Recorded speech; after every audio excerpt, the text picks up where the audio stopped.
Thank you very much. You know I like it. Keep doing it. I don't wanna interrupt. Tell me, can you keep it up? Ecco. Am I gonna bump you up to the top of my list? That's why I'm the best, huh? Every time we get sober, I want you to stay low. We will play until 2 a.m., guys. Every time we get sweeter, all I feel is good deeper.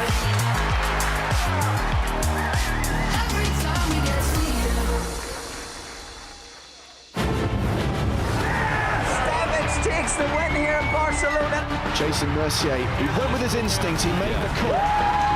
There's the professional level, and there's the Ivy League.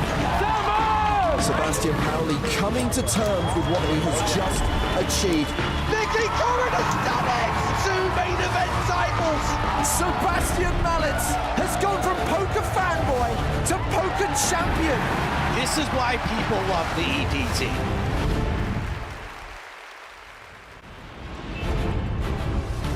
Hello and welcome once again to Paris and the PokerStars European Poker Tour, the first ever EPT Paris main event in partnership with the Club Barrier, and we're about to kick off action on day 4, playing down from 47 to the final 16.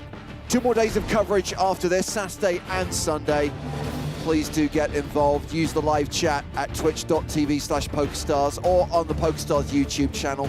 Alternatively, you can tweet using the hashtag PokerStarsTV.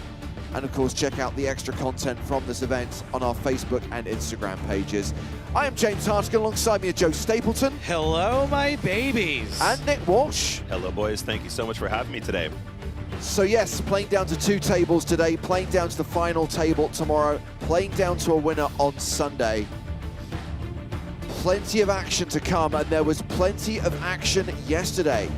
If you missed day 3 action, don't worry.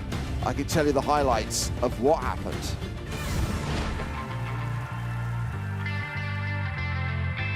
The carnage of the bubble, just a memory for the 174 players who returned for day 3. Masato Yokosawa had a great time at the feature table. But not everyone was as fortunate under the TV lights. Several former champs found the payout queue, but 3 still have a shot at 2-time glory. Some big stacks started to emerge throughout the day. And by the end of play, it was Konstantin Held of Germany who bagged the lead. So these are the chip leaders coming into day 4.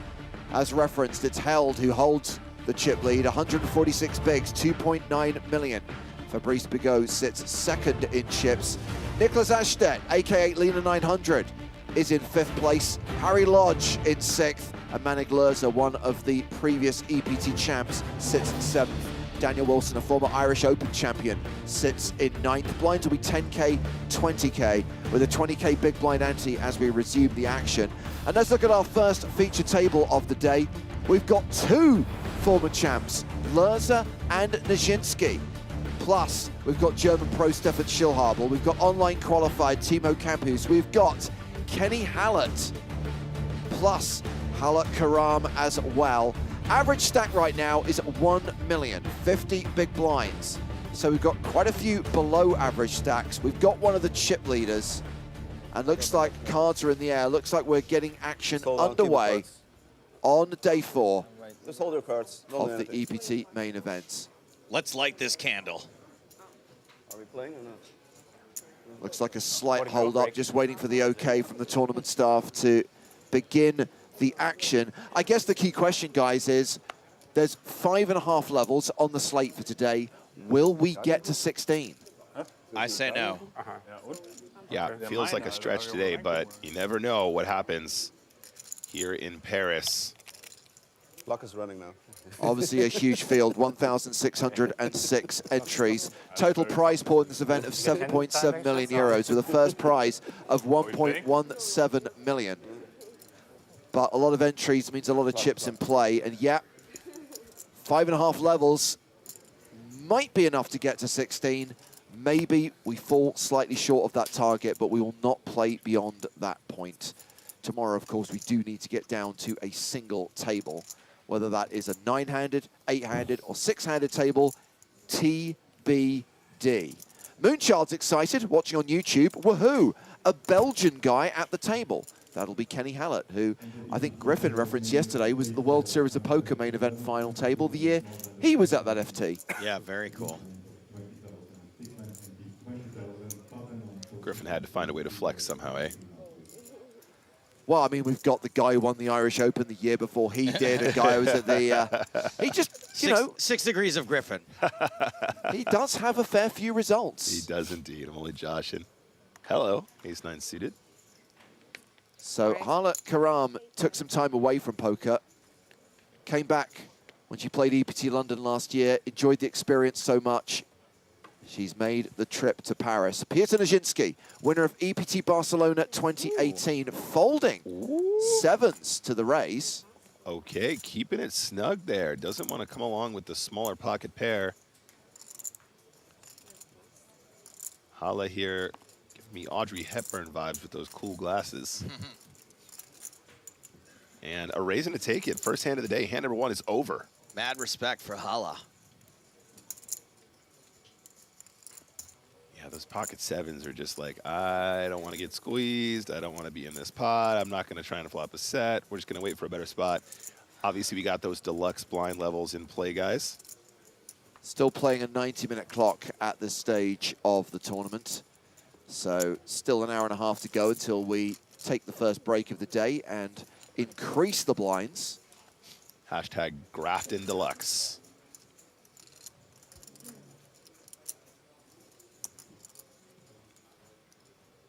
Well, Hala Karam is going to be under the gun for the second hand of the day. She folds. Piotr Nijinsky, King-9, passes. Kenny Hallett is out. Manic, winner of the EPT Monte Carlo main event in 2019. Not going to play 10-8 off. I have no recollection of that. You weren't there.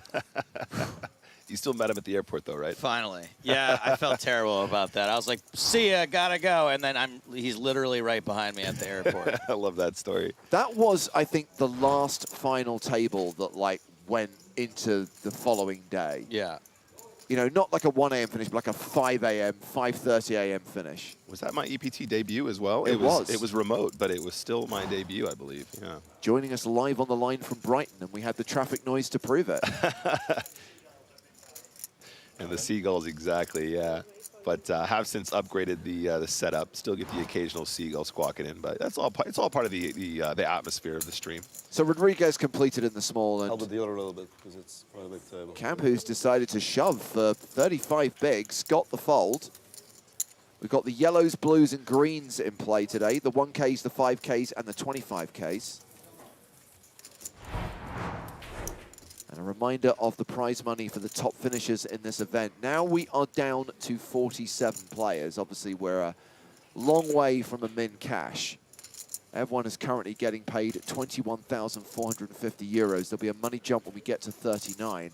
But of course, the big sums reserved for the finalist. You guys will notice we still have the bucket hat meta in play. Oh, different color today. Yep.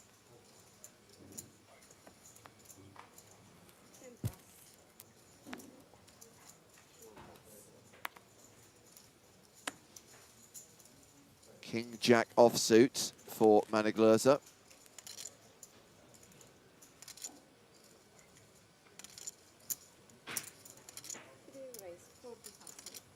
Raises it to 40K. Ace-9 off for Elias Fizz.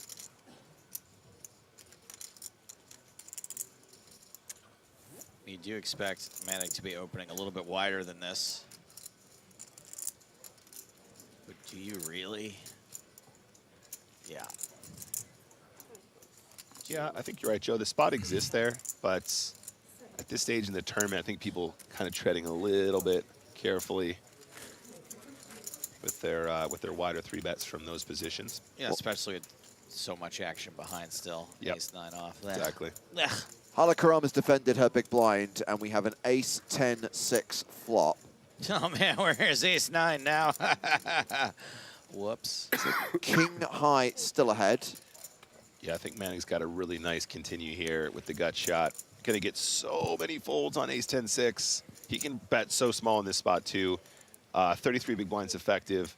Does decide to check instead. Seems good. I think the delayed c-bet is also effective in this spot. Another heart on the turn.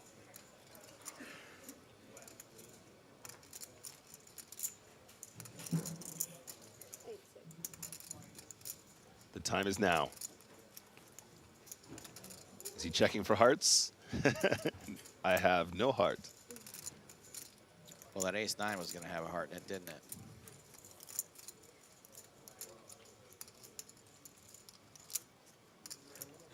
There it is, the delayed c-bet anyway. Nice and small, 35K. That will be enough to take it down. Delayed c-bet gets the job done.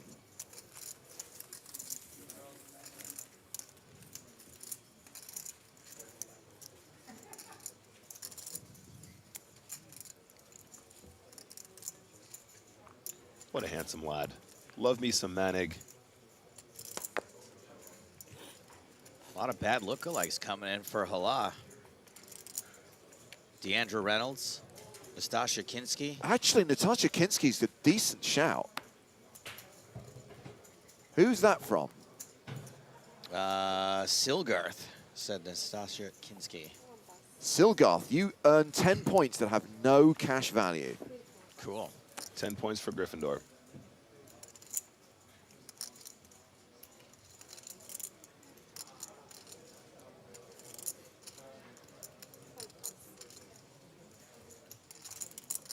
Round 2, Michael Rodriguez, who's folded from the cutoff. Timo Campus gives up the button. So it's blind v blind, Karam in the small, Nijinsky in the big. And you'll see that we have ticked down to 46 players. That means we've had the first elimination of the day. Kareem Abdel Mumin, no longer in the EPT Paris main event.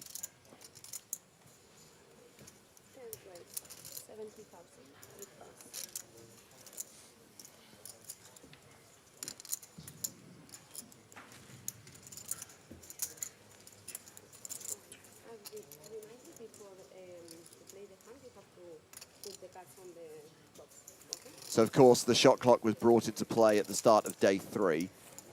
If players didn't use all of their time bank cards yesterday, they get to bring them back for today. Plus, everyone gets an additional 6 cards at the start of day 4. Can you believe we're still talking about shot clocks on Twitter? I don't know if you saw Poker Twitter. One of the only things we can talk about on this stream, I think, is Matt Savage got a hold of the Yovaral hand from a couple days ago, and it's just like, do we need more shot clocks? Do we need something? Do we need a worse penalty than time bank cards?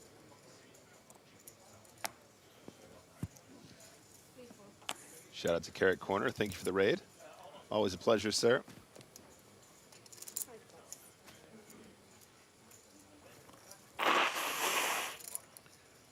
Not this again. Welcome to PokerStars ASMR. Folding round. Canvas in the cutoff raises to 40K with the 9 of hearts. And another card. He's got 2. Just haven't scanned the other one, guys, yet. Well, it's Kenny Hallett in the big blind who's going to fold the 9-5. It is a raise and take it. So 10 minutes into the day, 1 elimination so far.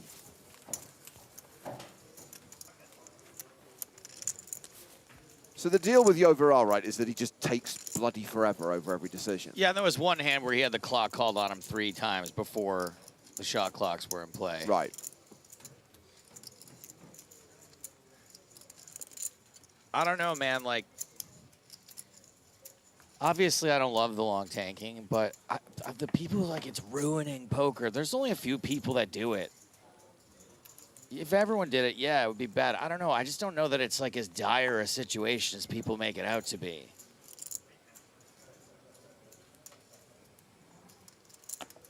Stefan Schillhabel, ace-king suited under the gun.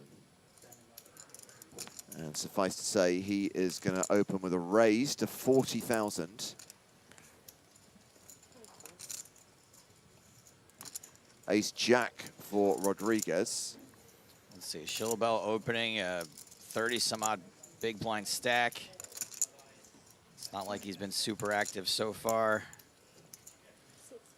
Rodriguez elects to call. Rodriguez's stack size. This could get dicey. But wait. Despite the glasses, I sense a big hand, guys. Karam certainly giving this some consideration.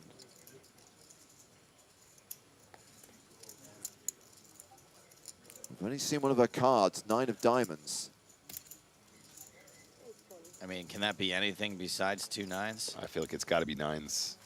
I mean, ace-9 suited, maybe, given the fact there's some extra dead money, but I don't know if she's in there that loose with so many players stacked behind. I think you might have hit the nail on the head there, Joe. Oh, no. And now, Manic has got jacks in the big blind. And all the chips. I just don't see how you don't squeeze this every time, you guys. There's so much dead money out there. So much dead money. And obviously a lot of players playing quite passively as well that you're going to have crushed a bunch too. Ace-Jack, pocket 9s, for example. Yeah, you're really only worried about that. The under initial the gun open. Yeah, exactly. Don't forget this is 8-handed as well, so 210. 210 is the squeeze from Lerza, 3-betting to 210,000. Sorry about that, James. Yeah, just so exciting when you can put in those big chunky bets here pre-flop and you know you're just going to do so well. An ace-king suited most of the time isn't getting away from anything, but in this case, when the chip leader decides to squeeze all the dead money, you're like almost happy to get it in here with ace-king. Oh, hell yeah, absolutely. I mean, I think probably Manic's not going to be as light as one might think here. Definitely capable of having some bluffs in the scenario, but given the dynamic, I think you know he's just going to have a big hand. You're going to be getting it in a bunch. There's no way out at this point.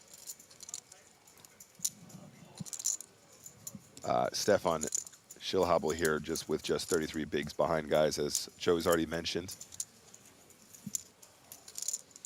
All in. There is the 4-bet jam from Schillhabel. And we get 2 quick folds. Manic makes the call, and we're off to the races. Jacks against ace-king, the pocket pair against the overcards, and the overs belong to the at-risk player, Stefan Schillhabel. He needs to hit to survive. Like Monet versus Manet. One of these two things has a slight mathematical advantage. It's a good one, Joe. Very topical. Yeah, those guys are pretty relevant, I'd say. Yeah, very, very, very Parisian. The flop is low, 8-6-4, plus 7. diamonds, not a factor. Fair card. Schillhabel has 5 immediate outs, an ace or a king required. Club for a sweat, but it's the 5 of hearts, so no additional outs. Opportunities to emerge, however. 7 for the straight. That would give each of them 50% of the pot. Ace or a king for the win. Any other card, Schillhabel's out. It's a 10. Wow. Jacks hold, and Stefan Schillhabel is our 46th place finisher in the EPT Paris main event. He cashes for 21,450 euros. That was a huge pot, which now sees Manic playing 2.5 million, more than 125 big blinds. Chat, say it with me. Does. Finish that sentence. Does. Yeah, it's a command.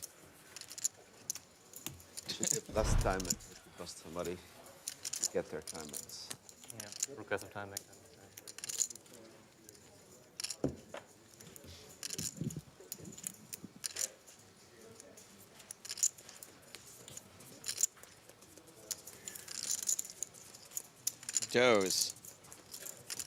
Does he ever lose?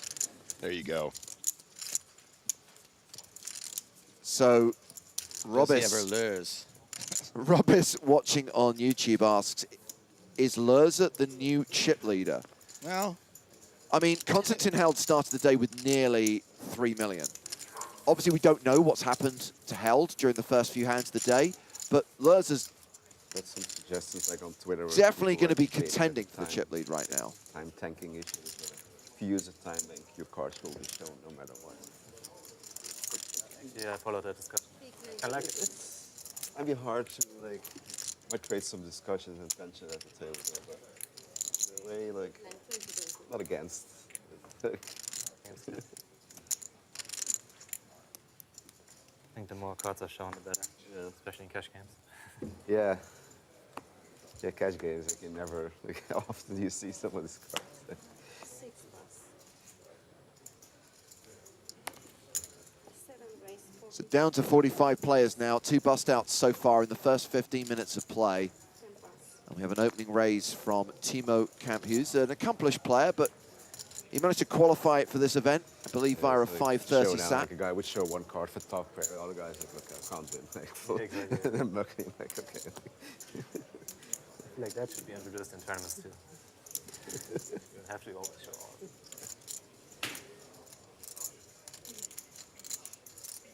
So Fish, I believe is how it's pronounced. Fish in the big blind with King Deuce. 10. I mean, we've got a Lurza and a Fish at the table. I mean, just knock yourselves out, internet.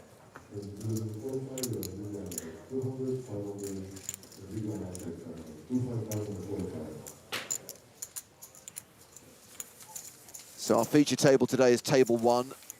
There are 5 other tables in action, and you could be in action later on today if you want to take part in our mini EPT Paris series. 3 low buy-in tournaments every single day, starting at 3:15, 6:15, and 8:15 Central European time. First on the slate today is a $5.50 PLO tournament. So if you fancy some 4-card poker, PLO starting at 3:15. Later on today, there's an $11 8 max, kind of a mini version of the high roller. And at 8:15 this evening is a $2.20 6 max. But first up, the PLO starting in just over 2 hours' time. And 1 plus.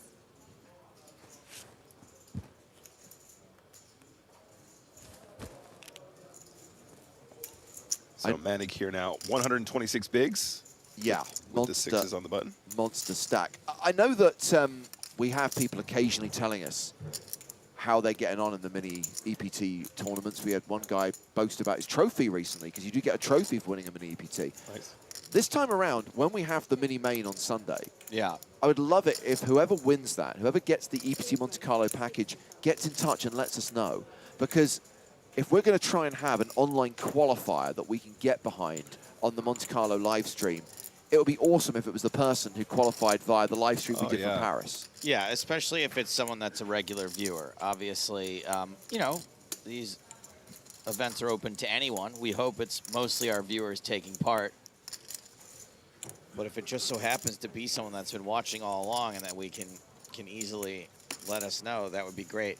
I guess it might happen when we're off air. I don't know how late it goes, but if so, just get in touch with us over Twitter if we're, you know, if we're, you know, if things are crazy action at the time too. Just Twitter, it lives there. Yep. Well, Lurza opened on the button. Rodriguez shoves from the big blind.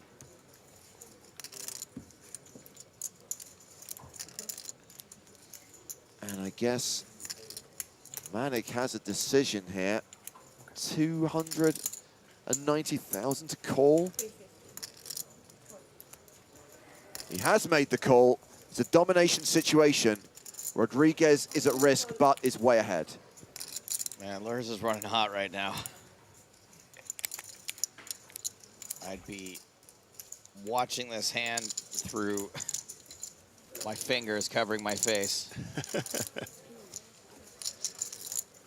Or through the hole of a bucket hat. It's a good-looking bucket hat, too. The flop is ace, All right. ace 10. Running aces. A full house for Rodriguez. Running sixes, yeah.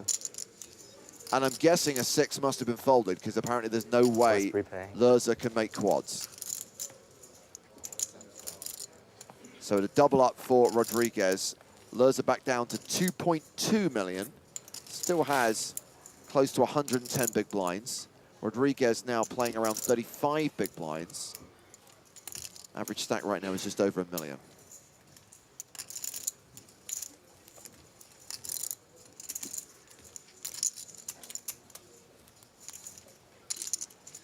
Nice hold for the 10s there. Little 80-20 action for our friend in the bucket hat. So Lurs are still table chip leader and among the tournament chip leaders. Kenny Hallett, the only other player at this table with an above average stack, but no one is short stacked. Hala Karam still has 30 bigs at the 10-20 level.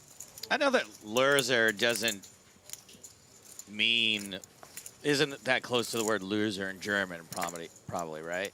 No. It's not something that he's had to deal with his whole life, people making that joke, I assume. Correct.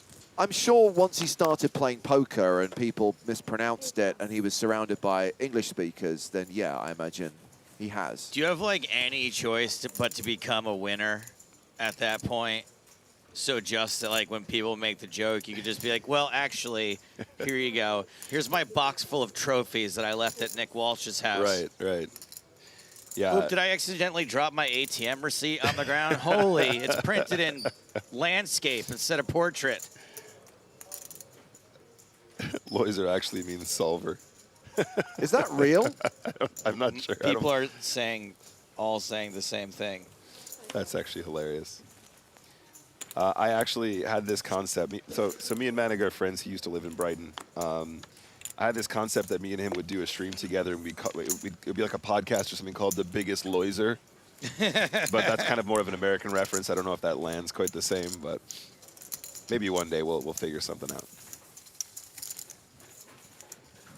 If it's a show where he and his family members try to gain weight, that would be pretty fun.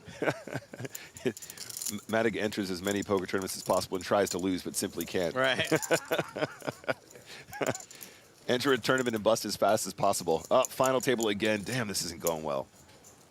He just never loses, guys. I mean, if his last name is Solver, that's like another moneymaker. That is it's like, hilarious. are you sure that's your real name? Yeah, absolutely. Yeah, Croaks confirms, so. What if in the show he took all of his poker winnings and opened like a pro bono private investigation agency and solves the crimes that slip through the cracks?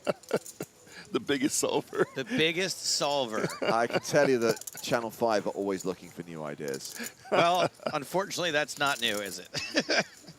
No, they'll take other people's ideas as well, don't worry. Fish in action here with 5-4 offsuit. Frisky raise from the cutoff. Jack 8 for Hala Karam, she's called.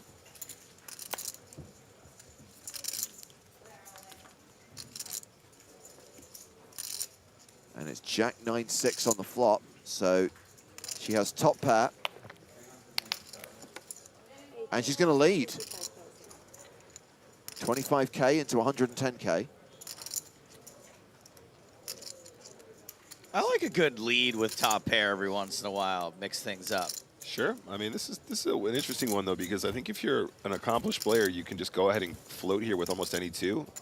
And very frequently, they're going to be forced to slow down if they just have the 9 or the 6 or whatever. I mean, if you're going to be leading with top pairs, you're nice and balanced, then obviously you're going to do just fine if they do decide to float. I think sometimes you can get someone to even raise you here if that's what you want. Potentially. I think you have to be leading at quite a high frequency to get more of that, though, Joe, right? You got to give the impression that your leads are more exploitable than this. I totally understand what you're saying. I guess my question to that would be, if you're not balanced, don't you think people are going to be more weighted toward not having it? There you go. He has indeed raised to 70,000. Quick call from Karam, taking this hand to the turn. Yeah. I think the lead is just so unconventional here that, you know, putting on a top pair is just not a thing that we do for particularly often, right? King of diamonds on the turn means that Fish is drawing dead. But Karam has slowed down, checks the turn. Fish checks behind. 6 on the river. That's a very quick check on the turn from Fish.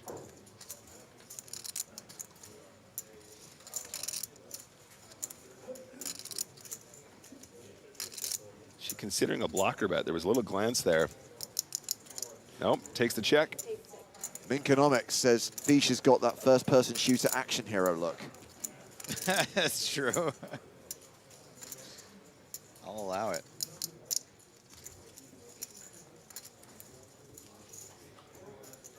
And if she was trying to induce a bluff, she succeeded. Would be very surprised if she folds to this river bet. I agree.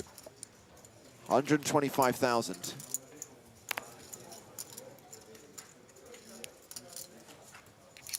Almost a snap call. A little bit of consideration. And it's going.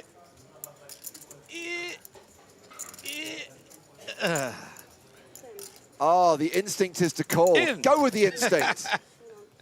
Jack's good. Yeah, put that hand in your lurzer.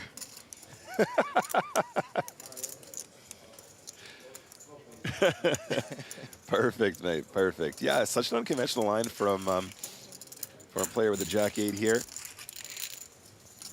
From a Hala Karam. From a Hala. But works out very well. And I think if you are going to have those more unconventional leads, you obviously have to have some of those call downs as well. Thought she played that hand really, really well. So she's now playing 850K, a 42 big blind stack. Fischer's dropped down to a 30 big blind stack.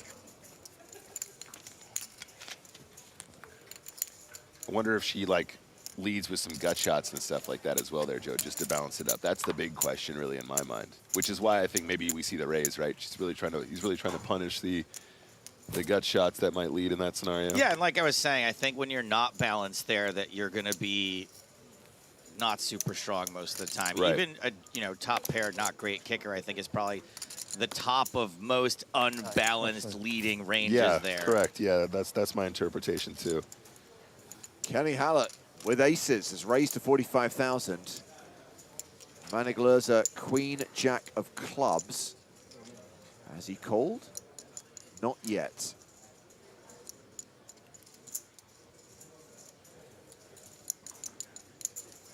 So Kenny starts the hand here as the second in chips here. God, you must be so On our happy feature table. to see Manic thinking about this. Yeah. So stoked you open under the gun and you see Manic just about to make a move. No way he can, not no way, very unlikely. Yeah. He's got a real hand. He's the only other player at the table that can actually double you up as well at this stage. Yeah. So this is pretty much the dream scenario, especially UTG +1 is going to be generally a lot stronger with the 3-bets than later position action. How do I get 57 bigs all in pre-flop? He's asking himself. I have to think probably pre-flop's a bit of a big ask here when you're this deep. So we're probably just going to see a small 4-bet in most cases. Do we ever just see a call knowing that Manic's a pretty aggressive player? No, I think we're too seeing deep, the Joe. 4-bet. I think we're too deep to not want to put in some more chips here pre. Yeah, really, really small 3-bet, 4-bet, excuse me.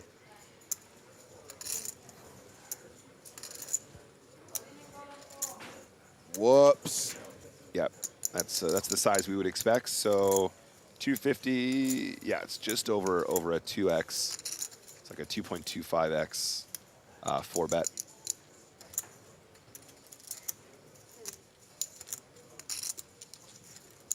It's so small that Queen Jack really feels like they might peel and get lucky once in a while. But that's exactly why we size our 4-bets this way when we have these big hands. Also, a considerable amount of the 57 big blinds effective, or wherever we started just now. Just seeing we're at 44 players, and that's because Askar Bekbayev has been eliminated in 45th place. More like Askar Goodbayev.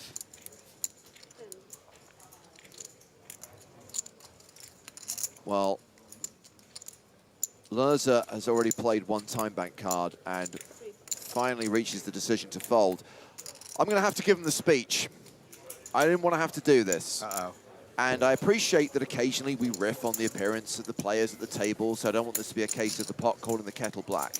But there are some people who do it with complete disrespect, cross the line, and it happens every time we have a female player at the table. There are some people who can't control themselves and say stuff that's downright rude, cruel, and inappropriate. So this is your one warning. Stop. By the way, it's one warning for everyone, not for that one person. Everyone's on sudden death right now. Keep it respectful.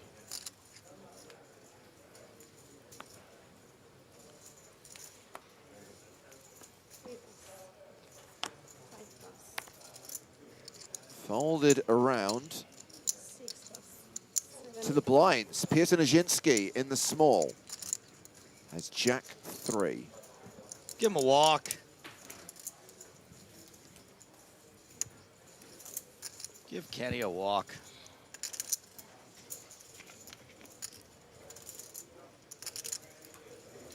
Hey.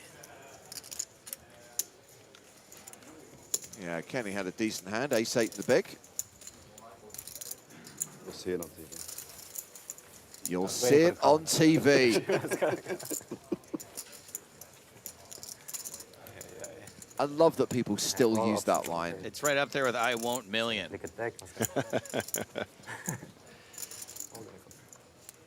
Easy game.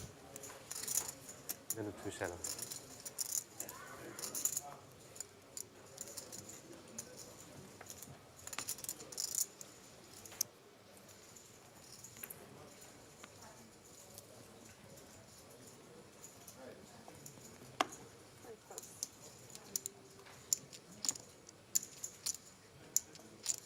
Rodriguez with aces. American Airlines. Looks just like the logo. Have you guys ever noticed that? raise 45,000. 7 8 plus. Made it 45,000. That could be a thing. We could make that a thing if you guys want.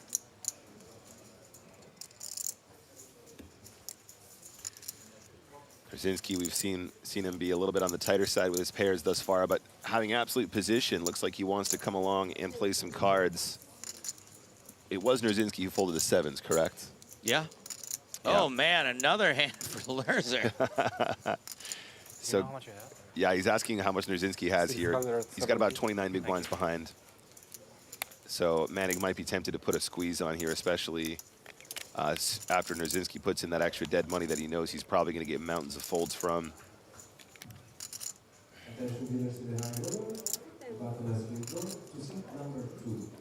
Nine's just such a good hand to squeeze in this position. He can play it cool, though. It could just be a call as well. Doesn't have to go off the rails, but Manic is the kind of player that takes these spots. I mean, is Manic gonna re-raise into aces and nearly back-to-back hands? It could be.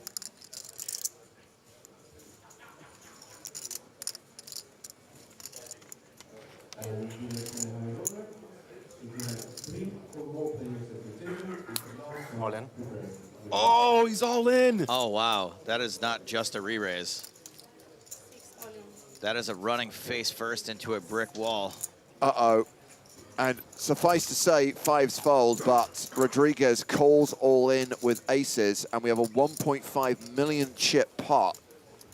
Rodriguez about to get a huge double up and take the chip lead at this table. I had a 9.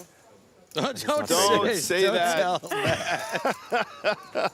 No, never, ever. Rule number 1. Ever say That's that. a cover 2. That's rules number 1, 2, and 3. Oh, no. Okay, that's a good start. I take that. Well, we didn't see the folded out, so we're still counting it as a live card. But it could be that Manic Lerzer only has 1 out right now.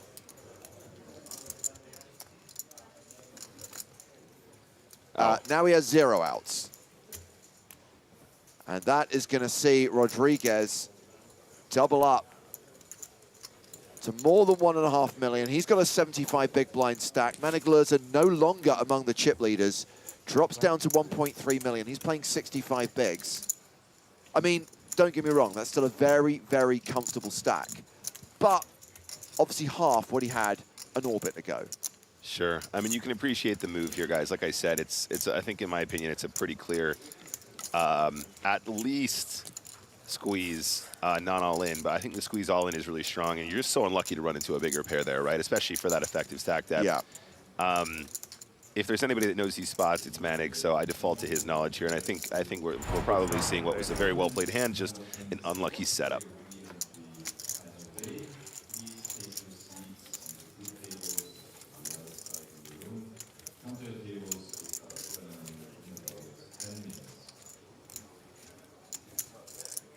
So at least we've got 3 decent stacks at the table now and no super short stacks. I am hearing that we are down to 43 players. Turn Mulder has just been eliminated, ran Queen 10 into Ace Jack. Did not improve, and as a needle, Ruvers spiked an ace on the river. Barry Greenstein dispatching Mulder in 44th place. Off to the glue factory. He's got a lot of spirit. Spirit of the horse.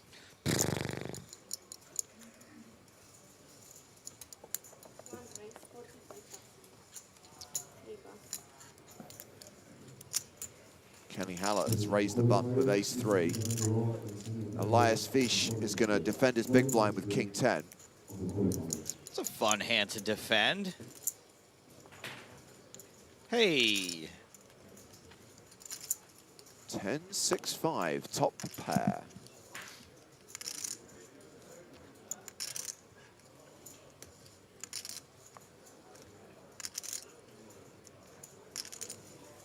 Matt Burns asks, has the Manic Ricky Wilson from the Kaiser Chiefs looky-likey comparison been made?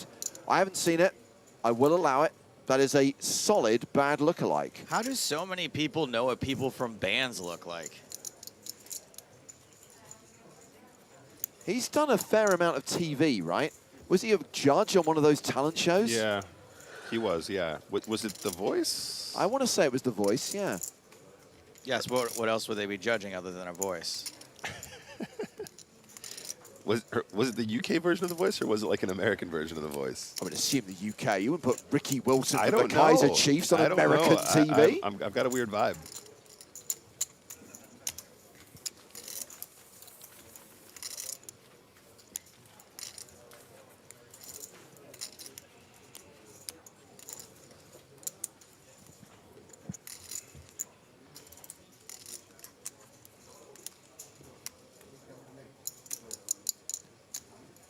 Yes, he has been a judge on The Voice UK.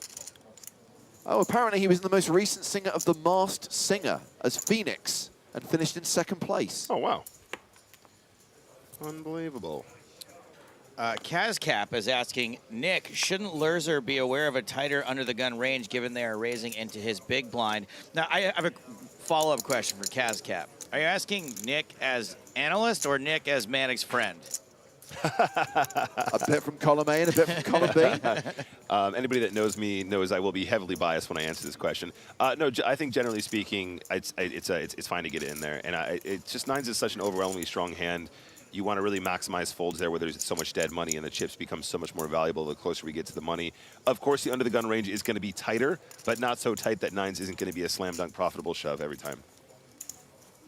I'm not saying you couldn't have played it alternatively. I'm just saying that the shove is going to show a profit without a doubt.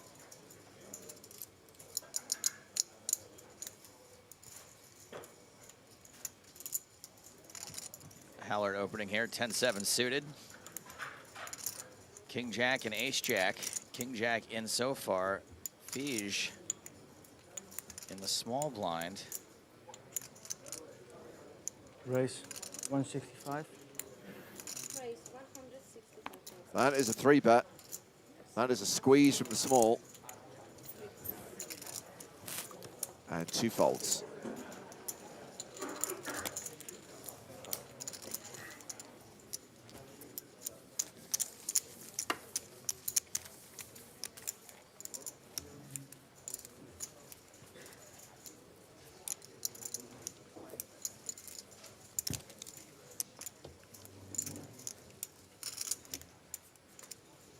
Dennis, watching on Twitch, says, doesn't poker have a lot to do with luck?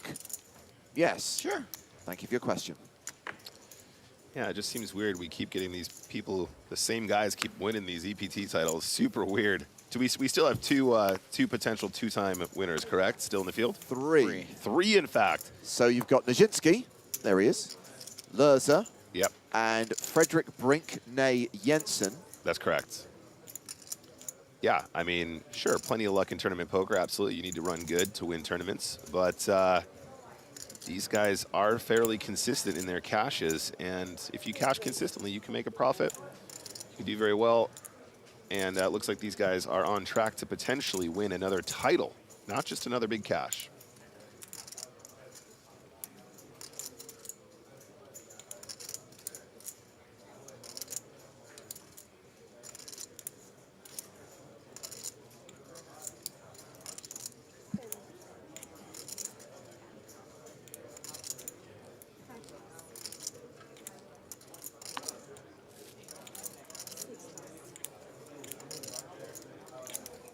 Manic's going to open this pot, Jack 9.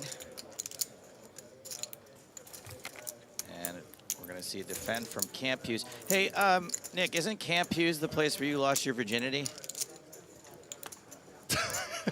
What? Many a pleasant summer spelt at Camp Hughes. Nick got the archery badge. That was an ace rock climber.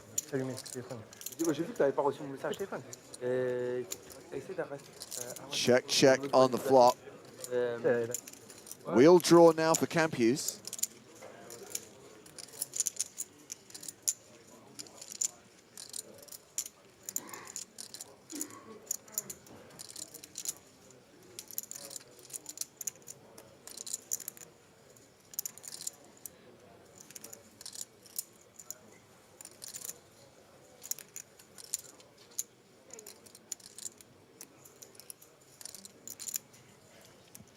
All right, hey, I give Camp Hughes a lot of credit here. Semi-bluffing this gut shot into one of the best players in the world. Online qualifier versus EPT champion. What you gonna do? You got a gut shot. You've defended 5-4. You got to do something.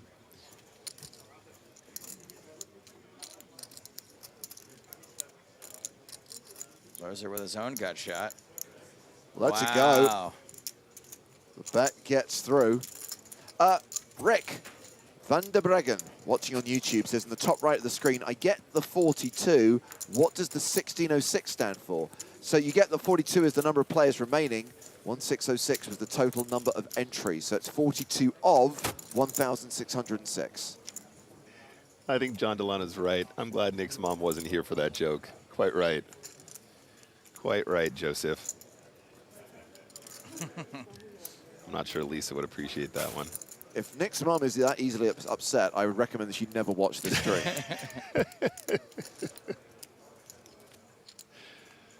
Maybe she thinks you're waiting for marriage. Well, she did until you said that.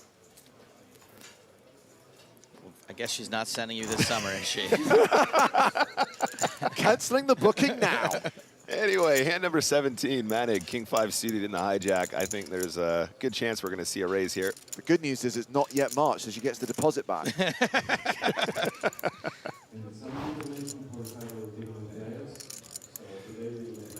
Here it is, the min raise from our friend Manic, now third in chips on our feature. Still 58 big blinds, still mountains and mountains of chips. Still around average at this stage. Does Fige have any moves with the King 4 suited in the cutoff? Makes the fold, seems good. Button folds as well. The elliptic in the chat says, Loiser playing way too many hands. False. I work for PokerStars as well. Yeah. They pay good? It was a raise and a take it. It's just an assistant job, so not too good. Yeah, where's my coffee? James, they're letting your assistant play? I know. I haven't had my coffee this morning because he's too busy grinding a 5K.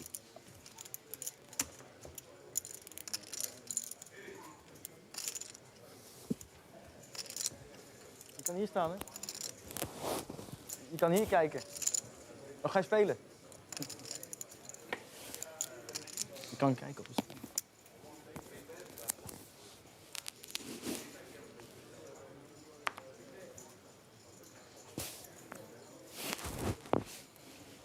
Kenny Hallett folding under the gun. Manic lures up passing. So it's round to Rodriguez, who is the table chip leader right now.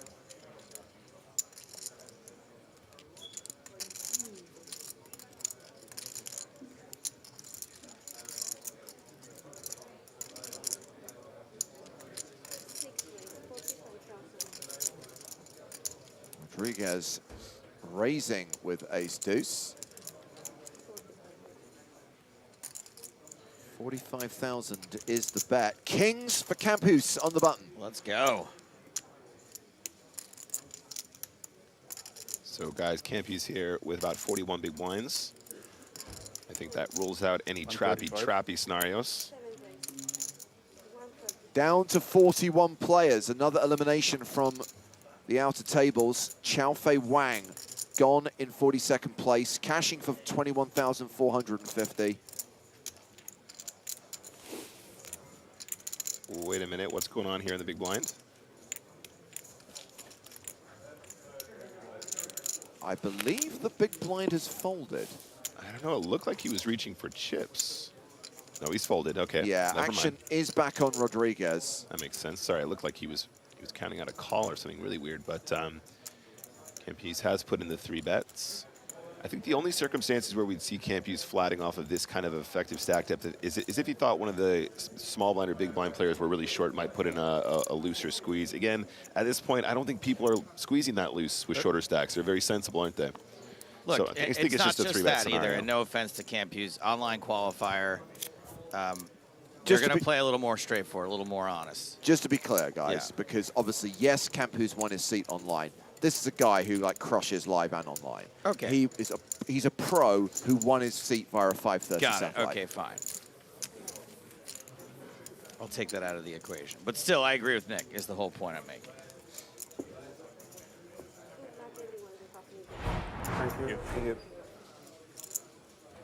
So Rodriguez still table captain. Piotr Nijinsky now the shortest stack on the main stage, but still playing 26 bigs.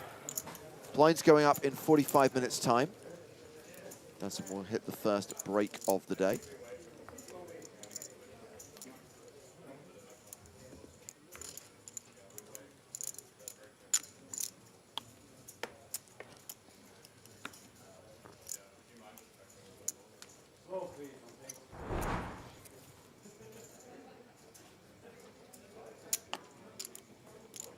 So, action folded here to Rodriguez. Rounds the button and rounds the blinds. Nijinsky in the small.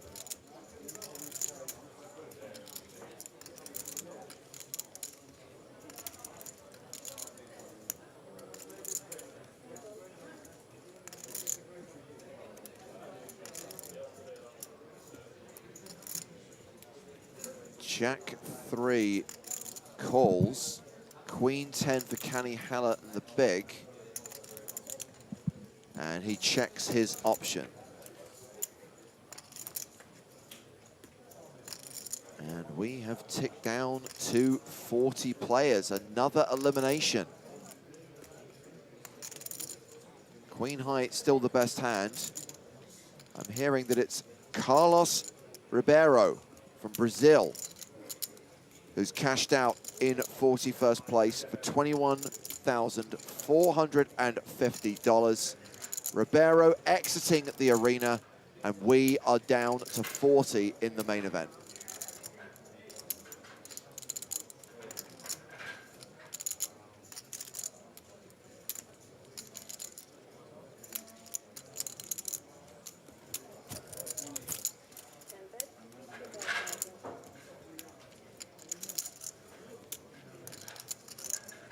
Hard draw now for Nijinsky.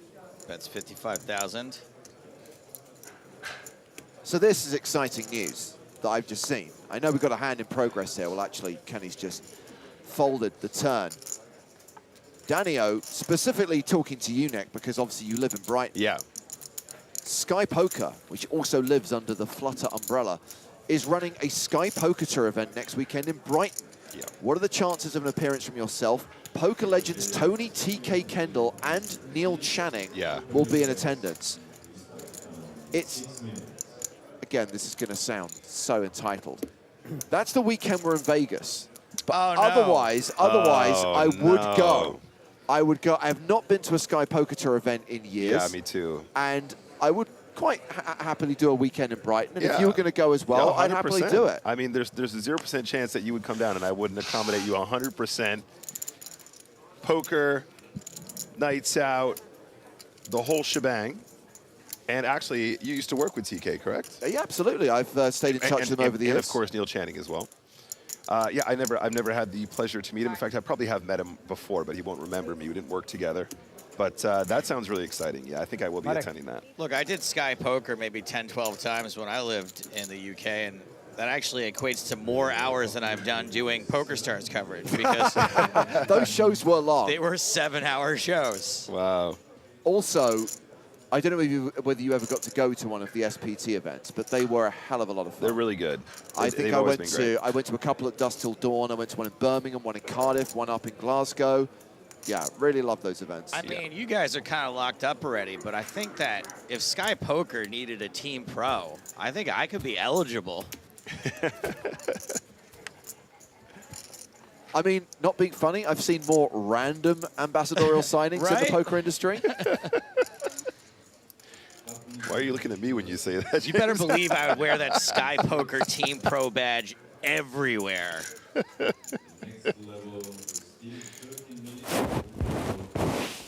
So we're going three-way to the flop here. Hala Karam's raise, called by both Kenny Hallett and Manic Lerza.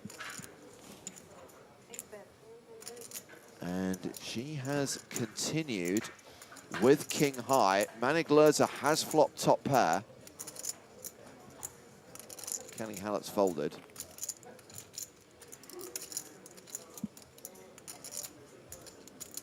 Qualified players, please, you are welcome to come back to your seats. Tournaments will start in 3 minutes.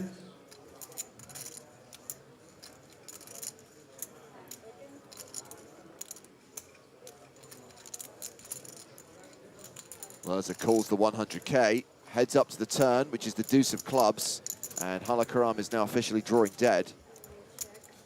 It's a relatively safe card. I mean, we've seen some wider opens from cutoffs. Obviously, ace deuce might still be in there once in a while. That might be an improver that Loiser was beating on the flop. Given the check on the turn, though, I think it might be time for some value on the riv.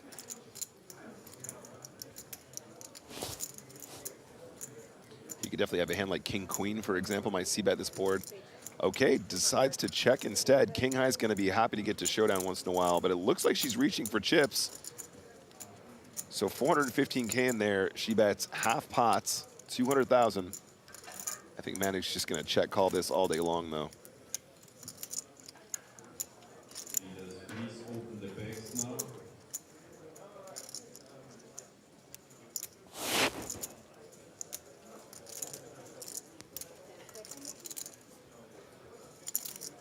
Time bank card has been played.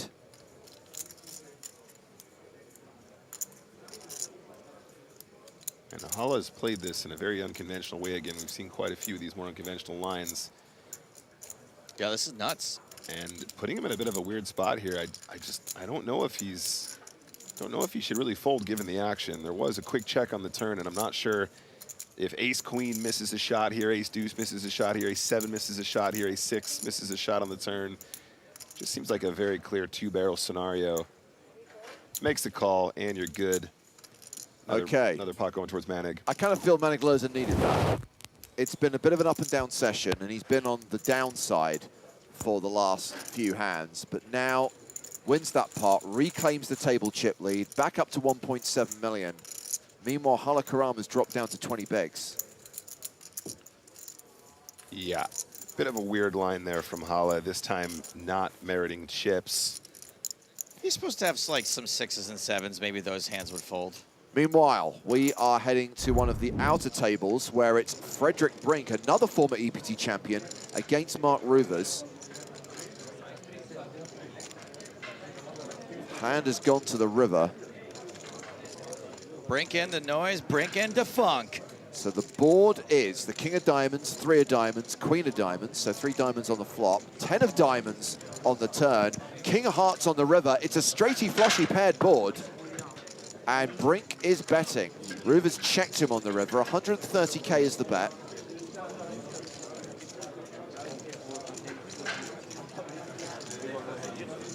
Ruvers calls. Brink has tabled his hand. He's got the ace of diamonds, so he has got the nut flush, and Ruvers has mucked. And Frederick Brink, who won EPT Madrid back in 2012, has moved up over the million mark, now has 1.15 million in chips. And you'll notice that table is breaking because we are down to 40 players now. And a question from Kaivon on YouTube, Joe. Yeah.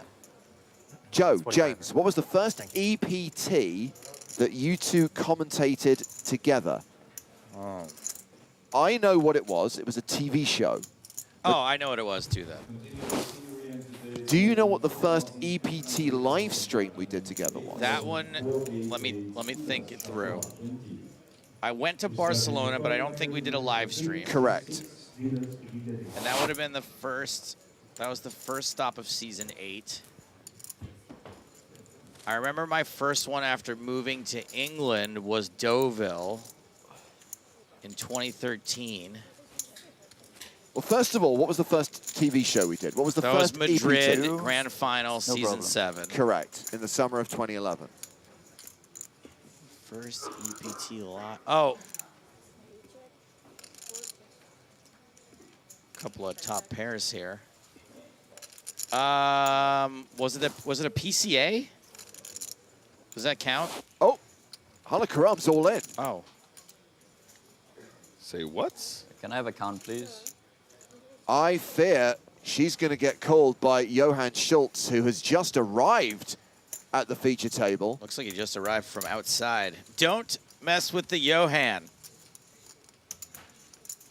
Wow, this was quite the overplay here. Pot was only 155K. She just rips 380, not giving herself any opportunity to get away from this top pair when dominated. I mean, she's making it look like she's just got a flush draw or something, right? Maybe a hand like Queen Jack, maybe a hand like 7-8 of hearts, maybe Ace 5 of hearts. It does feel very semi-bluffy. Yeah, I mean, I think Schultz is just going to put it all together and make the call. How do you fold? Yep, he's got her crushed. And Hala Karam is at risk and behind and has less than 20% equity here.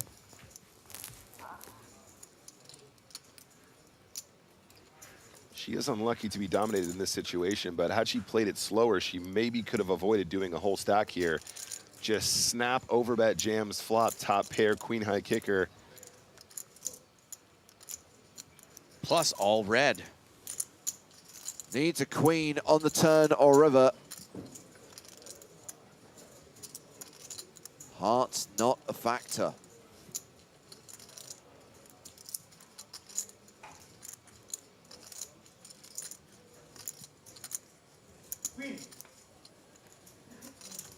No queen on the river. Game. And Hala Karam is eliminated in 40th place, so she will be the last player to cash for 21,450. Everyone else has just locked up another 3K. We've hit the next pay jump. Everyone's now guaranteed 24,650 euros. Welcome to the table, Johann Schultz, who's now playing more than 2 million. Yo ho, yo ho. So to finish that conversation, Joe, you're right. It was the PCA, and that would have been PCA 2012. Okay. What was the first EPT on European soil that we did the live stream together? Oh. No. Because you're right to mention that Deauville was 2013. So is something in between those? January 2012. Yeah. And then you brought up an event from February 2013. Yeah, there was a whole year between those. So obviously Deauville was not the first stream. I think Prague I didn't do at the end of 2012, if I remember correctly. Earlier. Yeah, I'm just working my way backwards. So that would be, there was a Monte Carlo in there. There was a Berlin in there. There was a Austria in there.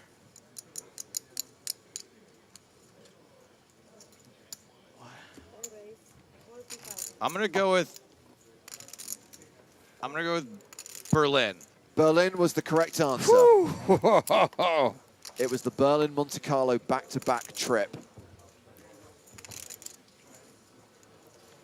Was here asking, did you guys win that streaming award for EPT? Not yet. The awards are next Friday? Yeah, a week from today? Right, correct, yep.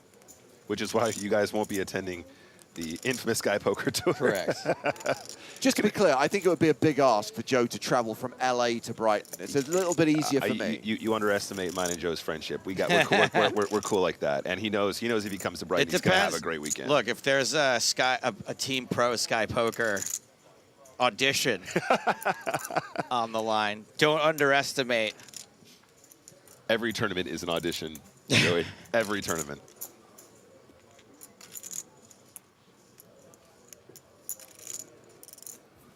Lurs are still keeping the aggression up. I like it. He's picking up the hands to do it. It's not like he's getting out of line.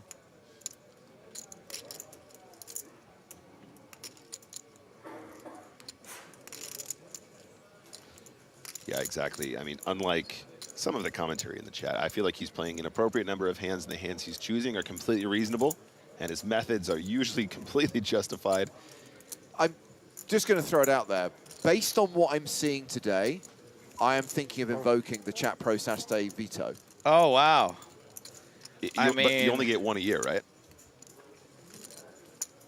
Hang on. When was that a rule? I'm here for you, chat. I don't know when the Chat Pro Saturday veto became a rule either. I came to an agreement with you one time that on a final table day, maybe we couldn't do Chat Pro Saturday, but Hayden, if you could fetch the EPT codex, that'd be fantastic, because this is we're clearly all muddled up over here. I personally have been looking forward to Chat Pro Saturday all week. And I think if it's going to be a day where we play down from 16 to 6 or so, it might be a short one. And it continues so small on the ace-ace-king flop. I mean, what's hilarious is Nerzinski probably always has to continue at least as a call. I think that's probably what you do when you're facing a 25K bet here. However, this is a scenario where he doesn't want to see a 10, guys. 10 would spell disaster. I think it's clear that only the president has the right to veto something. So we need the president of show business to Jack execute Pearson? that veto. I tried so hard to find him on Twitter. I don't think he has a Twitter. If he does, he's got one of those secret ones. Oh, the jack on the turn, however, does give Nerzinski the best hand now.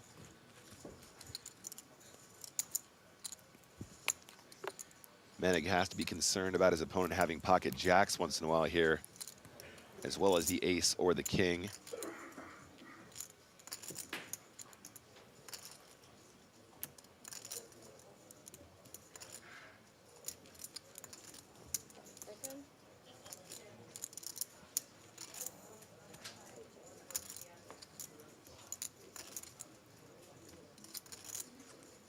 Okay, so Nerzinski has a lock on this.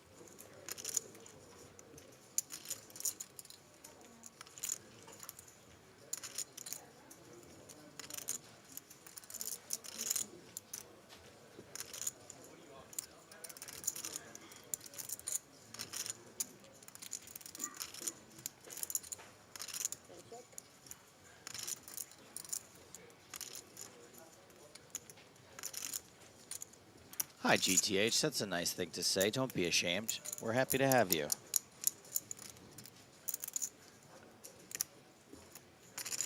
If you really think you've seen everything we've ever done, that's pretty impressive. And if we manage to entertain you, then we succeeded in our objective. Thank you. All right, goes check, check on the river. Nerzinski's going to scoop this one with the jack. A little hand funeral for Manic. Jack, jack attack.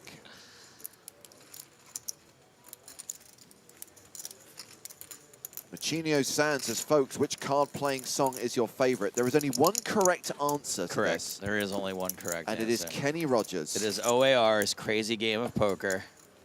You have to know when to hold them. Yeah.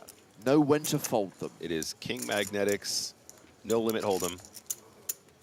No, that's a god-awful song. But it is quite catchy if you haven't heard of it before. Go check it out. Runner-up for me is, of course, the theme song to the Heartland Poker Tour. I'll be the last man standing with the money in my hand. This is how it starts, guys. I got a problem, y'all. I get a little loose. Playing Texas Hold'em, and I hold the 7 deuce. So you know it's a great rap. Is this real? We're talking about 2 different songs. We're talking about different songs. Oh, Jesus. Mine was real and Nick's is real, but it's 2 different songs. They both sound terrible. That's the worst poker hand possible is the next line, and then it gets a little, yeah, it goes downhill from there. Obviously, my Rendition. unique rendition of Right the on the EPT river. rap is in the top 5. I genuinely think Kenny Rogers the Gambler is a beautiful song. Agreed.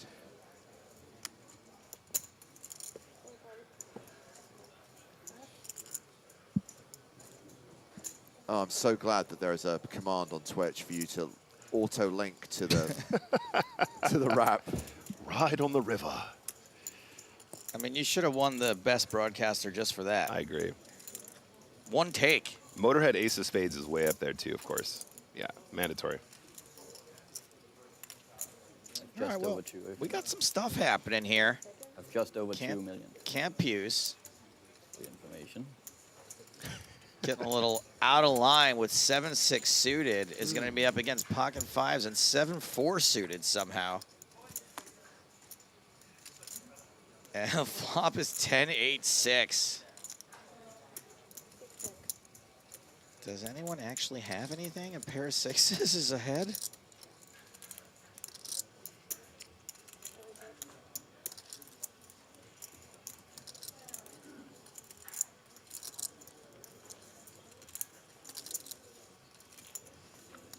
Checks over to Schultz. Not going to be able to bet that under pair. Jack doesn't improve anyone.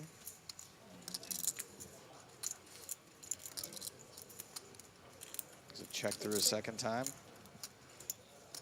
Rodriguez checks. Campuse did have the pre-flop betting lead, the under the gun range advantage.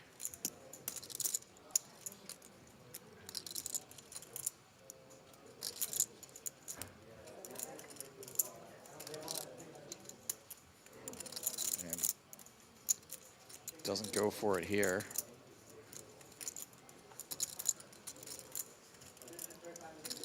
Schultz does have a little showdown value with a pair.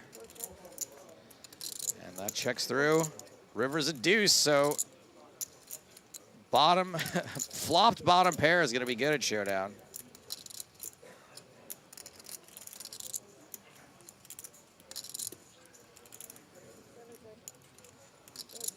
Everyone gets to showdown.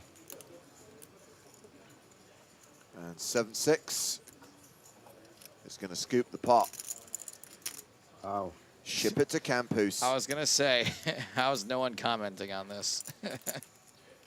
X Daniel in Twitch chat says, I have one for you guys. Best poker hand scene slash scene in a TV series. For me, it's got to be Only Fools and Horses. That's full aces. Best. I can still watch it now, and it still makes me so happy to be alive. Only Fools and Horses. Yep. That's some classic Del Boy right there. Oh, classic Del Boy. Be great, right? I think you're there now. Un, deux, trois, quatre.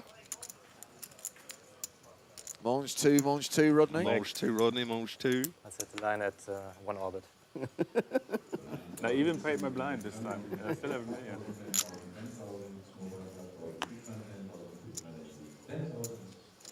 $20 minutes left on the level before we take the first break of the day. Trying to get down to 2 tables today, trying to get down to the final 16. 39 players remain at this point in time. I think my favorite poker scene is in from a TV show is in Ray Donovan, where Ray's parole officer is playing at Commerce and they let him put his watch in the pot. Nice. All 5.5 minutes. I believe the EastEnders had a poker storyline a few years back. Oh, jeez. Where literally midway through a hand, the guy goes out to his car to get more money. How do they get it so wrong? Del Boy had it right for me. Should get there with him. 2 pair, 2 pair. Yeah, I've got aces and aces. That's really full aces. Oh, I didn't know you could count. Yeah. also usually think best stars go quicker early in the day than in the evening. Cryptosa brings up the impossible hand in Casino Royale, or as I like to call it, the improbable hand, because it is actually possible. Like an average test. And again, also a grand opportunity to promote our own work. Check out the buy-in, the higher the average. a relatively recent episode of the Poker in the Ears podcast, and there's a video on YouTube as well, where we talk to the poker consultant on Casino Royale, Dr. Tom Sambrook, where he explains the logic behind that hand and also talks through the action that happened on the early streets that you don't see in the movie, that explains how we get to the turn. Oh. Yeah, I'm sure that sorts it out. There's a Netflix show that came out a couple of years ago called Medical Police, a comedy. And there's a poker episode / poker scene that's pretty funny. Understood re-raise. So Manic is back in the mix here, 9-10 suited, UTG +1. He's got the Grafton.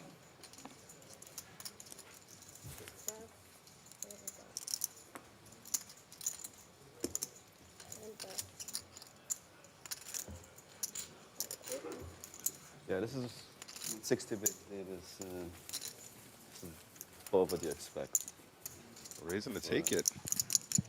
Too much respect. Manic is now second in chips, 78 big blinds, just behind Johan Schultz, who was one of our more recent additions to the table.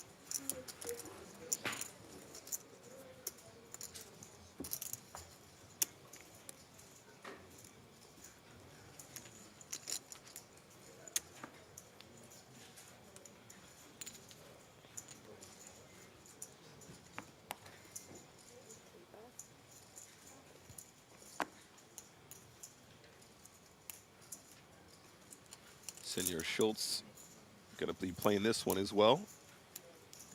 KJ of the offsuit variety.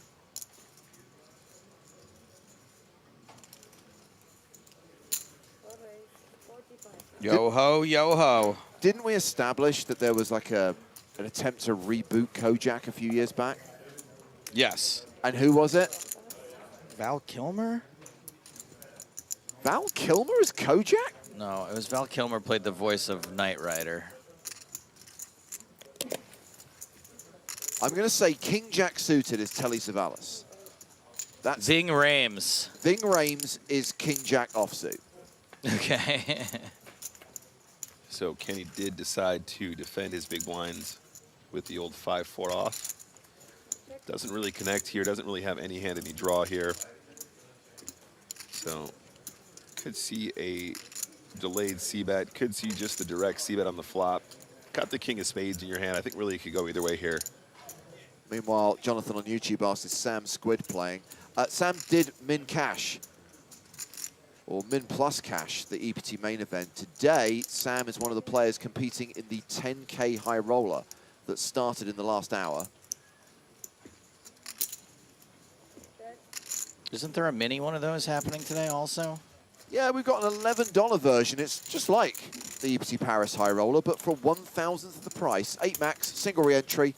That's at 6:15 this evening, at 3:15 this afternoon. So an hour and a half from now, you've got a $5.50 PLO event. The mini EPT Paris series has its own tab in the PokerStars lobby.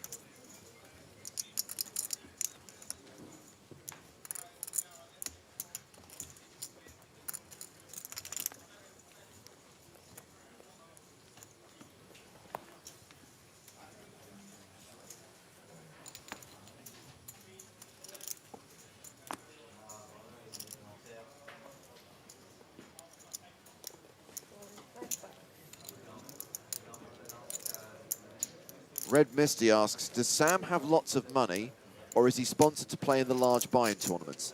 Yes, and yes. Thank you for your question.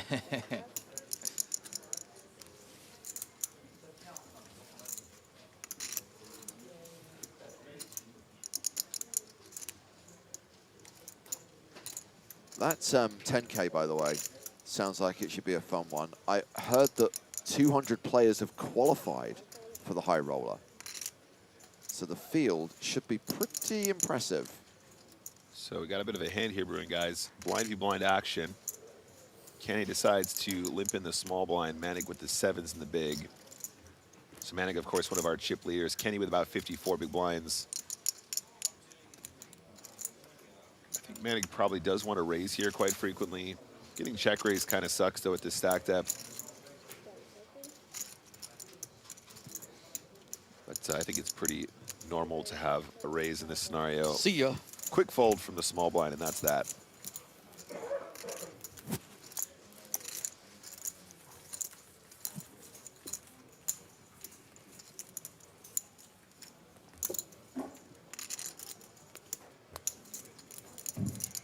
"15 minutes until the break. Manic hovering around 1.5 million. Average stack right now is 1.26 million. Johann Schultz, the table chip leader. Piotr Nijinsky is the shortest stack at the table, but still has 720K. That's a 36 big blind stack.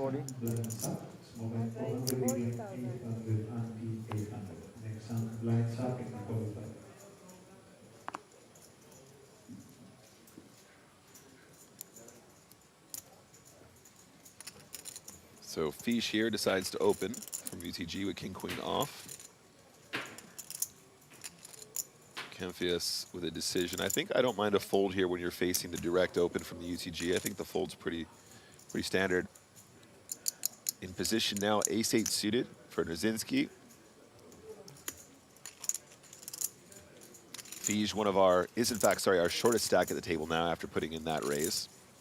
These two are similarly stacked though, so an opportunity for Nijinsky to call to 3-bet. I think the fold isn't completely ridiculous here, but ace-8 suited is quite a strong combo. Does decide to fold. I think all three are viable there.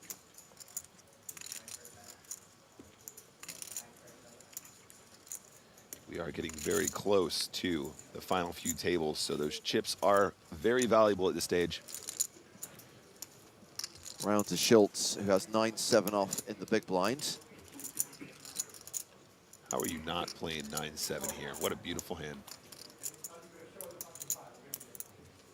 Nick, there must be a point in the tournament where there is an exact dollar to chip amount ratio, and I just wonder how you figure out where that is. Well, where it's 1-to-1? Yeah. There is, and there will be. And you but use it's theoretical anyway, right? Well, you use ICM to figure that out, yeah. I wonder when it is. Well, King High is still the best hand on a 6-3-3 flop. Is it basically the point where every chip represents exactly a dollar? Now it's top pair for Fish.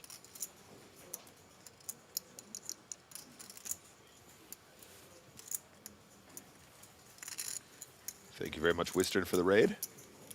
Hope your session was good, buddy. If you guys don't already follow Wistern, member of Team Pro, of course, doing a lot of work over there on both Twitch and YouTube. Go give him a look.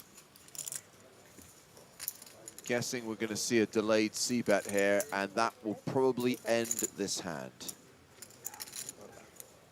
Goodbye, Schultz.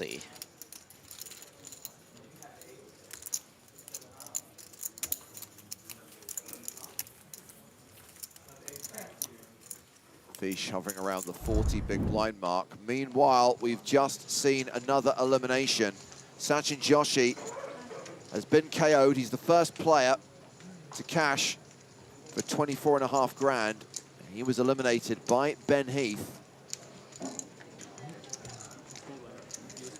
So that takes us down to 38 as we come towards the end of the first session of day 4 of the EPT Paris main event. 10 minutes on the clock. How are you feeling, James? Do you feel like we're on target right now? Shall we consult the widget? I bow before the widget's power. I always want to consult the widget. So remember, the widget was one off last night. The widget predicted we would finish the day with 48. We finished the day with 47. The widget predicts we will start the next level with 38 players. So if we don't see any eliminations in the next 10 minutes, by the way, Nick, please, I'm not making up these numbers. No, you're absolutely right. I can see, I have also consulted the widget, which is a rare treat for me. So if we don't get any more eliminations in the next 10 minutes, the widget is literally back on track. Love to see it.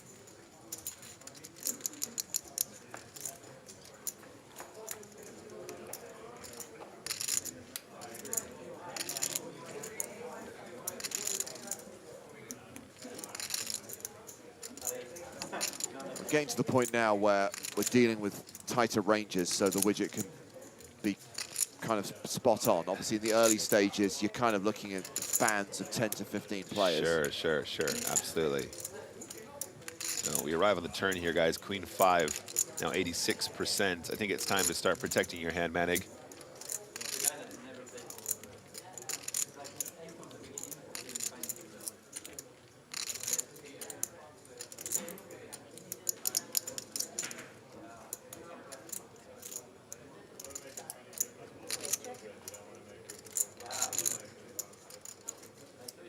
I think he might agree. No, 2 checks, never mind. Pengu asks, final table on Saturday or Sunday? Official final table will be on Sunday. Still 2 more days of coverage after today. Live at 12:30 tomorrow, live at 1 p.m. on Sunday. I am, of course, talking in local time, which is Central European time.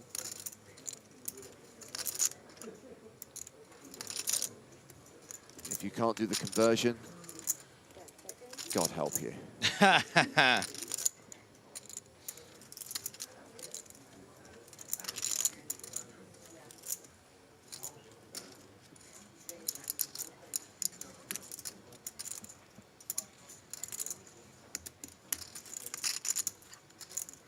Schultz is going to turn his hand into a bluff. Given the more passive play we've seen on the previous streets, I wonder if Manic ever finds the call here. This would be quite the hero call. I mean, it has gone check, check, check, check, check, check. Flop bottom pair. Sorry, just 4. Check, check, check, check. Sure.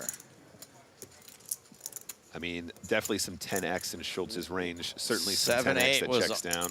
But we're looking at hands that could bet full pot, right? So what would bet full pot here that has a 10 in it? Oh, look at that look. Yeah, I mean, 7-8 already got there. The flush draw missed. Can't do it, though. Yeah. Again, I think Schultz flexing there a little bit, picks a good spot to get him off a better hand. I think the hero call is pretty reasonable there, but again, Manic very good at navigating these late stage moments. So I default to his wisdom. I think the 10 in particular, Joey, is a bit of a weird one, right? If it was, trying to think of another card that's a little bit less consequential. Anyway, let's take a look at our feature table chip count here. Schultz now 2.09 million, representing about 104 big blinds. Manic with 1.5 just beneath him. Our shortest stack here, Nerzinski with 36 big blinds, 720K. So no super danger zone scenarios. In fact, no even danger zone scenarios, as we are about 7 minutes away from our first break of day 4, EPT Paris 2023. Timo Campus under the gun, pocket jacks.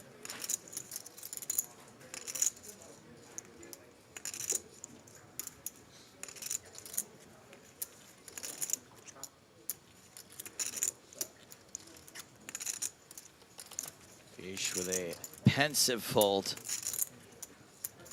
Big blind, 8-3 suited.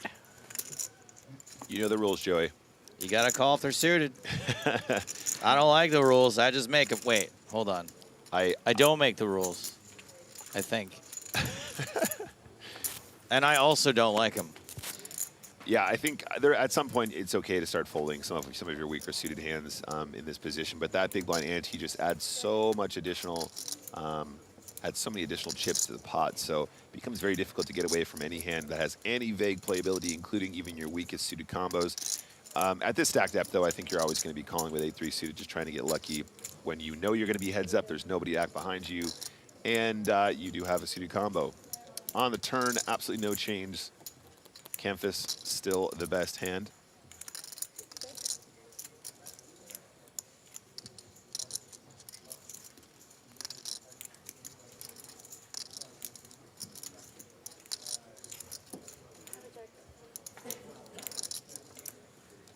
Check, check, 9 on the river. Yep, this is reasonable. If you're going to play these wider ranges, guys, totally fine just to check give up when you got absolutely nothing. you got to know which spots you need to start bluffing, but I don't think the ace-king-4 situation is any good for you, especially when your opponent is checking a bunch, because they will just have a ton of showdown. If they have bluffs, they'll just go ahead and fire flop very frequently, so there's really not any opportunity for 8-3 of diamonds to do anything differently there. Don't need to get sucked into something weird and end up losing chips because of it. I agree with everything Nick said. I think, except you cannot get sucked into the first street either. Yeah, absolutely. By the way, when I say these things that I'm being a stubborn old man about, I don't really think I'm right. I just don't. I'm not a good enough player to navigate playing 8-3 of diamonds unless I flop a flush draw. Minimum. Yeah. I mean, hey, look, I'm with you on that. We've said many times on the stream, if you feel uncomfortable playing these wider ranges, then just don't. Just play the game that you know. Yeah. And don't try and play somebody else's game when you're here in this big moment with 38 players left, or however many players are left in the tournament for that matter. One of the cool things that Sam always says, you know, when we ask him, like, how, you know, if you were new to the game and you won a package to a PSPC or something like that, or, you know, an APT, he always says, you know, we always say to him, what would you do with the first 3 hours of your day to prepare? He goes, honestly, just be cool, just chill out, and just like, don't try and do anything differently. And when you get to the table, don't try and change your game. Just play the game that you know, play it in your style, and don't try and play somebody else's game just because, you know, you've seen somebody do it on TV.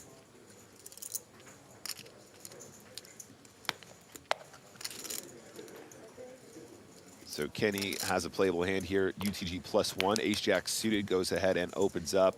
Manic defends his suited king-queen in the hijack. He does have a suited 8 again, but this time in the small blind, not exactly a good position to play from.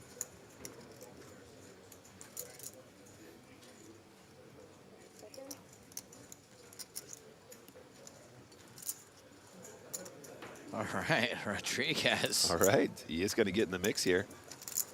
Probably hoping for a call behind as well and make those pot odds a little bit better in the future. Didn't get it.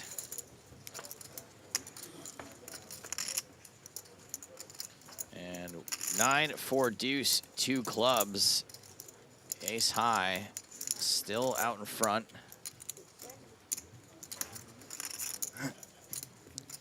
Kenny's in a weird spot now. Very difficult to play this hand well on this texture, especially when the small blind calls.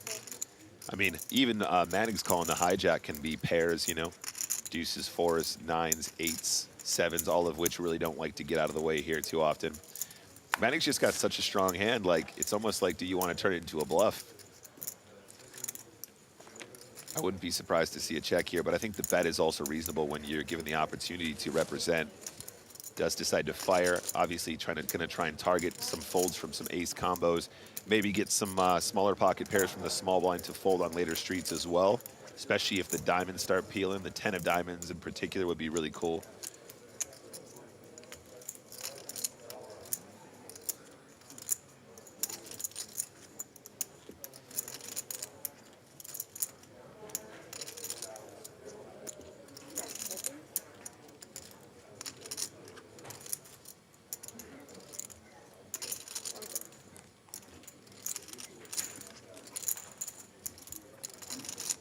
Kenny not getting out of the way, but this is the power of position, people. So Manic now going to respond second after Kenny checks, and it's a great turn from to find another barrel. 2 overcards in the diamonds now, and obviously, well, he doesn't know it for the time being, but 2 live cards with the king and the queen.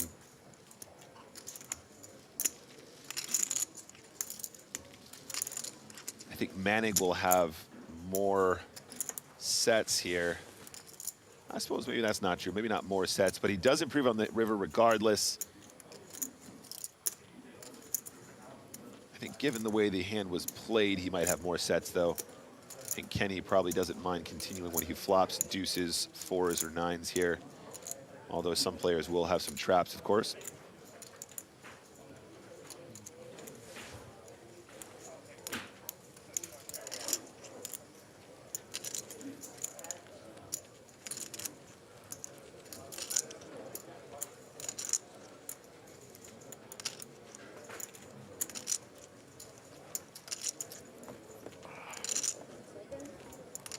So 295K in there. Manic is going to try and get some value from his combo. Now he's completed the pair. 295K in the middle. That's 185, nice and chunky.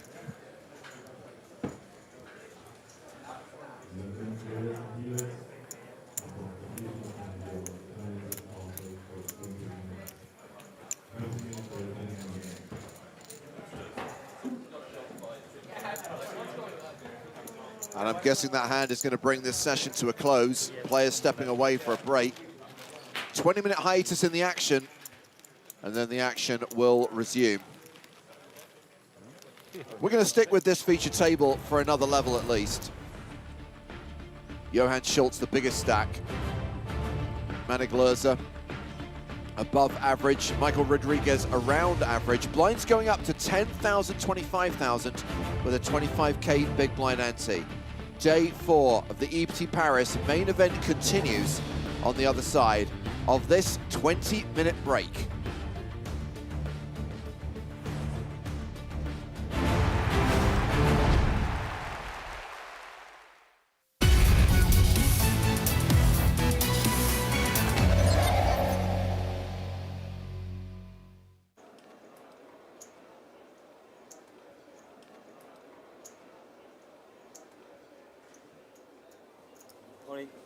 And we get a shove from one of the small stacks at the table. Petit shoving for his last 11.5K.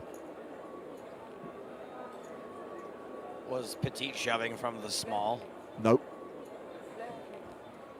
Would have been a triple threat. Well, just Phil Ivey in the big blind, looking as interested as ever. I think that early Ivy has some like Tom Dwan tendencies with the looking around, mouth open. That's so weird that you call them Tom Dwan tendencies. I would say Tom Dwan had Phil Ivey tendencies. Yeah, that's true. So Ivey calls the all-in with ace-7. He wants the dealer to turn the cards just a little more to the side. Uh-oh. Flops a gut shot. See ya. Wow. Oh. Dead to a chop. Wait, you can hit a jack. Oh, of course. Straight. A better straight. I just didn't think that was even a possibility, because I never thought in a million years that the very first hand we would see of Phil Ivey on the EPT would be a hand where he I knew when lost. you said only a 7 would tell me I was going to lose that pot. I thought I was going to lose it when you said that. I didn't see. It's okay. Not your fault. Phil taking out his frustration on the guy calling the cards. Yeah, that's actually kind of weird. It's like, oh, you didn't know either? Like the, you know, what the floor says stands? No, sorry, you lost. The floor didn't announce you're out.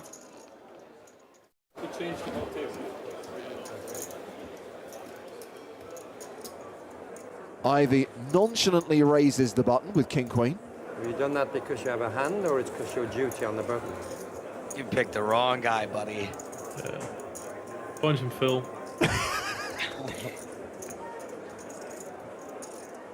Oh my god. Oh! What? He's going to call out the small blind. Lex is slightly perplexed by that move. That's amazing. He's going to outplay Ivey.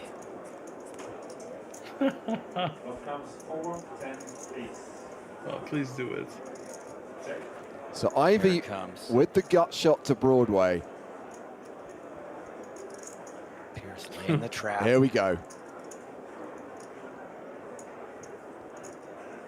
So we all want the check raise here, right? That's what we're all hoping for. Ah. That's why we remember Ivy and not Mr. Pierce. Yeah.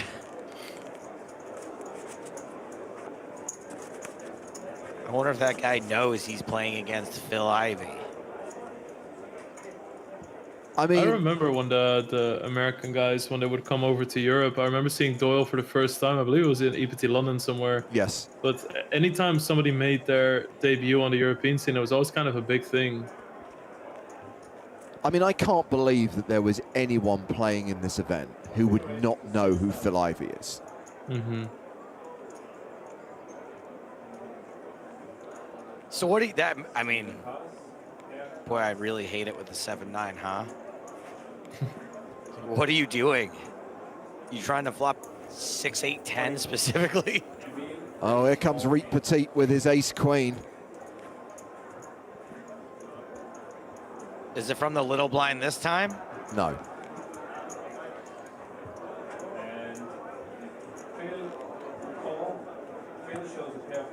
Whoops.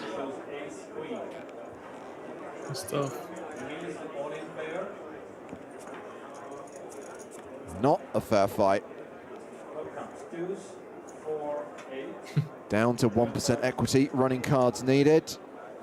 Okay, good shot with a 3 on the river. But it's a 6, aces hold, and Petit is eliminated by Ivey.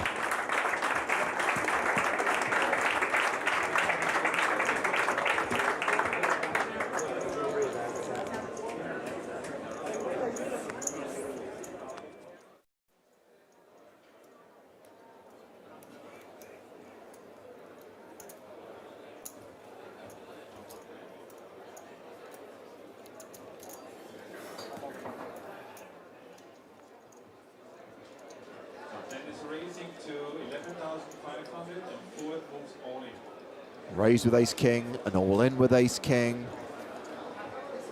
Look at that face, come on. And Ivy's all-in. With queens.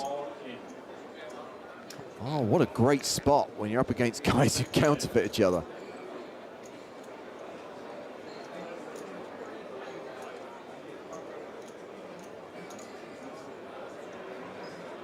Is this the age of, oh my god, I can still fold ace-king pre-flop? Yep. Oh, absolutely. I mean, I guess But he's they all facing... think about it. But also, this is the original Razor who's facing 2 all-ins, right? Yeah.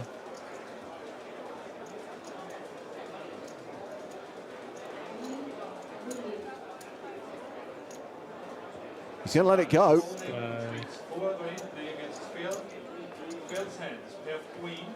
This is one they always tell him. I had the same hand, bro. I had the same hand. Yeah, there you go.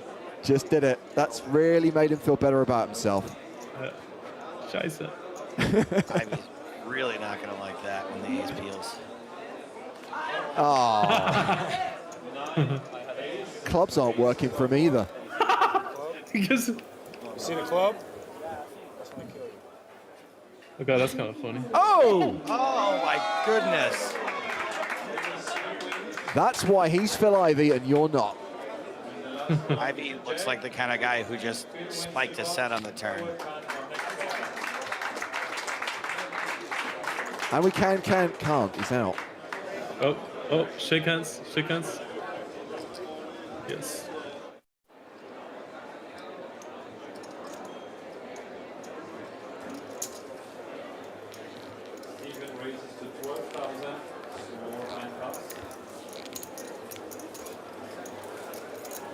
I have a hand this time. It's not a button move. I have a hand. You can look on the. You can look on the television later, next month. Or in 14 years' time. This guy has all the classic poker jokes. Like somebody raised on the button, do you have a hand or it's just because you have position? And now he makes it in reverse. Yeah, but Lex, this is original material at the time.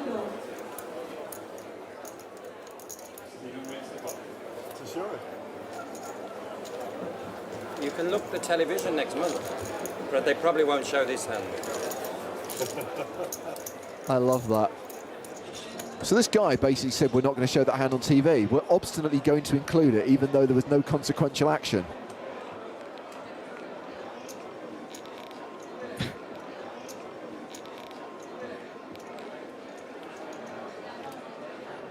Continuing to bring you action from EPT 3 Barcelona. Live commentary on a 14-year delay. This tournament played in Barcelona in September of 2006. Phil Ivey making his first appearance on the European Poker Tour and raising the button here with 8-7. Can't have a hand every time on the button. Yes, he gets a hand too. This is his moment. Come on.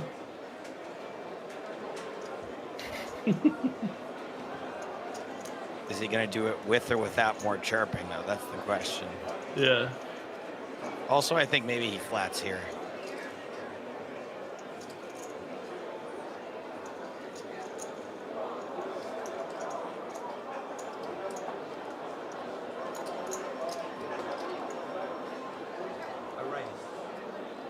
Steven announces a race. All right, good.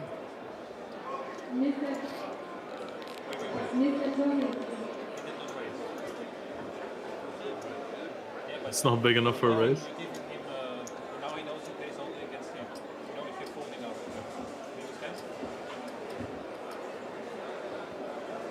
Critical beatdown says, does he go quiet now? He has a hand. Looks like it.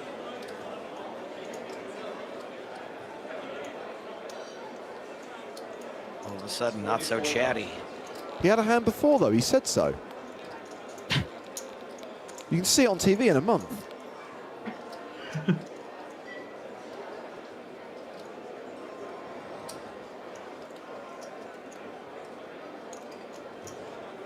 I mean, the best way for Phil to outplay him here would be to fold. Yeah.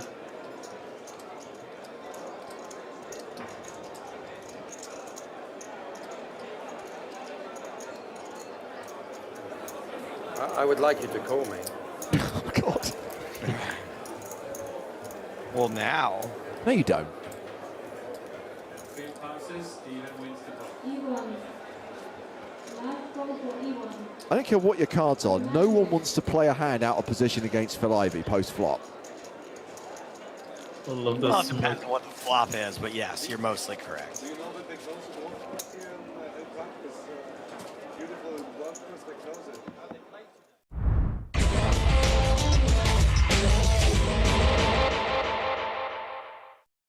Well, we're heading over to the secondary table where we are on cooler alert. Oh boy. Ivanov opened with fives. Pastor 3-bet with aces. Decision now on Mateos, who's got queens. That's not going to be good for business. He 4-bets. And Lasmar, our qualifier, has jacks. Wow. He folds. Christopher Frank All in. shoves with kings. Oh, come on. Is this a standard deck or just one with all the letters of the alphabet? I didn't look before. Seriously? Boy, are you going to be happy and then immediately disappointed. Ivanov has folded. It's back on Pastor. Yeah, check this out, Johnny Lawden. He reshoves. What does Mateos do now? That. Feels bad, man, but I don't think he can fold.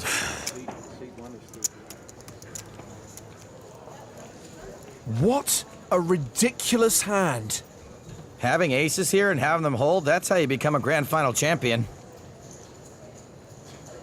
And is that? 5. So sick. Sicker than Lucille Auster on a Gravitron. I don't know. He knows he's losing in at least one spot, but his odds are also pretty sick. I think I have to call. There. Mateos calls! Got aces? Oh. I swear I fold jacks. I swear. Cool story, bro. Aces versus kings versus queens. Well, none of the 3 ones, eh? 6 sweat for everyone so deep in the tournament. Even aces aren't totally safe. Juan Martin Pastor set to triple up. Christopher Frank likely to be eliminated. The flop. 10-4 deuce.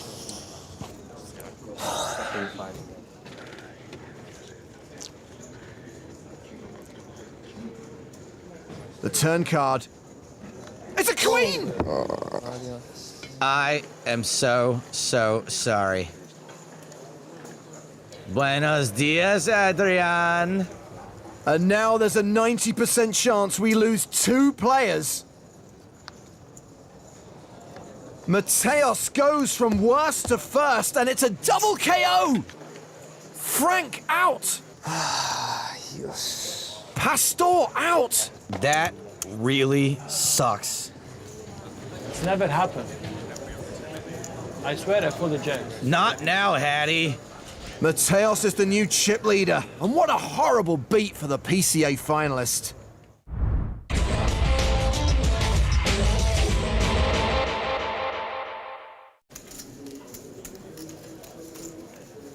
Line still 1,500, 3,000. Action on Ivan Tan from Singapore. He folds. Pocket fours from Matthias Bergstrom. And he's raising. He makes it 7,000 to play. So here's Benny with King Jack off. Contrary to what Benny might think, this isn't a mandatory 3-bet or even a mandatory call to an early position raiser. Did you really think he'd fold? Benny Spindler 3-bets. Story checks out. Now 20,000 to play. And hello, Paul Fulton is going to 4-bet with ace-6 off. Okay, so I know I would be an advocate of re-raising Benny Spindler if you have any sort of hand, but A, Benny's not the only player in the hand. B, cold 4-betting with ace-6 is not a winning play overall. And C, no. Just no. So action back on Benny with Bergstrom giving up his pair of fours. Boy, Fulton doesn't look very comfortable, does he? Oh wait, that could just be because he's British. Now. Those are not calling chips. Benny Spindler is going to 5-bet to 90,000. I guess either King Jack is too weak to call with and Benny wants to turn it into a bluff, or we're just seeing a good old-fashioned stack swinging contest, which, by the way, doesn't necessarily equate to good poker, though it is awesome to watch. Fulton has an auto-marked. He does have the best hand. Gotta wonder if he knows it, though. Oh my word, it's a 6-bet. There's some serious button clicking going on here. I'm not even going to pretend like I know what these guys should or are going to do anymore. I'm out. All right, now I know a lot of you kids out there are spitting up your energy drinks and fist pumping in your hoodies like mad, but to me, this is more like a game of chicken than poker. Who will blink first?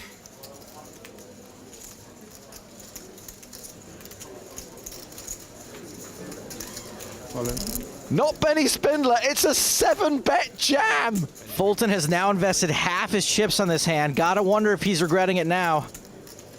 Oh my word, this is the sickest hand ever! Benny Spindler shows the King Jack at the end as he rakes in that pot. James Fulton cold 4-bet, then 6-bet, then folded. It's absurd. 10 years ago, the 3rd bet was aces. Now the 7th bet is King Jack off. I need a cocktail. Benny Spindler consolidates his chip lead in this tournament.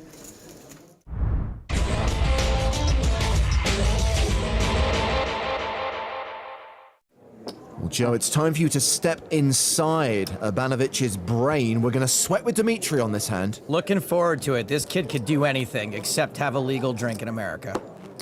Well, he's raised with 8-5 of spades.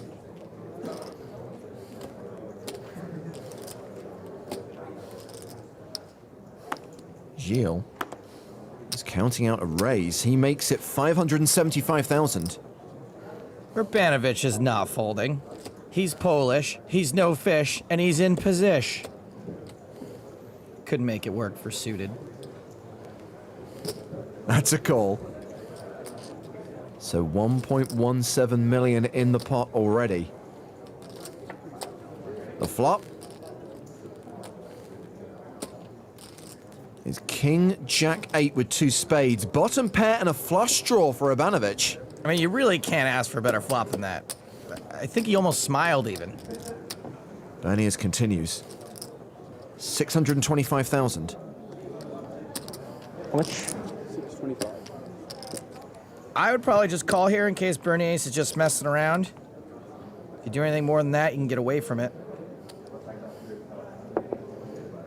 That's a raise to 1.475 million. Is this a raise with the intention of folding if Bernier shoves? I doubt it. I think if he does have it, we're going to see it go in here, and if that happens, we are probably behind.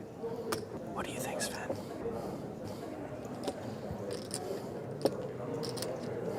All in. There's the shove and a call. Not much. But Yeah, I'll say it's better. We are not behind. Nice hand. Bernius has 4 deuce. Well, that was wrong, but this time it's in a good way. Yeah, I don't get it either, guys. You better tell your boy to geel out. Well, the turn is a 7. That means Bernius is drawing dead. Nice hand. Thank you. Abanovic doubles up and reclaims the chip lead. I think Bernier's lack of experience is starting to show. Come on, 4 deuce. Love the attitude, though. You're going to be rich either way.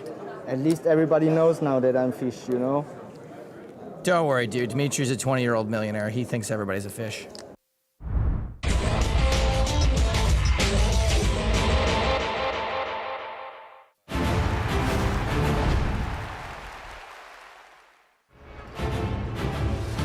Welcome back to Paris and the 2023 season of the PokerStars European Poker Tour. This is the first ever EPT Paris main event in partnership with the Club Barrier. Day 4 action continues. We played 90 minutes so far and we've lost 9 players. 38 remain, and it's Konstantin Held, the start of day chip leader, who has held on to the chip lead. I'm so sorry. 4.2 million near enough. Brian Delaney sits in second, Denzel Speckman in third. The 3 biggest stacks of the 38 who remain coming back for the second level of the day. Blinds now going to 10K, 25K with a 25K big blind ante. Same lineup on the main stage, same feature table, where Johann Schultz is the biggest stack. And there are no short stacks, although officially Peter Nijinsky is bottom of the leaderboard with 28 big blinds. It's James Hartigan with Nicholas Walsh. Hello, thank you so much for having me, James.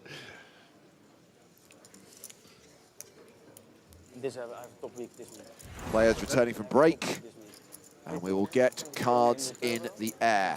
The black chips looks a bit like the blue chips. Wow. Like the yellow look like these. Yeah. Must be nice. You want a hashtag fun fact? Yeah, the yellows and the... Nick, you know me, I love hashtag fun facts, I love hashtag fake facts. Either will do. So guys, if you were just joining us, excuse me, we were talking earlier about how Manig's last name actually does translate loosely into English as Manig Solver, which is obviously appropriate for the modern poker GTO-oriented game that we play. Absolutely. Konstantin, who's got a monster chip stack right now, his last name being Held, his last name actually translates into hero in English. We've got a solver and a hero. Yep. So, I mean, did we ever really have a chance, you guys, these Germans showing up with their poker last names? Action underway. The 30-second hand to be dealt at the feature table on day 4 of this huge EPT Paris main event. 1,606 total entries. Prize pool of 7.7 million euros. And we are reaching the business end. Today we play down to the final 2 tables. Tomorrow we play down to the final table. And then play down to a champion on Sunday with mini EPT Paris tournaments online every single day. Low buy-in affairs with EPT satellite tickets added to their prize pools. Yeah, I'm afraid Turnmulder is gone, those of you who are asking. Spirit of the horse. And I'm sorry, Paolo, Paul Tedeschi is no longer in the Paris main event. This might be another raise and take it right out of the gate for Manic here. Queen 8 suited, good enough to get all the way around the table, finding that fold in the big blind.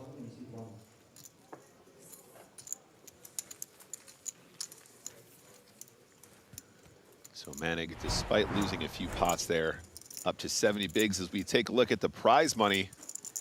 Yeah, and when we get to Sunday, we are going to be paying out extremely large amounts of cash, more than $500,000 for third, nearly 800K for the runner-up, 1.17 million for the winner. Good question from Tweedy.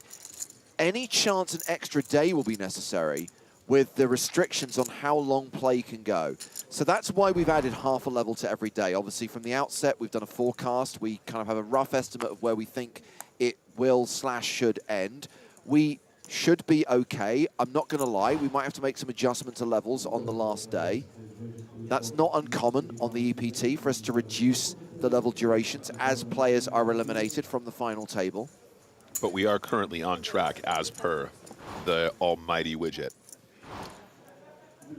You do see a change in the dynamic of an EPT main event as you get to the final two tables, though. As you start approaching those, let's be frank, life-changing sums of money, and the regular money jumps, i.e. the jump with every single elimination, then ICM takes hold, and then people tend to start playing a bit shallower. So right now we're playing around a 50 big blind average. That's why we're on pace. But if the big blind, sorry, if the average stack slips to closer to 35, 30 big blinds, that's when we kind of like enter what I like to call squeaky bum time.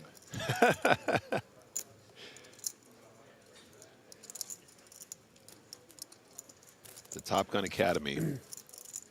It always multiple danger zones. It always amuses me when people are joining the coverage at this point or have been watching for the last couple of days and they're like, 38 players left. I mean, you're going to be at the final table today. You're going to have a winner by tonight. It's like, you do realize that we will start playing levels where we lose one, maybe two players if we're lucky. We can sometimes play an entire 3-hour session without a single elimination. Yeah, and I think also, guys, remember that we've been doing this for a while. European Poker Tour has been touring for some time now. 2004. Somebody do the math. That's like 19. a really long time. Nearly 2 decades of the EPT. Right, just a reminder in the chat, guys. Let's be kind to the players. No commenting on physical appearance in a cruel or demeaning way. We are getting serious with the ban hammers now. I don't mind bad lookalikes when they're done with no sinister intent and when we're just having a bit of fun. But hammering on someone, whether it's a physical feature or a certain aspect of their appearance that's derogatory or in any way insulting or in bad faith, yeah, it's just leave it. Yeah, just be cool, guys. Let's just enjoy the poker.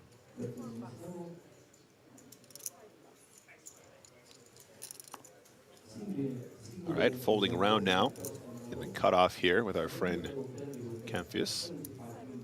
Decides to fold the king-8 off. I think off of Kemphius' stack, that seems reasonable. 42 big blinds, keeping it tight as we get down to the final 38 players. King-8's probably a little bit OOL there anyway, to be honest. A little bit on the wider side regardless.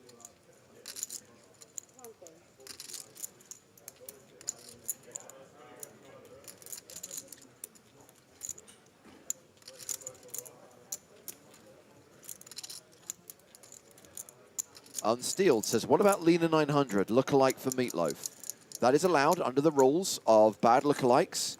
I can kind of see it. I think it probably strays into the realm of terrible lookalike, but you don't get a ban for that.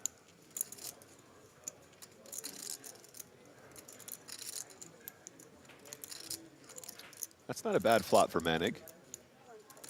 Little blind v blind action.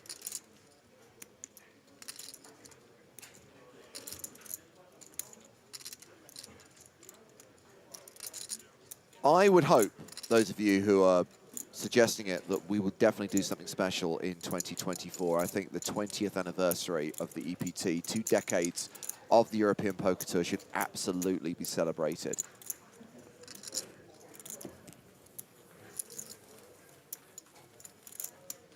I mean, obviously, we no longer go by season number. We tend to talk about calendar year, and we have just seen an elimination. Clemens Reuter KO'd in 38th place. Ari Lodge took him out with a spanner. And Reuter will cash for 24,650 euros. But yeah,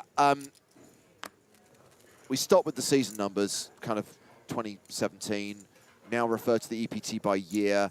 Obviously, there were a couple of years where there weren't any EPTs due to the pandemic, so it's kind of wouldn't be the 20th season, but it would be 20 years, 2 decades of the European Poker Tour being in existence. Right, I vote 20th anniversary.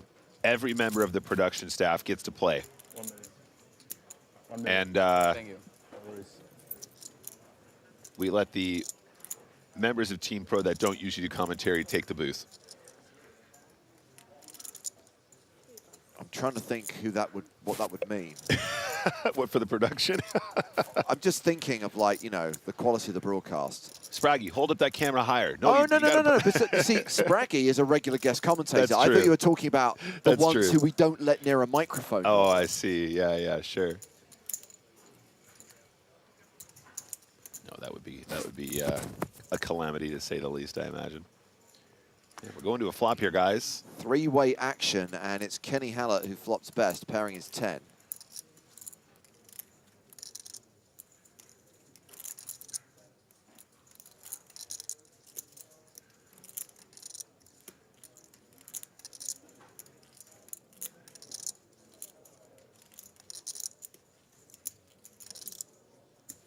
Yeah, the great Gonzo makes an excellent point. Given who you do let near a microphone, this worries me. Great Gonzo, I love you. Excellent contributor, regular on my stream. Not too shabby with the old Photoshops as well. Not too shabby, Shah. Not too shabby. 45,000. The bet from Camp Hughes. It's a C bet into two opponents. He was the pre-flop aggressor. Kenny Hala calls, Schultz folds, heads up to the turn.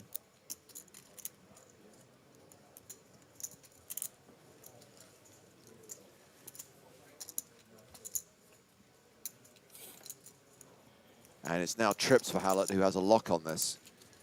Very nice spot for the KT. Having position here as well, very nice. I'm not sure if he gets any more money here. I think ace-8's probably going to just check, give up quite often. Although, you know, you are beating some spade draws, you are beating some straight draws. Just quite difficult. If your opponent does have a bluff on this turn, they can quite frequently have a bluff in the river. So calling down with ace-high becomes very difficult when you realize you have an additional street to play still. Shane Delaney asking on YouTube, any Irish players still in the tournament? At least one. 235. In fact, he is the only one. Daniel Wilson, a former Irish Open champion. 235.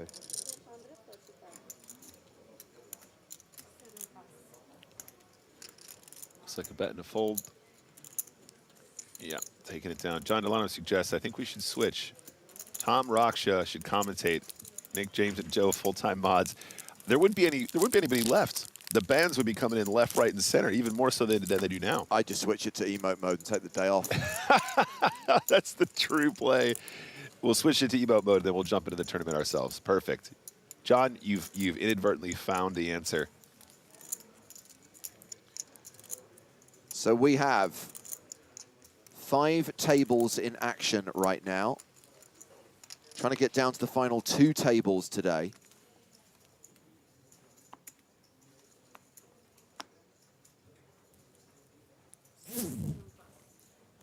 Someone's unzipping.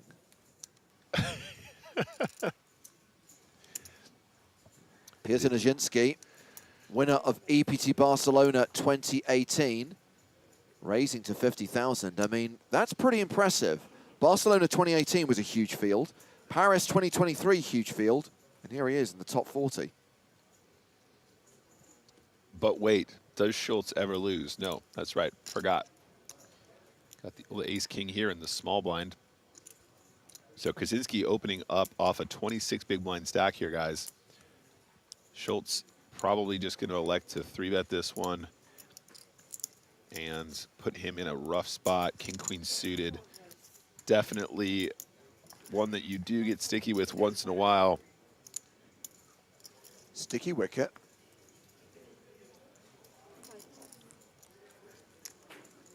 So re-raises to 155,000. Nijinsky does have king-queen suited, does have the advantage of position, doesn't have a huge stack, though. I feel like he's going to be really tempted to defend this, but he is dominated pre-flop. Yeah, he's going to make the call, and we will go to the flop. Stevie asking if Maria will be here later today. Yeah, remember, Maria joins us remote. Maria is on the west coast of the US. We have the live uplink using the transmitter on the Eiffel Tower, but we have to also factor in the fact that it's still very early for Maria, so she tends to do the evening session when it's daytime for her. So a whole load of bricks. Ace-king still the best hand. Now, depending on how he sizes this one, This is a 3-bet pot, remember, guys. So the c-bet will be smaller than usual, probably. But if he goes too small, he might still get floats from hands like King, Queen suited, Jack 10 suited, that kind of a thing. Looks like he bets 75K. Obviously, getting floated here is really difficult to know what to do on later streets. Nozinski, excuse me, has the 2 overcards and the backdoor hearts, so might be tempted to continue in what is already a very inflated pot. But it does represent a big chunk of his stack here, even though it is on the smaller side.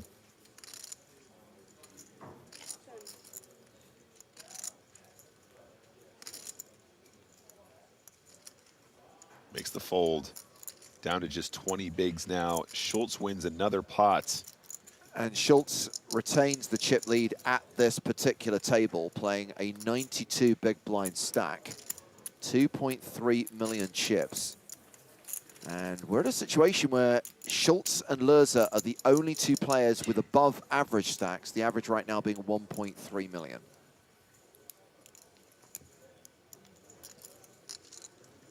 For the anniversary, players should be allowed to switch the turn card if they don't like the original turn card. Not Chat Pro Saturday. Stupid idea. You're banned. Actually, it reminds me of a format that we had on PokerStars for a while. Swap Hold'em might have been one of the greatest games that we ever invented that didn't stay on the platform. That was seriously a great game. Can I just throw it out there that if it was a great game, it probably would have stayed? The issue that we had was the pros were just way too good at it. It was like I was winning like 80 big blinds per 100 or something. It was insane. Hashtag completely unsustainable when one person is beasting the entire field. Yeah, that was a great one though. I think there's a chance you can still play it if you play home games though. It might still be an option in there. Oh, that's cool. Yeah, I mean, because it was honestly a fantastic game. It really, really was good.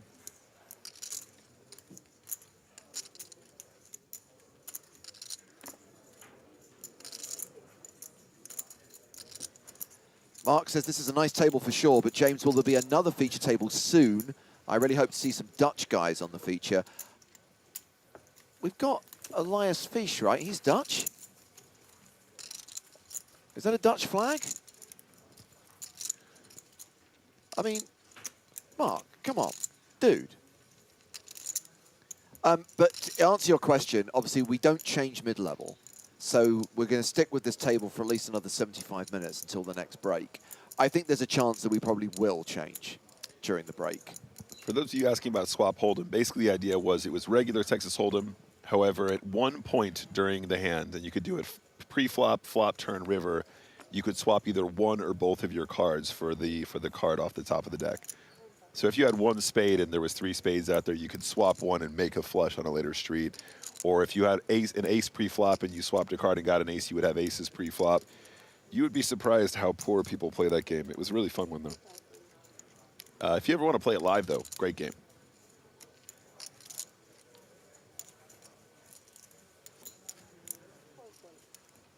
$50K apiece here. Lerza raising, Schultz calling, and we still have 3 players to act. We've got Fish on the button with ace-deuce. He's just been quite patient thus far.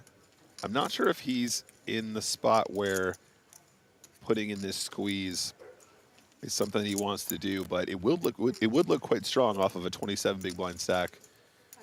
James, I think he's just going to keep it tight though. Yep, makes the fold. Yeah. Rodriguez now small blind with King Jack suited. It's up to him.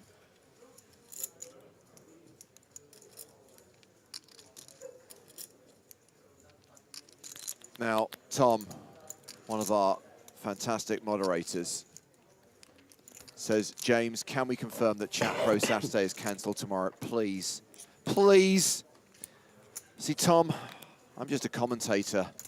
If I had any kind of authority, if I had any kind of power or influence at poker... Oh, wait, I do. Chat Pro Saturday, vetoed. Oh, dear, oh, dear.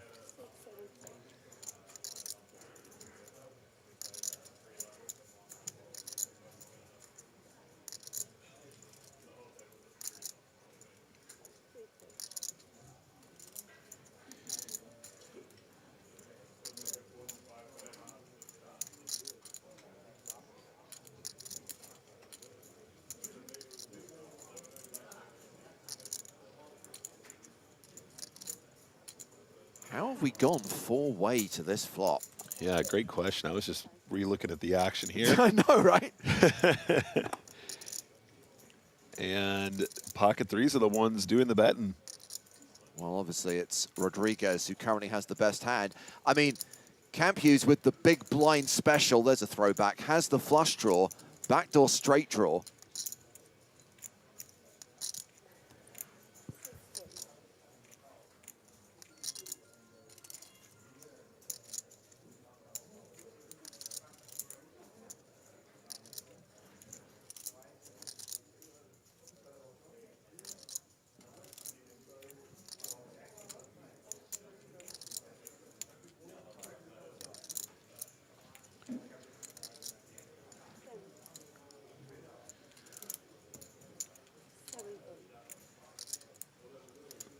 I think Manic's probably going to get out of the way now. Doesn't have much of anything.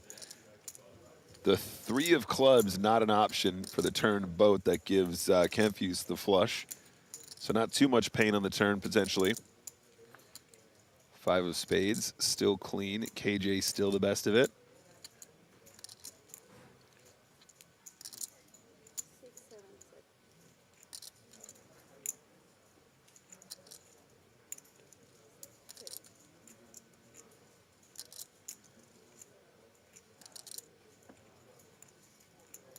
So Rodriguez miles out of position here, makes the first check. I think Schultz knows it's time to just chill.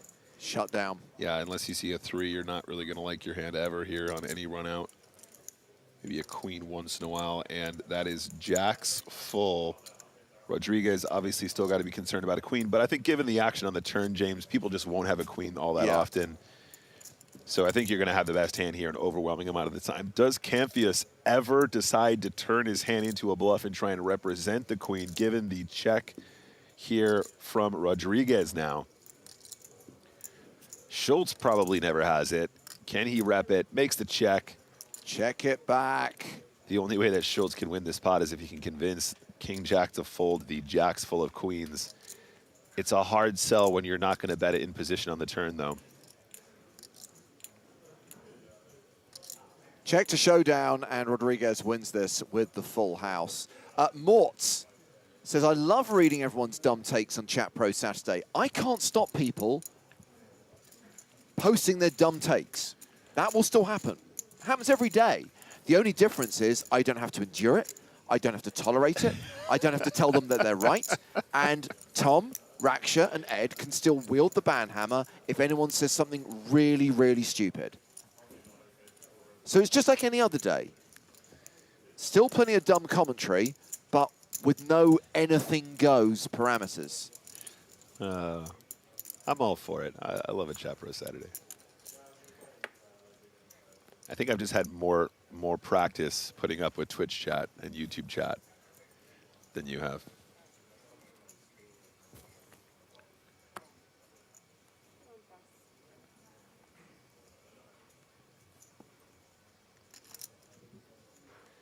Manic, UTG +1.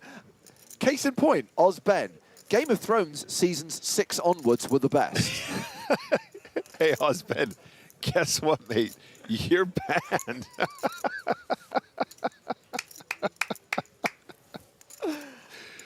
Oh, that was a good one, though. All right, I'll see you in a minute, buddy. Nice work.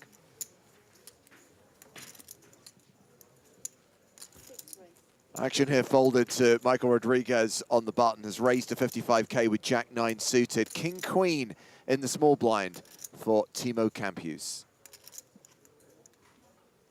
Get your Keck buys in the chat for that comment.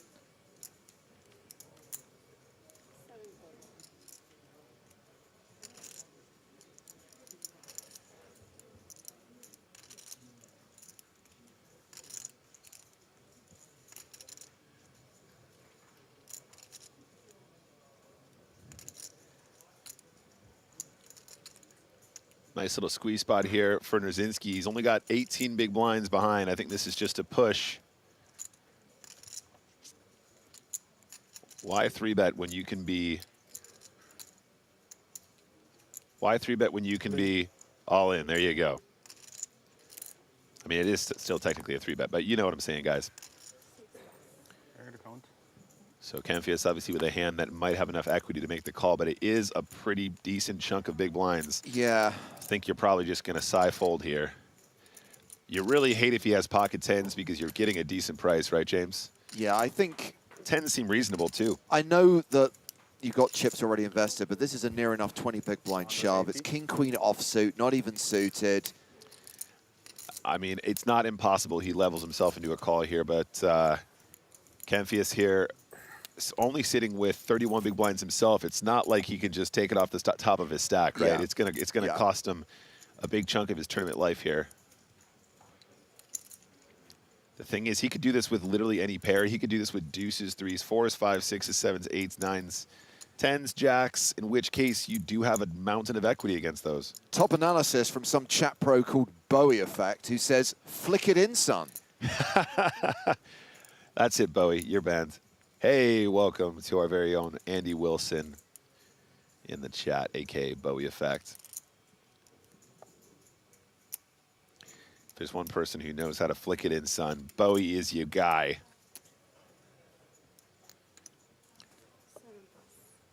Yeah, makes the fold here. Serious ICM implications at this stage.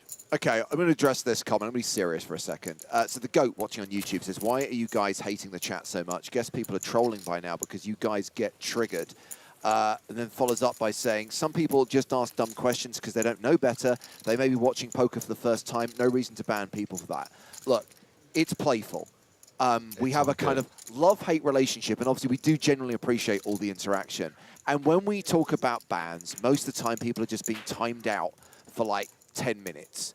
It's a comedy ban. You guys are doing 10 minutes? People only get legit banned for like saying offensive stuff or where they've been warned to go in an area where they've not been. Why? I give him like 30 seconds. I give him like 60 seconds for the memes. You guys are giving him 10 minutes? I think it's the auto. The auto is 600 seconds, right? I give him a right click and then a 1 minute little slider. I can't be doing with sliders. I just do whatever the default setting is. Damn, Chad, I didn't know they were going to play you like that. Yes, it's playful. We're just having fun, you guys. If you have serious questions and you want answers, I'm here for you. We're here for you. We're always willing to accommodate new players here in the game, trying to grow the great game of poker all the time. So don't take it seriously, guys. We're just having fun. It's just an inside joke we got going with all the regs.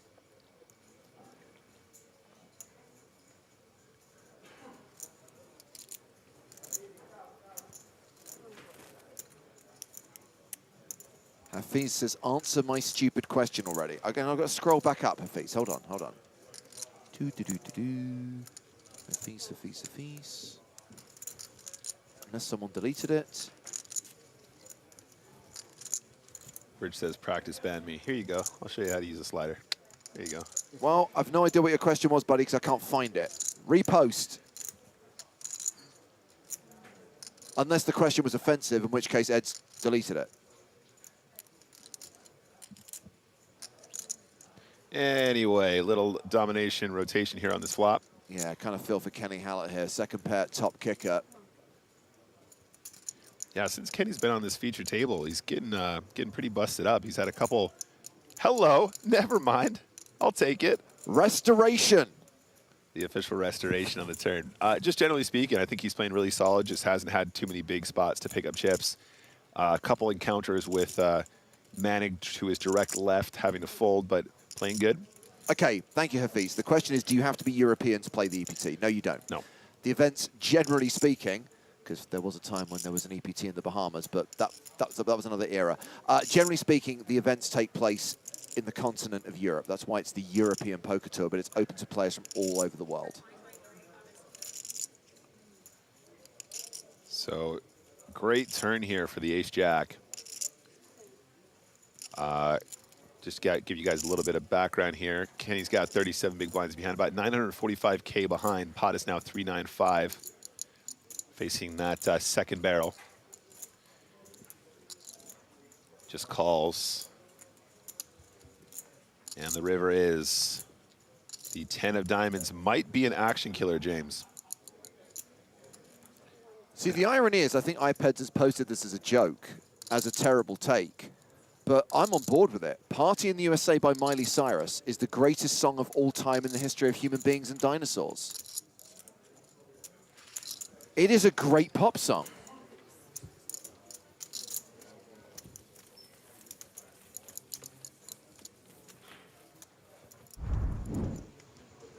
We have another KO to tell you about. Guy Taylor, still wearing his rip and dip cap, has just been eliminated by Razvan Balea. So Guy cashing out in 37th place, and cashing for 24,650 euros. 36 players remaining. If the widget is to be trusted, if the widget is to be believed, we will see another 4 eliminations this level. The widget predicts we will end level 23 with 32 players. We will get to the final 4 tables. All right, trust the widget. ABC Poker bringing back the old rip and dip. We haven't seen any rip and dip today, no.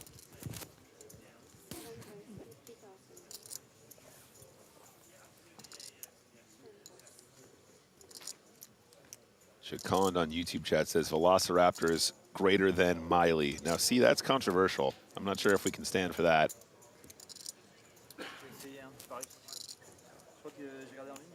Like 8, right? 790.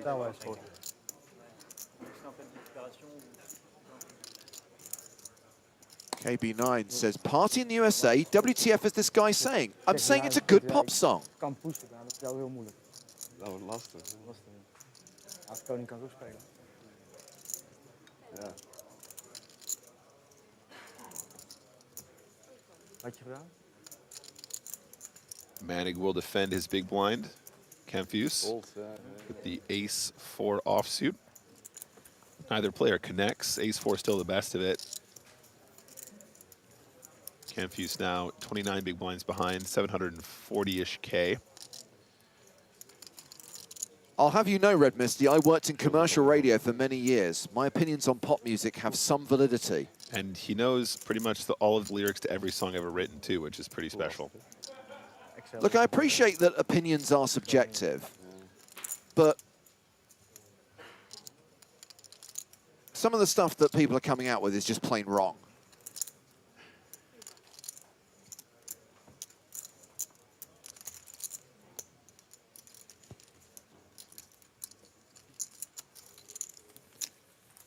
Okay, now people are coming after Taylor Swift. That I will not allow. No, you can't be doing that. Any criticism of Taylor Swift in chat is going to be met by a permaban. Taylor is beyond reproach.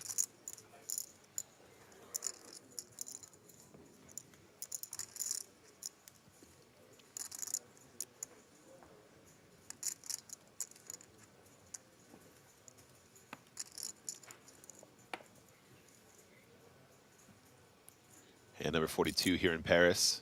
If you've just joined us, EPT Paris main event 2023 coming at you. Folding around now. Cutoff not interested. Kenny on the button. I can't help but feel like that 10 on that river slowed the action down considerably in the previous pot, Queen Jack versus Ace Jack. Again, kind of a bummer for Kenny because I think he definitely gets another street if we don't see the 1-card straight roll in.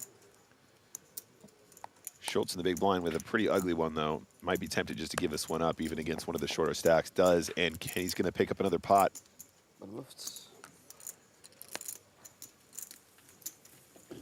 Totally awesome, rather appropriately, considering that today is Friday, brings up Rebecca Black, who sang so beautifully about this day of the week. Friday, got to get down on Friday. I saw that from one of the other tables. Yeah. Did we ever find out which seat she took? Front seat? Back seat? Apparently this is a compilation of people wearing black hoodies with man buns. Ben Heath, Brian Delaney, Nicholas Adstedt. Who wore it better? You decide.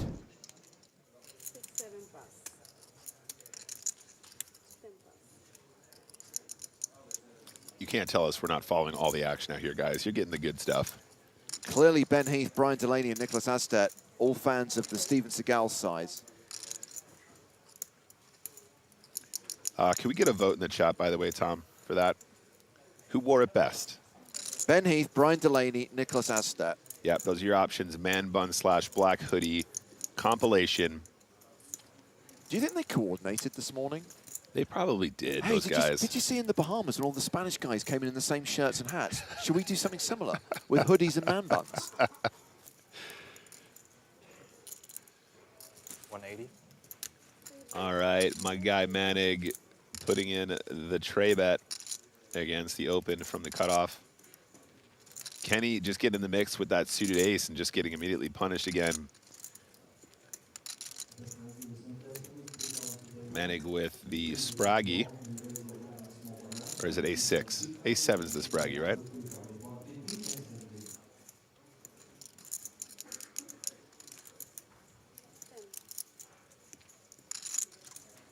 Yeah, Schultz can just wake up with kings. That's fine.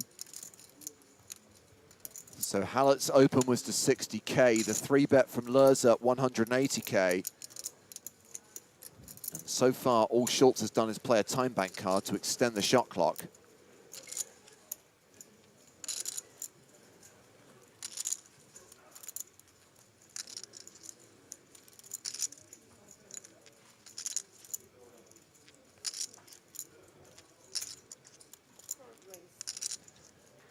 No real surprise to see a cold 4-bet from the small blind. The re-raise is to 410,000. Action back on Kenny Hallett, who's folded. And Manic Lerza gives up the Spraggy. Schultz increases his chip lead at the feature table. 2.5 million, a 100 big blind stack.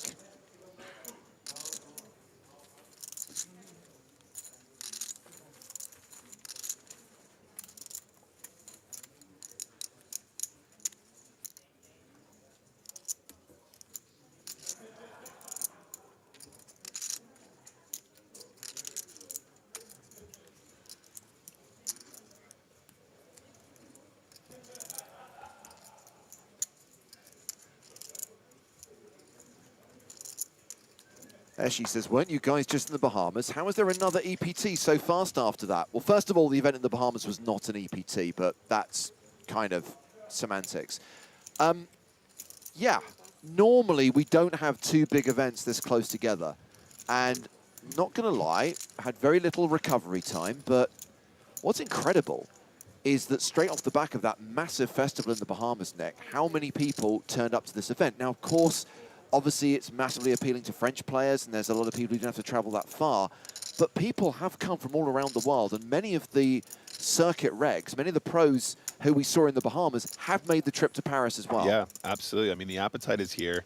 These fields just keep getting bigger and bigger. I mean, obviously, this was a stunning turnout here in Paris, especially for a first premier Paris EPT, our first ever. And yeah, the pros won action, and you know, these are some of the best games in the world. You get these nice big fields, lots of soft opposition out there to take down, playing for millions of euros. That's what they're here for. The Sharks have come out to feed. As the legend Umberto Brenes would say, the shark is hungry. 'Cause I'm hungry like the shark. No. Oh, sorry, guys. Anyway, Kenny here with the best of it. Honestly, the influence Griffin Bencher has had on this broadcast. I'm a chameleon. Whoever you put me in the booth with,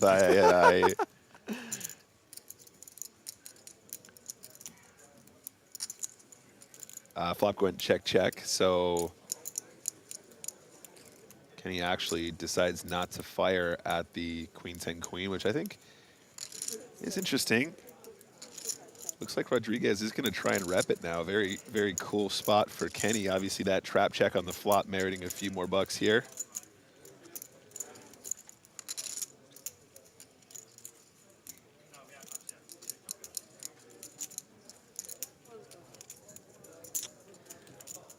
Oh, I've dropped my pen. There it is. So given the fact there was no c-bet on this flop, Rodriguez might be putting Kenny on some ace-high combos. He might try and still get to fold. Quick give up, though. still plenty of hands in that big blind you can get value from, especially if they hold a pair. Could have worse tens, maybe a 7, maybe a 4, maybe some smaller pocket pairs like 5s might still hero call him if he goes small enough. Don't think he has a queen too often that checks this river because he knows he'll find too many checkbacks. So Kenny finds the correct value bet. Okay, half bear, half human. I take your point, but when Nick says Rodriguez does such and such and Kenny does such and such, it's obvious that Kenny is the other player in the hand, and therefore it's safe to assume his name is Kenny Hala.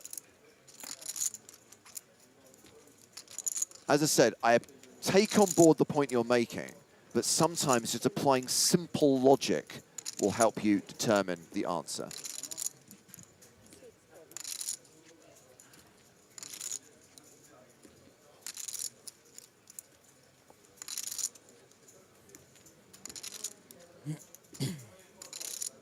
So Rodriguez calls the 130,000. And Kenny Hala chipping up here to 1.6 million. Second in chips at the table. An above average stack. So we've got 3 above average stacks now at the feature table. Schultz, Hallett, Lerzer. A total of 5 tables still in action. A table will break when we get down to 32. The final 4 tables. There'll be a redraw when we're down to 24. The final 3 tables.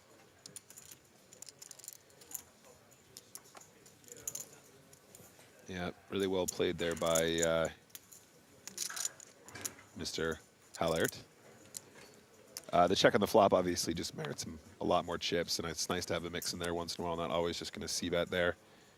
Fantastic from Kenny. Does chip up considerably now, second in chips on our feature table, excuse me. And Kenny Hala back in action. King, Queen offsuit is raising to 60,000. Johann Schultz folding the Dolly Parton. Working 9 to 5. Rodriguez in the small blind. This time with the jacks, they might see another clash here. Rodriguez out of position once more against Kenny Hallert's open here. So just to give you some context here, guys, Michael Rodriguez in the bucket hat has 45 big blinds. Might be tempted to play his hand as a 3-bet from this position, though, and does put in the raise. So the 3-bet is to 210,000. Action back on Hallett, who would have the advantage of position should he decide to call here. These are 2 of the biggest stacks at the table. Yeah, and you guys will notice the size up here from Rodriguez given the out-of-position play. You just don't want to get looked up as often from this spot. And obviously when you're in these situations too, you do generally want to get some more folds when you're bluffing and stuff like that too. So having a nice balanced 3-bet size. James, I think if he had King-Queen suited, we might have seen him tangle there just because it has much better playability. But King-Queen off, I think, is reasonable to just raise fold. We are obviously getting down to the final few tables as well, so tournament lives are seriously valuable. And I spotted that we do have a legitimate short stack at the table now. Elias Fish is playing a 15 big blind stack. Still have just over half the level to play before the blinds go up. And we are going to head to one of the outer tables where we find Mehdi Chowy in action against Miroslav Elilovic. And you can see that Mehdi is all in. Has been called. Table 2. And we are off to the races, it seems, because we've got Ace-King against pocket 10s. Mehdi with the Ace-King. Mehdi is the at-risk player. And it's a Jack-6 deuce flop. 10s are holding. King on the turn. No 10 on the river. So that is going to be a double up for Mehdi Chowy, who's now going to have more than 2 million chips.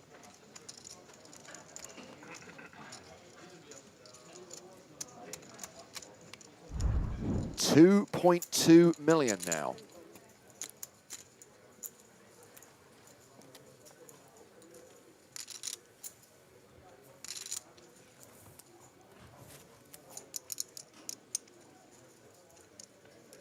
Picking up the action on hand 46 of the day. at the feature table. Johann Schultz open from the hijack with ace-queen. It was a big blind defend from EPT Barcelona champion Piotr Nijinsky. And Nijinsky has flop best with a pair of fours, has checked the action to Schultz.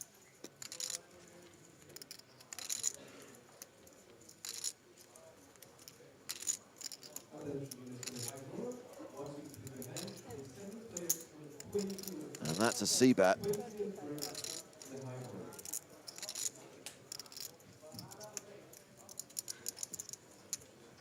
$35,000 into a pot of 135,000. It's smaller than I thought so far. Like 100, 200.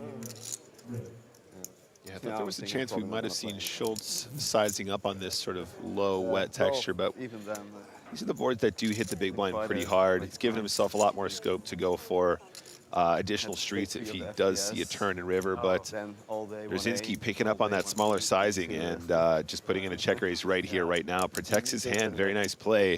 Brzezinski now up to 28 big blinds. I'm sure if I can load myself up again for a high-intense tournament. Once we reach the halfway point in the level, Close to London. How long does the Eurostar take? let's reintroduce Mr. Joseph Stapleton. Hello, my babies. 36 players remaining. We just saw a hand at one of the outer tables. It was actually table 2, and I can tell you that for the next session of play, on the other side of the next break in 45 minutes' time, we are going to make that our new feature table. It has the tournament chip leader, Konstantin Held. It has Irish Open champion Daniel Wilson. And it also has Lena 900, Nicholas Ashtet. So we will be changing the feature table at the next break. We still have half a level to play with these guys. Manic Lurza under the gun. Ace, king suited, has raised to 50,000. Let's go, big slick, suited.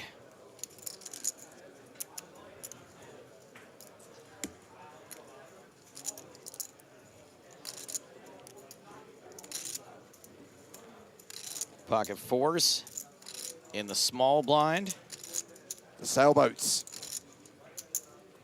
Did you say he's a Barcelona champion? 2018 was the year there was a platinum pass added to the prize pool. Did I interview him? You did. Kenny Hallett, 8-6 in the big.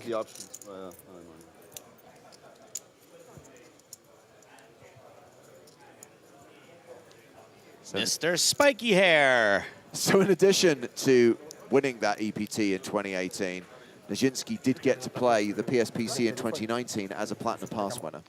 Did he win? He did not. Kenny Hallett in from the big blind, so three-way to the flop.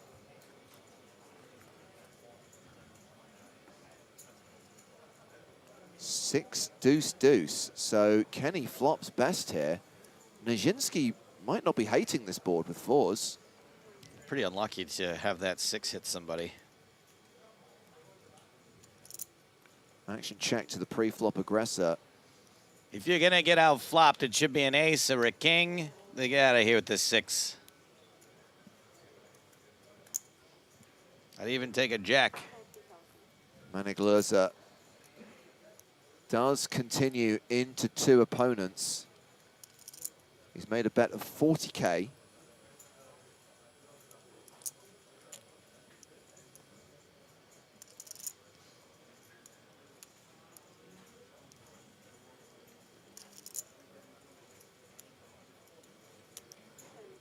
Yeah, I don't know. It's not much chance you can get away from this just yet. Maybe if you were the last to act, someone, you don't really want to be the overcaller here with a pair of fours, but. I really like the way Manic sizes his bet here pre-flop, sorry, on the flop, excuse me. You're just going to want to have really small sizes here. You're going to get loads of folds for the small size regardless, so your bluffs are really cheap. But obviously, if you do have overpairs, you want to keep in loads of combinations of gut shots and, you know, 2 overcards with backdoor flush draws and the like. Also, you want to minimize your losses when they do have a random deuce in the big blind. Probably the position to most likely have a random deuce here, given the pre-flop action. In this case, though, keeping it balanced and using ace-king of hearts with the same sizing. So kind of figuring out that both players have a sum apiece. Didn't cost him a huge amount, and he's not losing like, you know, a third or something like that if he just had one size here, or a half if, you know, you guys are really inexperienced and you're using these really oversized flop c-bets.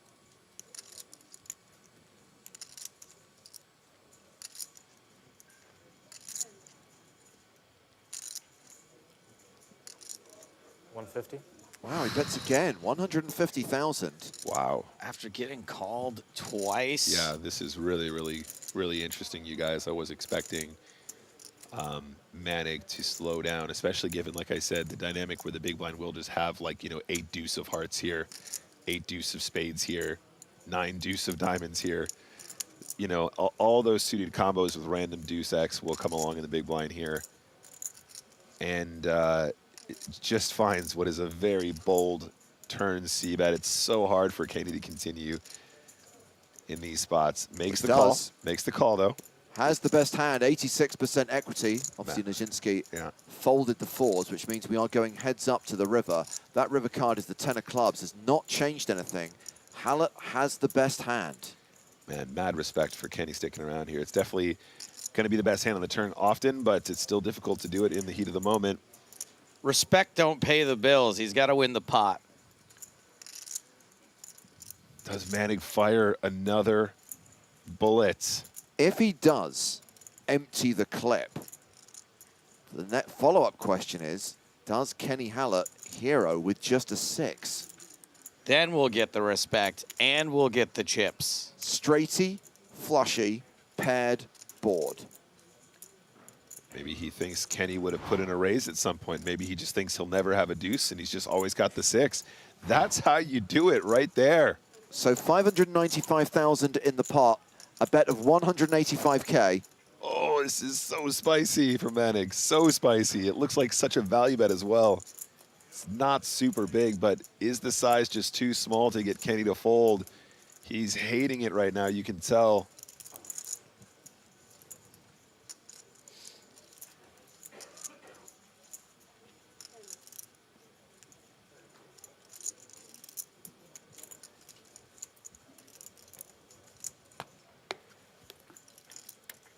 You got a cape under there, huh? You got a little cape? You got a little rubber suit with nipples, huh? You got a little hero suit? Got a little emblem? Got a utility belt?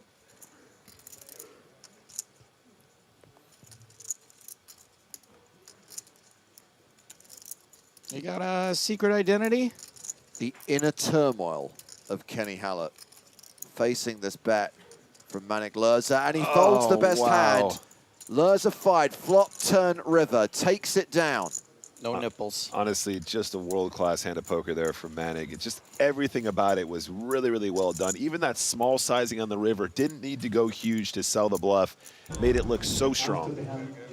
Another KO to tell you about. That is Corentin Robert, eliminated by birthday boy Sven Stock. Was it yesterday? His birthday? No, it's today. It's his birthday today. Happy birthday, Sven Stock. Stonks. Stonks on the rise. So 35 players remaining, 40 minutes left to play on the level. No.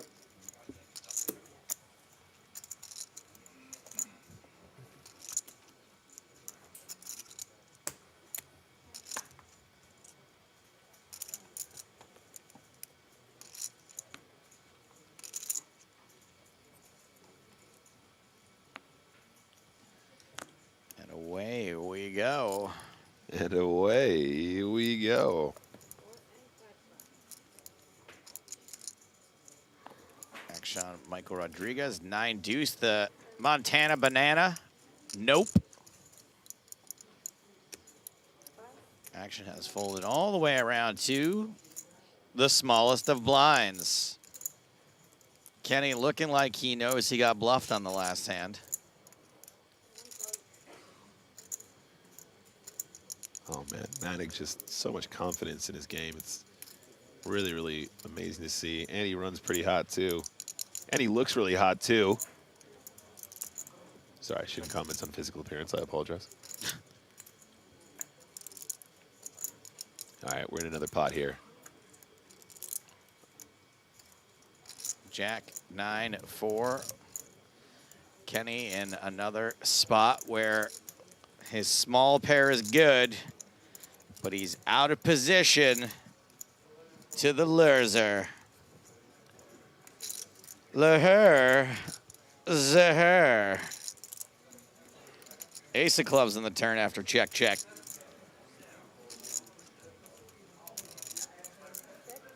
Kenny checks. Manic checks. River is a 3. Manic does have showdown value now. I actually would like to see a value bet here from Kenny. I think the 4s and the trays will still call you here some of the time. He's probably not going to have a jack or a 9 given the check flop, check turn. He's very rarely going to have an ace because that raises pre. This is a beautiful value bet in my opinion. Keep it small. Yep, 35K. That's right where you want it. I don't know. I think given the way Kenny's played the hand, though, he probably would have bluffed at some point if he just had no hand. So it really feels like he's got showdown at this point. Might still be tempted by the small bet, though.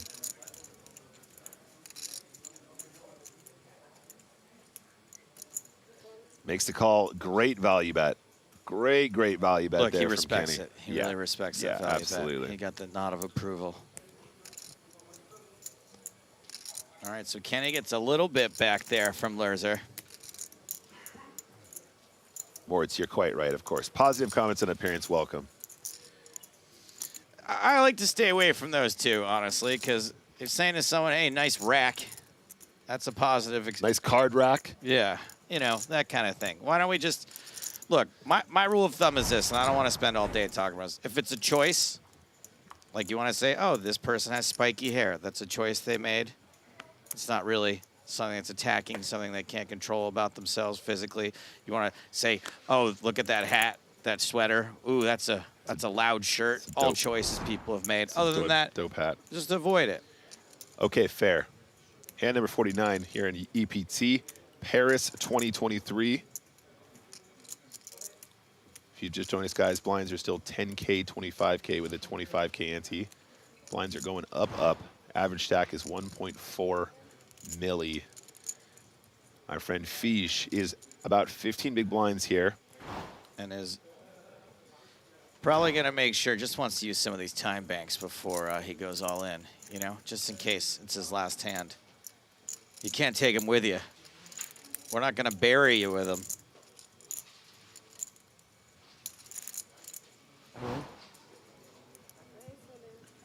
Just going to go for the push here. UTG. Seems reasonable. It does. It does. We are only 6-handed, though, correct? 7, excuse me. How much? Looks like he's going to get action, though, guys. 9s probably feels like a call here quite often. I mean, if anybody's got the chips to make the call, Johann Schultz here in the big blind with 95 bigs is probably just going to flick it in. Makes the call, does have the best hand for now.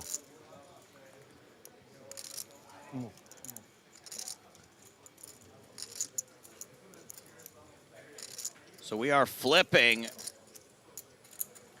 for Fish's tournament life. Schultz got him covered. Like a Vichy Soise versus Ratatouille. One of these two things has a slight mathematical advantage.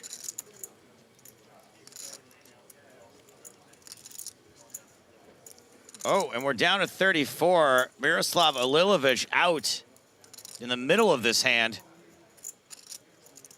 And with just one diamond, no ace or king so far, it looks like Fish could be next. Schultz has 2 cards to fade. Fish has 2 streets to get there. No help on the turn.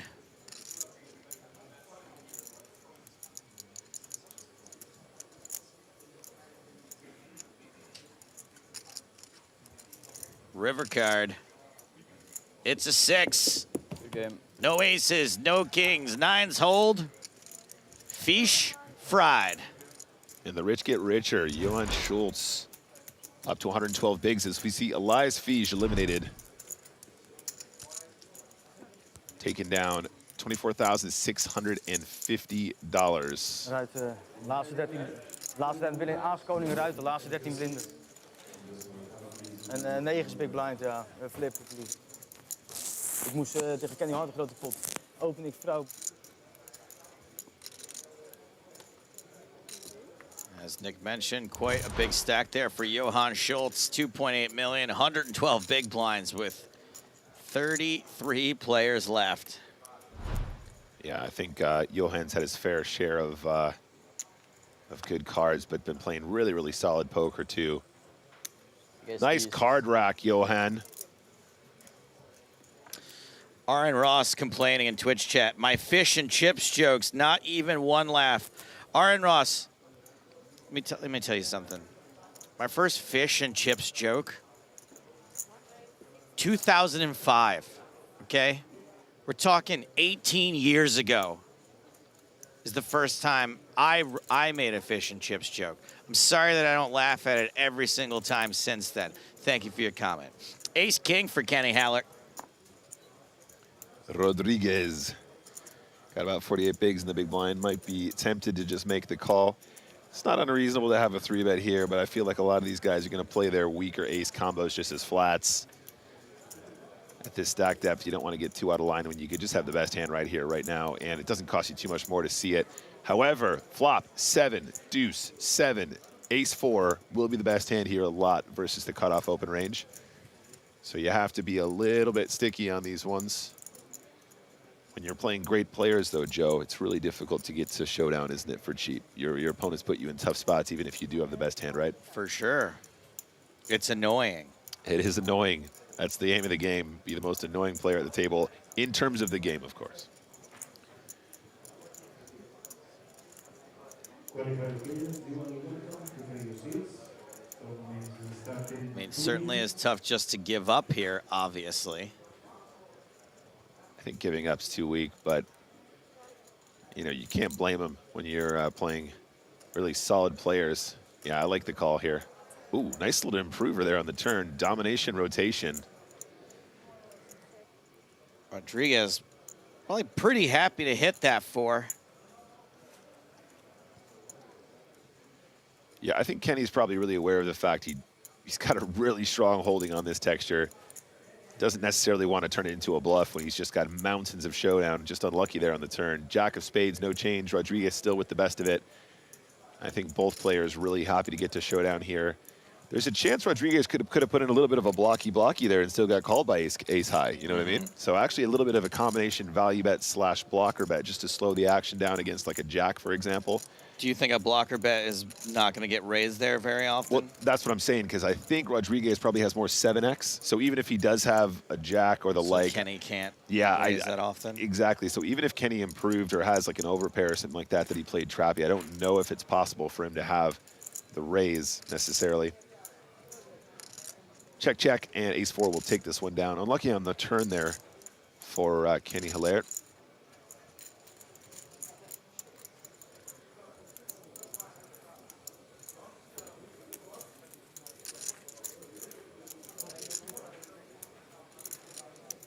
Rodriguez up to 54 big blinds. So you're going to put it in value bet.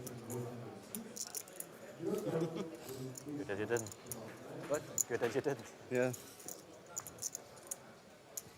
Oh, the strat talk.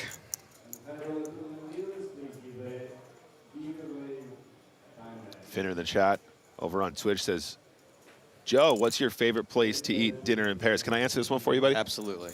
A restaurant. Thank you for your question. He's not wrong.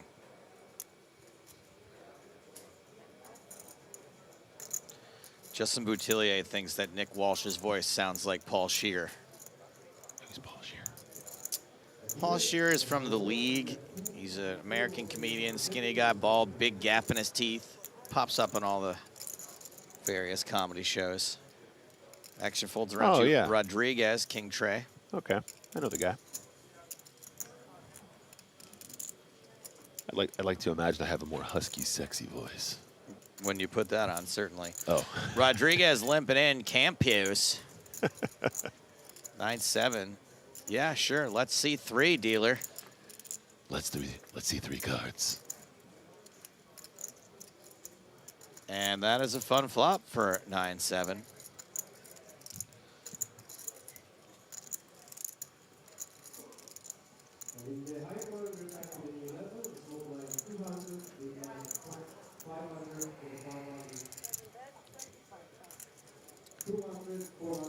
Campuse cannot get any value. Turn us a 4. Yeah.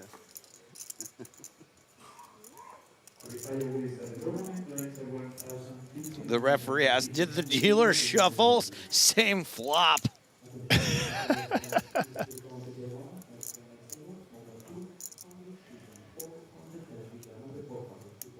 Yes, Sarge Angel, I mentioned how did this get made yesterday when the Master of Disguise came up.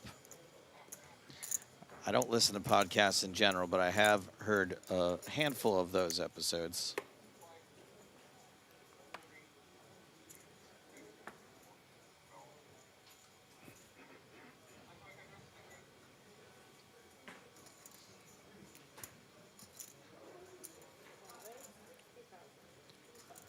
Johan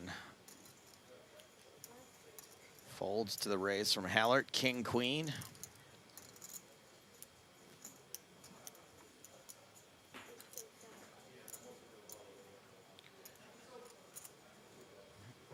So far, no action. Oh, there's going to be action here, though. Pocket 10s for Nazinski. Starts the hand with 22 bigs. Gulp.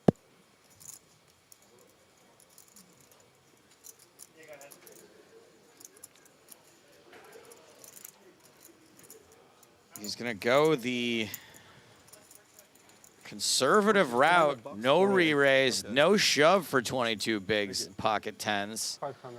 Maybe playing it a little more cautiously due to the under-the-gun nature of that raise. Queen high flop, 10s very unlikely to win this hand.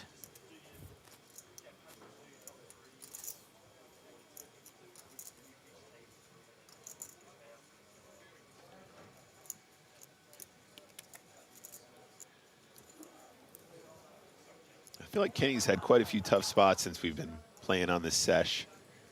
And he's just navigating them very well, very professionally.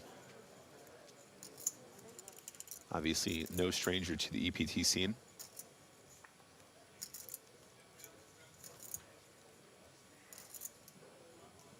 Obviously, nice flop for King Queen in this setup, though. Feeling really good about this. 255K on the turn, and Kenny Hilliard has position against Nerzinski's 10s.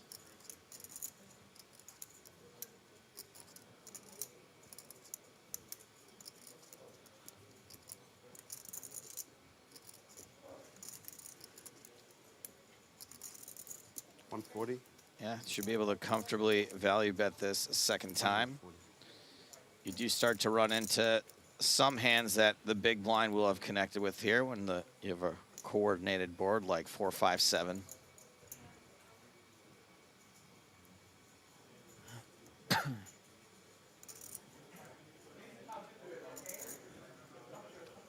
Kenny sizing up on this bet now that there's a lot more connectivity with the board with the 4, 5, 7, the 2 spades.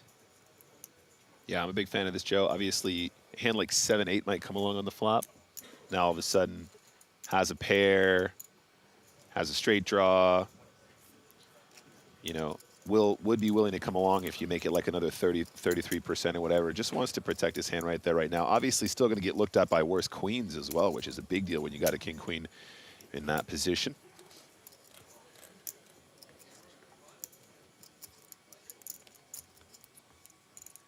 Plenty of straight draws that make a pair there, that kind of jazz. You want to just go ahead and punish right then and there, especially at that stack depth.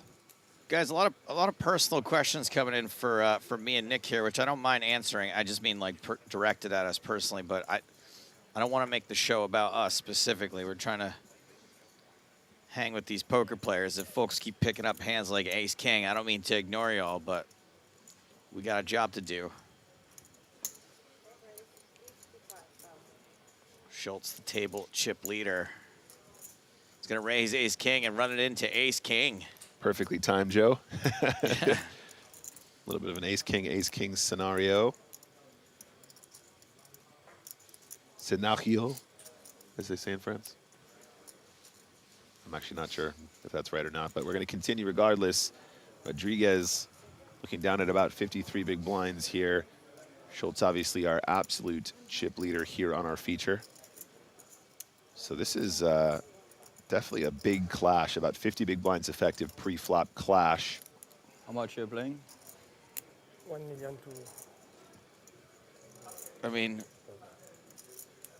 not a insignificant number of big blinds. Yeah, no, absolutely. Like I said, quite deep at this stage, right? I mean, you saw how cautiously Nuzinski played the 2 10s on 22 big blinds.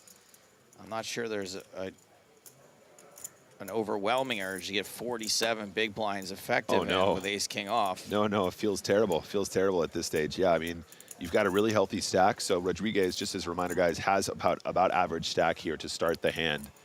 Getting an average stack in with 33 players remaining in an EPT with ace-king, you're feeling like you probably have to do it, but it just hurts so bad when you get it wrong because it costs you so much in equity. No. If you got the guy covered, you put the pressure on him for sure. Just a call from Schultz.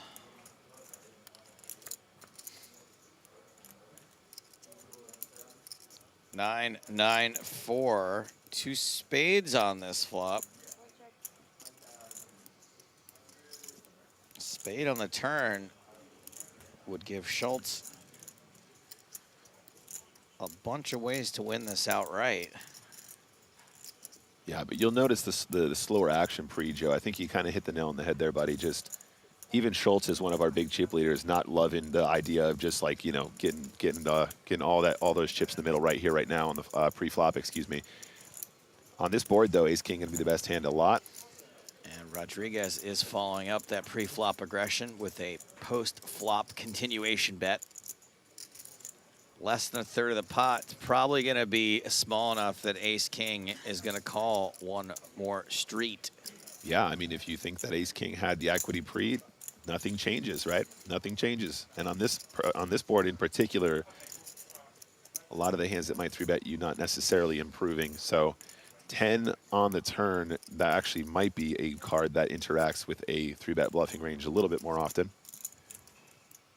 If you were playing from Rodriguez, excuse me, position.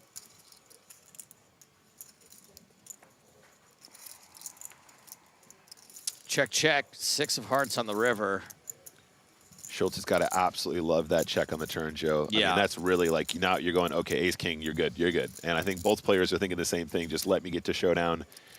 You're good, and you can probably pay a reasonable river bet, right? If you were having to face a turn and river bet. Right.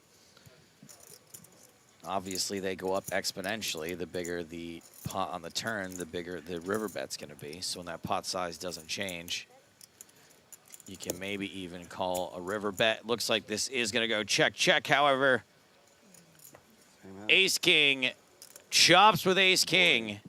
And you know what they say? Everyone loves a chop pot. I'm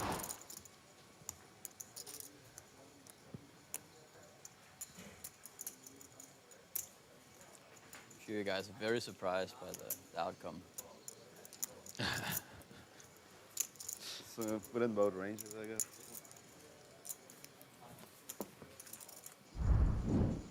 Outer table action. Back to Mehdi Chaoui versus Konstantin Held. Excuse me, Chaoui. And we've got a full board out there. Held has bet $1 million. Chaoui in the tank.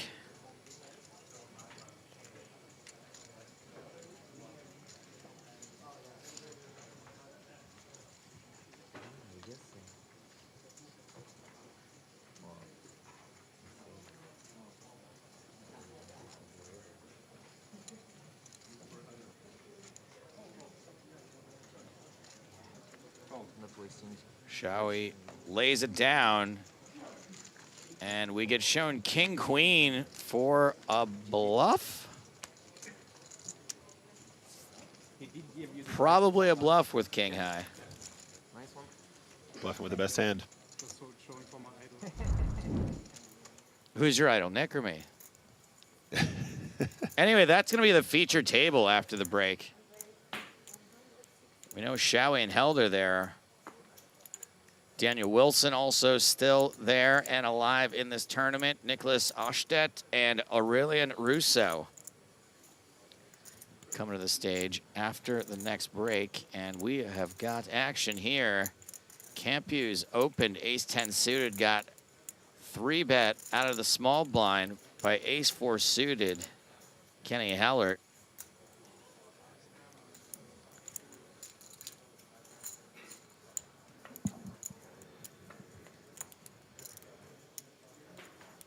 Three-bet call, the Jack-Jack 6, 2 clubs.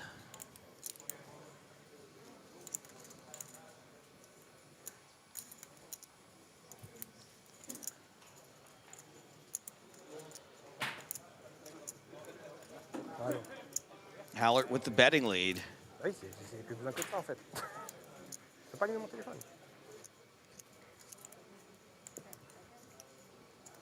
Taking his time to decide whether or not, excuse me, or how much I should say, this continuation bet's going to be, and gets the better hand to fold. Nice work there from Kenny Hillard. Good size on the flop, enough to get the ace-10 to give up.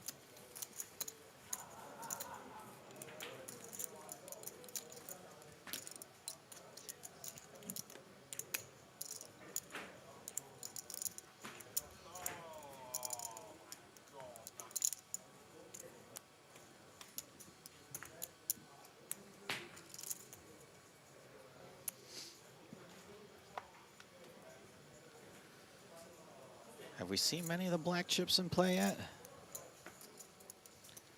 100K chips.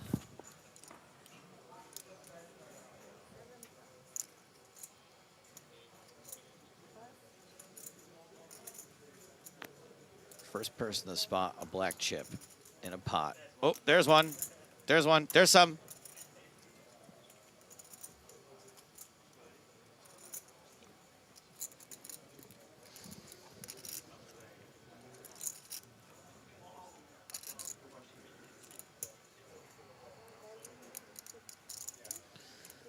Action folds around to Lurzer in the small blind, ace-6 off, king 5 for Schultz.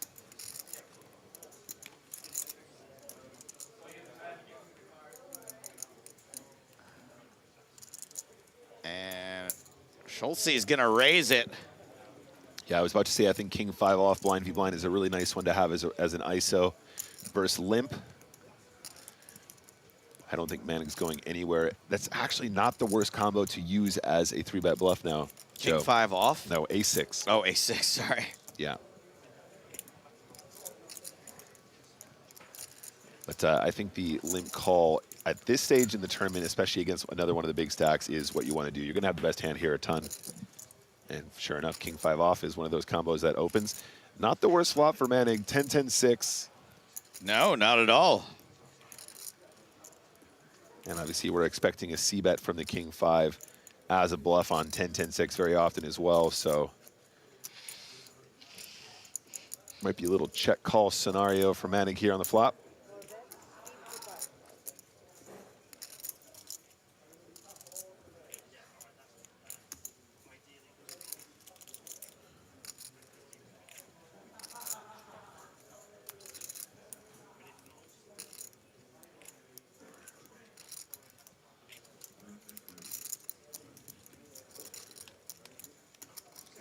$55,000 is the amount to call.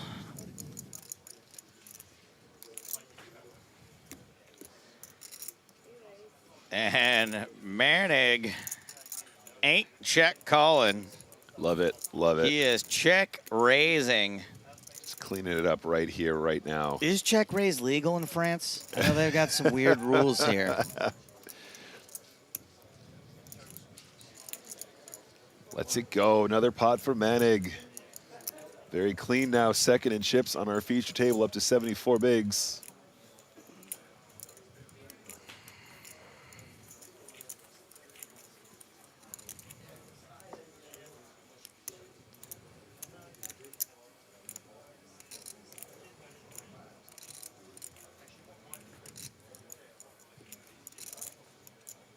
All right, we got time for a quick Nick question here. Yep. How are you liking Paris, Nick? Asks Marks MJ. Great question. So I've been to Paris a few times. I have to say, Paris is not my favorite city, but I feel like it's grown on me a little bit since I've been here. I went for a really nice walk with our friend Wistern, another member of Team Pro, and we walked from the hotel to the Eiffel Tower via the Arc de Triomphe, and then did a little bit more sightseeing around that area. I say sightseeing in the sense that actually we just walked around the streets and just kind of enjoyed the nicer architecture around that part of town, and it was very pleasant. We had some drinks, we had some laughs, and yeah, honestly, I've been enjoying the evenings here. Joe, you might agree with me here. I feel like At least you didn't lose. when we do EPTs in a city as opposed to like in a resort like we do in the Bahamas, yeah, there's a little bit more of a vibe, you know, with going out and seeing stuff and doing your own thing, right? Whereas when we're in the Bahamas, we all kind of hang around in the hotel. It's definitely different, yeah, and more, I would say, more factioned off people going off to do their own things. Yeah, I don't think one's better than the other. I think they both have their own things going for them, but Paris has one of those things where you can just wander off and find a restaurant randomly, and that's kind of a new experience. But I've been enjoying it, yeah. And obviously the action here in Paris has been mad as well. I think it'd be very cool to see how many players we can get if we decide to continue and do another Paris in the future.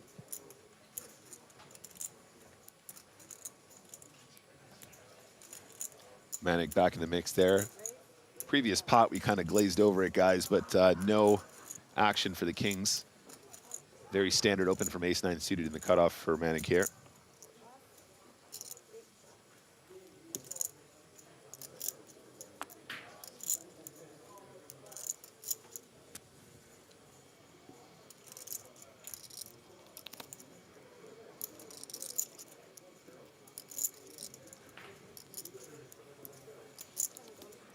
And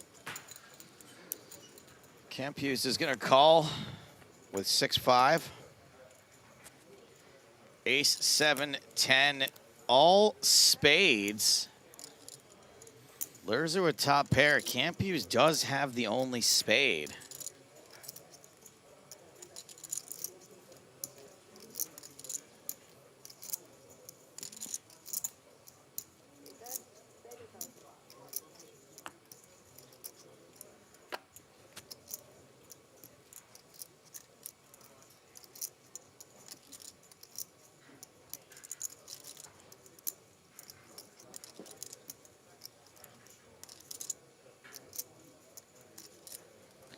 Lurzer continues for 30,000. And it looks like Camp Hughes is going to stick around for one more. Not sure if this is to make a play on a later street. Improving to the 5 here isn't really going to help. I would imagine that drawing to a flush 5 high, even if you make it, do you really love it, Nick? It's one of those. I feel like you probably do defend with just one spade on the flop. When you're facing a second barrel, it can be very difficult to know whether or not you're supposed to proceed with such a poor flush draw. Having the 5 not nearly as good as making the flush and seeing how your opponent responds to that. But yeah, I feel like it's a spot where Manic probably does slow down if he doesn't have the spade with this showdown, but you can never be sure against some of these players. So his hand improves, but that chunkier turn size here. This was 90K into 195, so nearly half pot, just shy.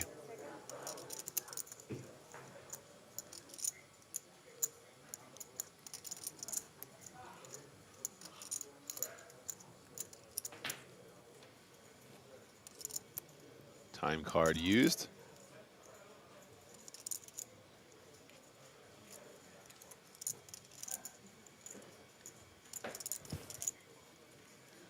Yeah, you're just kind of in no man's land. You could be drawing dead at right here, right now, Joe. So Yeah. I honestly think it's a tough one. I think I'd probably do the same. I'd peel flop, probably fold turn. So what card are you trying to hit when you peel flop? I think the spade, pretty much. I mean, you got a great price because Manic is obviously gonna be using smaller sizes on these sort of very monotone textures. All right, well, we got to go out into the field for a second. Somebody make sure James Hardigan's sitting down because Gail Bauman is sitting up. Standing up. She's out of here. Eliminated, 24,650 euros. And that's going to put us at the final 4 tables? Is that what I'm reading there? Sorry? Yeah, there's 2 players coming. Domination situation, rotation there. Apparently, Gail got it in pretty good there. Ace-Queen versus King-Queen, and unfortunately, there were 2 kings on the flop, so. Right, yeah. Oh. She didn't look too happy. And because that table's breaking, we're going to get 2 new players up here on the stage. Sar Wolf and Florent Estegassi.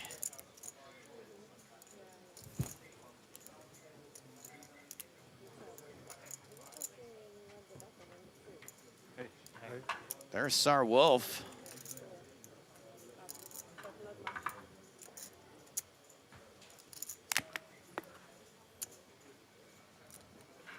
Welcome, Sar. Bringing 51 big blinds to the table. Hungry like the Wilf. And there's Florent. Estegassi, that is a great last name.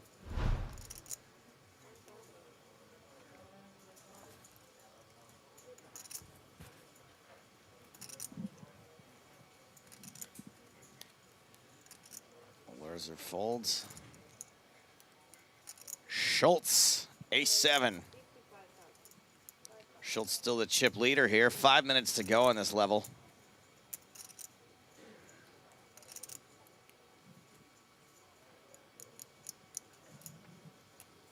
Alexander on YouTube says, she should raise here, right? I have no idea what you're talking about. Who is he? What is here? Paris? Sure. Why not? Estegassi in the big blind. Jack-10 suited.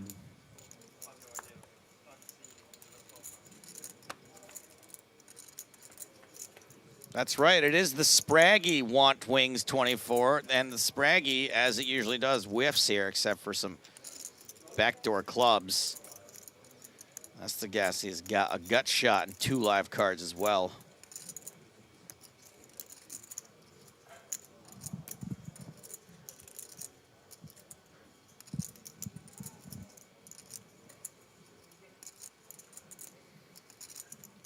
Checks to the razor.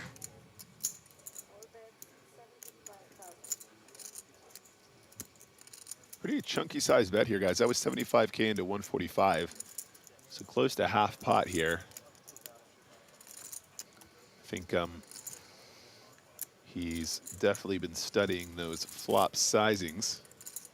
Having the ace of clubs in particular is nice here. Of course, you have the backdoor clubs, but also can represent flushes on turns, even if you've missed. A little bit of a semi-bluff scenario, Joe. Sure, that makes sense. Love a semi-bluff. And that turn is the deuce of spades. I mean, if you're betting this flop, I don't know, Joe. I think I'm probably going to barrel turn, probably barrel a ton of rivers as well if I'm in Schultz's position. I think you can be very aggressive here, and obviously Estegassi only about 20 big blinds behind, so if you wanted to, you could go like 35% turn and then just rip him on the river if it comes a club or another overcard or something like that. 200K now. Let's go.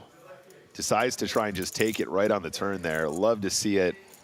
He does take it. He goes, you know what, Nick? I'm not going to play 3 streets. I'm just going to do it in 2. Watch this. 200K, boom, send it. And I respect that. Love the line, and I'm really glad to see him using those differentiated bet sizes there to great effect. No, he didn't took me before. So that's why I'm asking. Get your last looks at this featured table. We are replacing it after the next break, which is imminent.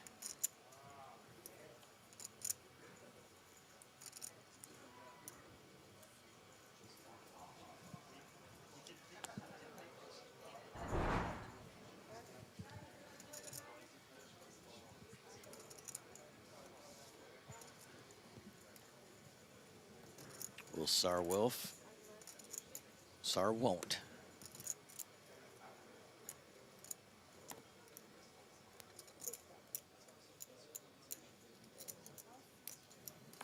Action folds around to the other new player. Once again, Florent. 10-3 suited in the small blind.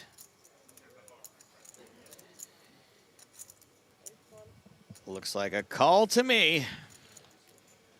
And Nazinski's got queens.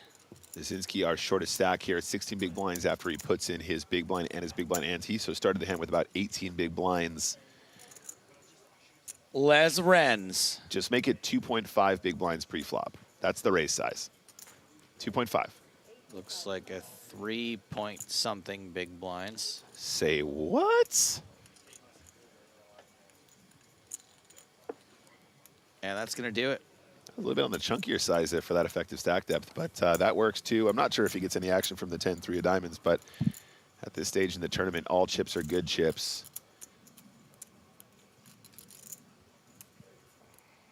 One more hand it looks like we're going to get in here.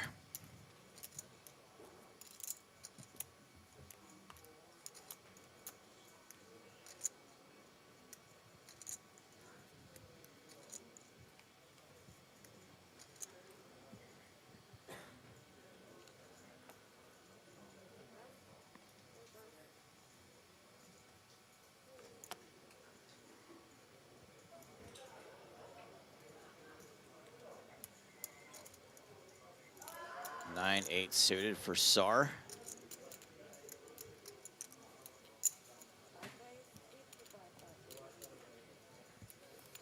Makes it 55,000. Players folding and taking their leave. Getting a head start to the toilette. La toilette. Not to be confused with étoile. Kenny Heller in the big blind, King Jack off.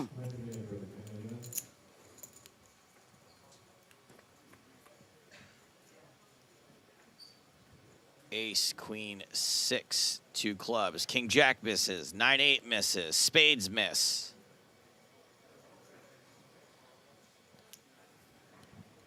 Wilf is going to continue despite whiffing.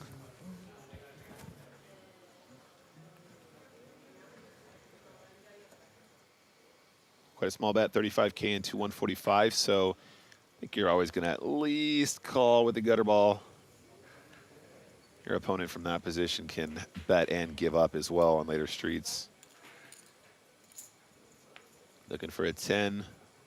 In this case, actually looking to get to showdown with King High once in a while, too. Ah, bonjour. Le dame en le town.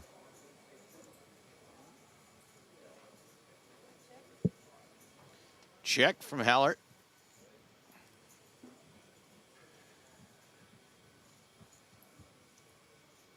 Check back from Wilf, maybe waving the white flag already. Oh, wow. What a run out for King Jack.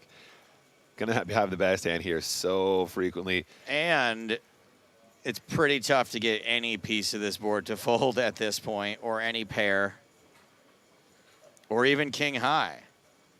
I mean, there might be a check and then like a sort of bet check bet line from Wilf, Joe, right? Because he can go, okay, so he just has a 6. I could probably get him off a 6. He just has King High. He just has King 10. He just has King Jack.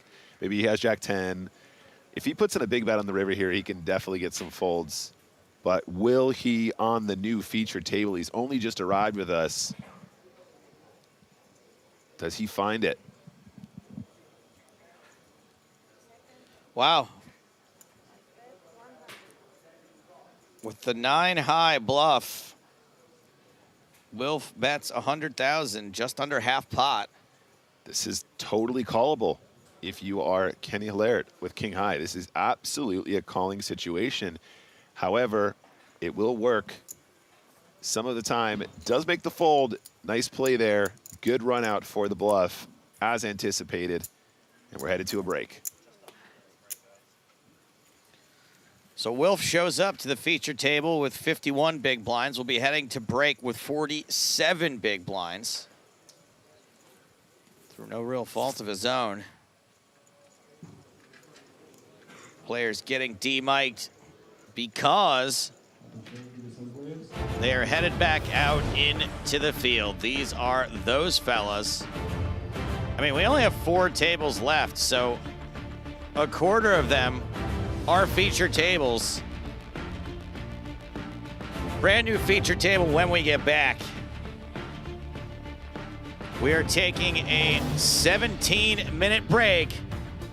More from EPT Paris, the first ever, when we return.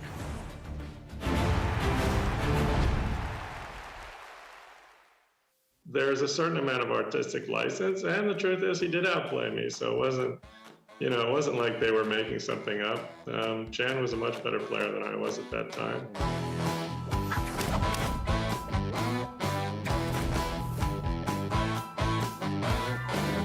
Let's start with the movie. Let's start with Rounders. What did you think when you first saw this film? Oh, when I first saw the script, I didn't react well to it. I was like, wow, that's really up. That's understandable, for sure, because I think it gave a bad impression of you to a lot of people. I'm the donkey here, yeah. But it didn't take me long before I realized, you know, first of all, I was a fan of the director. And you know, there's a certain amount of artistic license, and the truth is he did outplay me. So it wasn't, you know, it wasn't like they were making something up. Chan was a much better player than I was at that time. And, you know, I think overall it's been a good thing. And it's, they haven't made very many good poker movies. And that, I think Rounders is a decent one. You're saying it's like pretty good is actually an even better review coming from you because your circles are sort of being represented there. So I think it would be really easy for you to have hated it and said this is nothing like what things were really like. Does part of you feel that way? I think they did a pretty good job at capturing what the Mayfair was like. You know, obviously embellished, but and I haven't seen it in a while, but I mean, my impression of it was, you know, it was a decent enough movie that people could see, you know, people could see it and get interested in poker. And I think it did impact, I think it did bring a lot of people into the game. It's very hard to tell what was Rounders and what was Moneymaker and what was just the online explosion. When the boom hit, anyone who, like yourself, was a consistent winner became a poker celebrity. I know that's almost like an oxymoron, but how do you feel about that? How do you feel about being one of the people who is recognized as one of those poker OGs? If I'm walking down the street and somebody says hi or somebody recognizes me, I you know, to me, it's almost always a pleasant encounter, you know, and I feel like, you know, it's a nice thing that, you know, that I've done well enough that it gets recognized. You know, and it's kind of the level I'm comfortable with. I don't know that I could handle a greater level of attention. So you know, I don't know. I think it's I think it's been fine. Well, I have to say that part of your reluctance for that level of attention has made some of the things that you've popped up in very, very entertaining. For example, the Full Tilt commercials back in the day, the black and white Full Tilt house. I don't know if you know this. Your commercial was far and away the funniest one. And that, of course, is you dealing wearing all of your World Series of Poker bracelets and then just like clanging. And I don't know if you knew at the time, but that was so funny. That was a great commercial. That really was. I mean, they hired some really. Errol Morris directed some of those commercials. Oh, wow. I don't think he directed that one, but he did direct a few of the Full Tilt commercials. So they hired really good people, and they had some good ideas. That they were fun. They had some good ideas. So when you say you don't like playing on TV that much, how much of that is don't like exposing sort of your style and your thought process versus just not wanting to have attention? Yeah, I just prefer to play poker, you know, the way it used to be played at a table, you know, without a million people watching. I don't know, you know, plus you make a dumb mistake, let it be your own dumb mistake. You know, you don't want it playing on YouTube for the next, you know, for the next generation. Well, the good news is that any mistake you make now, because you're Eric Seidel, we'll just figure out a way to try to say it's not a mistake. We'll be like, well, Eric Seidel did this. Obviously, there's got to be different level. Yeah, exactly. Like he must be on the next generation of poker strategy. Let's figure out what he's doing.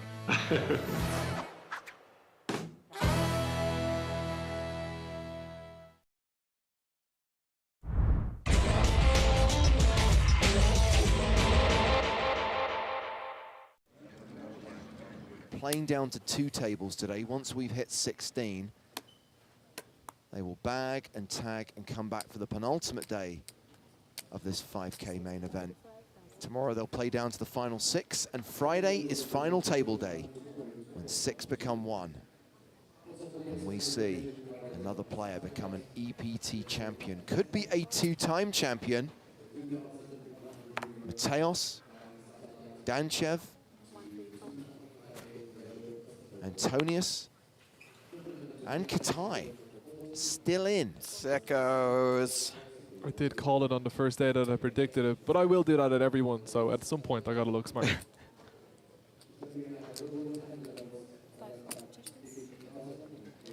Mateos is under the gun raise, called by Huber and Antonius. 3-way action, Jack 7-5, top pair for Antonius and Mateos, but Mateos has top. Throw an 8 on the turn out there. I'm talking like you now. Just looking for carnage. Throw an 8 on the turn. Oh, you mean the lack of proper pronunciation? It's weird because my dad kind of talks like that, even though he's not Irish. Mateos continues for 65,000. A fold from Huber. Decision now on Antonius.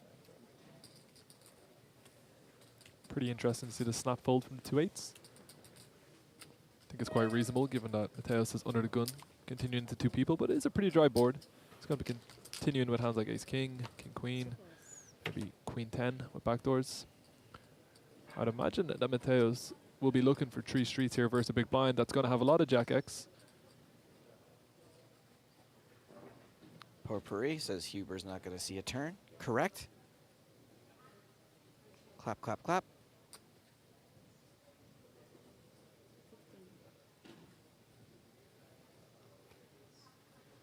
We all know how aggressive Mateos is, so when he makes a hand as strong as top pair, top kicker, he's going to be looking for a lot of value.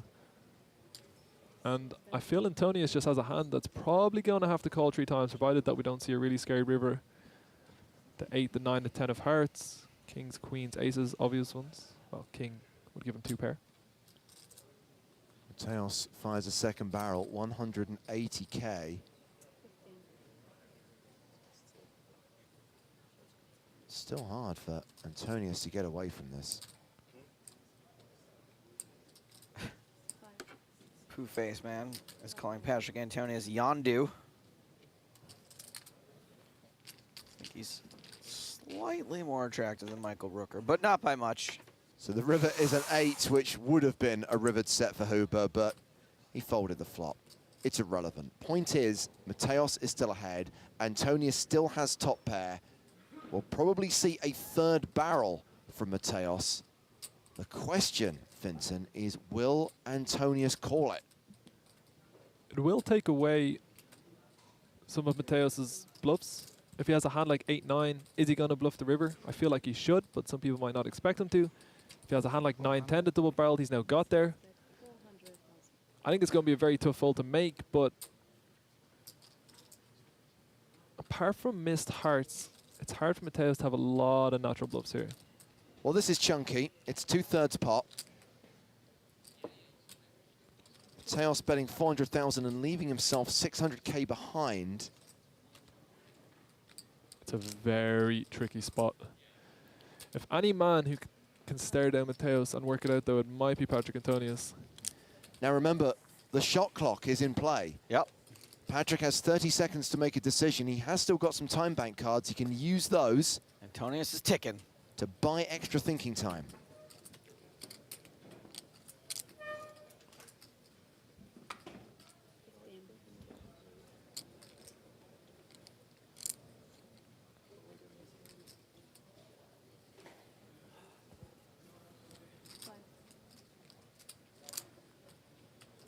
This might be Antonius' first shot clock tournament.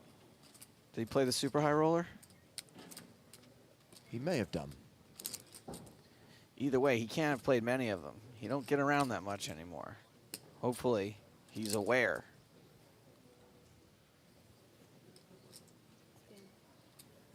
He did play the super high roller. So he's familiar with the dynamic. Well, he's eating into his time bank supply for sure. I think there's a very reasonable spot to think about. That's a fantastic Nice fold. fold. Well, he doesn't just surrender his cards, he's also going to have to surrender all of his remaining time bank cards. Patrick Antonius is out of time. No more? No more time back. Now, if Patrick makes it to tomorrow, he'll get an additional 2 cards. But for the rest of the day, he's got 30 seconds per decision, and that's it. I don't know how I fold that hand. How do I fold? I always call that. 20th place through 18th will pay 27,900 euros. Not to be confused with euros. Euros? Shawarmas? Wraps? Gyros? I mean, But I know not gyros. Euros. Euros. Did you hear the one about? Euros Did you hear the one about versus the Greek euros. poker player? He made the euro call. Ba-da-da-da-da-da. Queens versus tens. And even worse, hijack versus cutoff. And, you know, it's tough to imagine not more chips going into the pot.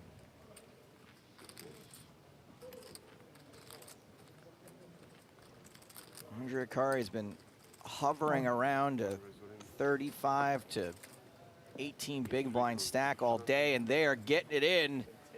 Domination Nation, Shemian with queens, Akari up against it, all in for his tournament life.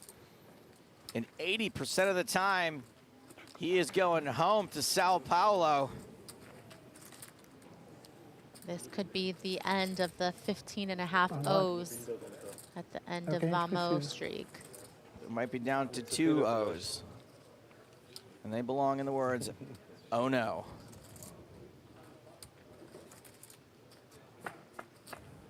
The flop. 8, 9, jack. Andre flops open-ended. Now, Ola's got 2 of his outs covered. It must come 10 or queen now. 7s or queens. And a set would be very bad for Andre at this point, but luckily He blocks those. He's blocking 2 of those. A king on the turn. This doesn't change much about outs. Just 1 less card. 1 card left to come for Andre Akari. 5 outs, 12% chance. Anything else, and he is going home. But he catches the queen. Brazil stays alive. Vamos! 16, nailed it. Right on time. Right? Okay. Nice work, Andre Akari. He is up to 1.6 million in chips, 80 big blinds, the biggest stack we've seen him have today.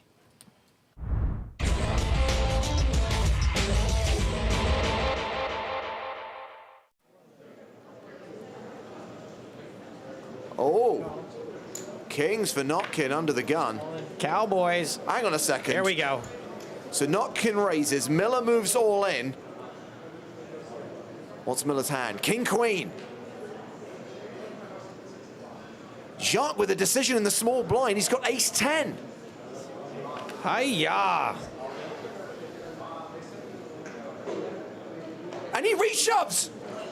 Oh boy.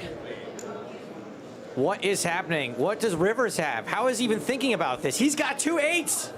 OMG. Notkin's got more chips than anyone else. Notkin's got them all covered, and he's got the best hand. This would be absolutely rishnefulous. You're waiting for one player to go broke. You might see 3 players go broke here. That said, I think this is a fold. I mean, Rivers is definitely folded in less marginal spots than this. He's looking to ladder. That's what he's been doing all along. Why suddenly get carried away here with 8s? I think this is a perfectly legitimate fold. A raise, a shove, a reshove by the guy who's second in chips. Honestly, James, I kind of just want him to call so we could maybe... This would be the weirdest end of a tournament ever. It would somehow feel appropriate. I mean, it would feel... The ending of the tournament was just dragged out so long, and then just an abrupt end all at once. Boom, done. 4-1 in one hand. Is it possible?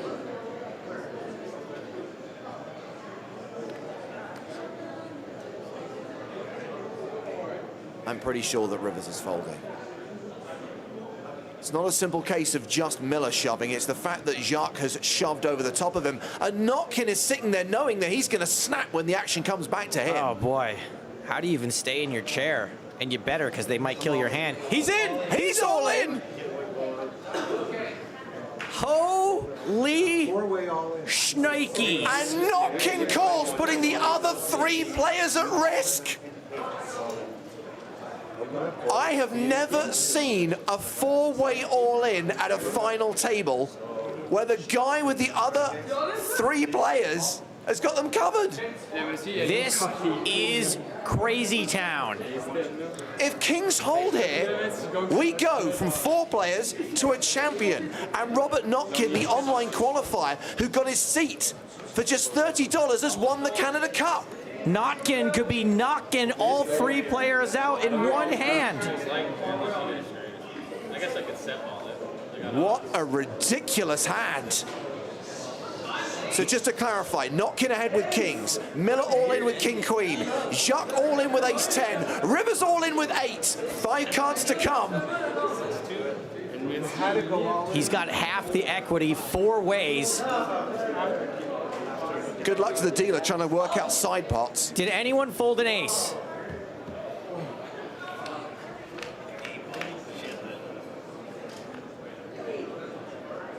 Jack 7-3, kings holding. Kings way holding. Notkin now a 75% favorite to eliminate the other 3 players and win the Canada Cup.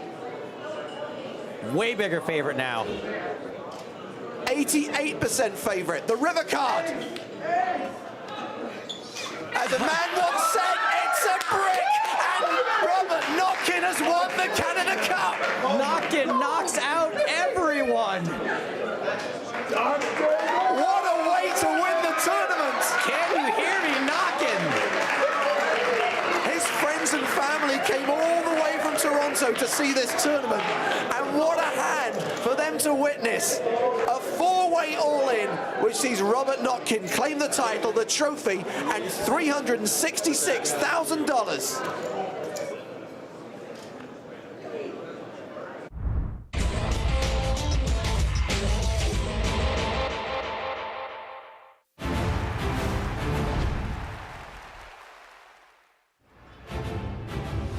Oh, that was a fun one, and one of these days I'll tell you what happened later that night in Montreal. Right now we are in Paris for the PokerStars European Poker Tour. The main event continues in partnership with Le Club Barrier. And these are the chip leaders as we come back from break. Constantine Held holding on to the chip lead, 4.7 million. Brian Delaney sits in second. Razvan Balea sits in third. And the chip leader is now going to be on the main stage because we have a new feature table for this level. Table 1's gone out into the field. Table 2 has come up on set. And in addition to Held, we also have the man, the myth, the legend, Lena 900, Nicholas Ostedt, who's currently playing around 35 big blinds, plus an Irish Open champion, Daniel Wilson. I'm joined by an Irish Open champion. I'm James Harskin. He's Griffin Benja. Now that is a great segue. I like that one. Hello, everyone. I think we established earlier in the week, Griffin, Daniel Wilson was the champion in 2016. You won the following year. Daniel in at the top 32. We're down to the final 4 tables. And among the players we are going to be watching for the next 90 minutes at least. Still got 2 levels to play before the dinner break this evening. The mission of day 4, the primary objective is to get down to the final 2 tables. But if we can't get there, we'll play 5.5 levels, we'll reset, and we'll come back for the penultimate day when we do need to get down to a single table so we can get this done and dusted by Sunday when we start paying out the big cash money. 111K for 9th. And the jumps along the way. Seeing 3rd get more than $500,000. 780K for the runner-up and more than $1 million for the winner. Total prize pool, 7.7 million euros generated by 1,600 entries. Actually, 1,606, I'm going to be precise. And here we go with level 24 of the main event. Blinds are now 15,000, 30,000 with a 30K big blind ante. Average stack is bang on 1.5 million, 50 big blind average. That's right, Tom. 1 big blind is the starting stack.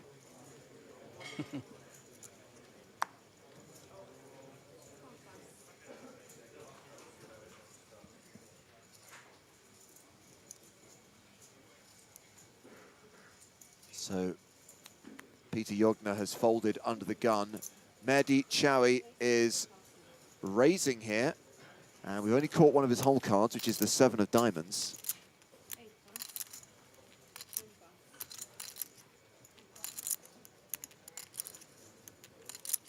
Lena 900, pocket 4s in the small blind.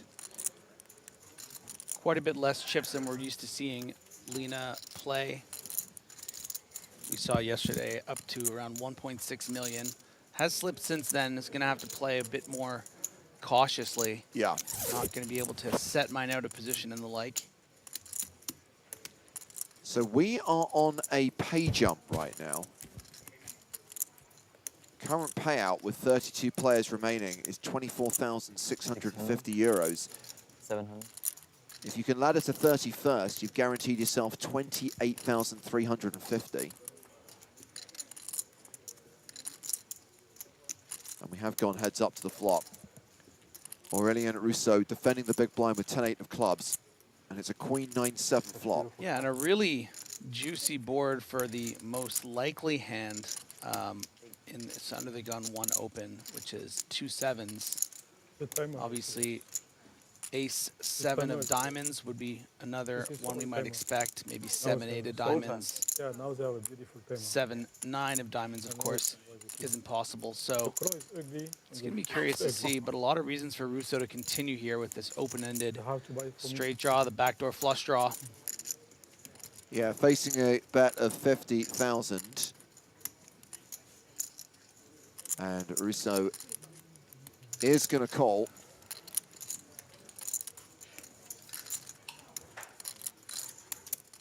Turn card is the deuce of hearts. So obviously we don't know Chaouy's other whole card, but we know he is ahead right now with at least a pair of 7s. Hopefully I don't win. Yeah, but with a huge range advantage here, even if you do have ace 7, you know, you want to be able to attack those 9x hands, those straight draws that you don't want to give a free card to and are going to be tough to call on the river with 3rd pair, often what will become 4th pair, whatever the river card is. So I expect to see another bet here. 265,000 in the middle. And this second barrel from Chaoui is 215,000, so it is sizable. Rousseau did not pick up any additional equity on the turn, still chasing a straight.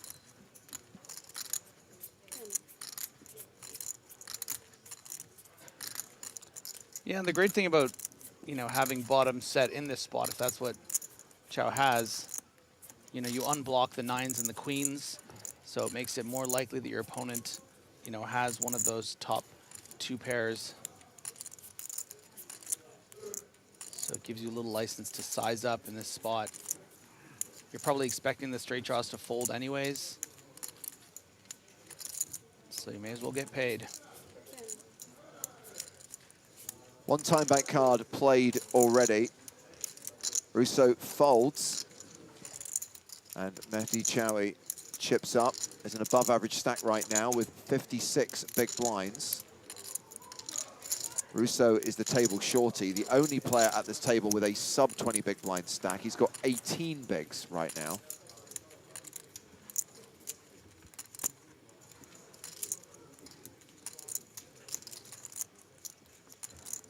When is dinner today?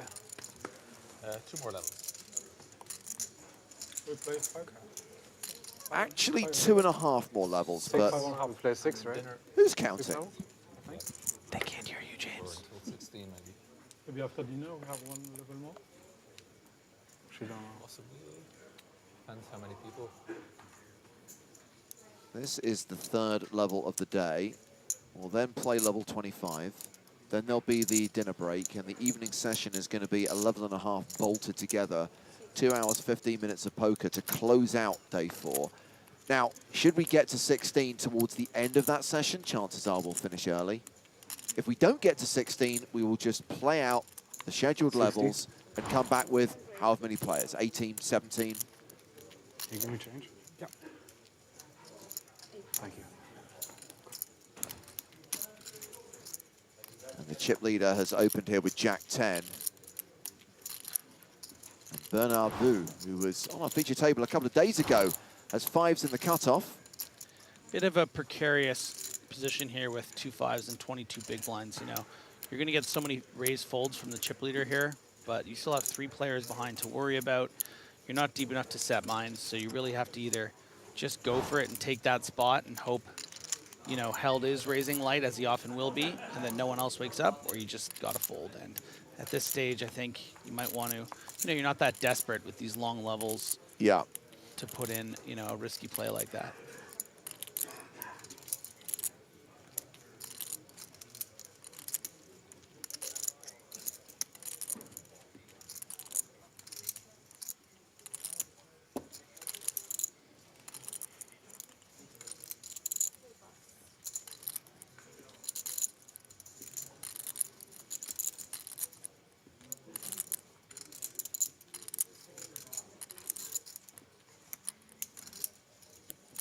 He looks like a Jorgen.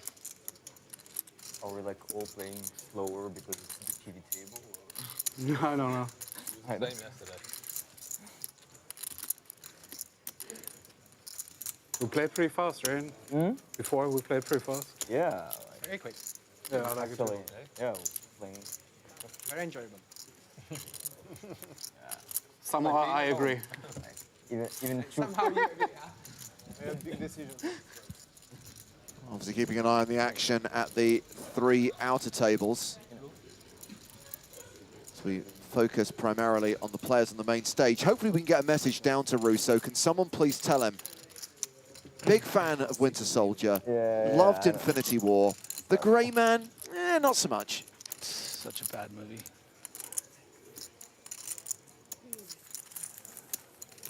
Yeah, the players at the table So bring up a only 80 pretty more good minutes, point about, you know, what's going on? Why are we playing so much slower than we were before? And I think there is a sort of like almost an imitation thing. Every time you watch a feature table, it's often on a final table playing for big money. You feel like you're on the, you know, with the lights, like you're supposed to take it more seriously. 3 denominations of chips in play now. The blue 5Ks, the green 25Ks, and the black 100Ks. You know.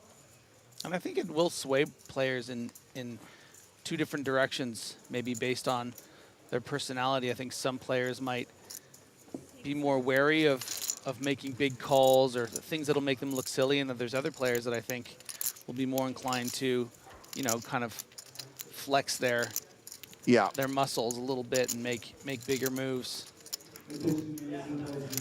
By the way, Griffin, just so you know, obviously tomorrow is the weekend, it's Saturday.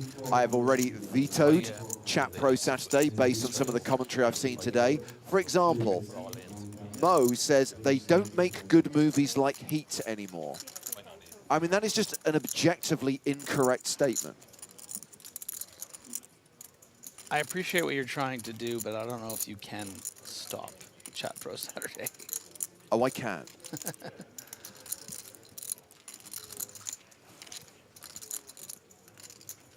I was not consulted on its inception. Therefore, I will not be consulted or contradicted on my veto.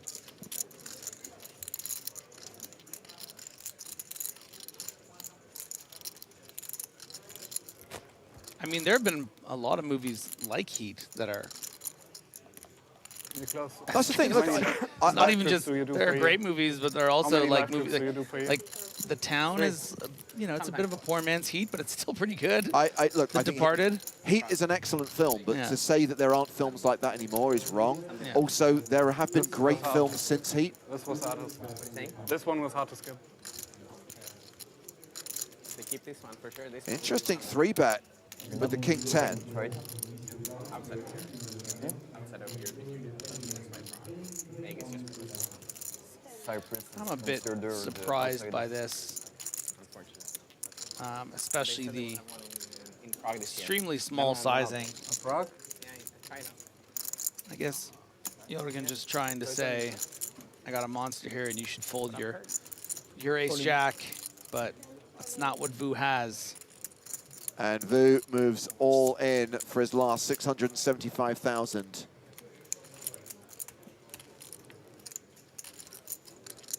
You'd love to play the Tritons, huh? Yeah, that would be so much fun. I mean, Vietnam. Yeah, they said it's going to be huge.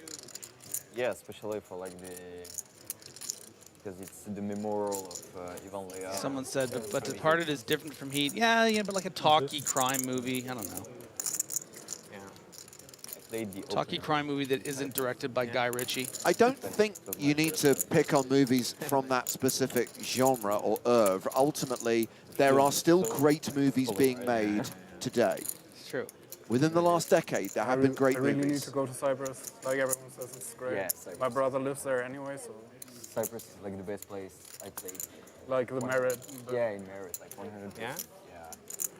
Like everyone just loves the hotel and the food. I didn't play much, but Cyprus yet is the best one I went. So, I've never been to Manic. I've been to Cyprus. Cyprus is nice. fold from the 3-better as the players discuss the upcoming EPT Cyprus. Lanaka. Going to be heading there for the first time in the autumn. On a imploré la moule, on a eu de la moule. Super.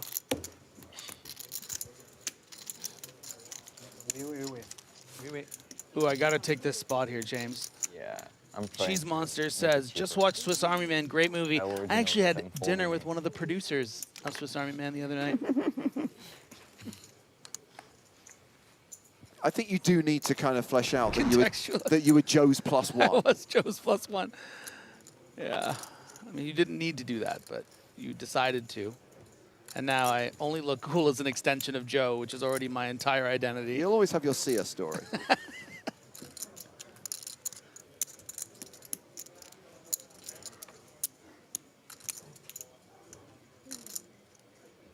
King 6 for Russo in the cutoff. Folds.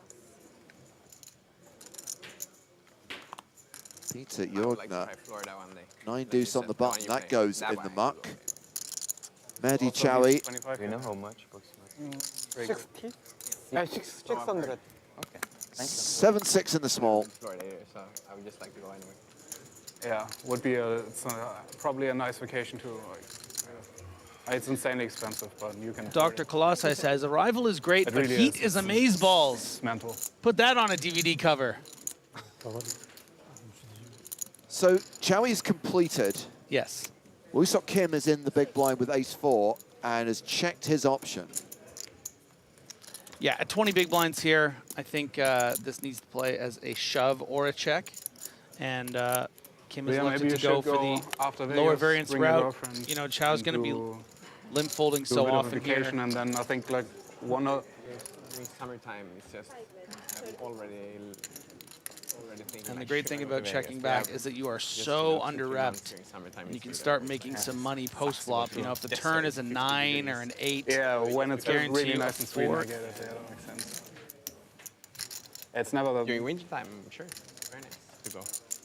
Yeah, I mean Win Millions. What are you saying? It's good, and they have one big one in Miami as well in the winter, right? Yeah. Yeah, sure. That one I might do sometime.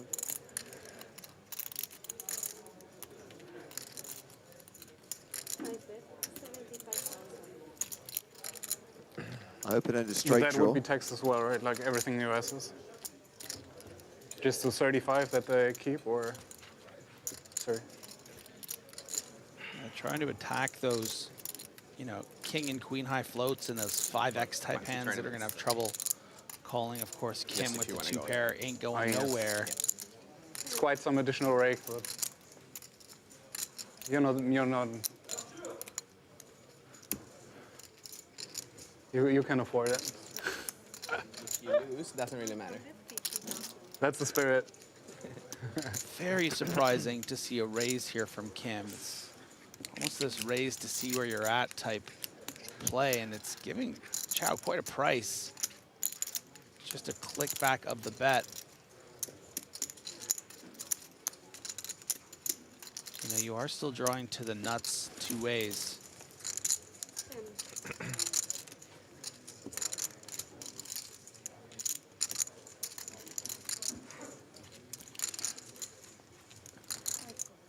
Chowie makes the call.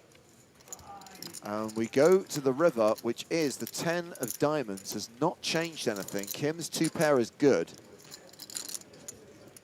Yeah, and I'd be very surprised to see Kim bet here if check 2.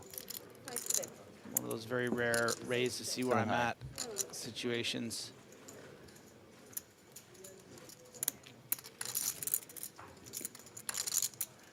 And may have gotten him a bit more money.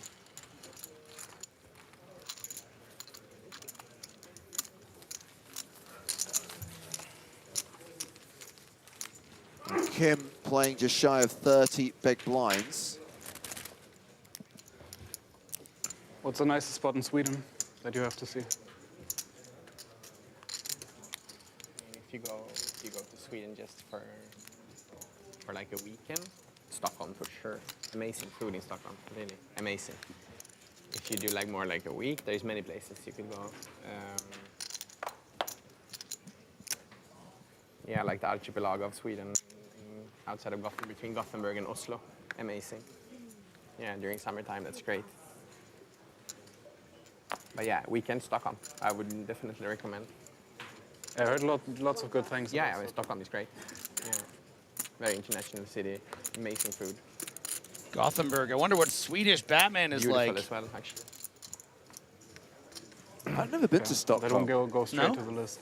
Yeah. I want to go now.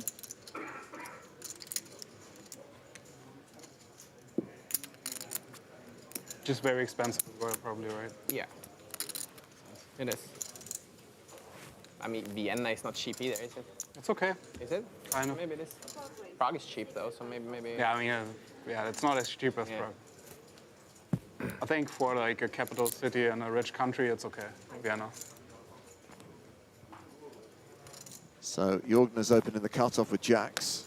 Round 2, Konstantin held in the big blind. The chip leader has queen 10 off.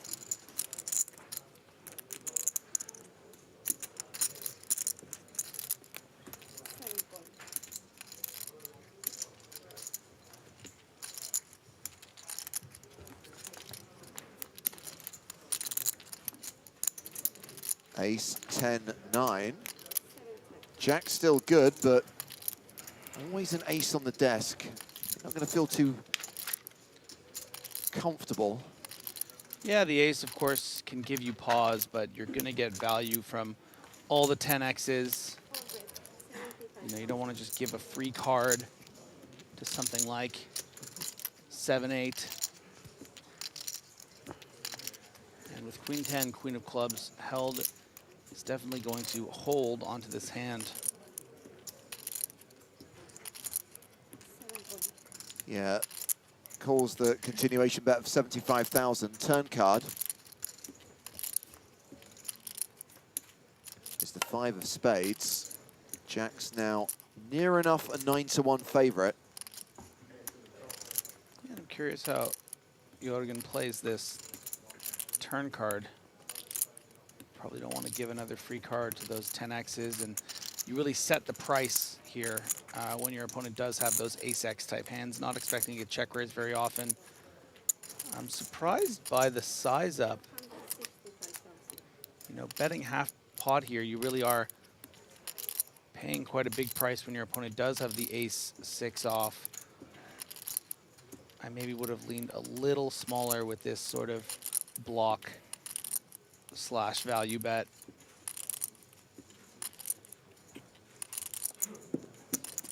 And because of the nature of the size, you might even fold out some 10s, but with this big stack, as the chip leader, definitely going to call again.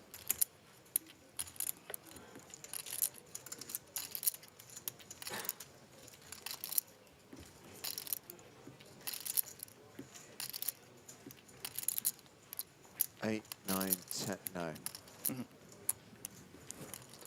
If you include their jacks and queen, you got a straight.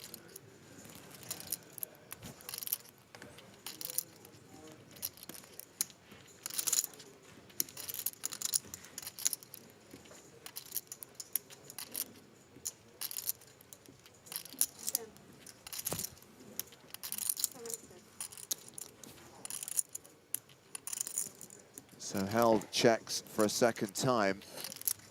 Jorgen has bet flop and turn. Does he bet the River Griffin? Wouldn't it be the third time? Check the third time, right? Yes. And check, check it is. A nice pot here for the Swede.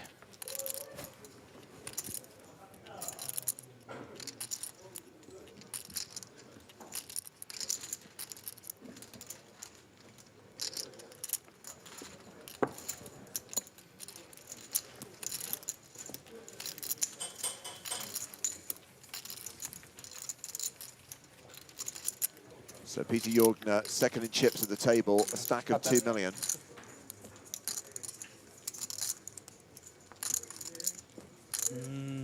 Trophy. The trophy that will be presented on Sunday. Make sure you're with us for our final table coverage. Of course, we've got tomorrow, Saturday, penultimate day of the EPT Paris main event, and then FT on Sunday, playing down to a winner.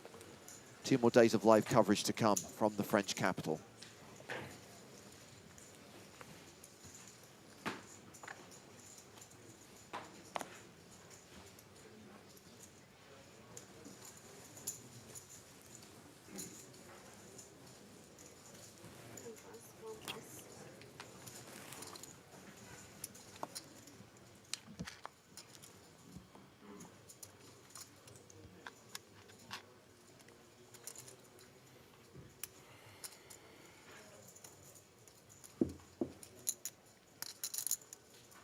We only have one of Russo's cards, the 10 of diamonds. He is raising.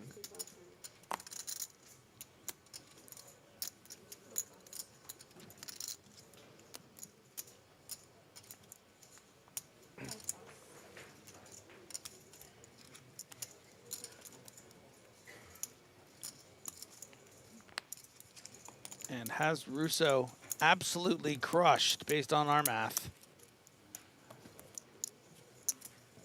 Only another 10 in Russo's holding could create a opportunity against Kim. Way more likely Russo has something like the ace-10 of diamonds, ace-10 off, and then sort of the jack, queen, and king-10 suited.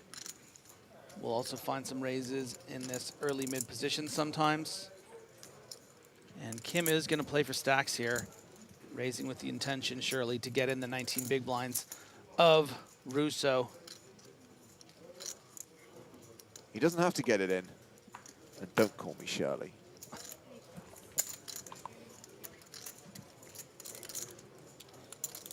Wilson folds the ace-7 suited. Action will be back on Russo, the original raiser.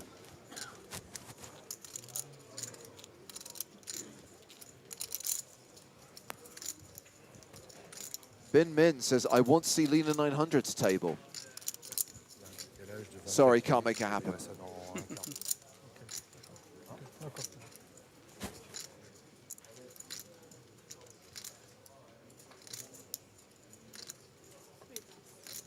And the queen 10 of diamonds goes into the muck.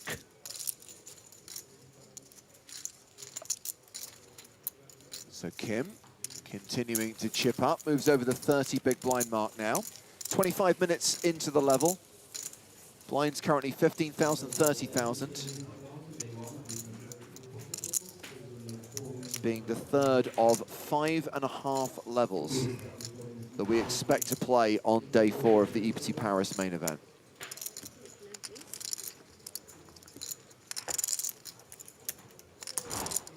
Wait, who's at the 1 seat? Wait, you can't just do that. You can't just. I saw you get on your phone there, work some magic. Now you just put Lena there just because one comment. Would you Adam and Eve it? He's been here all along. Nicholas Ostedt, aka Lena 900, is at the feature table and is raising under the gun with pocket fives.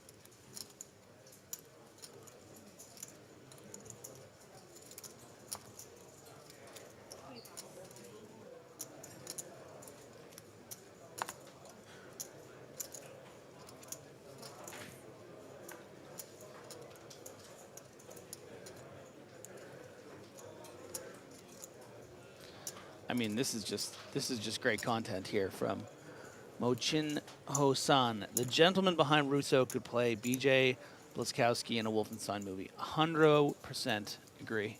The gentleman behind Russo. Yeah, this guy, your man here. What's his name again? Our Swedish friend, Jorgen. Jorgner. Looks, yeah, here, I'll show you what. He's not behind him, he's next to him. I was looking for someone on the rail. No, because he's saying behind who? The gentleman behind Russo. Oh, yeah, I guess that doesn't make any sense. It depends where you're looking, I guess. I'll show you what BJ. You're going to love this, actually. It's a good. Can I read the table? Blazkowicz. Meanwhile, we are going 3-way to the flop because Ostedt's raise has been called by Chowie and held. I mean, Blazkowski's a bit too, like, American-looking, but it's kind of, you know, this is kind of the vibe here. Yeah, I'm not really a fan of bad lookalikes for video game characters. Ace, Trey, Deuce on the flop. It's more the energy that it gives off. If you played the games, you know, it's a vibe. See, it's a vibe. Okay, 5 still ahead, plus the wheel draw for Ostedt, who is going to continue for 65,000. Yeah, as far as 3-way boards go, Lena doesn't hate this one because, you know, you have the strongest range. Sometimes your opponents just have the kind of hands that they have there, and you have all this equity and this secret. Would have been funny. You have this little secret that you'll also have this little weird straight draw that you could, you know, suddenly make the nuts. So I like that spot for Lena and gets it through. No pain. No pain, no gain. That's right. This is a good question from Red Misty. What is a wheel draw? Well, if you ever take like a painting class or whatever, and they make you draw one of those, you know? Your attempts at doing a Joe Stapleton, you know what I'm saying? is pathetic. What do you call it? What do you call the thing that you go in little seats? We've done it together before at carnivals. Anyways, you draw one of those, and that's a wheel draw. Griffin. Griffin. I'd apologize, but I don't know what for. Yeah, actually, it was like the best emotions I've ever lived. I believe you. Yeah. Even I'm not Moroccan, and I kind of. I was crying like when we beat Portugal. I was like, sick what football can do. Huh? Yeah. Cried like a little baby when we won the World Championship. Yeah. Snowman's Num Num held as raised from the cutoff. Num Num. And Daniel Wilson like a mix of different has a decision, you know, proud, has the King of Spades and another card. sadness when it was over. Yeah, obviously. And Held will be snapping Wilson off if he finds a shove here, and it looks like that's what he's doing. It's a virtual all-in. He's left himself a bit behind. Remember, we are on that pay jump ladder right now. And I don't want players to make a habit of only showing one of their cards, but it is fun to theorize what the other one is sometimes. Like 50 more, right? And for this range, it's going to be king, queen suited, ace, king, kings. You know what? It's going to be a lot tighter than that, actually. Or sorry, pardon me, a lot looser than that. It's going to be the the king, queen offs, even the king, jack offs, maybe even the king, 10 offs with the chip leader raising the cutoff, thinking you have all that fold equity. So a wide range of hands. I think Wilson might be a bit on the tighter side. It's probably something like king, queen. But don't be surprised if you see, Wilson took a quick look at all the other tables, saw there were no hands in progress, so realizes that he has to gamble here, and it is ace-king suited for Wilson. It is a classic Top race. of the range. Going to flip that coin for his tournament life. Needs to hit to stay in. You know, some drama. We never let you walk alone. We never let you walk alone. Jack 9-9. Just the one spade, but yes, counterfeit outs now for Wilson.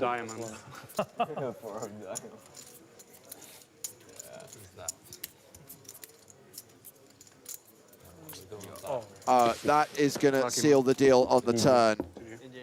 And Daniel Wilson will be KO'd in 32nd place. So he's the last player to cash for 24,650 euros. Your next tournament. With 31 remaining, everyone else is now guaranteed 28,350. Very nice run there for Daniel Wilson. Just a spot of bad luck, and it's all been coming up Held. Finally got one. Oh, you finally held, did you? With your 5 million chips? I was going to say, finally got one, says the guy who is #1 on the leaderboard right now and has close to 170 big blinds. Oh, entitlement. How much cheese do you have? How much bun cheese do you have? Wind cheese? How much bun cheese do you have? Bounty. Bounty. Bounties. Oh, must be the first one. How can you say that? I'm never lucky, man. Oh, the swag of a chip leader. Just don't let it crash and burn you like Nacho Barbera. The cautionary tale of 2023. I hope you're listening, Nacho.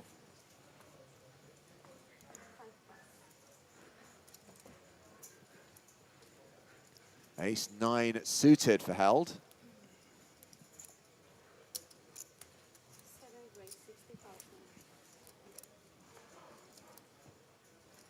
Raises to 60K. We've got Bernard Vu with pocket threes.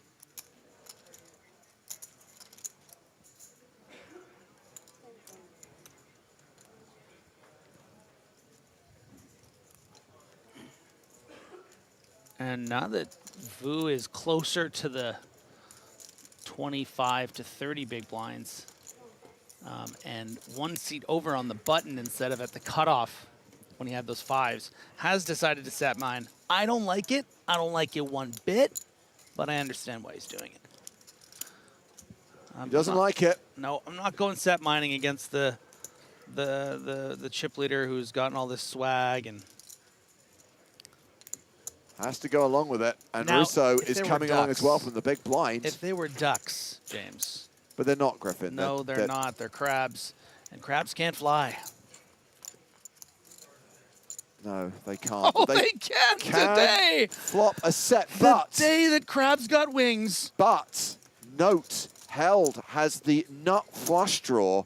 Meanwhile, Russo has paired his 8. There is something for everyone on this board. Some more than others. While Held comfortably c-betting here with an over to the board and with the club draw, 55,000 into a pot of 225,000. Does Vu need to raise in this spot? Doesn't need to. If Vu plays this hand fast, I think Held has the exact kind of hand that could induce a shove for those 25 effective. especially because Hal has so many chips, you know. But you might just think, I'm a bit too strong here with these 2 3s. And that's the exact thought process of Vu.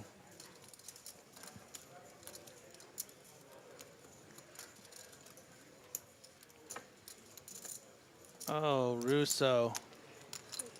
You poor soul. You're just like, oh, I got the mid pair. Maybe I can pop off a four hearts here, 4 clubs rather. So still 3-way as we go to the turn, which is the jack of clubs, and that is the nut flush for chip leader Konstantin Held. And you know what they say. Where is the Everyone chop? loves the nut flush. It kind of rhymes. I thought maybe we could. One more and I'm try. unplugging you. Just thought we could try like a variant, you know? I think outside the box, James.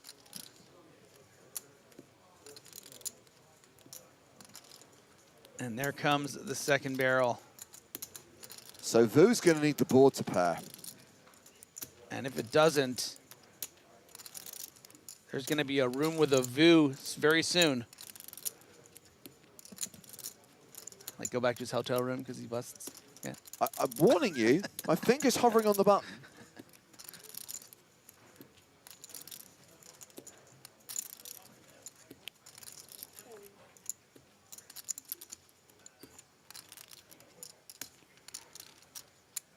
Griff Pro Friday. Christ alive. Let that not be a thing. And I guess Vu is thinking about whether to just call or, I mean, shove to kind of protect his hand. I mean, oh, and he does do the shove, and he's not going to like what he sees, and an 8's going to be folded. Oh, no. Just the nuts. So Vu at risk. Kings, jacks, 8s, the case 3. Those are the cards he needs to see on the river, or we are down to 30.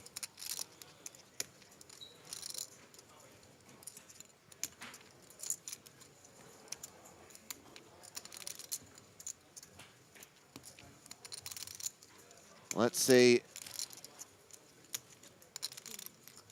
what the river brings. Did just put under the university, never gets lucky. And I feel like that's a dangerous game. Oof. 9 of spades, so Konstantin Held and Bernard Vu is eliminated in 31st place. Okay, man. Did say you shouldn't set mine there. You did, Griffin. You offered your advice. finally got He it. didn't take it. So he's going to cash out for 28,350 euros. Meanwhile, Held has moved over the 6 million mark. He's got more than 200 big blinds now. Finally made a good hand. 0%er. Yeah, and Russo feels dumb now. We've all been there. We've all been there. That shouldn't really get lost in all this. Was that overcall is real Lucy. Yeah, and need worth some new highlighting. contenders, huh? Russo's down to 11 bigs. He's in the danger zone. Danger zone!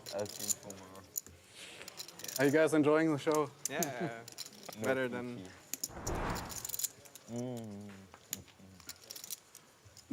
I'm on. As long as it's not me, but yeah, I'm all. Yeah, okay. I have got to do it for my fans. Shout out Vattenlos. Yeah, shout out. He'll love it.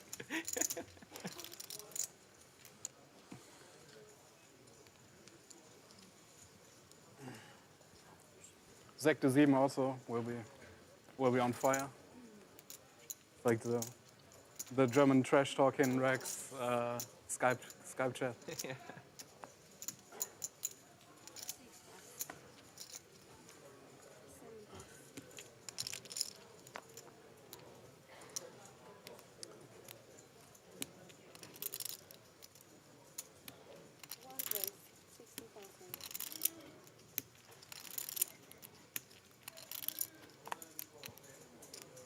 So we have seen a button raise from Nicolas Elstedt, and now it is the short stack.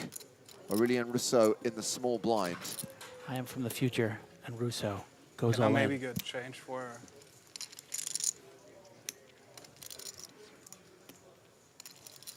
Is there any floor around? Maybe to get change for. So Russo has moved all in, and I guess the The decision will be based on the strength of Ostet's other card. He has called. That's got to be ace-king or king-queen as well. Yeah, this does not look good for Russo. He doesn't like what he sees. It's ace-king. It is a domination situation.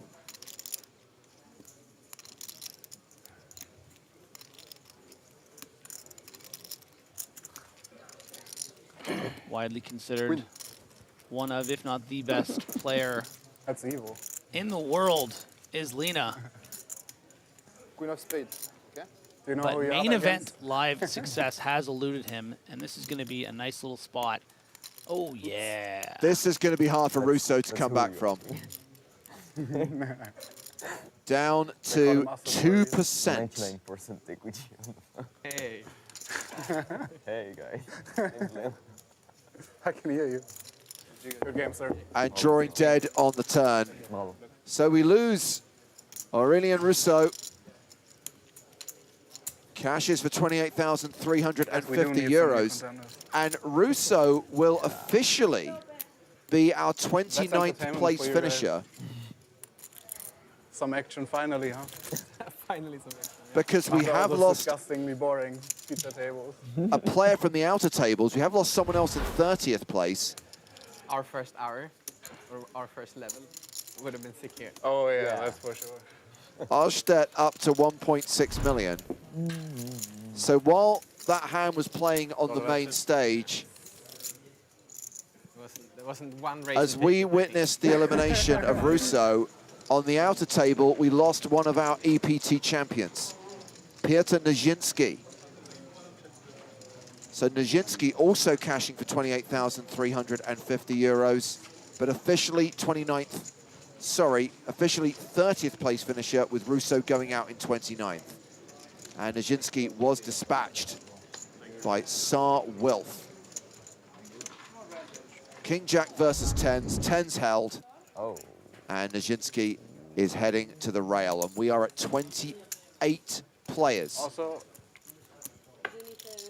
yeah, I would like to get changed if possible. Such for a five. contrast, the It's not walkout from someone that's just busted an event like this, the adrenaline dump, and It's not then to the 2003, player that just so won get the rid of chips, a sly little wink at the camera, feeling like $1 million.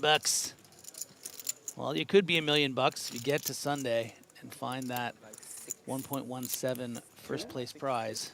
Now we're just holding the deal here, guys, because we are too short at the moment. 4-5. We are currently five-handed on the main stage, and there need to be at least 6 players at this table. So we're just balancing someone from one of the other tables to come to this table, and then we'll get on with it.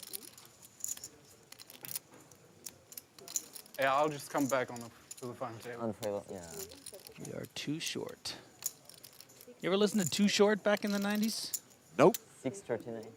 Oh, they told me. I got some Too Short fans in the So chat not for even, sure. I can't even bluff them with my chip stack, saying it's almost 6. God damn it. Don't worry, Konstantin, we've got you at 6 million.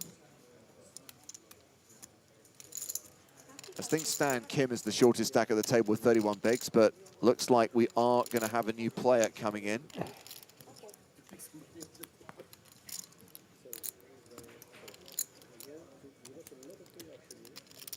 Yes.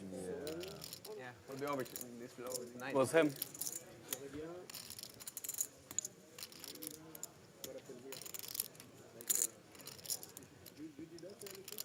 No. Yes, Too Short was at the Grammys in the hip hop tribute. He did too, actually. He busted over. I don't know if you saw that, James. Okay, so Arthur Conan is over the here. new player. Nice. Damn it. Is it this box or that box? And as we increase the number of players at the feature table, let's increase the number of commentators in the booth and reintroduce Joe Stapleton. Hello, my babies. Hi, Dad. Hey, buddy. You ride your bike today? Yes, Dad. Conan bringing a 51 big blind stack to the table. You love that movie, Conan. And we still have 45 minutes of the 1530 blind level to play, with 28 remaining in the EPT Paris main event. Arthur Conan, I remember being on a little bit of a tear the first couple times we covered him, and plays like a bit of a maniac. As we see the ace-6 to pop things off, but it is just at the cutoff. It kind of looks like if they did, aren't they making like a sequel to Conan? This would be like Conan's son, you know? Son of Conan. Son of Conan. Nicholas Ashtet folding a slightly better ace. Maybe they canceled that movie. You know what I'm talking about? They were gonna like do a sequel with Arnold where he was like a king. Sorry, I'm distracted. Oh, I know. Trust me. What is happening? No. Looks like Swedish Joel from The Last of Us. Shawi is going to defend with a queen. Yeah, this guy's got to clean it up. Wish I could just reach into the past. Tell this guy to show both of his cards. 10, 9, 6, 2 diamonds. So we get at least a 6 for Conan. It's just a 6 for Conan. We can see the other card for Conan.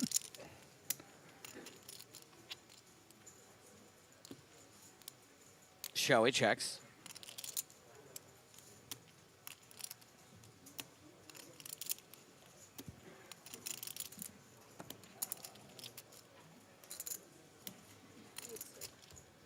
Conan checks. And we've got a club on the turn. Ooh, very interesting card with that queen of club exposed for us. Is it a suited queen? We know it's up and down.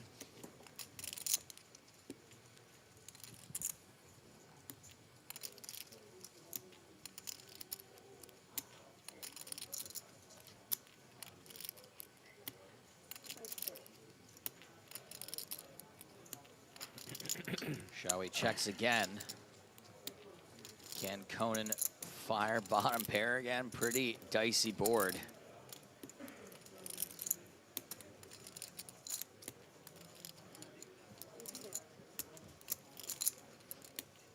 Nope, because check, check. So that is a pretty straighty board now.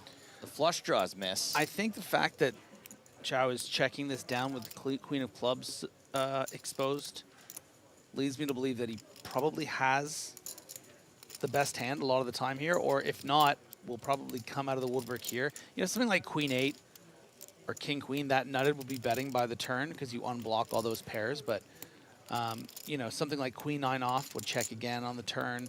You know, queen 10 would probably even still check. So I think that that's going to be the winning hand for Chow. Should we with ace queen high? Yeah, wow, okay. Little domination rotation, the 6 holds. So yeah, the ace queen just a bit too high up in the non-paired range for Chow. But you know, maybe something like queen 5 of clubs would have found a bluff there and may have gotten through against Conan.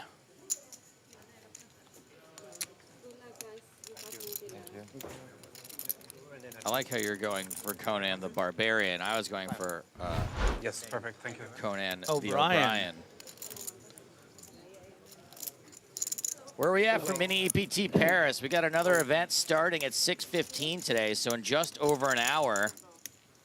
So since the 10K 8 max single re-entry is happening today, the 1/1000th of a buy-in is the $11 8 max single re-entry happening in the Mini EPT Paris. You've already missed registration in today's first event, the 5:50 PLO, but also at 8:15 local time tonight, a little over 3 hours from now, the $2.20 6 max also taking place.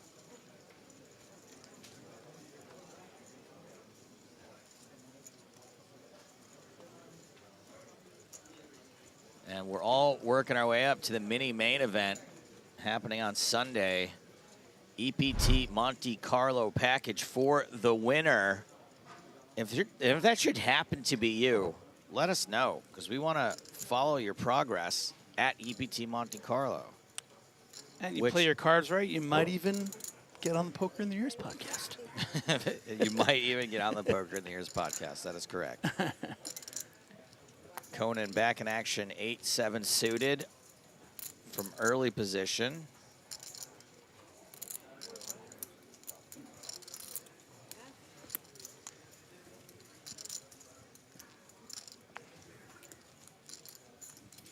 Kim with Jack-9 in the big blind. Fun Yeah, let's hand see to 3. defend. Let's Yeah. see 3. Come on.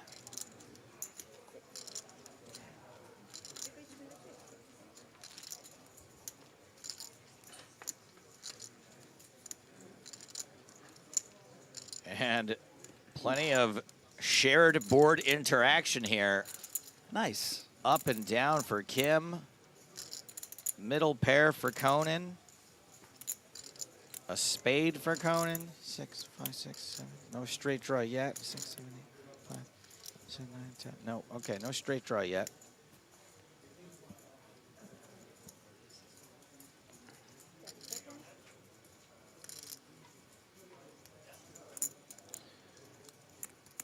Bet smaller, nothing at all, I say.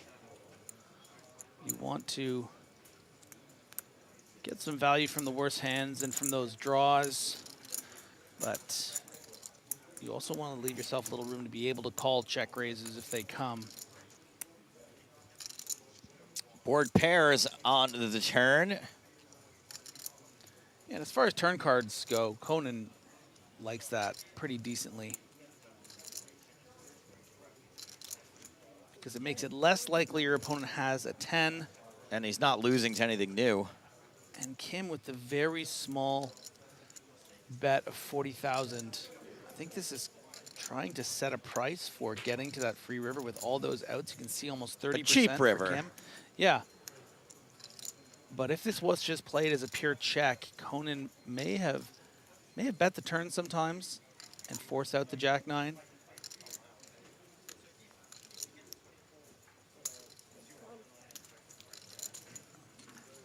Conan makes the call.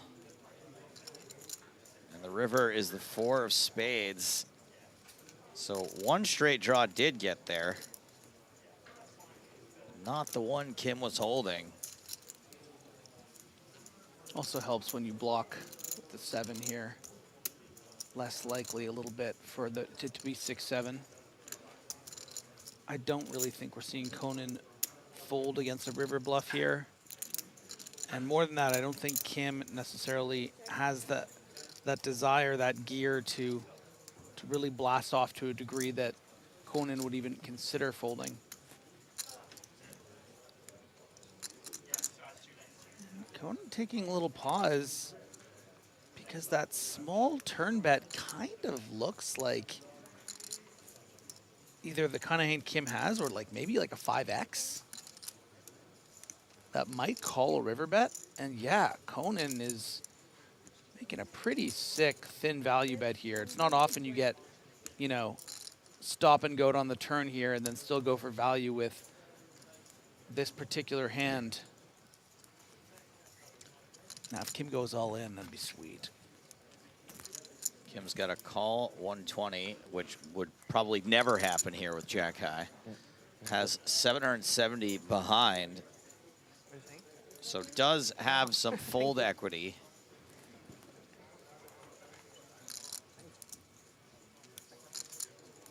Nicholas, you're lucky, man. And Kim's played a time bank card. Oh, wow.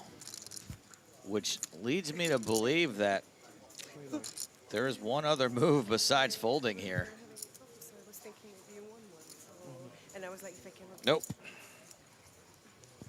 Just a fold.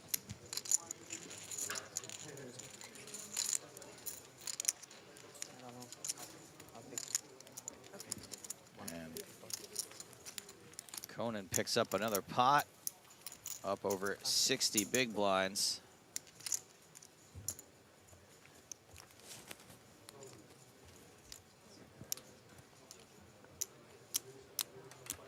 That is good for third at this table. Three in a row. Ooh. Oh, is that Harry Lodge? Big pot brewing on the outer table. It's three is enough. Two is enough.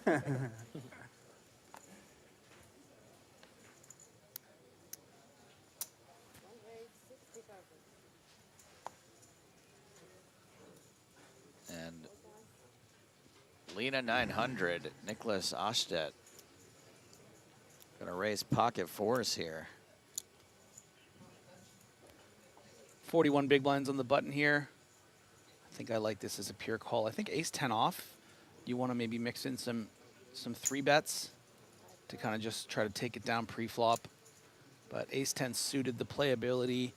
You know, your range probably about break even with Lena's here in this 6-handed table with Lena opening under the gun 1. Maybe actually slightly ahead is ace-10 suited. He's just in there all the time. And look at that, 4s, 3s, and ace-10 suited. No spades to speak of between the two pairs, so a fun little 3-way pot here. Bit of a lame board, but I would say advantage to Chow, especially with those checks by the aggressor. This is all over your perceived range here. The consideration about why you might want to check, though, is you would hate to get check raised, because then the range of someone like Estad is actually much stronger than yours, and you have to fold all this equity, drawing to the nuts. And you can always sort of delay bet here on the turn, and you're going to fold out the kinds of hands that Held and Lena have. I would like to hear from Chow here.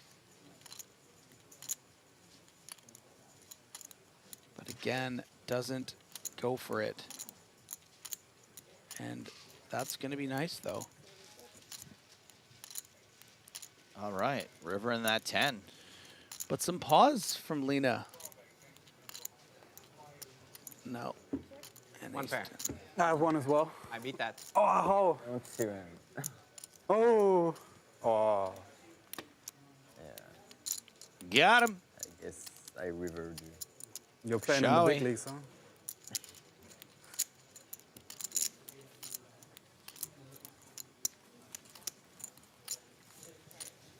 Shall we? Checking 4s on the river. Yeah, I do. I take notes.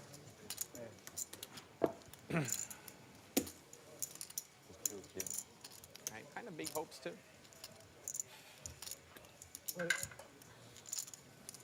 This one? Shall we up to 47 big blinds after that hand, and we're getting a new player at the feature table. This is Razvan Balea. On And the this feature table, I can't look up who you guys are. player right here, I think we've seen this guy around. year of Romania, Yeah. qualified for 530 euros online. Started playing free rolls on PokerStars 10 years ago. Has been a pro for 7 years. Does coaching, teaching. Played a bunch of EPTs and 1Ks. Mostly an online player. Has a 3rd in a scoop. 2 W Coop final tables. You were right, Griffin. You must recognize this fella.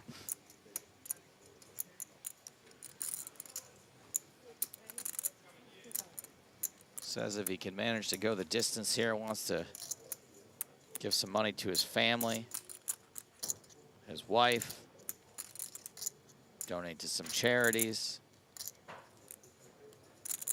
Sounds like a good story for an online qualifier. Kim made 60,000 with pocket 6s.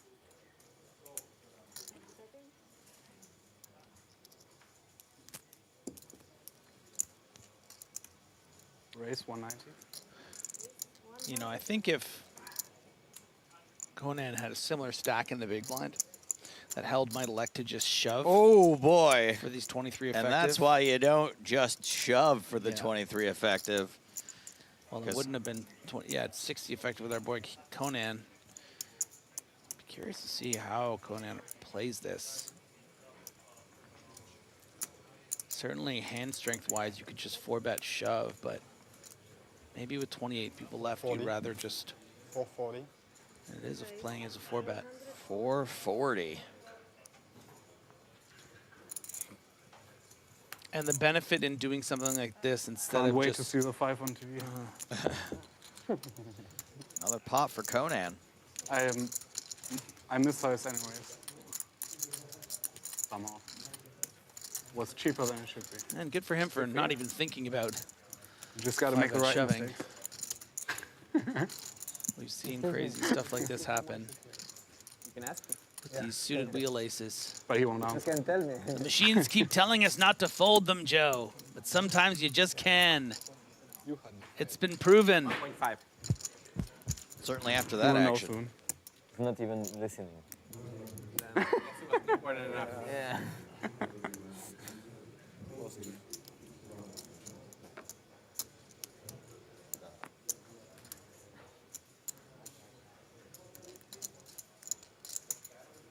$1.5 is your hand. 1.5. Thank you.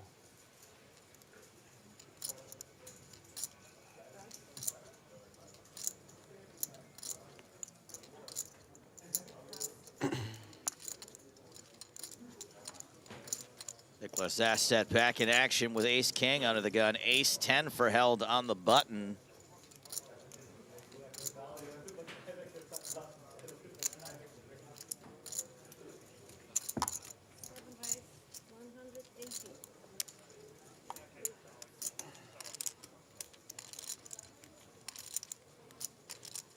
Three bet to 180,000 and Balea in the big blind with ace 9 off. Feels like you can ditch that, and he does.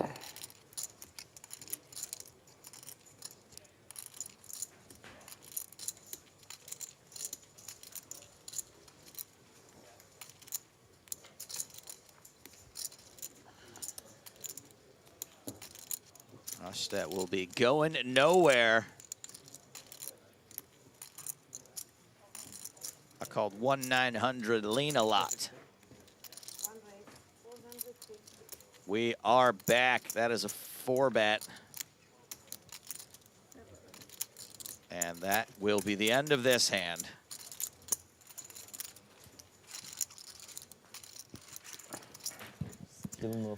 And that's actually a great example of, you know, what we talked about just 2 hands prior with the ace 10 off, how you want to Even play at a that price for a 2. as a 3-bet instead of a call. You know, had held, had the ace 10 suited, I think would have just called pre-flop, but when it's offsuit, you think he maybe get away with it, but somehow found the top of Lena's range. Array! Back to Harry Lodge. This is Harry Lodge versus Frederick Brink. The Brink truck.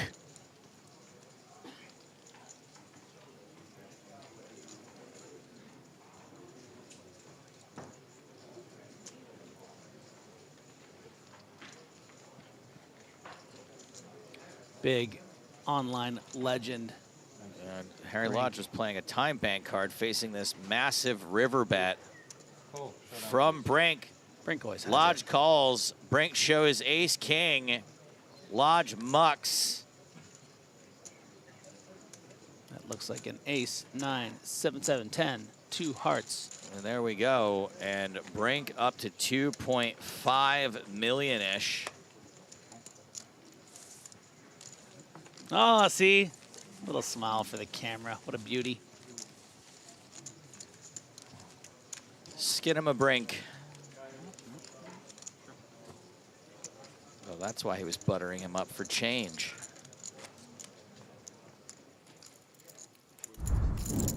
That's one of the former EPT champions still in the field.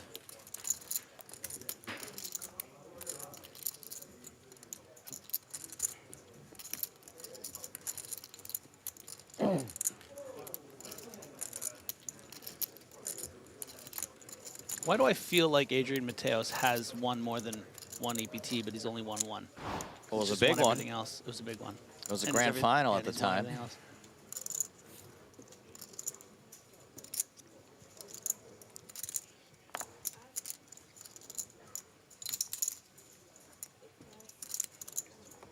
Action's folded around to Arthur Conan with King Jack suited. Beautiful hand.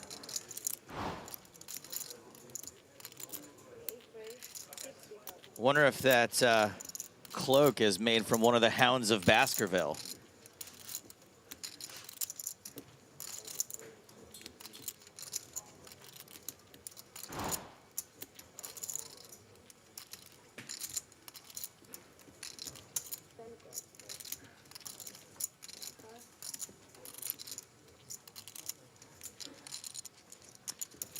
Balea makes the call on the button with pocket fives and wow. Who is this? Peter Jorgney. Jorgney.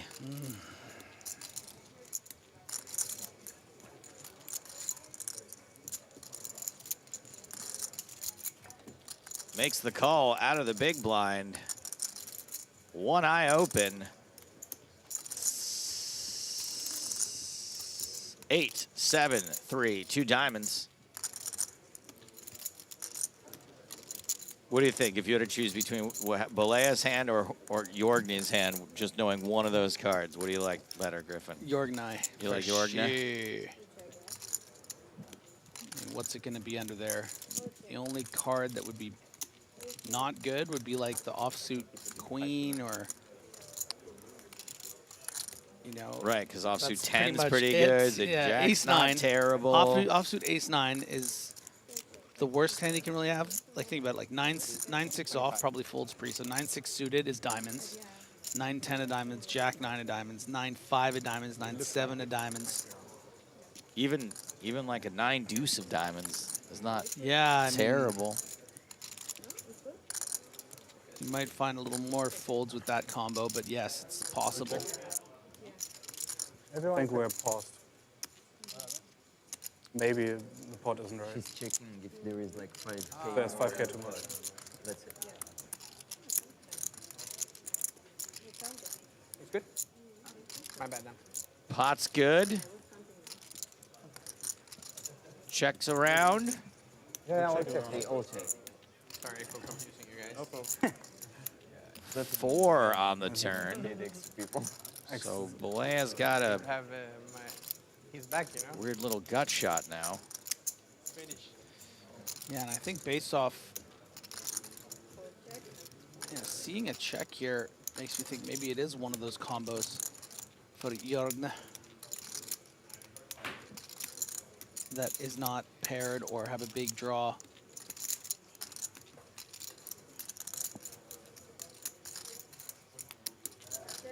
Conan checks. Still pretty tough to bet into 2 opponents here. Yep. Checks around again.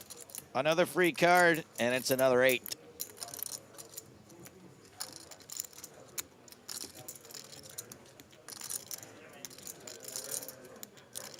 Could have also been 9-8 off. That probably would have bet the turn. Tom Batterbury wants to know if Conan picks up 10 deuce, is that the Arthur Conan Doyle? Wow. I will allow it. Give that man a job. I'm pretty sure I've made that joke before, but I don't think they heard it. So nice work, Tom. I don't think they could have heard it because I think I did it in the TV commentary that hasn't aired yet. We're going to check around for a 3rd time. Balea's going to go for a little value here. With this action all the way down for the river, you know, Balea's going to expect Conan to have some ace highs, some big ace highs sometimes that won't believe that this is a credible bet. I think that, you know, Conan is low enough in his range that he's going to have to, he's not going to make a hero call with the king high. And is going to be aware that Balea can value bet as bad as ace 3 suited, something like that. Nah. Sorry about that.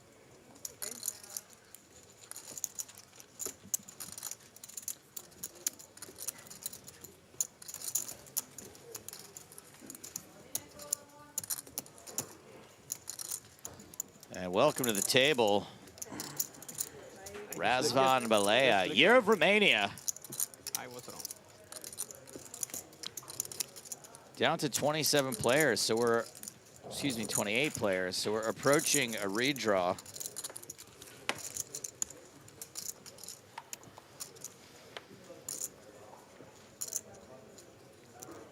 Can we get a table chip count? Yeah. Me.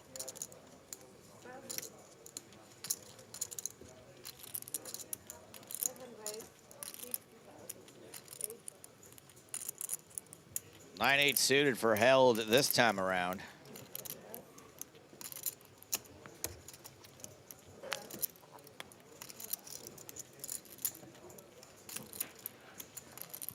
And action folds around to Showy, who folds Jack 5 off.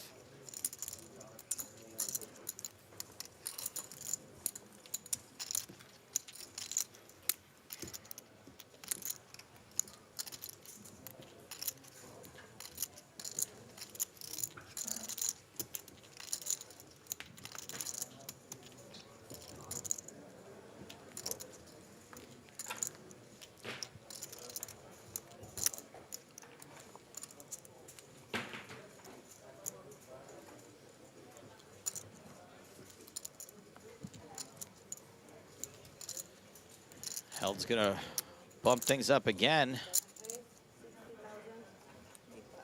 Makes it 60K with ace 10 offsuit.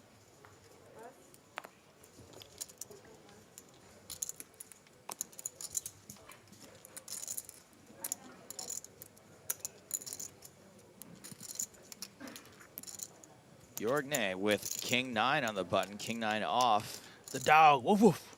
The K9.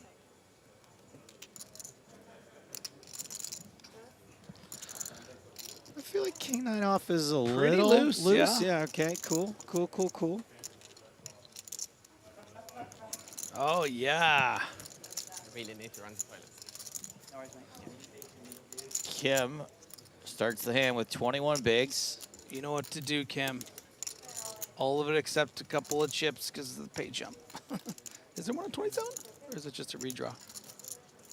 The redraw is at 24. No, it's 27 would be the pay jump. 27 is a pay jump, yes. And it's 28 right now on the board here.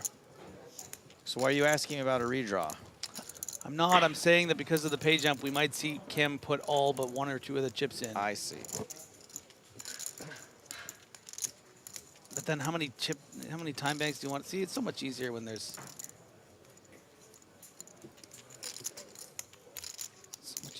time banks to.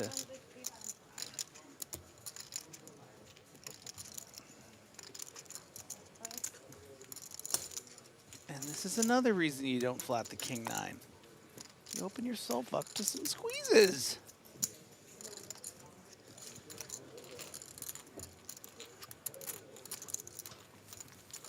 Kim's convenience.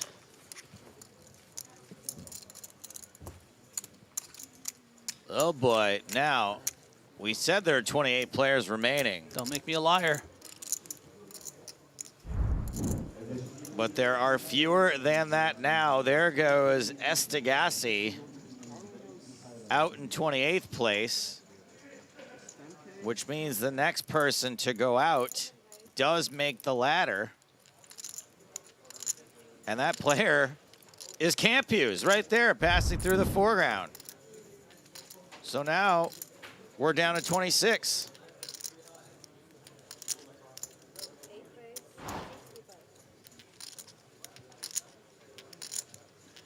And we are in the 32,600 euro pay bracket now. Players getting richer and richer.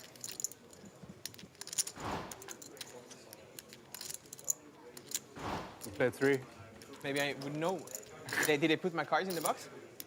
Conan Not sure. with the Grafton. 10-9 suited.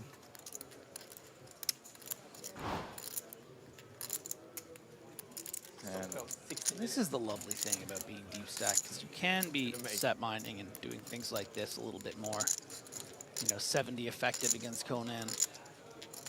except we're in France, so it's set miming. And Jorgne already proven that he likes to see boards. And Chow getting... Could we get as many as 5 people in this hand? Well, Shawi is going to make 4.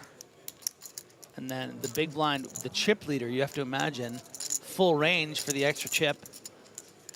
A rare 5-handed spot? Let's see. Let's see if we...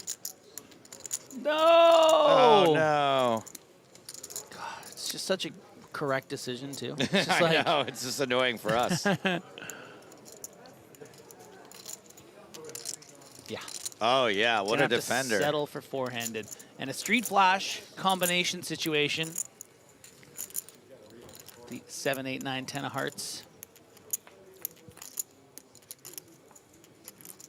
8 in the window, 9 behind, 2 diamonds. So we got 6, 7, 8, 9. We got top pair. We got middle pair.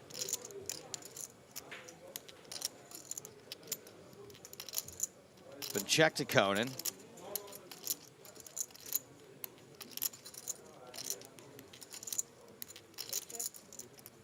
And now it's been checked to Balea. This might be another hand where we see a lot of checking going on. Yeah. Lovely spot to take the free card for Jorgna. Very surprised to see a bet.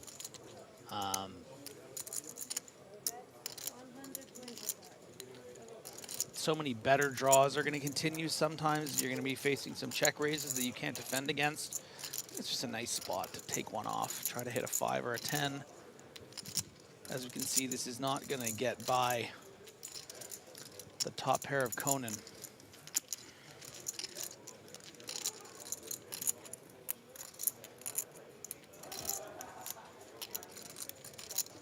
Considering all of the options here. It's raising time. And there's the raise. 310.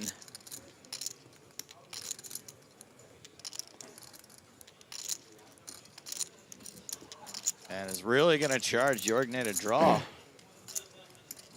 And we see Conan's blocking at least one of those straight outs.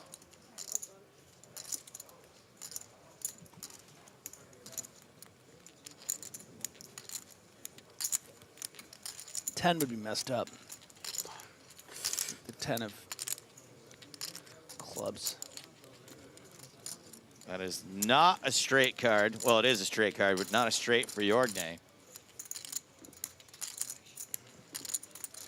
But this is also the great thing about position, because who blinks first really shows the weakness, right? And if Conan checks here, which he very may well, because all those diamond draws are going to be in the possession of Jorgna some of the time here.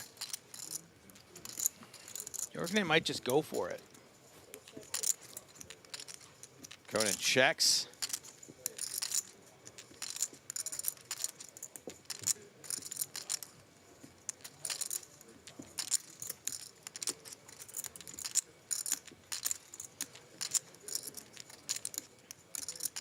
And Jorgna is going to take the free river, which is a 4. Is that it? Is that a straight 4? Nope. Just a pair of 7s. And now it's difficult for Jorgna to credibly rep a flush by not betting the turn.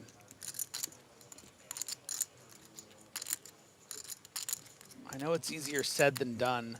You also have to be worried about what Conan is representing with this check raise on the flop. It's not going to fold any sets on this diamond turn, so you have to be prepared to go blast, blast. And maybe Jorgna just has a big bet here on the river that can fold out a hand like 10-9, but I don't know. I like this comment from Wython. It says, Barbarian eats Vikings. Nice. And Conan's going to pick up another pot. Has just slowly and steadily been climbing, adding chips to his stack since he got to the table, up to 87 big blinds now.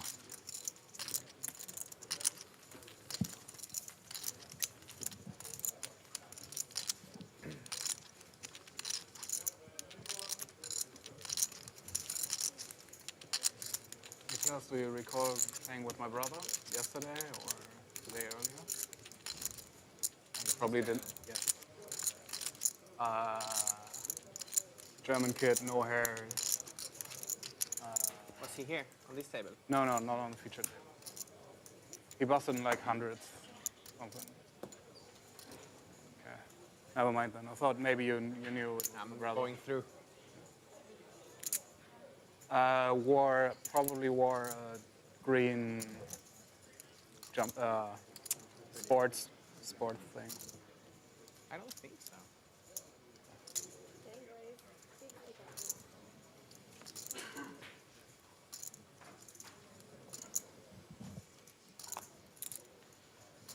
Balea gonna raise pocket threes under the gun. 95 big blinds. Why not? I'm gonna call you. Gonna ask you if you pull some creative plays like he usually does. Do you think this is that bad? From Teddy says calling the check raise with no real plan to win the pot other than hitting your hand, smacking my head. Lacking some hair. Isn't shaking my head SMH? I know. Really. Sure, whichever. Older than you, yeah. No, but I mean, He's younger, but I think it's shaking. He might look. Oh, you did do a smack there. That's good. All right, yeah. Yeah, I know it is. Please put up a poll about smacking or shaking. Anyway, yes, to the question. 2 with him. Ah, it was 2. Okay. I think that I'm mixing everything. once you've decided to take a bet line, you need to call the check raise because you are still drawing to the nuts. Same table. It would be nice to have a gear where you're able to turn your hand into a bluff on a card like the 7 of diamonds. It's also easier said than done at this stage of this kind of a tournament. And that's why I would have really liked to have just checked back because of the risk of being check raised, because you're going to find yourself in this inflated pot on the turn drawing to like the bottom, you know, straight. But you are given such a good price at 125 to 310 that you do have to continue.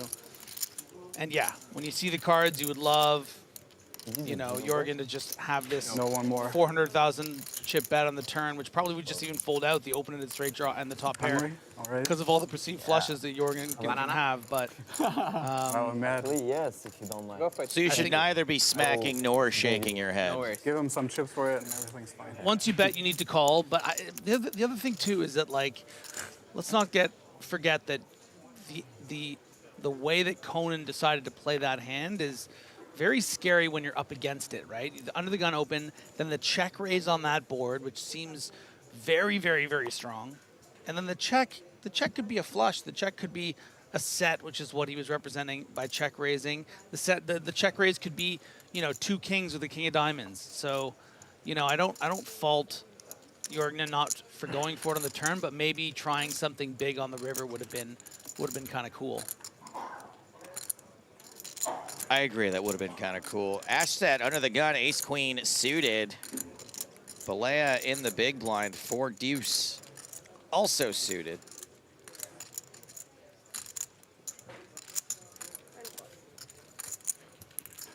And is gonna defend.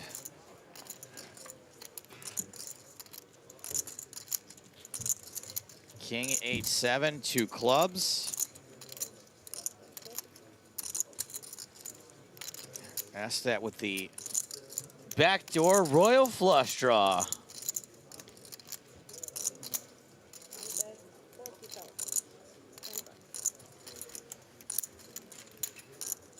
Bets and takes it down. Why don't we get that to watch banana it? looks good enough to steal. Delay on the live stream is 30 minutes or how long we stayed last time? Well, I've got some bad news. No, I mean, if the you're a delay on the live fan stream. of nice people. Ben Heath exiting the tournament, cashing for 32,600 euros. Almost a third of a buy-in for 100K. But not too bad in a 5K.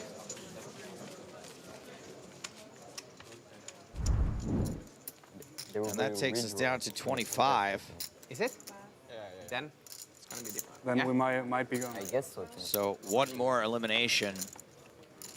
And we are 24. Before the redraw, the final 3-table redraw. Yeah. Stop it. Damn, it's going fast, huh? Yeah, it goes quick. Oh, and the clock's been paused, so we might be at 24 now. 16. Tell me who you're working for! That's my crazy, 24 right? impression. So tomorrow we would just play down from 16 to 6. Like 70 bigs. Who does number 2 work for? Not exactly the same thing, but It reminded me of that, though.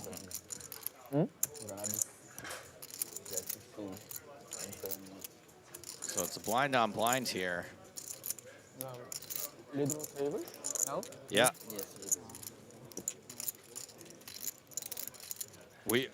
We are down to 24, as you can see by the graphic on screen. And it was Nikolai Panescu who was knocked out in 25th place. So we're going to pause the action after this hand.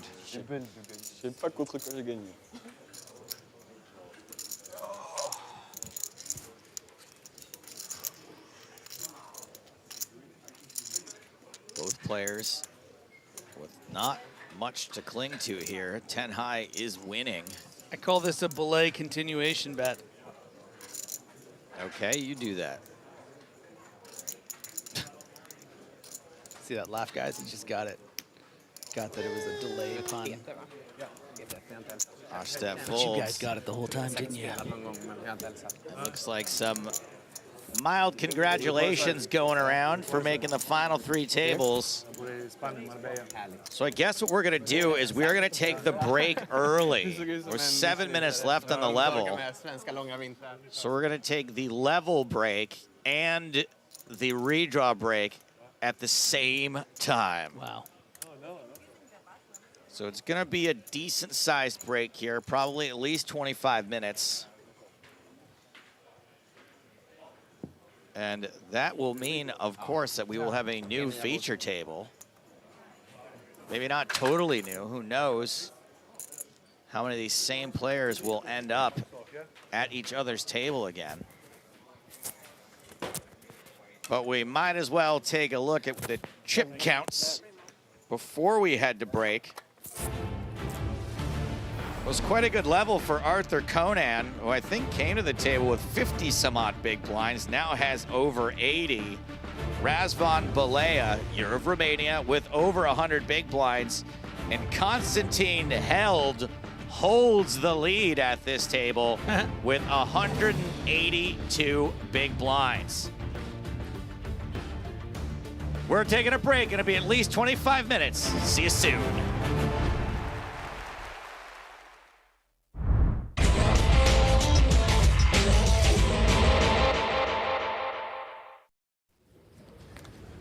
Elke's on the button with aces again?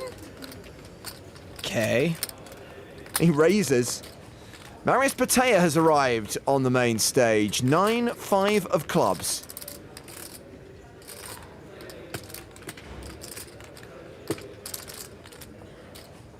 Oh. He calls out of the small blind. Well, this is what Elke wants. St. Ensam with 10-7 off in the big. Looks like Hossein is eyeballing some of that quote-unquote dead money out there. Bad timing, Hussein. A re-raise to 31,000.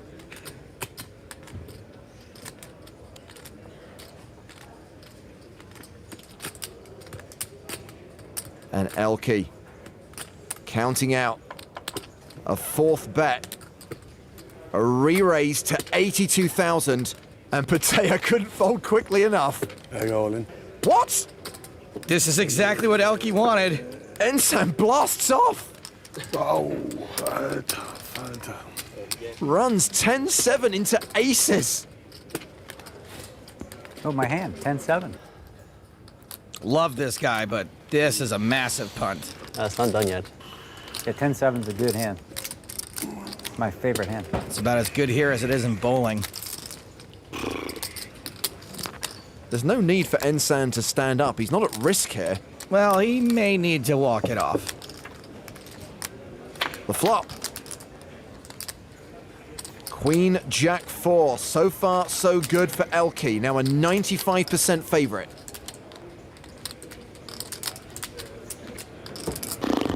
Yeah. Ensam drawing dead. Elke doubles up again with aces. Nice hand. And Santa's given Elke quite the gift.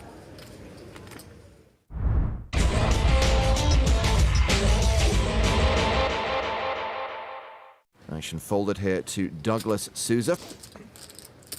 This guy's got almost 150K in live lifetime earnings. Pocket 7s, under the gun +1. He raises to 37,000. Aces for Li Hong Chong. Just a call. It's a little sneaky, but with stack sizes the way they are, it's an okay play. Round to Paul-Francois Tedeschi, who's got ace-king in the big blind. And that's a 3-bet. He re-raises to 140K. A quick fold from Souza. And even though we know Han Chong could get it in here as a huge favorite, flatting is also okay. He does just call. So heads up to the flop. Tedeschi, just 6% equity.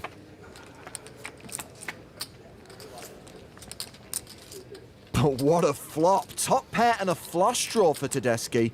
Han Chong's still ahead right now with aces. But it's still a terrible flop for aces and no heart. Tedeschi had the pre-flop betting lead. He continues here for 162,000. And even though I said it's an awful flop for aces, he certainly can't fold yet. Han Chong calls. 663,000 in the middle. The turn card, the deuce of spades. Han Chong, now a 3-1 favorite. Yeah, finally some good news for those aces. And I know it sounds like I'm rooting for Han Chong, but I'm pretty much just always rooting for aces to not get cracked. Wow, Tedeschi shoves. The sick part about this is I bet Tedeschi thinks he wants a call here. He definitely thinks he's winning. Meanwhile, another elimination from the outer tables. Jerome Brion is out. Wei Hon Chong having a good think about this one. Clock. Schillhabel calls time. Time to go 4. We have seen a lot of players calling the clock on day 4 of this tournament. They are bored as hell and they're not going to take it anymore. 1 more minute to add from that. 60-second countdown begins for Han Chong. You can see why this is such a tough decision. You're either going to be a decent but not 100% favorite or totally dead. Well, it's a decision for roughly 50% of his stack. It's decisions like this that you avoid if you get it in pre-flop. Still be quite a sweat, though. We're closing in on the final countdown. Count down the last 10 because the range is dead. 9, 8, 7, 6, 5, 4, 3, 2. He folds the best hand. Paul Tedeschi has no idea how lucky he just got there. And I knew there would be one day. This guy folds aces.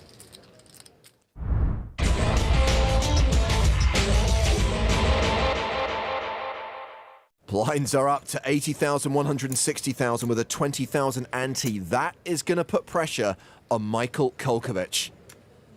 Can't believe he's now the short stack, having been chip leader for so long. Easy come, easier go. It's been folded to Sorrentino on the button. The chip leader has ace-5 of clubs. He raises to 330,000. Kolkovich has junk in the small blind, 6 deuce. I have loved this Michael Kolkovich story pretty much from jump, but if he's thinking about playing this hand, he needs to put the brakes on, and how.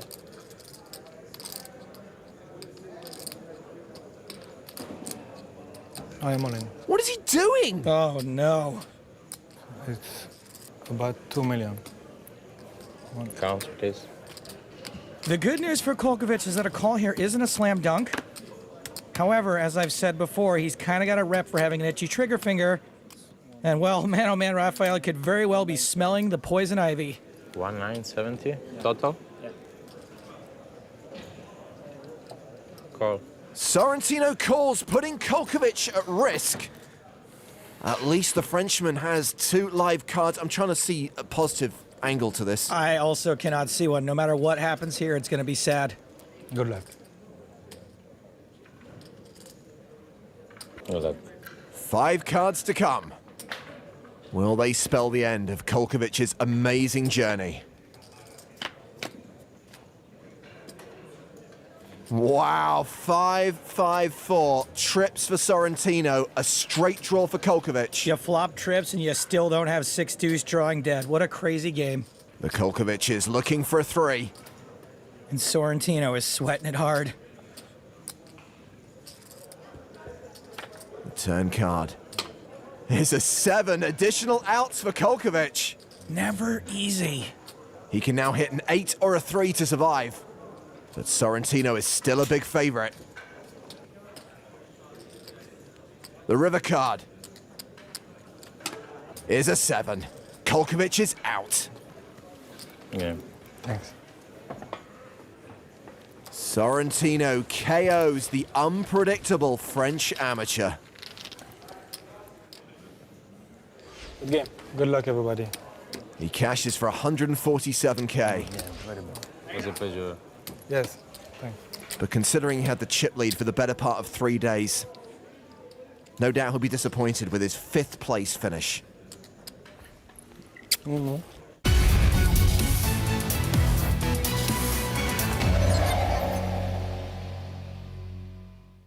James, I don't mean to put you on the spot here, but which chip is bigger, the purple or the green?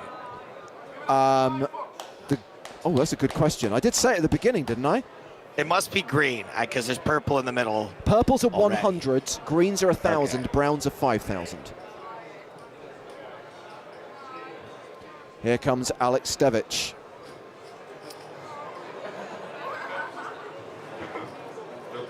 But he Not does have another much, it looks pretty like. junky hand, though. 7-4. But he's got all the chips, right? So yeah, not all of them, it looks like.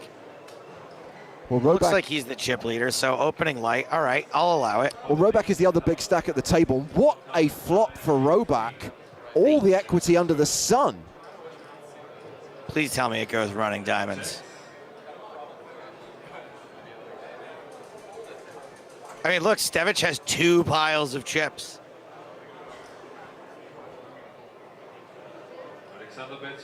Stevic continuing for 14K.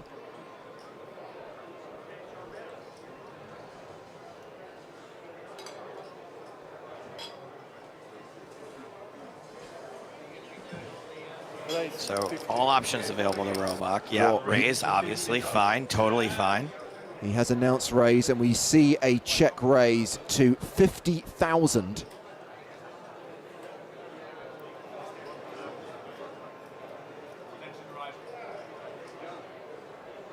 Alex better give him a couple of good looks to let him know he won't be pushed around. What's he doing? Why does he have chips? Raise. Oh my God, he's re-raising! Okay, all right. Oh, this is awesome. I mean, look, it would work sometimes. Okay, a non-zero percentage of the time, this would work. Okay, at best, this is bold. At worst, it's button clicking. Crucially, how do you respond if you're Roback? You have got a straight flush draw. Okay, so something that we're actually not thinking about that we should be is ICM considerations. I don't know how big of a deal it was then, but these are the 2 biggest stacks. Like, this is totally unnecessary. Well, the re-raise from Stevic was to 160,000. I thought Roback may shove there. He just calls. The turn pairs the board, king of clubs. We can see that Roback is still a huge favorite, a 9-1 favorite. I absolutely hate calling there.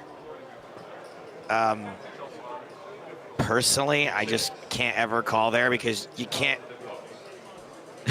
Now what do you do? Like, this is one of the worst cards possible.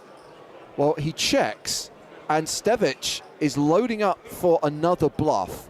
Bear in mind, his re-raise on the flop was to 160K. This is a bet of 60K. This is pretty small in relation to the pot. Change. Remember how you said part of it was bold, part And a of it was fold. button clicking? I'm going to call it bold button clicking. Oh, look, and he gets a round of applause from everyone for pulling off that amazing bluff. Yeah, I'd be pretty tilted too. I told you to play the flops. Didn't I tell you? I know, 8-9. He has 8-9. He did not have 8.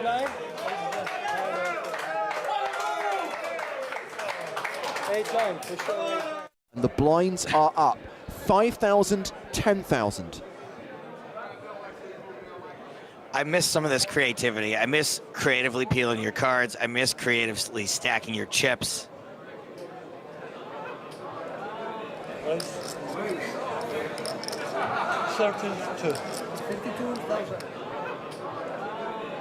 So it's a 3x raise from Roback with ace queen of hearts.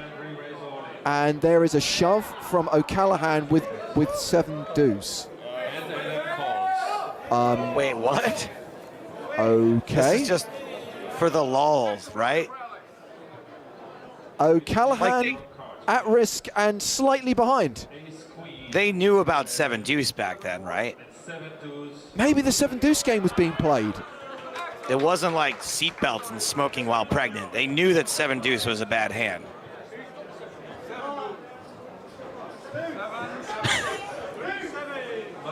Oh my God, it has always been coming 7. Oh my goodness. At Roback, hold on. You got 1%. Also, Callahan's the at-risk player. Oh, hello. Hello. A little bit of hope flashed at him, but I think Roback is still going to have chips. That was a big double up for David O'Callaghan.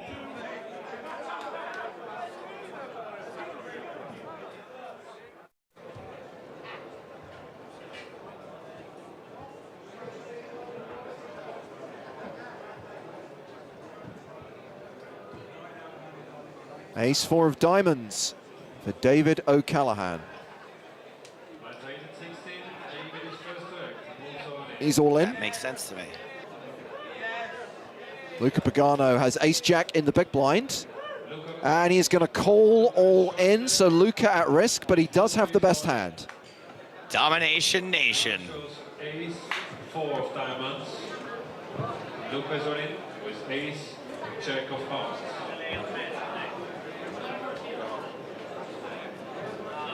Flop comes 4. Oh, it's a 4 on the flop.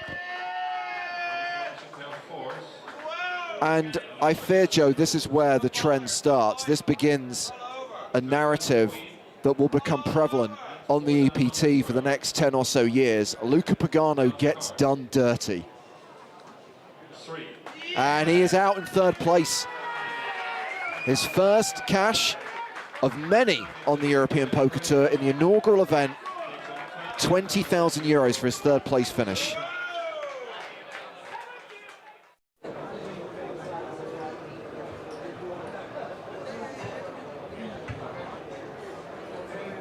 Count is 600,000 for Alexander, 550,000 for David. Another Domination Nation situation. All kinds of paint.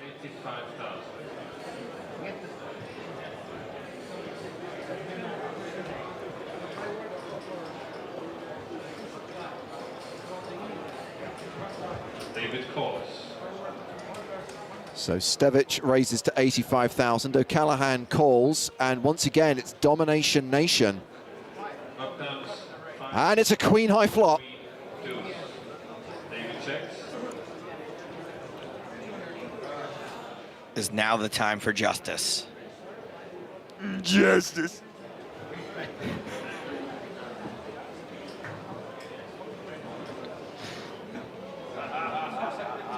Alexander bets 135,000. Go. David calls. Really tough to tell the size of Stevic's stack with his chips all over the place. 5 queen deuce, turn card. Oh, this is going to be impossible for O'Callaghan to escape from now. GNGG.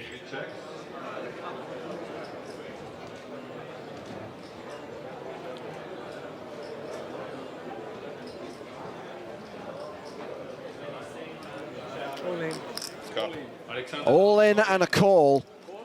And for the 3rd time, by my calculations, Stevic is in a position to win this thing. 3 queens, kicker check. This one feels like the one, though. 3 queens, better kicker. O'Callaghan 86%, 1 card to come. looking for his lucky jack. Does not hit on the river, and finally it's over. And this is the moment that Alexander Stevic became the inaugural European Poker Tour champion. James, I just noticed a huge mistake. That was a 4-star hand versus a 4-star hand. Some 4-star hands are better than others. This is pretty cool though, huh? Look at this emotion. Crucial information left off the graphics. A great moment. And it all gets ruined by someone knocking over their lunch.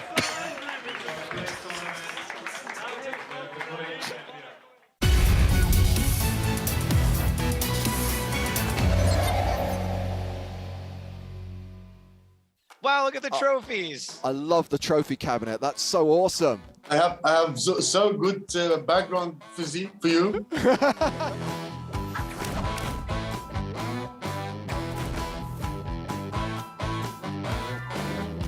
He's won an EPT trophy, he's won a World Series of Poker main event, and more importantly, he has won our hearts. Hussein Ensan, welcome to the podcast. Thank you, James. Good to see you. Good to see you, and I'm very happy to be guest for your podcast. Thank you. Hussein, you always seem very happy. Is that only when we see you, or are you happy most of the time? I am one happy man, so I be always happy to my friends, my guests, and to myself also. Well, I'm glad to hear that. You're kind of a mystery to us. Ever since we first saw you in that seniors event, we've always been very interested. Who is this person? So when you're not playing poker, what is your life like? Do you have a job, other hobbies? Do you have a family? I have family. I have my wife. I have my daughter, and I have one beautiful dog named Philu, and it's a big job, and one big house. And it's a big job taking care of that dog and a family, yes. I guess. So at what point in your life did you discover poker? Poker is popular in Europe since the beginning 2000. And I met this beautiful game in Europe, and I fall in love in this game. And I started with that, but very small.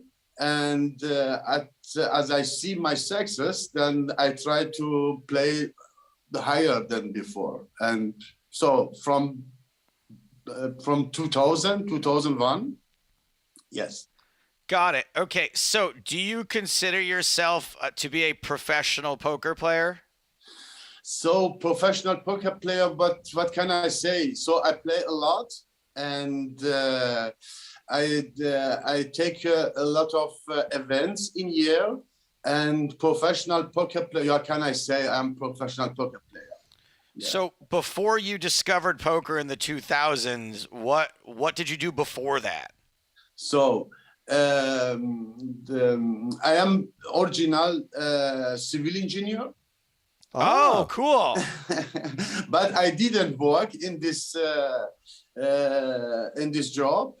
I started with a lot of jobs, and my before professional poker player, I had my own business with taxis and with drivers, and I was so flexible. I could playing poker everywhere. Right. So, and I see my success in poker. Then I sold my business and I started with poker. Nice. Yes. Well, it's certainly working out for you. Joe referenced that we first saw you when you won that seniors event in Barcelona. And all of us said, hold on a second, look at this guy. He's not old enough to play a seniors event. And you still don't look old enough to play a seniors event. So thank you for the compliment. So I was in Barcelona, and this year, 2014, I'm from 1964, and I saw is a senior event, and you can play with 50, and I was already 50 in May, And I decided to play for main event qualifier. Then I see senior event. Why not? I play senior event. I play that, and I heard now it was the first senior event by the EPT. Yes. And I am very proud of myself. The first one EPT senior event, I won that. And then you play the main event, which was the 100th EPT main event. Yeah. You made it to the final table. You made it to the top 3 where you did a deal. I mean, what a great start to the European Poker Tour for you. So I won my ticket through qualifier. And then I had before my experience in small tournament.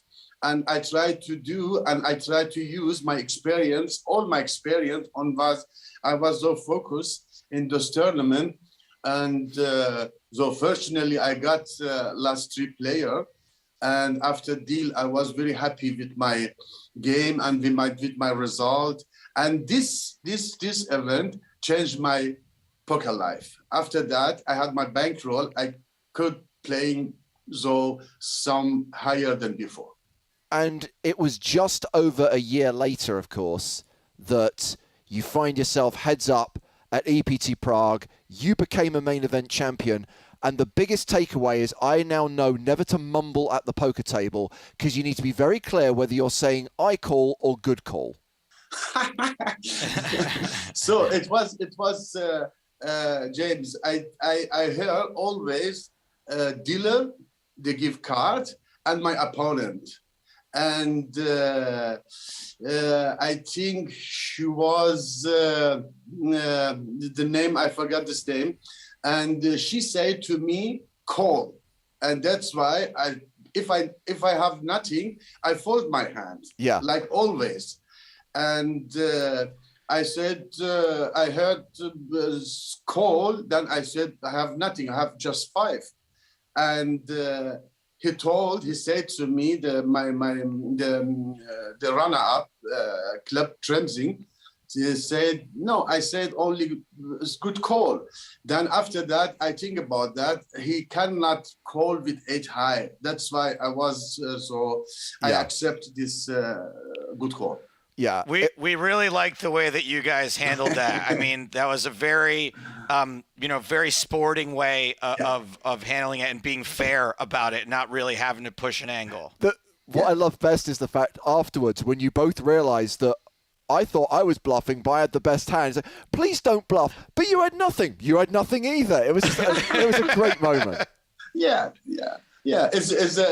I see this game like sport. And you have to be always sportly on the table. Absolutely. So, okay, we know that before you won the World Series of Poker main event, you had a life-changing poker moment, you just said, in the Barcelona main event. When you won the World Series of Poker, was that life-changing, or was that just like a cherry on top? No, for sure, life-changing in the sense you have more money than before, for sure. And don't change my life. So you have more respect on the table, and you have to be always good ambassador for this sport. Yeah. And you have to you have always responsibility to media and and like this to society, and it's not as winning the event is much easier as you be for always champ is big responsibility. It is a big responsibility. I want to talk to you about your playing style a little bit. It is unique. It is not, like people have a hard time predicting it. Is there like a certain strategy or sort of philosophy you go along with in poker, or are you just in the moment improvising? So I can say in the moment, live poker is not so like online. Online, you have to take care always of mathematics, how many big blinds you have, and in live is also the same. Is like is small different, and I try always to confuse my opponent. I go always sometimes with nothing. I made a big bluff, and sometimes I have card and take a best value from my hand, and. I mean, strategy is more important than mathematics, and day for day is different. So day one for me, day one is the stronger day, and day two is a different. If I have chips, I try to work with my chips, and yeah, we can tell. I try to work with my chips, and for sure, I know always how many big blinds I have and how many big blinds had my opponent.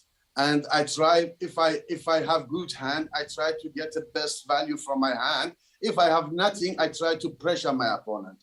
Its work is the other question.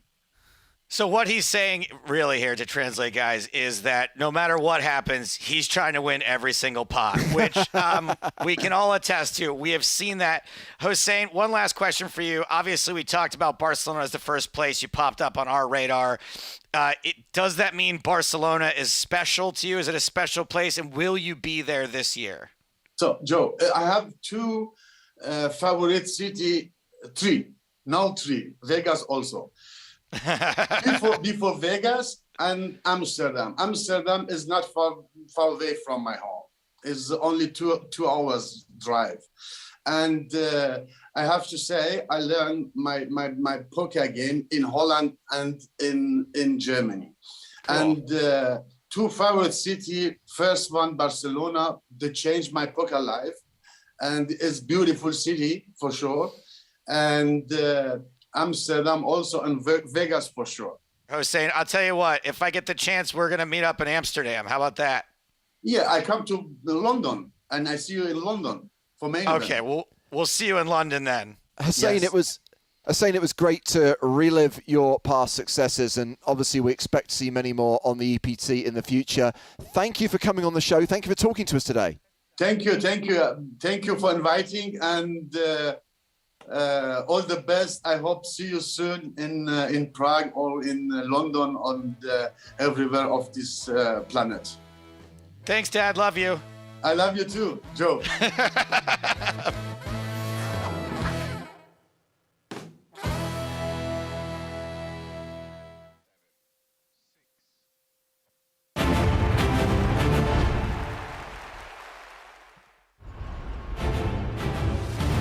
The man is a legend. Saw him at breakfast the other morning. It was the highlight of my trip so far. This is the PokerStars European Poker Tour, and we are in Paris, the first ever main event played in the French capital in partnership with the Club Barrier. And day 4 continues. And these are the chip leaders right now. Konstantin Held still the biggest stack with 24 players remaining, 5.5 million chips. Razvan Belaya sits in second place, Brian Delaney in third. Former EPT champion Frederick Brink, nay Jensen, with 3.3 million. And Denzel Speckman, 5th on the leaderboard right now with 3.2 million. So we got almost to the end of the level when we hit the redraw. So we took the break early. With 24 players remaining, they've drawn for seats around the final 3 tables, and that means we have a new feature table. And we'll see who's going to be taking their seats on the main stage in just a moment. It's James Hartigan with Griffin Benja. Hello, everyone. And Griffin, we keep playing today until we lose another table. The plan is to get down to 16. That is the plan, and that is what we will do. So new feature table for the next session, taking us through to the dinner break. We have got the chip leader, Konstantin Held. We've got 2 other big stacks, Brian Delaney and Denzel Speckman. Artur Konen returns to the feature table, as do Niklas Östedt and Peter Jorgner, 2 of the Swedes. We have a former EPT champion, Manic, winner of EPT Monte Carlo 2019. And we have a short stack. Henri Casper playing just 12 big blinds. He is in the danger zone. Danger zone! We are going to play out the 15-30 blind level. Still got 8 minutes on the clock. And then roll straight into the next level before we take a 60-minute dinner break. Whatever happens, we're not going to play more than 5.5 levels today. If we end the day with 18, 17 players, we will have to live with it. Ideally, we would like to get to 16. Tomorrow, we play down to a single table. That final table will play on Sunday. And on Sunday, when you join us for Cards Up coverage of the FT, you will see players win huge amounts of money. Everyone cashing out for 6 figures with a 7-figure score for the winner. Let's go through the top 5 places.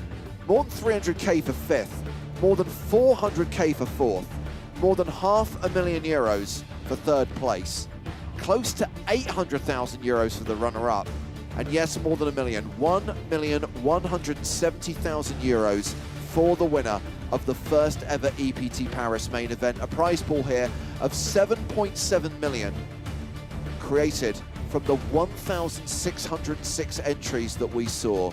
And I know it's something we've said multiple times over the course of our live coverage. Nobody predicted the event would be this big. We knew it was going to be big.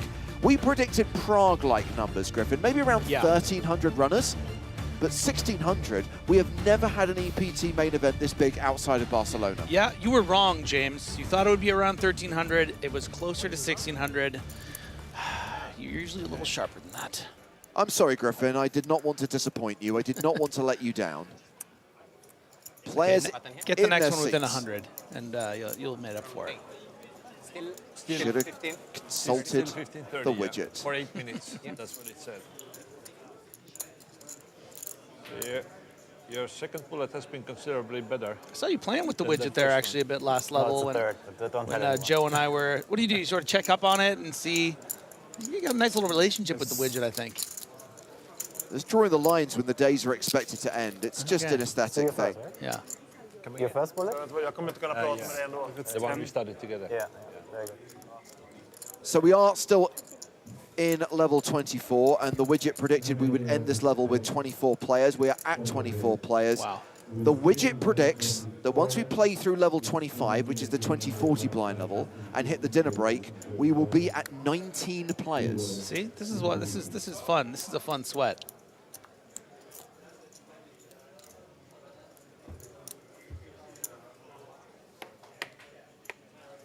Some familiar feature table faces from the last few levels. Of course, everyone's favorite. Lena 900 at this table. We got Arthur Conan, who had an excellent previous level, level 23.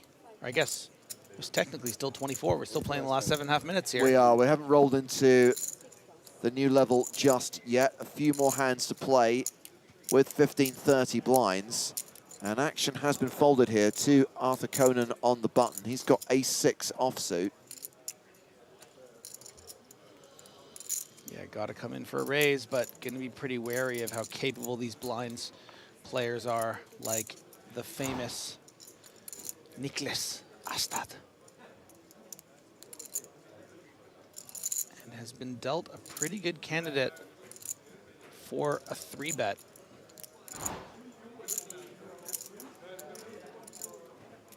I love the fact that we just had an extended conversation about possibly ending the day with 17 or 18 players, playing down to a single table tomorrow. Haymaker 91, they're playing to a final table today? No. Thank you for your question.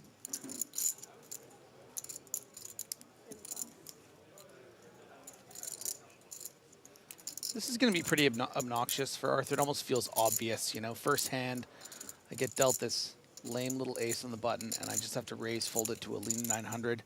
It's like I've already read this script. Why do I even bother opening? Well, you know, he's not always going to get a good 3-bet candidate like this, so you kind of have to, you know, make these opens and make these side folds. Yeah.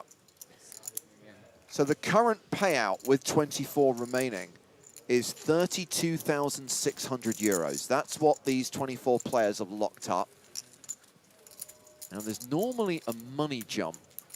And yes, sure enough, 23rd place will pay 37,450. So an additional 5K if you can ladder one more spot.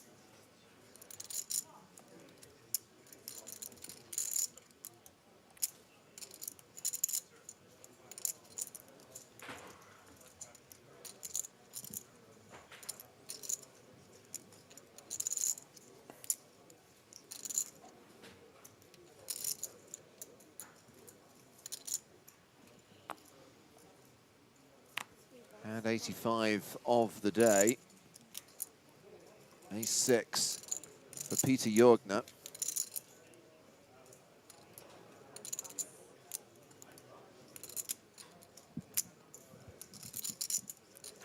Folded to Manic Lerza, who's got King-Jack offsuit. Manic, a prolific, successful player on the European Poker Tour. Oh, yeah. He's raised it to 60,000. So here is the short stack. Henri Casper starting this hand with 10 big blinds, folds the 10 deuce, and now it's going to be on Brian Delaney, the Brit in the big blind. A little over 145. I was sure it was 24. Good call candidate here with the 9-8. The big blind. Yeah. Wow. Oh. Even though we were just talking about 50-30. Yeah, yeah, okay. okay. Both of us. 100% I was playing 24. Me too. Okay, so top pair I think it was you. for Manic Lerza. A gut shot straight draw for like Brian Delaney. You guys want to go to bed early, huh? Yeah. It's 5 minutes more. Jason Parker on YouTube is very excited. Lena 900 live in the flesh.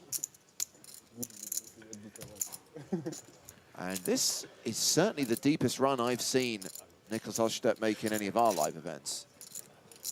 Not involved in this hand, though. It's all about Lerza versus Delaney, and we have seen a continuation bet of 50K called by Delaney, always coming 7, board pairs on the turn, and Lerza is now a 95% favorite. Yeah, and when you're, calling these kind of hands out of the blinds, flopping something like this, facing a small bet, you need to have the gear of leading the turn card that would pair sort of the middle card. We see this a lot because it does favor your range. It makes it very difficult to play against if, your opponent is sitting there with, let's say, I don't know, ace-queen high or king-10 high. But of course, Loser is actually way high up in his range with the king-jack and will be very happy to call this. Might be faced with a bit difficult decision on the river based on what that card is and the sizing, but at this stage of the hand is pretty comfortable. Yeah, interesting lead from Delaney, and Lerza's going to call the 225K, and we are going to the river with 715,000 in the middle. It's the 3 of diamonds, so we now have a double paired board. It's bricked out for Delaney. Yeah, it's an interesting river because it's technically good for Delaney's bluff options, there being 3 diamonds, but you'd like to have the 9 or the 8 of diamond in your hand. You unblock all the potential flushes. I mean, Loser could have been c-betting the flop with ace-9 of diamonds and has now gotten there. It would be nice if you had that 9 of diamonds to block a hand of that nature. Is going to go for it here with an extremely large bet. Is that an overbet? Are those all? Oh my God, he put them all in. Incredible. Incredible bluff shove on the river, and Loser is just completely handcuffed here. I don't know if he's going to be able to find a call. Really amazing stuff. Of course, if he does find the call, he gets a full double up. He can fold and leave himself with 37 big blinds, and yet this is a good time to use those time bank cards. Remember, the shot clock's in play. You get 30 seconds per decision, but you get an additional 30 seconds for each time bank card you put in. If you think about the other kind of draws that Delaney could have had on the flop, you got the 10-8s, the 10-9s, the 8-9s, the 5-6 type hands as well, facing that small bet. So there are a fair number of bluffs that Delaney could have. I think Manic is just trying to figure out, is this the kind of player that is just prepared to do this and does make the fold? Lets it go, and Brian Delaney moves up over 4.3 million, playing 145 big blinds right now. Yeah, honestly, I don't know much about Brian Delaney, but that was a very impressive hand and really shows that he's someone that has that killer instinct you need to have in order to really compete at this level and find yourself fighting for a 7-figure score on the final table. And thank you to Tom for highlighting that our colleagues at Poker News are now in sync with the 30-minute delay on the stream. So if you want to check any updates from the other two tables, if you want to check on the stacks of the players, you can do that without being exposed to any spoilers. The live reporting on Poker News now in sync with the 30-minute stream delay. You know, I have a theory, James. I think they just do that so they can get a 30-minute break for things to catch up.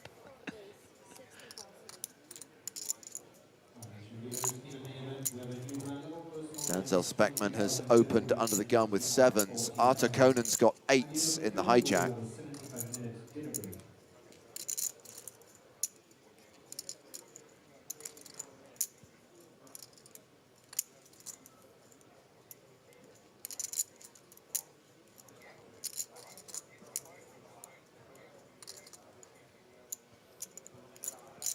Yeah, great hand here to go for a little set mine. So deep, these two players playing well over 60, 70 big blinds. Jack 8 for the short stack on the button.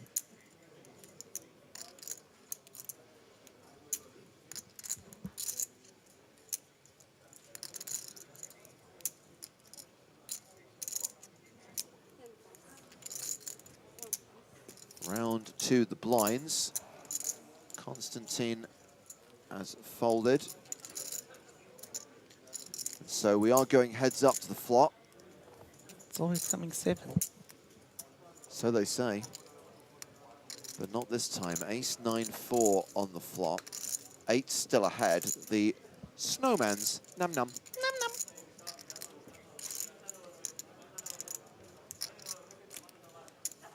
It's funny because the last feature table, we had Jorgen with the tattooed sleeves in that seat. And now this guy has similar sleeves of tattoos, and Jorgen has just put on a sweater beside him. It's very confusing.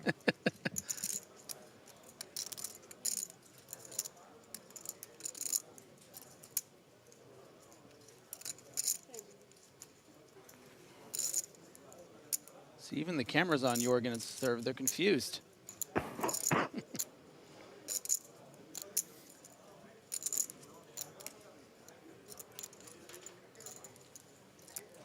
And Arthur Conan gives up the best hand. Folding to the c-bet from Speckman. And on to the next hand, which will see the blinds go up. We have now reached level 25 of the EPT Paris main event. Blinds at 20,000, 40,000 with a 40,000 big blind ante. 3 tables remain.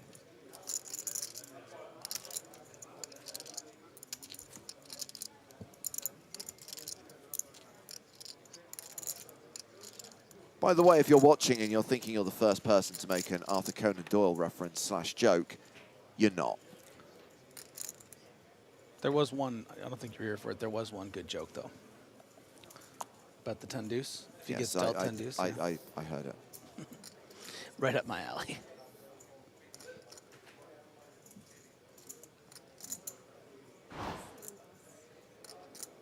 Action folded to Nicholas Ostedt. And this is going to be a raise to 80,000. Pocket kings for Omri Kasper, who is down to 7 big blinds now.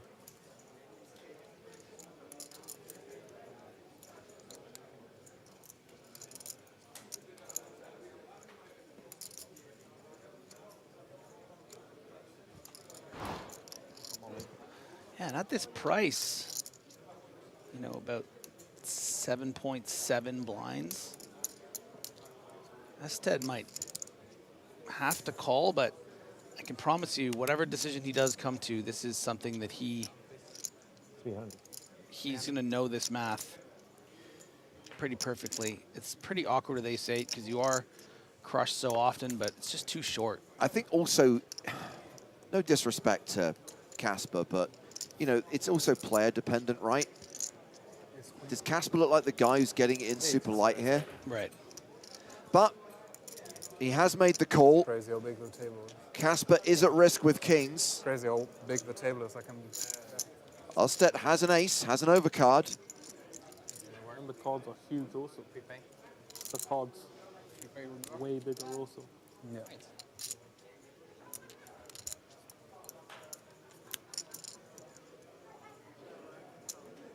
No ace on the desk, and considering it's all diamonds, that does take away one of Nicholas's outs.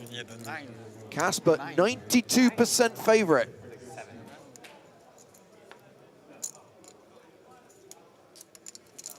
I feel the dirty ace, huh? A dirty Barry Greenstein. Not dirty enough.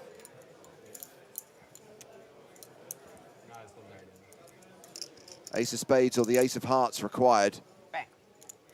It's the king of spades, so a full house for Casper, who is going to double up and become a 17 big blind stack. How do you know?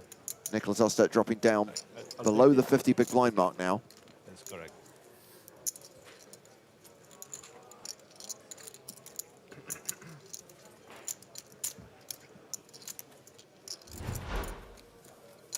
$700,000 for the Estonian.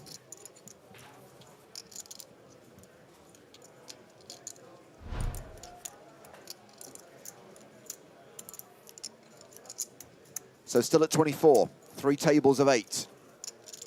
Trying to play down to 2 tables of 8 tonight. And then tomorrow, the penultimate day, get down to a final table.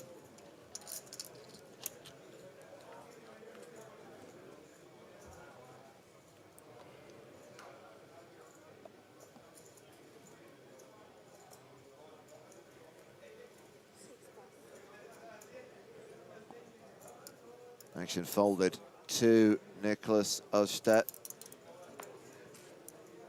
Not going to play this hand.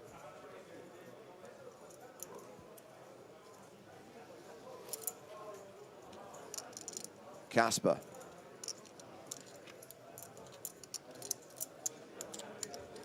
Folds as well.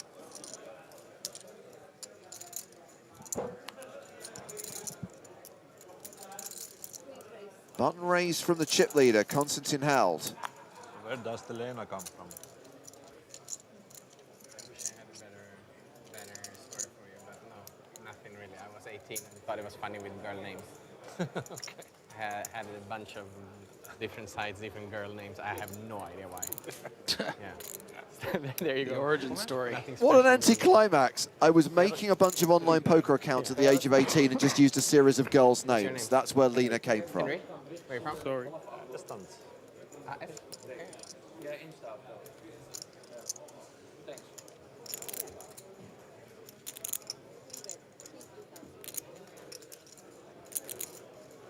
We all wanted to hear the story of his childhood sweetheart, or the girl who tore out his heart.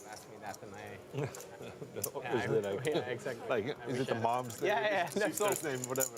Like. Or like a girlfriend or something. No, nothing like that. Okay.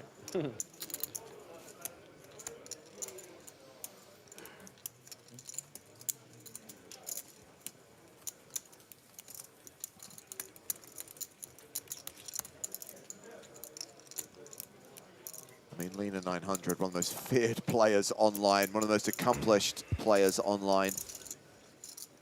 And making a deep run in this EPT Paris main event in the top 24.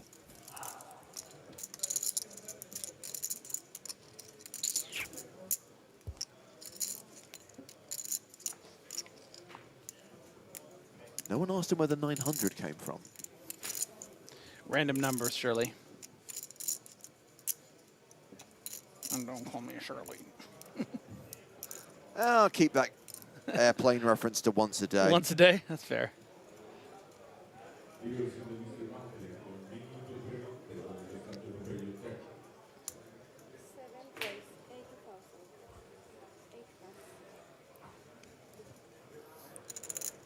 So Conan's open under the gun with King Jack of strawberries. Casper with Jack 10 of clubs.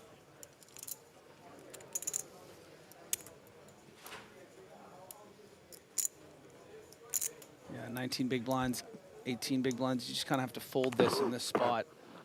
It's such a beautiful hand, but the problem is with all the other players behind, the fact that you're flatting an open that has a much stronger range, it's going to have all the better jacks, all the better tens. You got to find some discipline and fold that kind of hand. And it's the perfect example of that with Conan having the King Jack suited. Look at all those beautiful hands behind. No, I'm having a couple of days holiday with family, and then after that maybe. Yeah, like. I would love to see I'm a not squeeze sure here again. from Actually Jorgen. have time. Finnish guys loves it. Doesn't always have to play for stacks necessarily with 33 bigs. Probably should just play this as a pure shove. You hate to Never even been sort to of just Tottenham 3-bet Hotspur. and then, you know, have to call a shove. Just schedule it then. Yeah, definitely. Yeah, So I think this is Stockholm. probably a bit of a mistake. A lot of players, I think, will just shove here with how active Conan has been. The venue you play is nice. It's nice to just take it down. You don't give the opportunity for Speckman to, you know, 4-bet shove, a pair or something, which can happen sometimes. For like 1,000 players. Not many holders to choose from, that's for sure. In Paris, yes, it's complicated. Yeah. But it should have the same result, as long as Conan doesn't go buck wild. Yeah.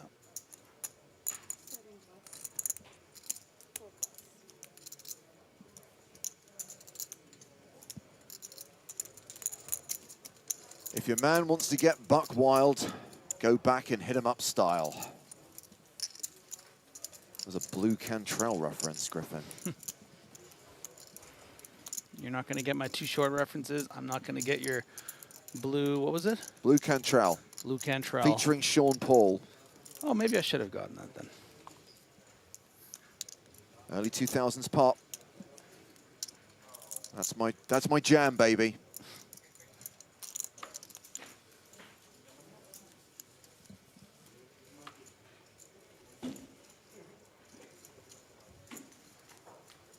What was the joke in Austin Powers? He's like, "That's not my jam, baby," and then he like takes the magazine with like the quote or whatever. Austin Powers. What is it? Penis enlarges in me. Yeah. This sort of thing This is sort my of bag. is definitely baby, my by bag. Austin Yeah. Powers, yeah. Is my bag, baby. So the guy who plays opposite him in that scene, the guy who's like, you know, giving him his stuff back, he and Mike Myers were like a double act on UK TV in the early 80s. No way. There was an early morning TV show called The Wide Awake Club, and those two were kind of like a double act who did like comedy stuff on there. Okay, that's great.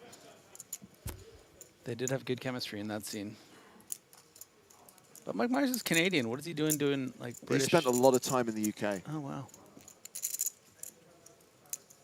And that's how he fell in love with British He's culture. studying and the people. Yeah, and that's why he was very Yes, keen to kind of do a movie that kind of paid tribute to the kind of swinging 60s movies, a little bit of James Bond. Loser going the low variance route with just the flat from the small blind. Manic's someone who's really going to trust their post-flop play. Didn't want to 3-bet and fold this hand, and probably thought it was a bit too many chips to shove. See, Raksha got very excited at the mention of Wackaday, and here is a hashtag fun fact. 11-year-old James Hartigan did appear on the Wide Awake Club, and No way. somewhere there is a VHS tape. There's nothing to play it on anymore, but there is a VHS tape. And before anyone asks, no, I was not a contestant on Mallet's Mallet. Held sizing up here, trying to target those better high card hands. You know, you would have expected any cards that are really on base here to have probably folded pre-flop, or maybe, you know, 2 6s might have shoved. So you're going to expect a big bet to get through and fold out all those suited Broadway hands, and I think that's what the intention was by Held. But as we can see, Loser actually has a pair somehow, because has that ace-deuce. But it's just going to be a matter of, you know, really sticking to your guns. I think Held is also going to be concerned that there are some traps in Manning's range, but it's more likely Manning would just 3-bet them, right? So this king becomes a nice card for Held to fire here. If you think you've cleared out all of those king queens and king jack suiteds and those like, I mean, this line does seem really bluffy, but how much defense do you have, you know? Held's also going to think, okay, Loser might, you know, call the flop with ace-10, and he's going to have to fold the turn. So, yeah, Manning, I'm not totally thrilled by the way he played that hand, but I don't necessarily know if there's a better alternative accept 3-bet fold, and that's just not the way that he wanted to play it.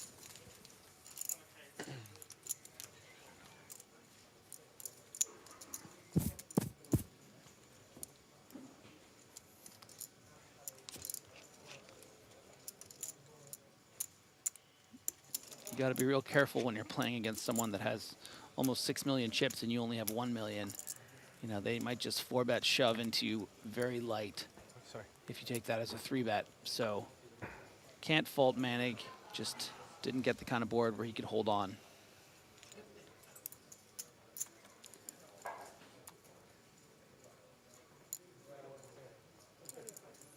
Jax Taylor says, so James, what has happened to the acting career, my friend? I have never had an acting career, never aspired to have an acting career. But thank you for your question. And that, my friends, was acting. He has had an acting career, and that's why that was so believable. I mean, at university, we did do a production of Macbeth. I had a very small role and was in charge of sound design. Not really sure I'd call that a career.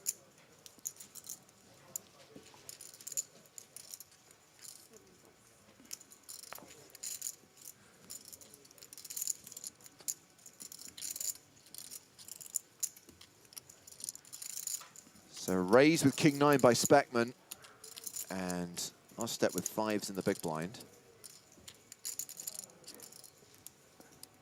I'm not the one in the Pepsi commercial. That's the other one, the American with the beard.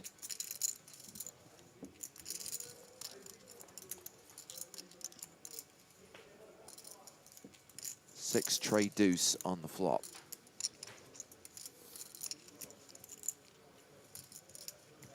Advantage, Astad. At no hectares, there was no acting in the flamingo yoga video. I genuinely was that tortured by it. Top pair now for Speckman.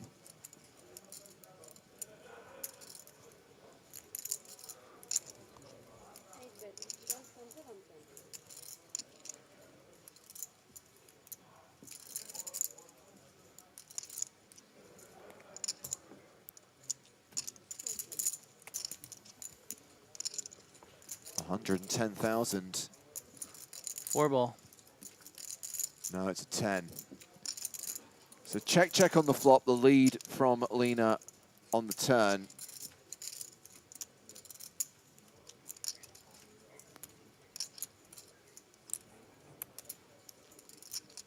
And another bet quickly called by Speckman, who is going to win this pot. That was not a small bet either, Griffin. 235,000. Yeah, I'm not exactly sure about this spot or this bet on the river. Certainly it wasn't a bluff, wasn't expecting to fold out.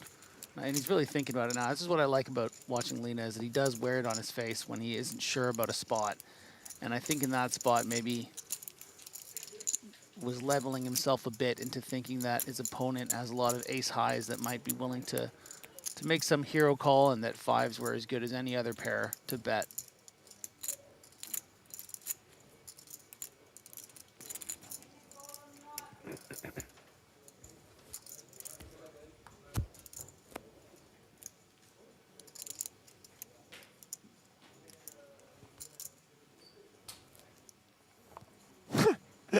Croaks asks, anyone else browsing whack clips from 1986 right now? I'm pretty sure it's not on YouTube. And for the record, it was early 1987.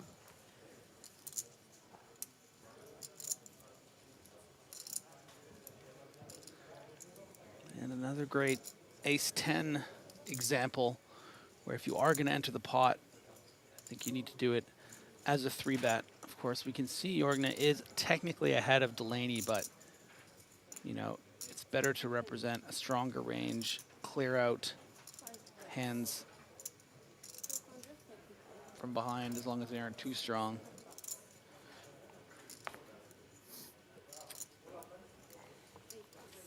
So the 3-bet is 235,000.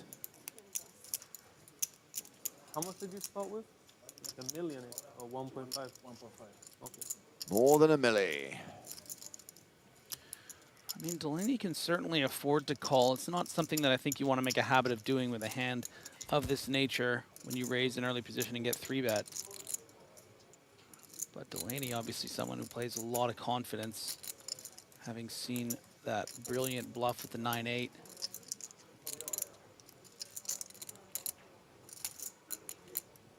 He's going to fold, which I think is the right move.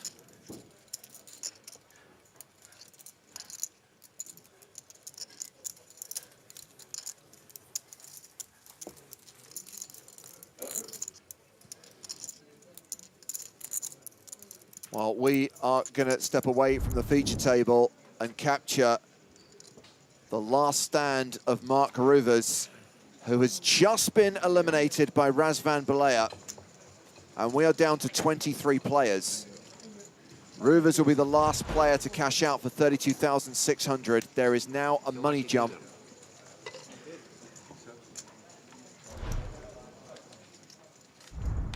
And we have had a few references to 1980s kid TV from the United Kingdom.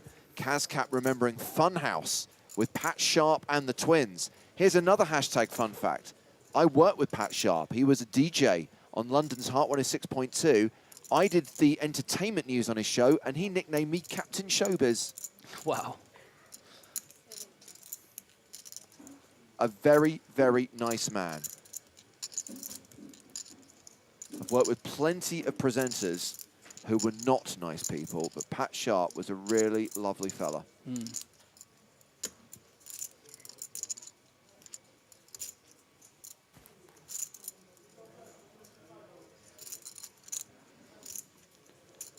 Lena. 185. Oof. I think you'll find, Karan, is it's Captain Showbiz, not Mr. Showbiz. Please don't demote me. A raise to 80, a 3-bet to 185. Delaney with ace-10 in the big.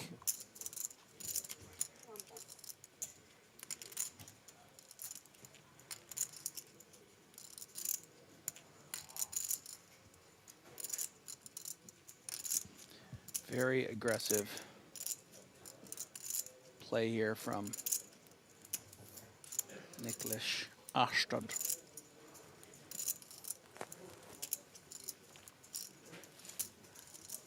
Lows are definitely too strong to be even considering folding to this size. It's only 105,000 more.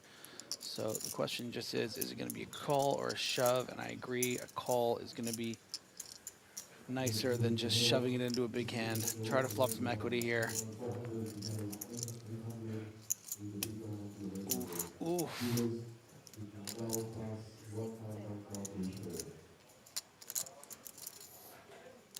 Strawberries.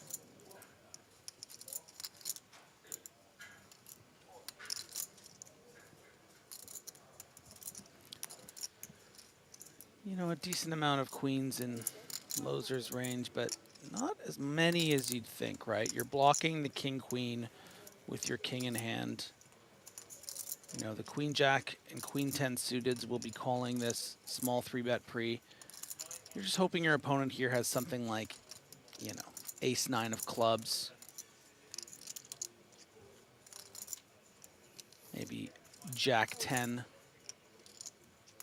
of diamonds and the like.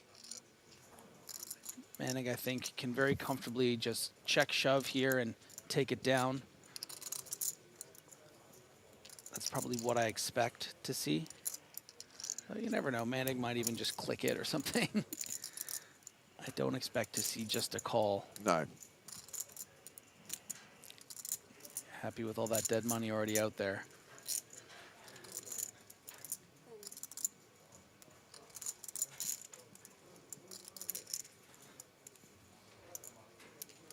So there is the raise. 100,000 becomes 230,000.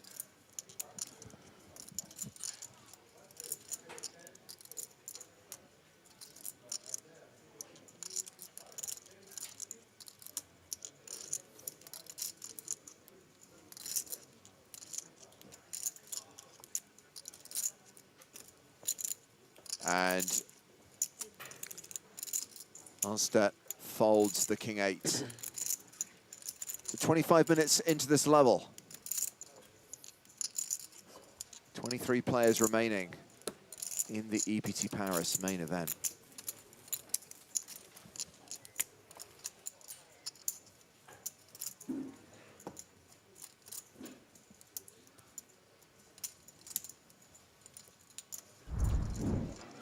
Hold on. We're heading out into the field again.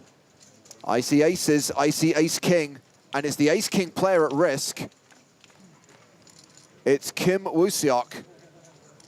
He has hit a king on the flop. Queen on the turn, 7 on the river, and that is a KO.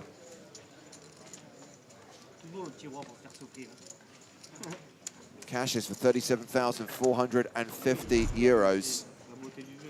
Unlucky, sir. And we are down to 22 players now.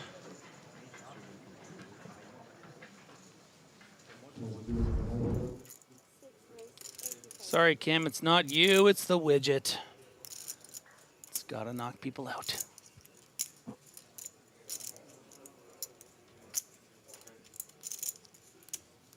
As we return to the feature table, just want to highlight that late registration is open in the second mini EPT Paris tournament of the day. It is a version of the high roller, which started today, the 10K, but this is 1,000th of the buy-in, so it's 11 bucks with a 25K guarantee, EPT Monte Carlo satellite tickets added to the prize pool. Late reg open now, 1,800 players in so far. Whoa, ruh-roh. Oh. Classicist. Oh no, I gotta get on Joe's computer here and get one of his little this is like things. Maybe I'll make my own. I wouldn't. He'll know. So Casper shoves the button with the ace-king. And Lerza likely to call here, and we'll be off to the races.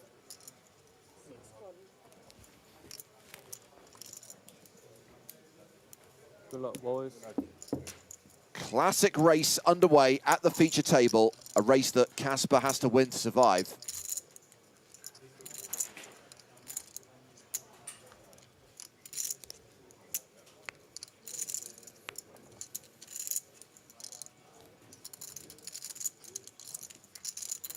Classicist of races. No, the classicist would be queens. But the ace on the flop does give Casper the advantage. 9-1 favorite to double up now. Just has to fade a jack. Manic with 2 outs. 7 on the turn. Same cards required for Lerza. The same 2 cards. Amri Casper needs to fade the jack of clubs and the jack of spades.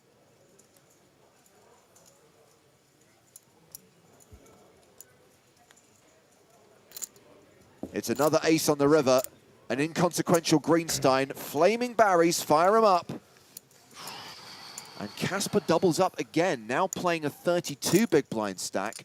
Manic becomes the shorty at the table with 15 bigs.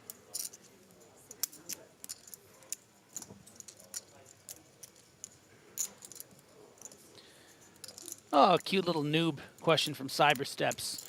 Why do they knock on the table? Why do they knock on the table, Griffin? Oh, good hand. Nice hand. It's kind of like... Yeah, or like, nice playing with you. I'm out of here.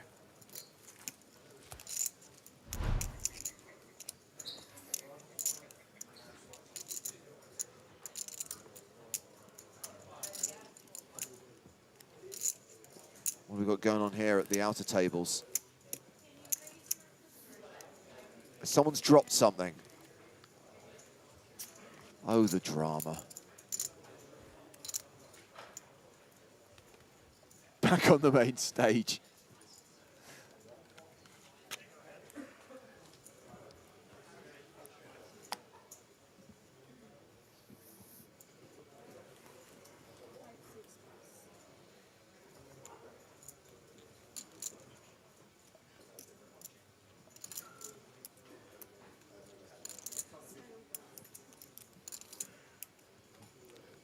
Hasta la vista, baby.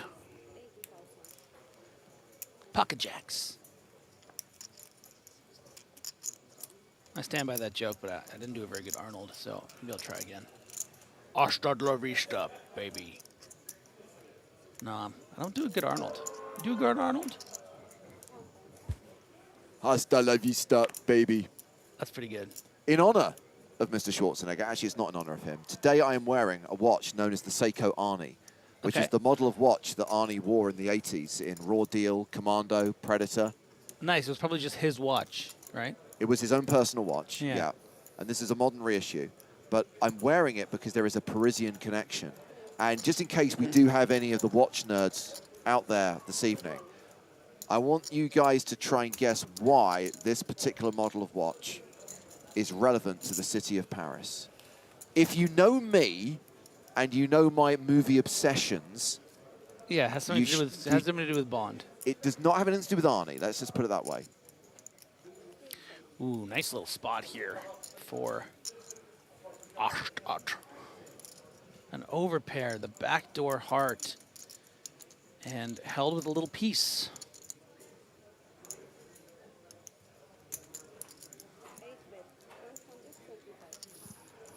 Yeah, Storm, you're going to have to be a little bit more specific than that.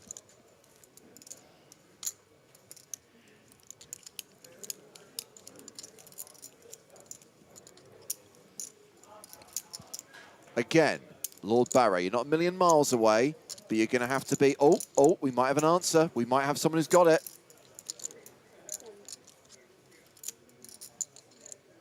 But again, I would like I'd like to be more specific. Held is going to call with that bottom pair, having flatted from the small blind, but is going to be very acutely aware of how capped his range is. And without that 3 or ace on the turn, I think Held is going to have to find a fold here on the turn.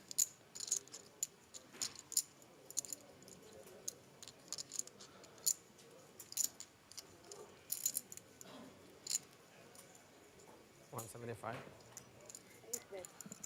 Oh, that is such a nice size.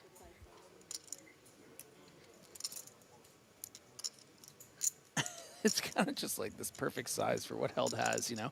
You'd think like, okay, let's get to betting here. We have 830,000 left. And there's, you know, 500 out there. Let's put out 250, 300. But that said, just puts out that little 175. Just like, yeah, come on. It's like he's targeting this exact hand. And with all these chips that Held has, what's another 175? Maybe he's bluffing. So I think we're seeing a good example of what makes Niklas so good. Queen on the river. Held checks, as he's done on the flop and the turn. And we've seen Ostet bet 125 on the flop, 175 on the turn. Yeah, I mean, the rack is coming here. Yeah. You know, the one overcard has come in the form of the queen, but you've cleared out, you know, a lot of the queen X hands, either on the flop or on the turn. Sure, some queen X suited hands have now, you know, improved to a better hand, but you block one of them with the queen, with the jack of hearts in your hand.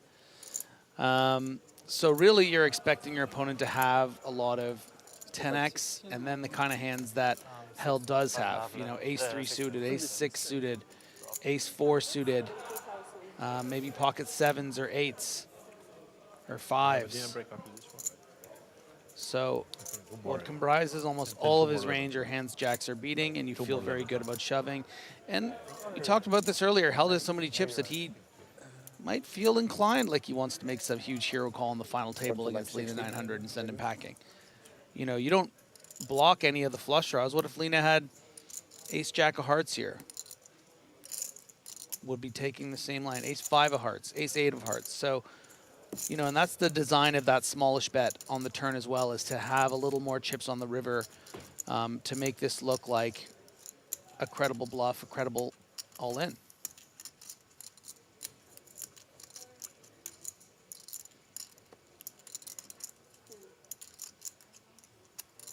You just would hate to see it on TV later that he had the king jack of hearts here and you folded. Held, folds Nice it, but a decent pot for Nicholas Ostedt, now playing 1.5 million. So Matt Hansen on YouTube was the first person to get it. It is the watch worn by Bond in the Eiffel Tower scene in A View to a Kill.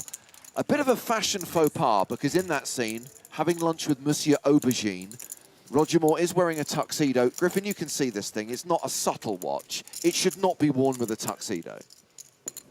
Such a nice picture. But hey, Seiko paid for the product placement, so, there you go. You know. Just kidding.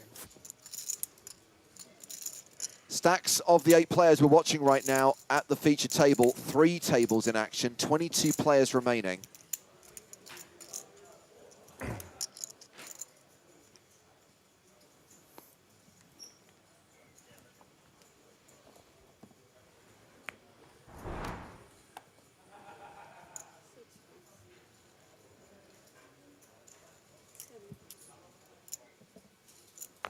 Yes, Lord Sorrow, I'm saying the watch is too rugged and casual to be worn with a tuxedo.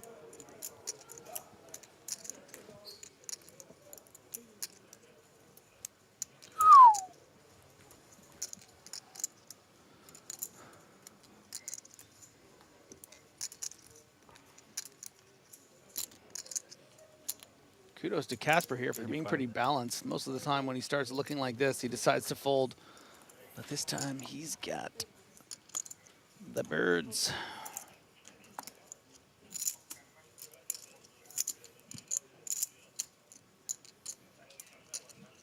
Pocket sixes for Peter Jogne in the big blind. He has defended, and we will see a flop.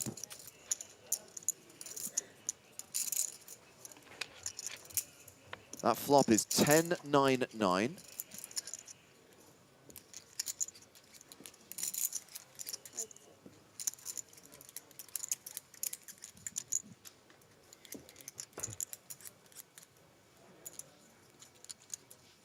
Greater good on YouTube. A man or a woman after my own heart.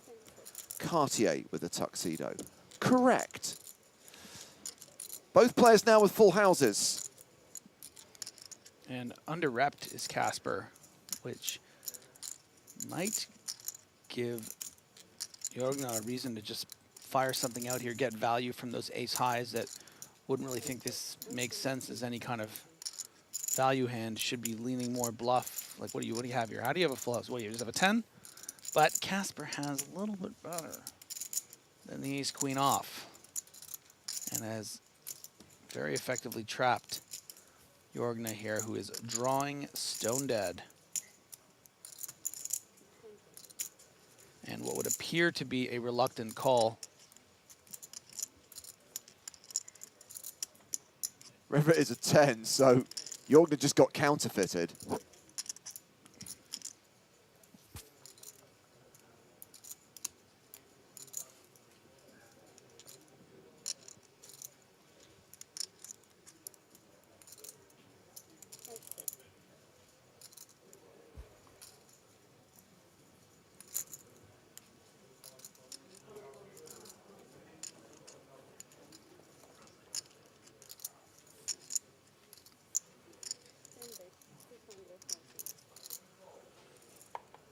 And based on this line, Jorgen might just think, oh, I guess I could just pay this to chop with that ace queen that I think my opponent has.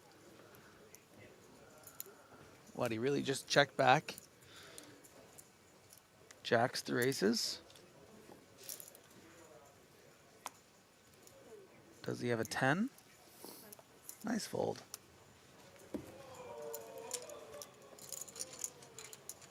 $50 minutes left on the level. 50 minutes until the dinner break. Let's give you a dose of Joe Stapleton. Hello, my babies. Hello, my babies. And hello, my babies. Oh. I can hear a player racking chips. That player it seems, is Manic, who is being moved from the feature table to one of the outer tables. I guess we are balancing. I guess we need to have 3 tables of 7. Well, that would be weird at 22 players. We are not at 22. Let's just check on what happened a short while ago. Alex Kulev eliminated by Razvan Balea. So Future of Me cashing out for 37,450 euros. We are at 21, 3 tables of 7. Another deep run for Kulev. Manic has been moved to table 1. Future of Me, a thing of the past.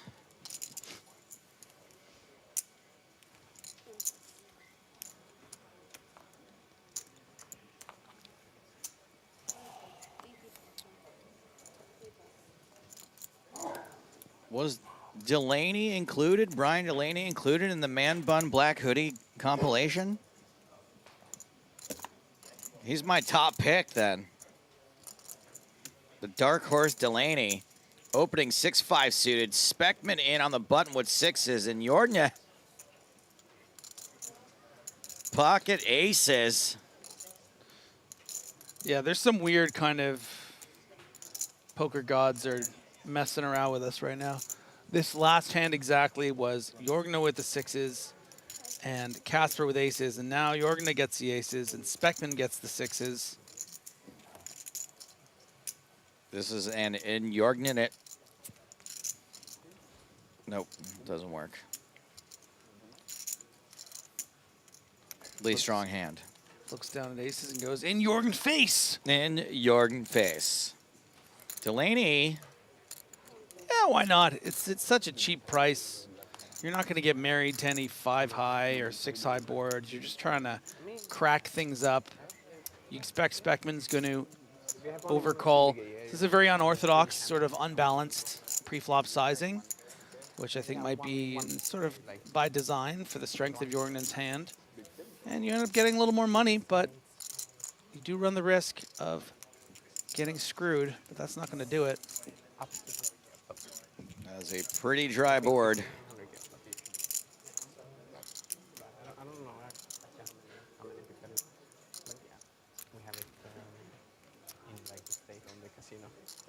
And Jorgen looking like they're going to come out firing pretty hard.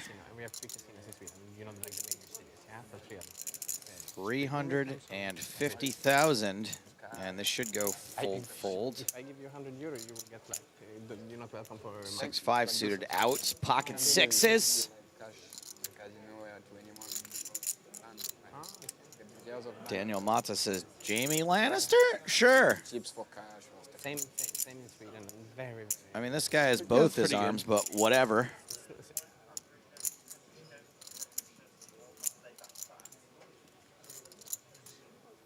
And there goes the 6s. Forever Jorgen.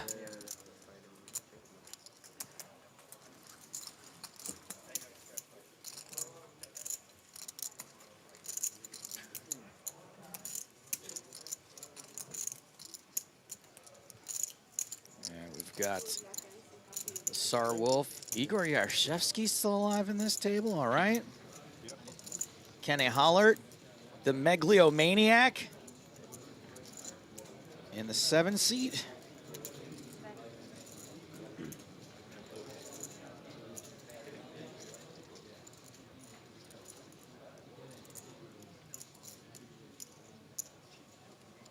Oysters. Oysters.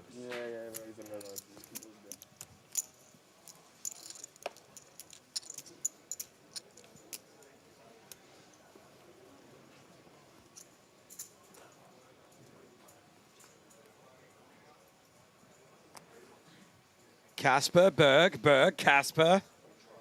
Casper folds under the gun. The friendly ghost lets it go. Dulabane asks, is there a link where I can see who is still in the tournament? Yes. Thank you for your question. Delaney, ace-jack suited. Speckman flatting with ace queen suited. Astet folds queen 5. That's why he's the best in the world. Well, even I could do that.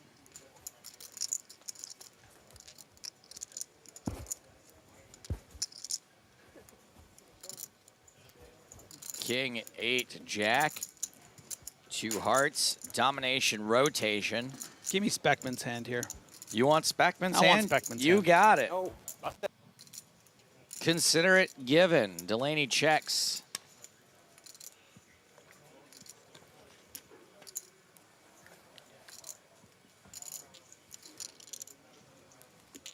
Three clubs on the turn. After the going of a check.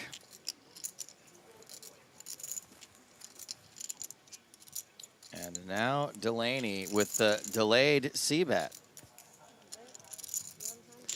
Delaney'd C-bet. Big sizing. Figuring this ace-jack is very, very good here. So wants max value from hands like worse jacks. Maybe stubborn hands like ace-queen.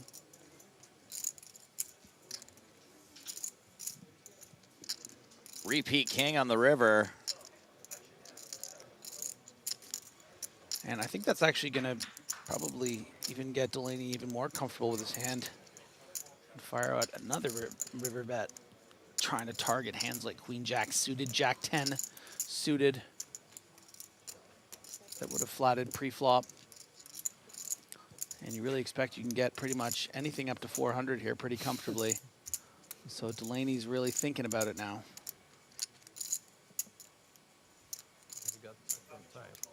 Yeah.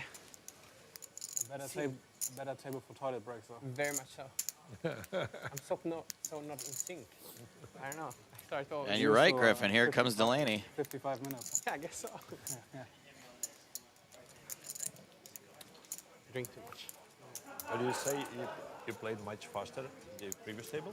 That's a pretty big bet. Oh, yeah. Overbets the pot. Wow. We had super great. Very first comfortable level. with that jack. Really quick. Yesterday too. And Denzel gives him some respect, man. It took like 30 seconds for every hand. Really. Still in? Yeah, it's still there. Yeah. He was actually told not to do something like which guys call the floor. Basically. Well, it sounds like people are having a grand old time out in the other tournaments. Maybe that 10K high roller. It doesn't really mean you have to use it all the time. And then after that, he kind of changed. The first 3 hours, he was like. How do we know they're having a good time if we don't see the mystery bet on a camera? Well, I can hear them yucking it up. Could be anyone. I want the camera.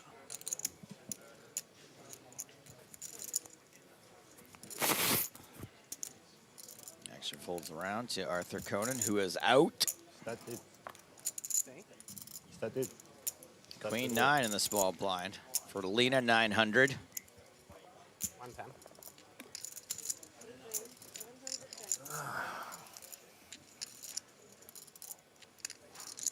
Casper with the 5-3 suited. Casper, Berg, Casper.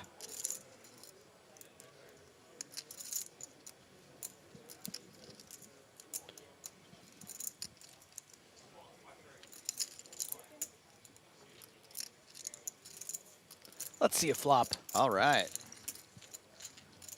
Suited connectors, as they call them. There's a spade, and there's a spade, and there's a spade. Flops, Astet, dead. 8 of spades, ace of spades, 10 of spades, 5 of spades, 3 of spades. Yeah, that's a flush. I guess there is a chance of chopping it if there are 2 bigger spades than the 5 of spades that roll off.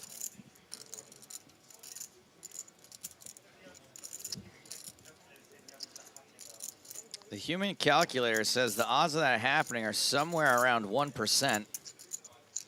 Can I just say, I I really love the way Casper's been playing. 0%. Flopping flushes, is that included or? Well, just the way he checked back the aces, and he's just kind of playing like a bit of a boss. Not getting all antsy and raising this flop. Really, you know, getting Ashtad to barrel off here. I mean, look what this is going to leave our boy Lena with. Do you like the He's reverse? one of the best players in the world. The reverse tells? Love a good reverse tell.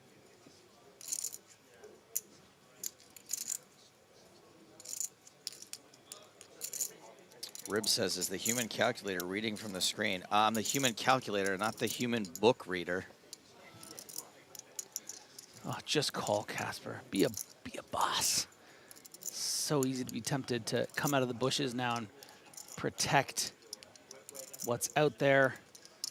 Protect your little baby flush. Ah, that's all right. I know, I'm being results oriented anyway. Just because I know that Astad is drawing dead and might have shoved river. Casper, Berg, Casper. Yeah, another pot for Henry Casper. Yeah, and leaving not the most flattering angle for Lena there, but lean back. Not the most flattering pot.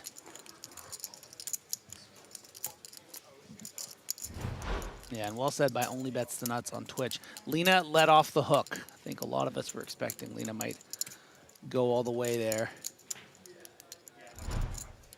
And Casper up, not just on this level, but including the 7 minutes of the last level, but up quite a bit, it feels like. If he's at 1.9 and he's up 1.6. Up to pair half. Oh, I get it. When he's leaning back. Lena. Lean back. Lena. I got it. Lena back. Another good comment from Only Bets the Nuts. That's the I was gonna jam that river and I was gonna be walking out the door look by Lena. Great facial expressions today from Lena. Speckman, ace 8 suited.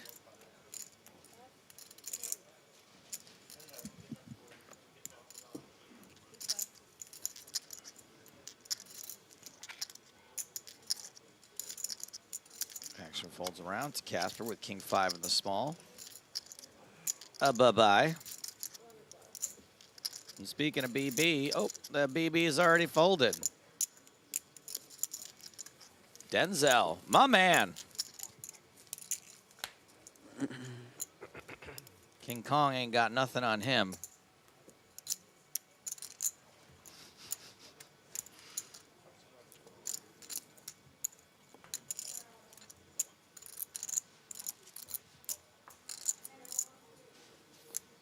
He won that year, right, for that? Training day? We all won, really. Yeah, but I think that might have been like the stacked year where he beat out on someone that he beat, or I forget. Maybe Russell Crowe beat him out that year. Any cinephile nerds, Oscar nerds out there? Or people with Google? Yeah, Denzel Washington training day. Did he win the Academy Award? And if he didn't, who beat him? I don't think Denzel Washington won the Academy Award for Training Day. No?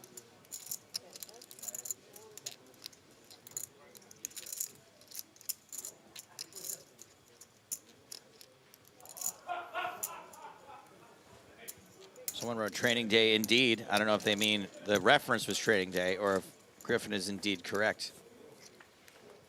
Under the gun versus Big Blind. King Jack versus 8-6. King in the window. 6 in the... What would you call the last card? We got the window, the living room, the kitchen. The window. Denzel won for Training Day, says the wall. Gwyn. You were pretty confident he didn't. It was no fun. It was no fun of me not knowing and just going, okay, I guess he did.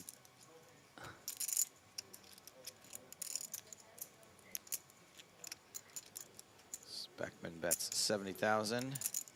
Held gonna feel compelled to see a more card. And turns 2 pair. Hiya.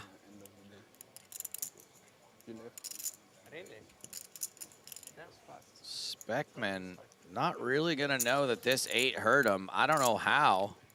Oh, it's 19. Wow. About 16. Yeah.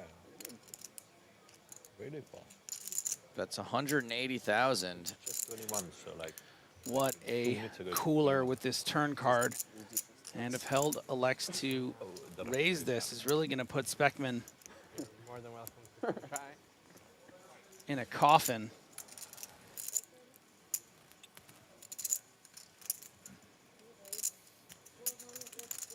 And Held hammers in a raise to 450,000.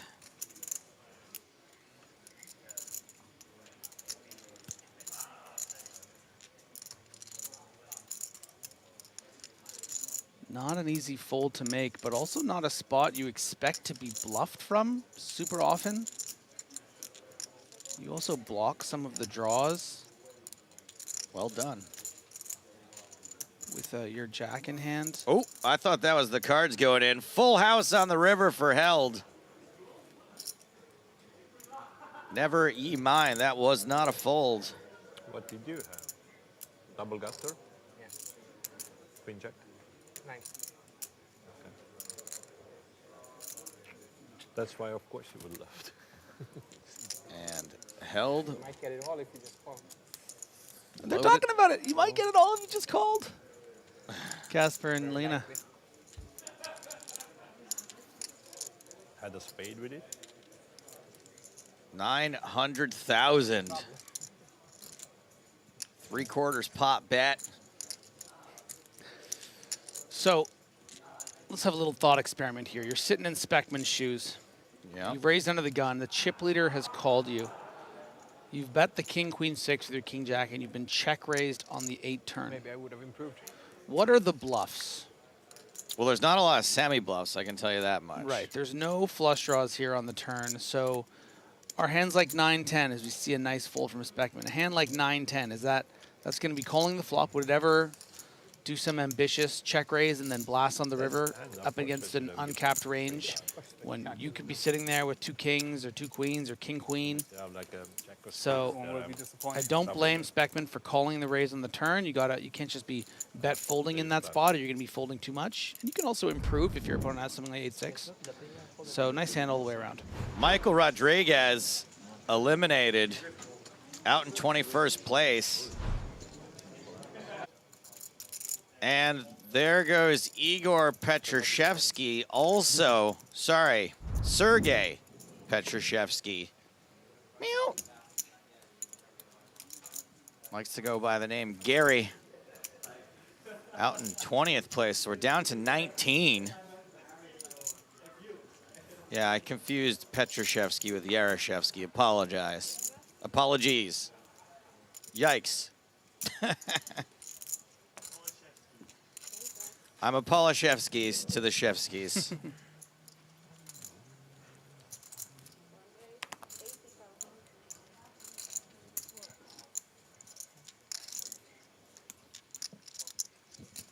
So yeah, down to 19. We're in the teens, my babies.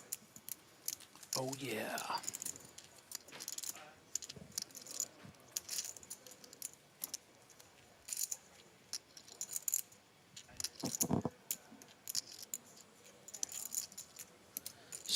Skunk Riger says, let me ask a question. Why does $1 million company need to show us commercials on stream?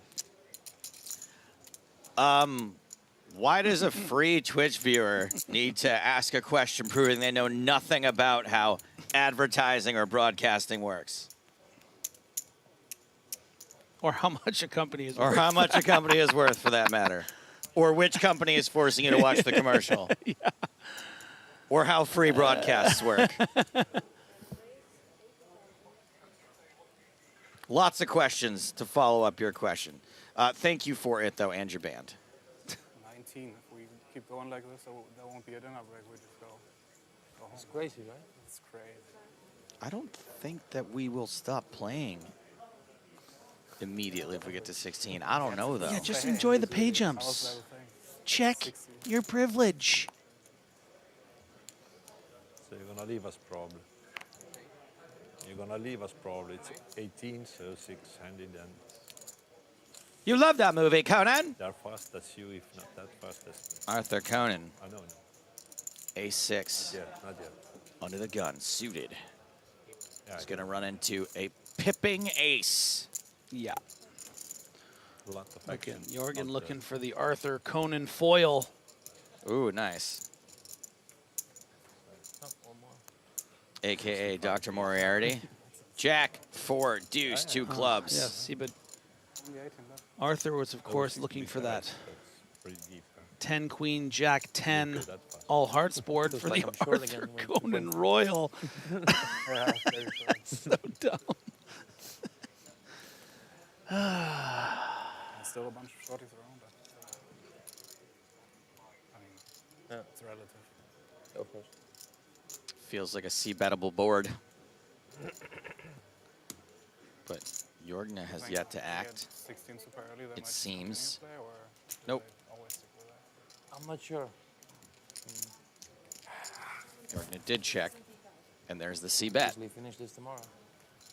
Right? But I don't think they want to. No, you're right. Probably they have everything set up and the final table should be on Sunday. Jorgen with technically the best hand, but not a club to Like the speak 16 of, and and against an tomorrow under the gun range of a very 8 maybe. strong, capable opponent that'll probably just bet the 9 turn. So kind of it's tough to play the ace-7. Don't blame him. Bye-bye, Arthur. Peace out. You're going. You're moved. Good luck, good luck. We're balancing Arthur off the table. There are actually a couple of pretty short stacks. There is? Yeah.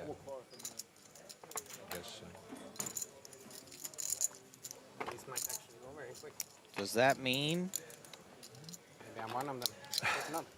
that something has happened? Something is happening. You started it. On an outer table, we have got Kenny Hallert versus Mehdi Shawi. We're on the turn. Oh, no, we're on the river. Oh. It was Kenny's ace-8 against ace-queen. Clean run out, and Kenny Hallert eliminated in 19th place for 43,000 euros. So we're down to 18 players now.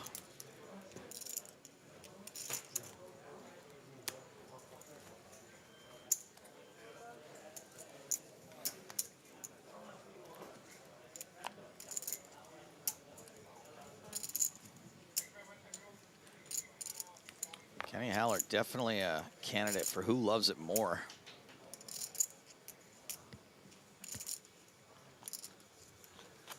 What is Lena going to do with the 9-8 off?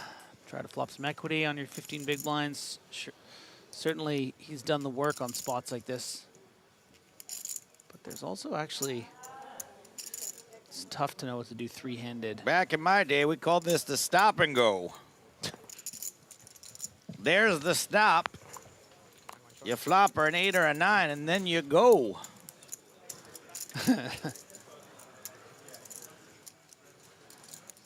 Oh, baby doll. That's also a go in my book. 7, 8, 9, 10, jack. That's a straight. Held drawing to the bigger straight. Top pair for Speckman. This is a big piece for everyone.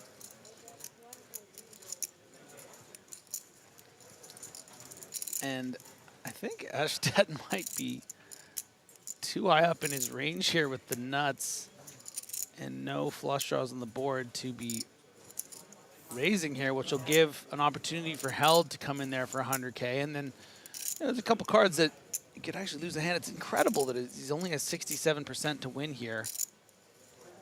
You know, having said that, Speckman going to have so many jack hands that are going to call the shove. It feels like there's plenty that you can get action from if you do rip it here. Yeah.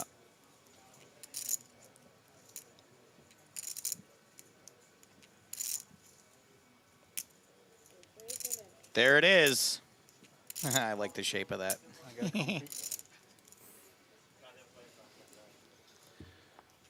And Held is probably a bit annoyed here. Yeah. Why couldn't you just check, Spec? 595.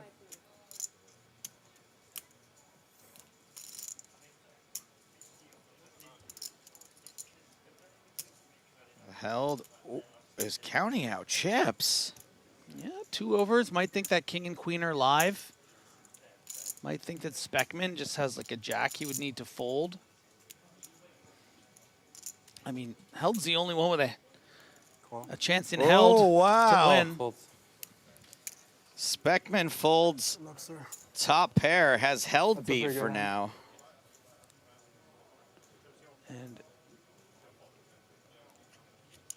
Astet's equity only goes up 3%, getting the pair of jacks to fold. I hope for a pair of kings, not king queen.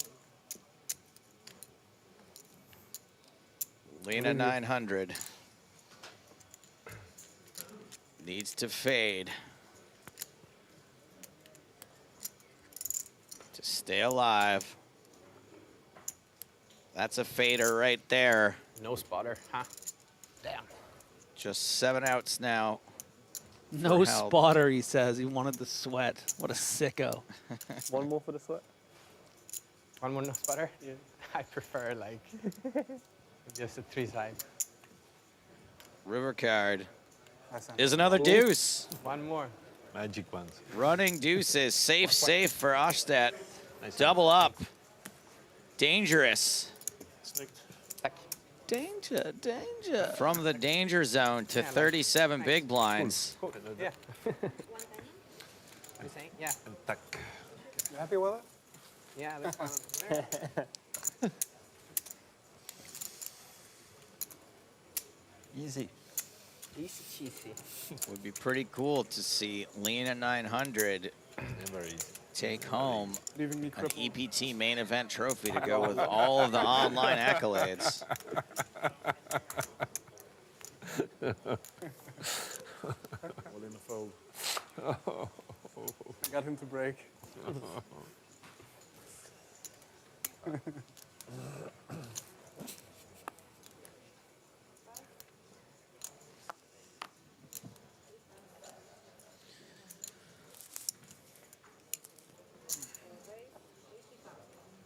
Speckman with another hand. Pocket nines this time. Ace tray for Jorgna. Don't cross the streams, Speckman.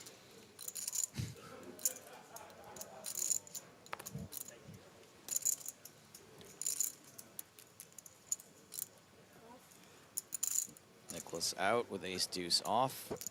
Pocket fives for Casper. Casper, Berg, Casper.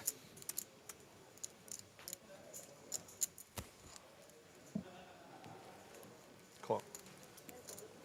And we're gonna do a little set miming here in France. Set miming.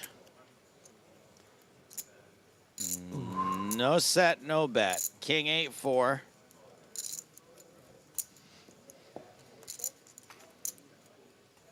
Casper checks. Speckman continues. Seemingly a little under the third of the pot. 75K. Jorgna's out. Casper.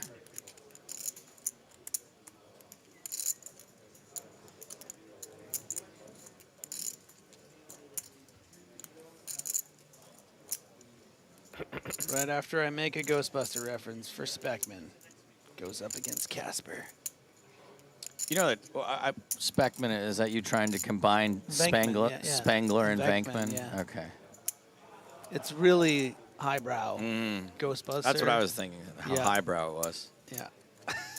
Fives fold. Listen, okay. Yeah, buddy. I got a lot of fans on these things. They're not here right now, but they're Right. They're not always, at the keyboard. No, exactly. Yeah. They're like right. watching on TV and stuff. Sure. Well, they're probably with their hot girlfriends. Yeah. And not really chatting. Yeah, for sure. Who they want me to introduce? They want to introduce them to me.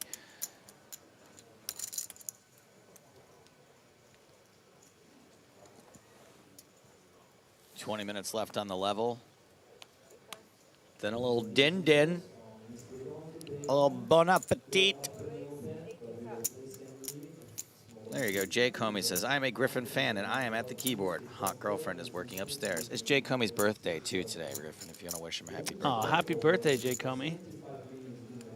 Speckman with King Queen this time around. Lena 900, ace 6 of spades on the bouton.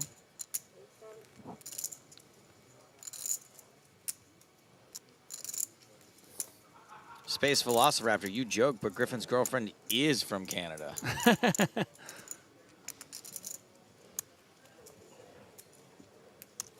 You know, it'd be a funny bit as if you in high school were friends with all these super hot girls that had nerdy American boyfriends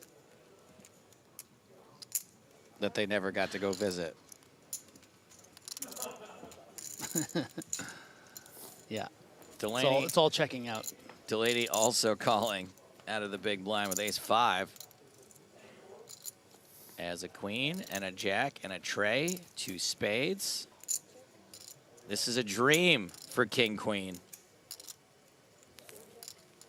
A spectacle, if you will. Exactly what you're looking for. Lena, good. Turn is a 7. So everyone drawn dead-ish now.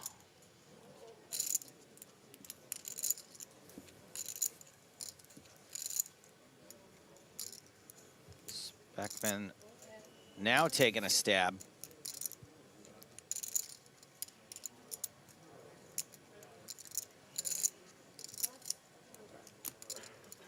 And gets 2 folds.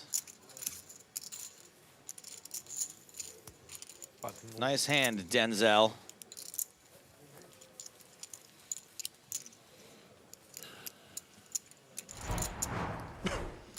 Speckman, third on the leaderboard at this table, 2.69 million. That's 67 big blinds. Pretty deep here now that Ashset's doubled up.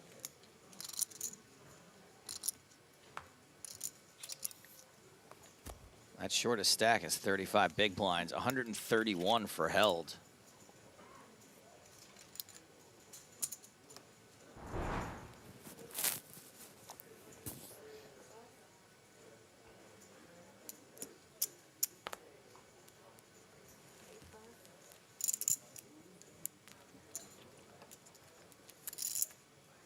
Casper on the button.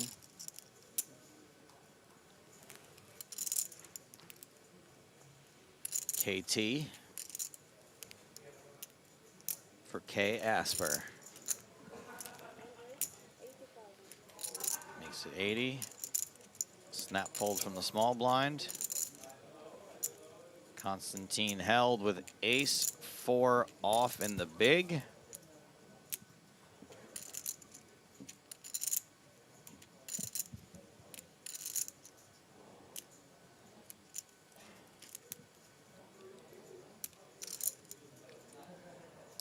Immortalize asks, when we go to 17, will we still have 3 tables or will it redraw to 2? No, we redraw to, well, we go to the final 2 tables at 16. Shouldn't we just play down to 16 no matter what today? Not 17. Held 3 betting. 320,000. Well, 4Xer. Yeah, I know sometimes you can play this as just a call, but it's nice sometimes to really put the pressure on hands like this that would raise the button and don't really have any response to a 4x 3-bet. You can't run the risk of running into, you know, the ace kings and the king queens and the ace 10s. So something like king 10, even if you think you might be live, kind of needs to play into your fold range. So nice 3-bet and take it there from held. Perpetual Retro Funk asks, should your range be wider in tournament poker? Sure. Thank you for your question. Azari Lodge. Arthur Conan at this table now. DeMeglio. Stonk still alive here.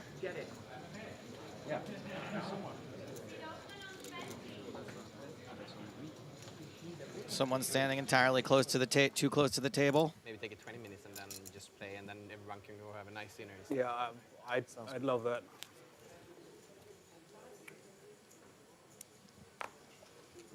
Well, not that many people anymore. No, Probably can agree. I think people are short stacks as well, so it could go pretty fast. I mean, you could have made it a lot easier for us.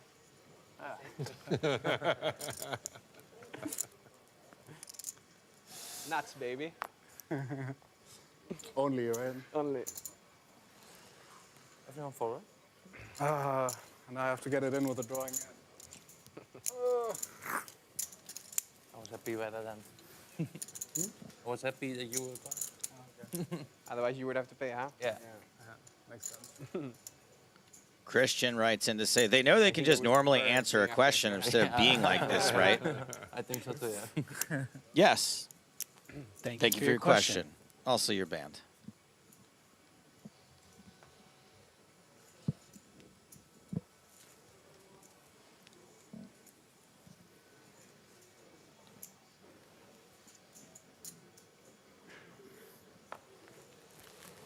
Ostet 10-7 under the gun out.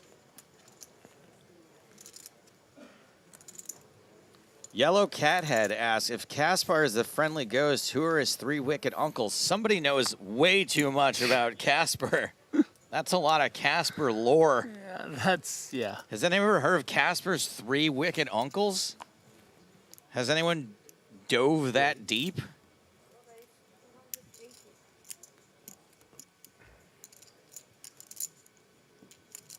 Did you ask the tournament director or just?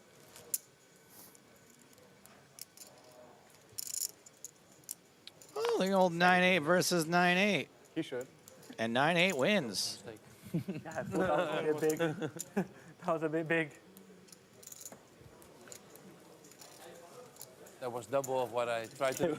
I looked over at the blind level. Did it change? Maybe we do need it in a break. Huh? So misclick from Speckman there, if you're not following. That was blind on blind, and at 40K big blind had made it 280K, which would be, as he remarked, double what his intention would have been. Usually from the small blind there, you'd be wanting to raise around 3.5x, which would have been 140,000 and not 280. Whoops. But it got the fold from a hand that I think otherwise might have called pre-flop. So maybe we're just doing it wrong. Maybe we should be making it 7x.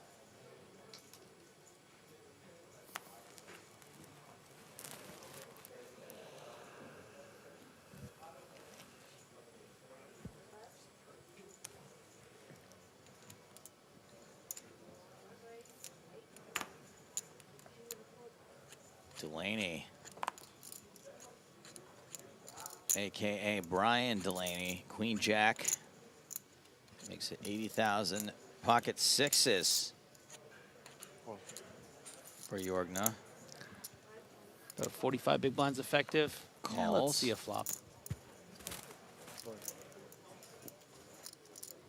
Niklash looks interested. For us in the big blind. I call, of course. Looks like another I didn't see. bit of confusion here. Jorgna said call. Call 80, yeah, exactly. Oh, sorry. He thinks that the big blind I'm is dreaming. a little confusion here. We can have these little spots with these adrenaline-filled And days. Lena with ace-4 suited is just going to be like, you know what? Let me just clean this up here. I'll make it 300K.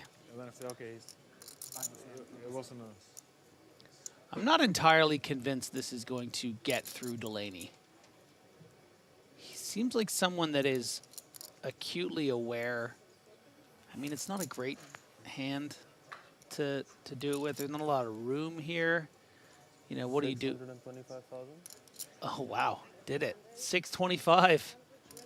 There's always room for Jello. There's always room. Yeah, 625. You would have to call another 700 something if facing a shove. You know, Jorgen is so capped here at these sixes. So if you think that Ashted is just mucking about, this is just a really nice spot.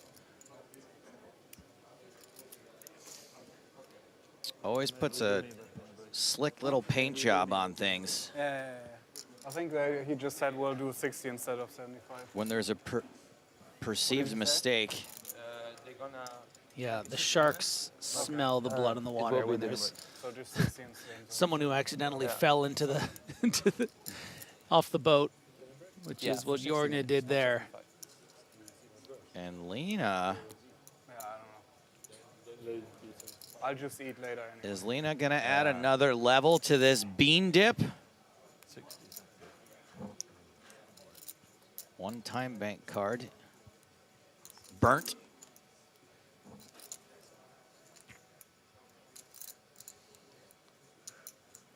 You can't do it with ace-4.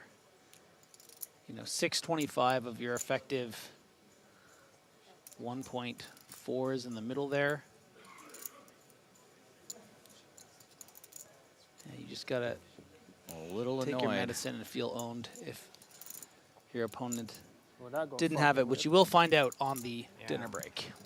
If you make it, Lena. Yeah, I mean, if you bust, you can still go watch it if you want. If you're curious. You might have heard the Don't bust, players discussing this, Griffin, but the dinner break's been shortened from 75 minutes to 60 minutes.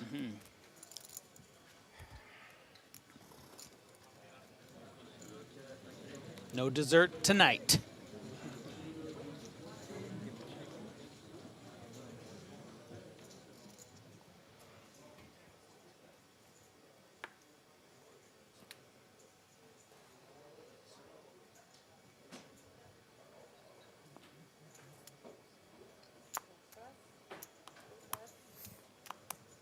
Just a couple of minutes until that dinner break.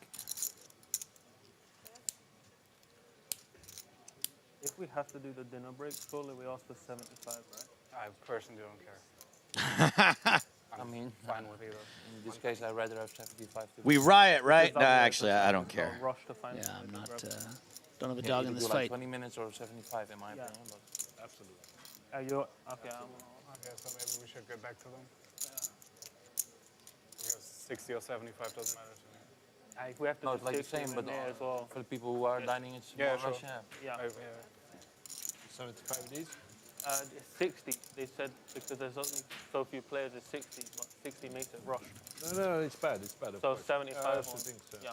We should Look, talk- everyone would love to have a either 75-minute short dinner break, but we and do 20 minutes and play. have restraints as to how long we're allowed to play for every day. And with a couple of redraws, or the one long redraw, we got to make sure we finish at the legal time. The most beautiful place in Hyatt, we are now 75 minutes below. That's 75 minutes below. The dinner break is now 60 minutes.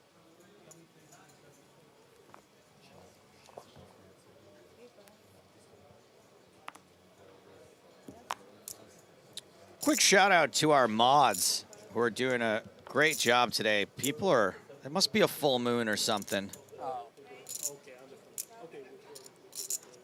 People are being quite ornery today. Well, normally around this time they're in the transformation period into the Chat Pro Saturday.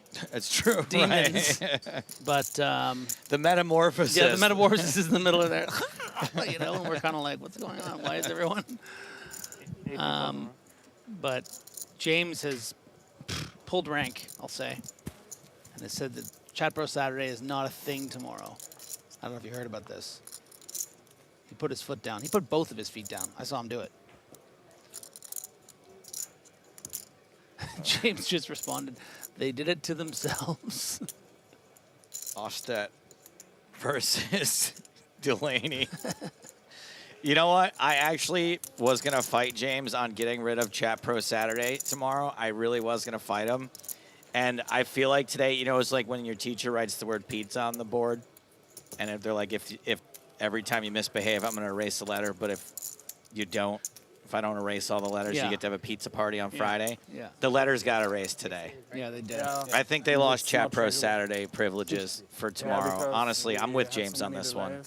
And for some reason, by French law, as usual, we're not allowed to have a bigger, longer dinner break. There you go. Yeah, but 20 is fine now. 20, and then dinner later. I mean, That I'd would be up best. for 20, obviously. But I mean, Yeah, but What delays though? I don't agree. I think that might be related I mean, with the. I don't know. like He said in the tournament, so it doesn't have to be today.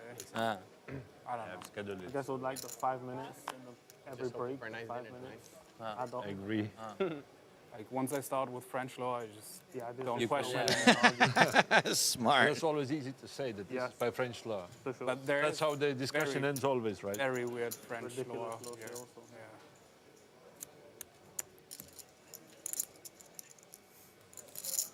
King, queen suited for Casper. 5 minutes left on the level.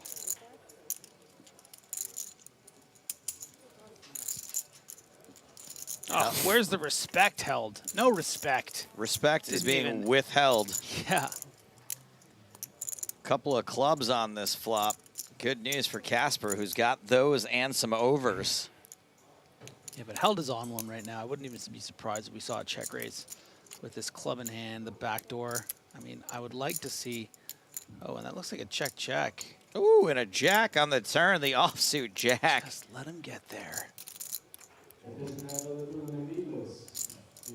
dinner and come back. 10 minutes remaining on the clock.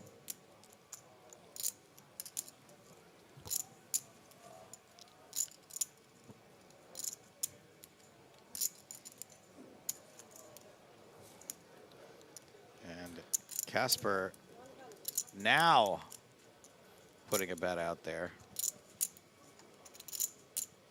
Yeah, I mean, at some point you want to build a pot too, right, for when you do hit. That's why I think more people would be inclined to bet the flop.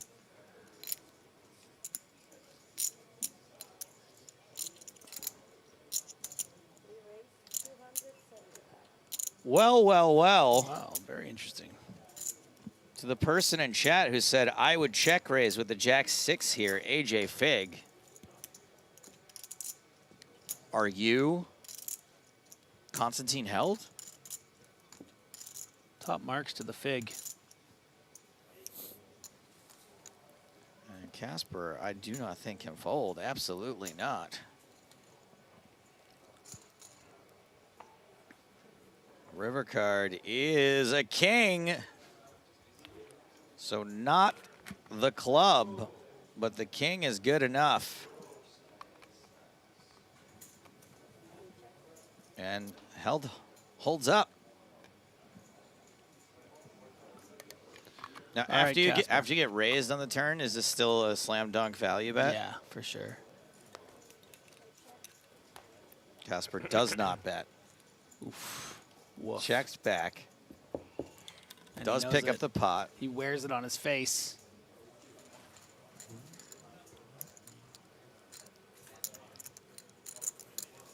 Probably going to get one more hand in.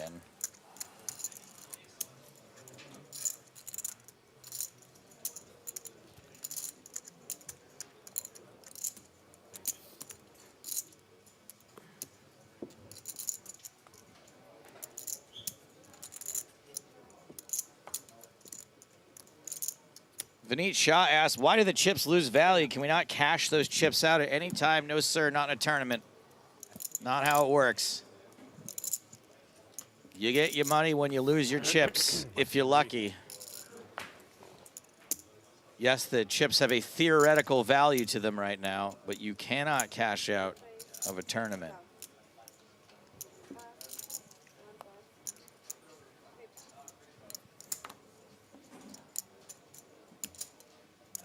Ashtet trying to get away with one here.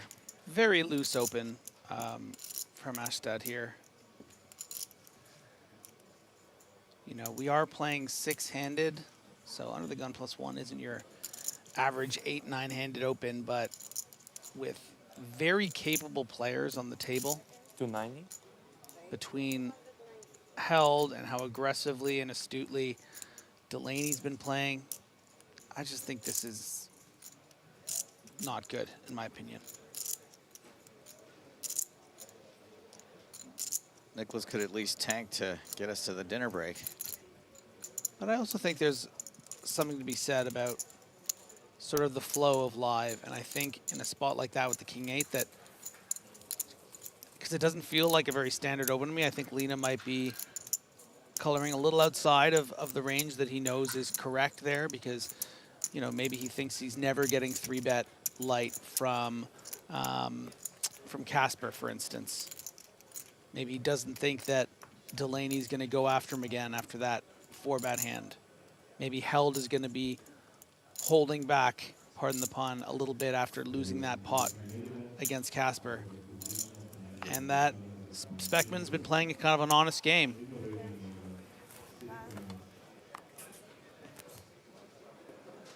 Action folds around to Constantine Held, who has held the chip lead this entire level, this entire session. Makes it 80,000 from the button. Speckman is gonna just call from the small. Ooh, and a bigger suited ace for Jorgna.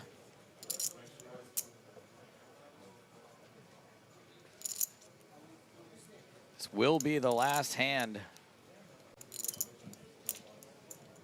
before the dinner break.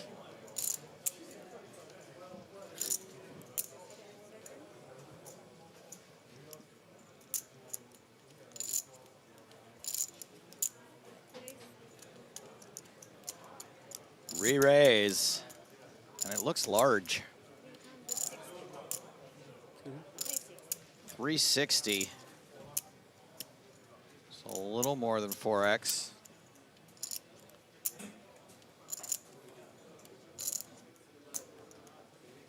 Pretty annoying spot to have King Queen here. You know, you're so ahead of the bottom of your range, opening the button with the chip lead here. You're probably raising 80+%, and then you get a, you know, top 10% hand, and you just have to fold it. And you can hear the frustration on Constantine Held's voice. Some of that's hunger, probably. Yes. Probably a little hangry in there. But yes, nobody likes folding King Queen.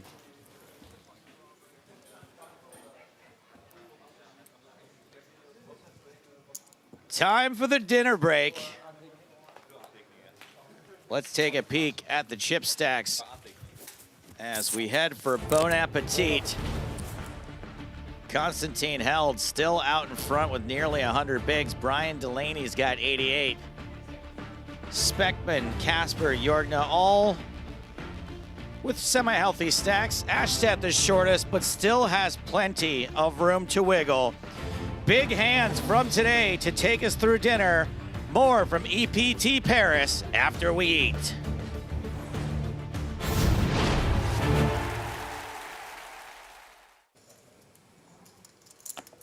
Stefan Schillhabel, ace-king suited under the gun. And suffice to say, he is going to open with a raise to 40,000. Ace-jack for Rodriguez.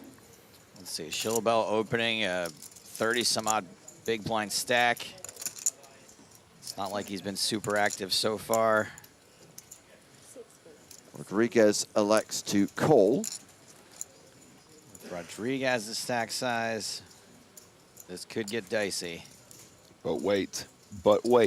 Despite the glasses, I sense a big hand, guys.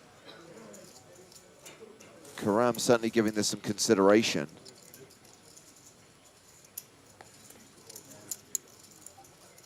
We've only seen one of her cards, 9 of diamonds.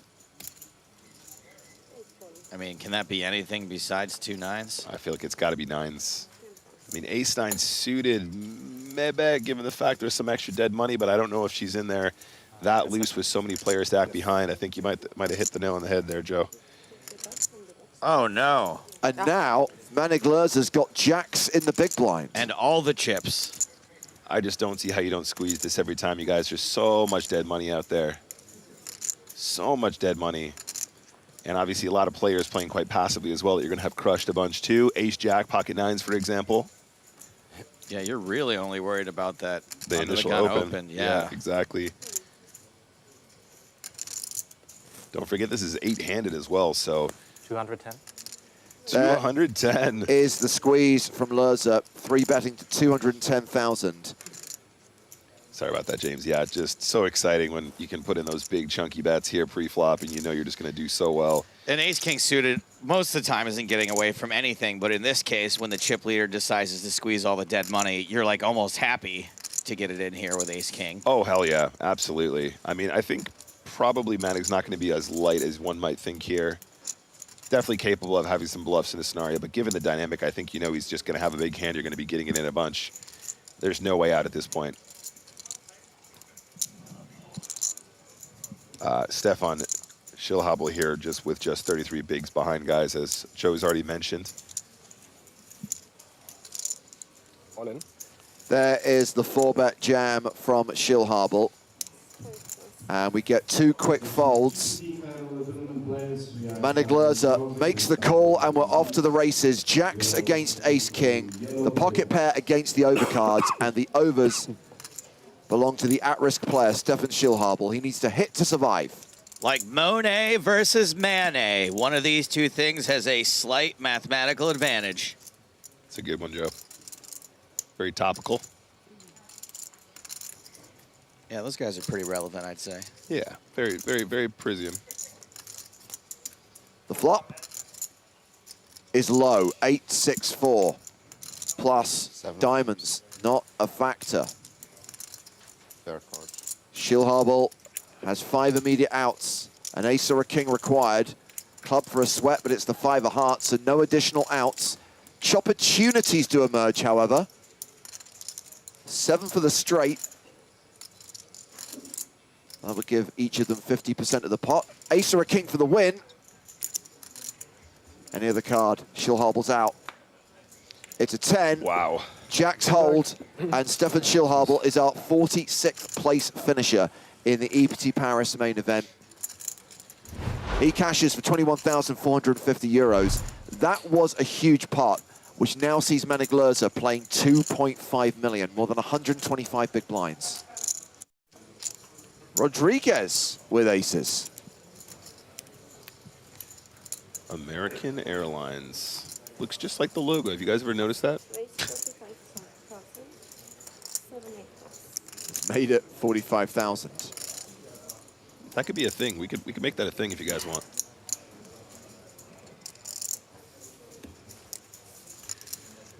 Krasinski, we've seen him be a little bit on the tighter side with his pairs thus far, but having absolute position, looks like he wants to come along and play some cards. It was Nerzinski who folded the 7s, correct? Yeah. Oh man, another hand for Lerzer. So, how much you have? yeah, he's asking how much Nerzinski has here. He's got about 29 big blinds behind. So Manic might be tempted to put a squeeze on here, especially after Nerzinski puts in that extra dead money that he knows he's probably going to get mountains of folds from.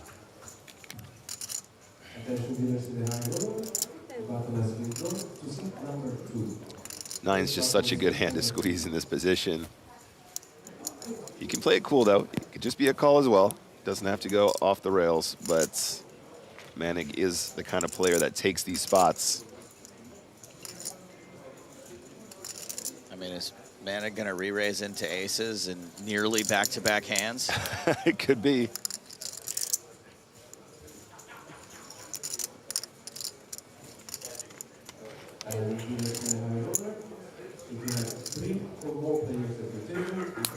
All in.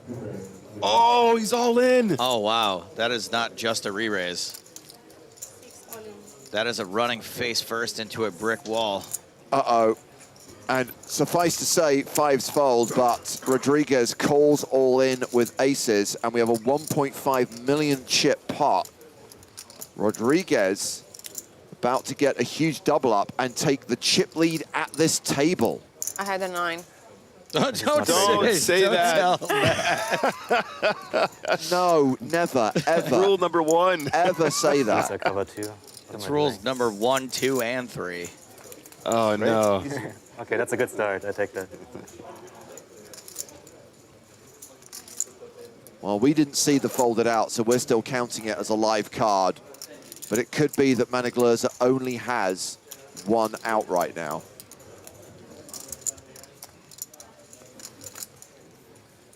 Now he has 0 outs.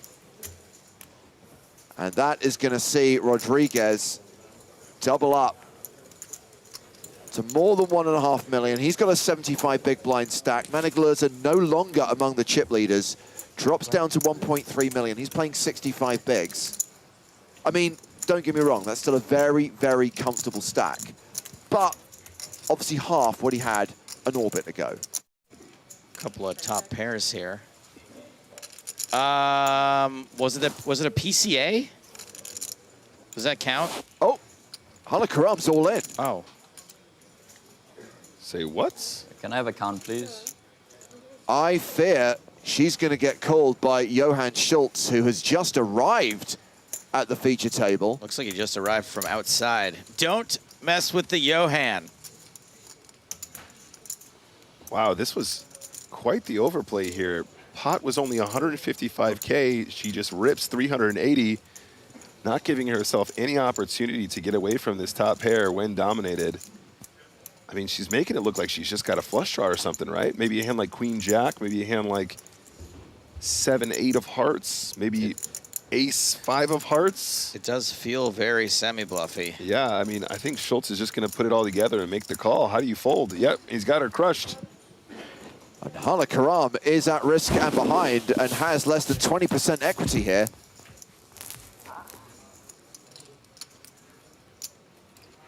She is unlucky to be dominated in this situation, but had she played it slower, she maybe could have avoided doing a whole stack here. Just snap, overbet, jams, flop, top pair, queen high kicker. Plus all red. Needs a queen on the turn or river. Hearts not a factor.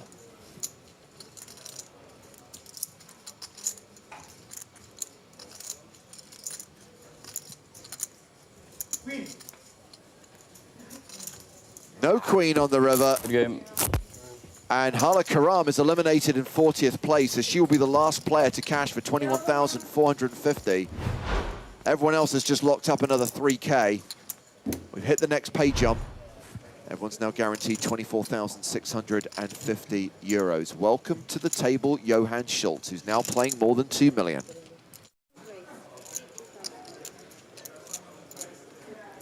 Manic under the gun.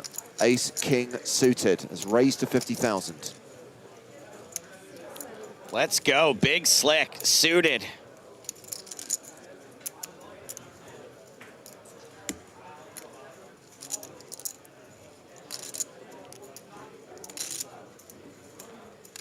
Pocket fours in the small blind. The sailboats. Did you say he's a Barcelona champion? 2018 was the year there was a platinum pass added to the prize pool.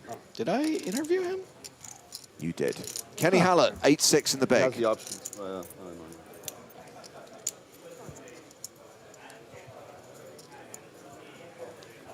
yeah. Mr. Spiky Hair. So in addition to winning that EPT in 2018, Nijinsky did get to play the PSPC in 2019 as a Platinum Pass winner.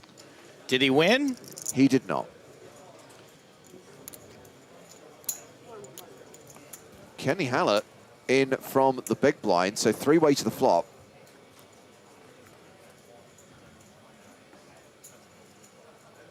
Six, deuce, deuce. So Kenny flops best here. Nijinsky might not be hating this board with fours. Pretty unlucky to have that six hit somebody. Action check to the pre-flop aggressor. If you're gonna get out flopped, it should be an ace or a king. They get out of here with the six. I'd even take a jack. Manic does continue into two opponents. He's made a bet of 40K.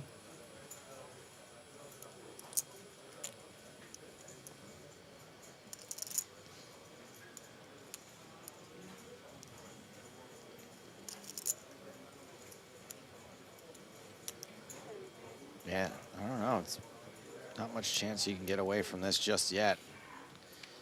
Maybe if you were the last to act, someone, you don't really want to be the overcaller here with a pair of fours, but. I really like the way Manic sizes his bet here pre-flop, sorry, on the flop, excuse me. You're just going to want to have really small sizes here. You're going to get loads of folds for the small size regardless, so your bluffs are really cheap. But obviously, if you do have overpairs, you want to keep in loads of combinations of gut shots and, you know, 2 overcards with backdoor flush draws and the like. Also, you want to minimize your losses when they do have a random deuce in the big blind. Probably the position to most likely have a random deuce here, given the pre-flop action. In this case, though, keeping it balanced and using ace-king of hearts with the same sizing. So kind of figuring out that both players have a sum apiece. Didn't cost him a huge amount, and he's not losing like, you know, a third or something like that if he just had one size here, or a half if, you know, you guys are really inexperienced and you're using these really oversized flop c-bets.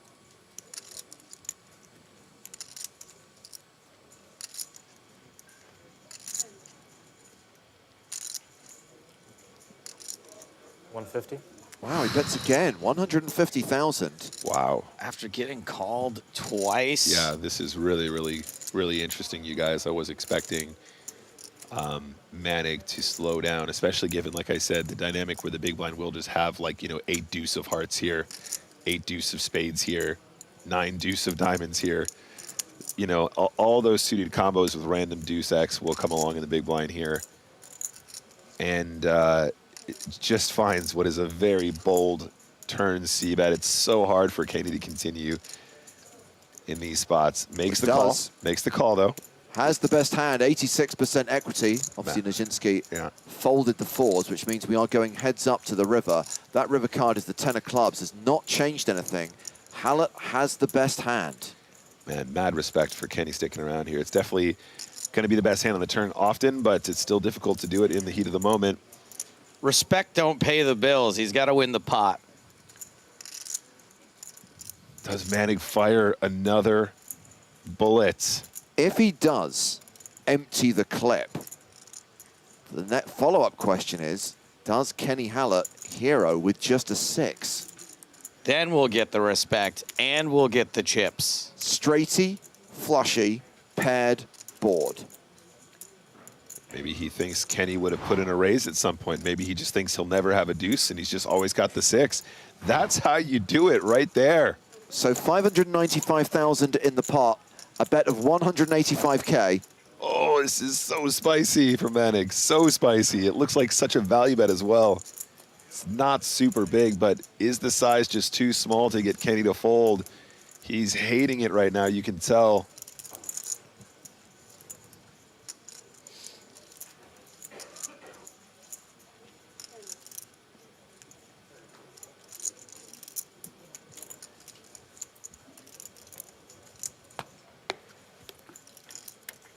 You got a cape under there, huh? You got a little cape? You got a little rubber suit with nipples, huh? You got a little hero suit? Got a little emblem? Got a utility belt?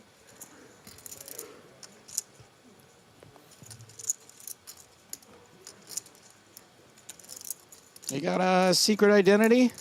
The inner turmoil of Kenny Hala facing this bet from Manic Lerza, and he folds the best hand. Lerza fired, flop, turn, river, takes it down.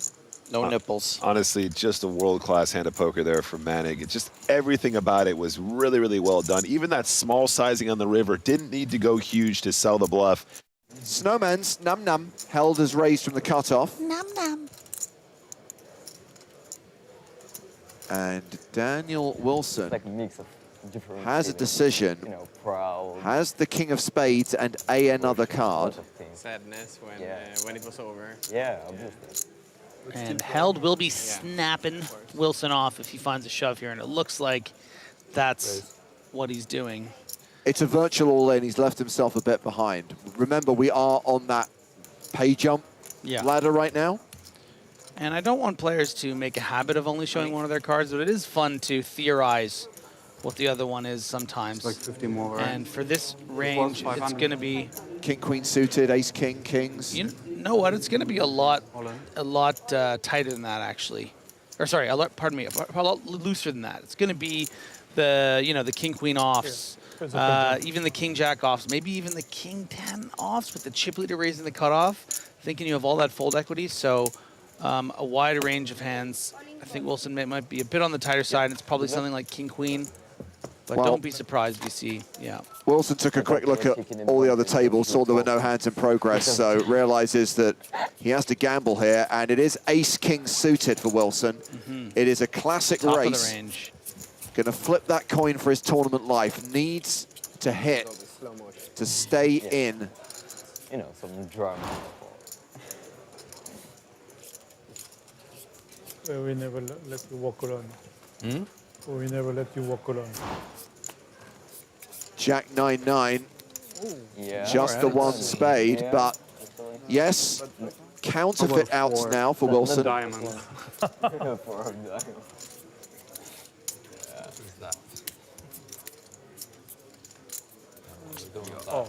That is going to seal the deal on the turn.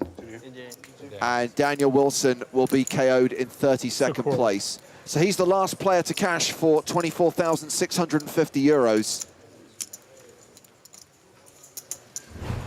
Your next tournament. With 31 remaining, everyone else is now guaranteed 28,350. Very nice run there for Daniel Wilson. Just a spot of bad luck, and it's all been coming up held.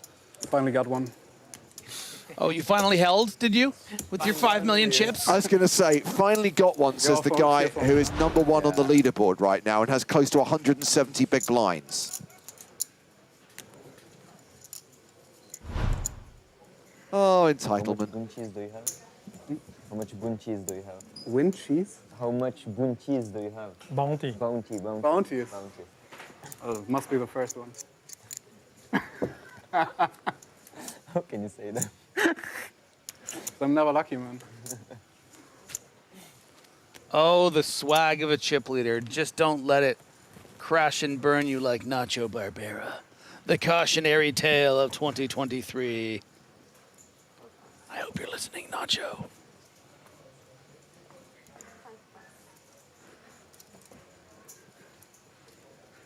Ace-9 suited for held.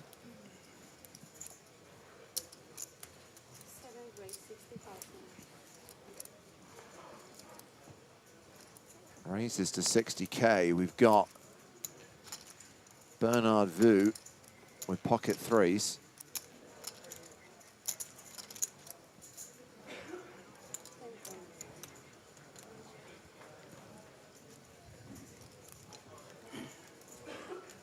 And now that Vu is closer to the 25 to 30 big blinds, and one seat over on the button instead of at the cutoff when he had those fives, has decided to set mine. I don't like it. I don't like it one bit, but I understand why he's doing it. He doesn't like it. No, I'm not going set mining against the chip leader who's gotten all this swag and has to go along with it. And now, Russo is coming along as well from the big blind. If they were ducks, James. But they're not, Griffin. No, they're not. They're crabs. And crabs can't fly. No, they can't. Oh, they can today. Flop a set, but the day that crabs got wings. But note, held has the nut flush draw. Meanwhile, Russo has paired his 8. There is something for everyone on this board. Some more than others. While held comfortably c-betting here with an over to the board and with the club draw, 55,000 into a pot of 225,000. Does Vu need to raise in this spot? Doesn't need to. If Vu plays this hand fast, I think held has the exact kind of hand that could induce a shove for those 25 effective, especially because held has so many chips, you know, but you might just think, I'm a bit too strong here with these 2 threes. And that's the exact thought process of Vu.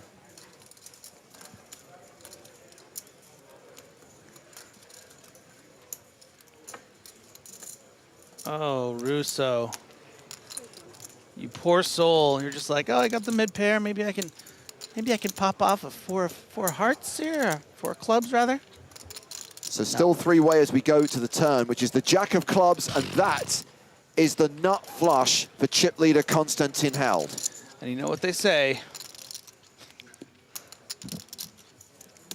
Where is the Everyone chop? loves the nut flush. It's kind of rhymes. I thought maybe we could. One more and I'm unplugging you. Just thought we could try like a variant, you know? I think outside the box, James.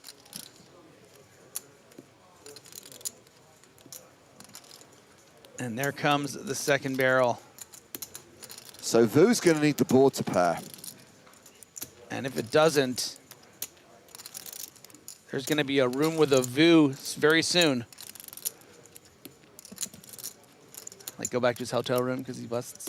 Yeah. I'm warning you, my finger's hovering on the button.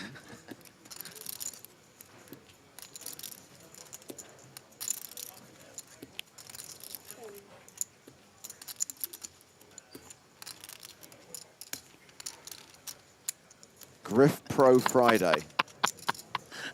Christ alive. Let that not be a thing. And I guess Vu is thinking about whether to just call or, I mean, shove to kind of protect his hand. I mean, oh, and he does do the shove, and he's not going to like what he sees, and an 8's going to be folded. Oh, no. Just the nuts. So Vu at risk. Kings, jacks, 8s, the case 3. Those are the cards he needs to see on the river, or we are down to 30.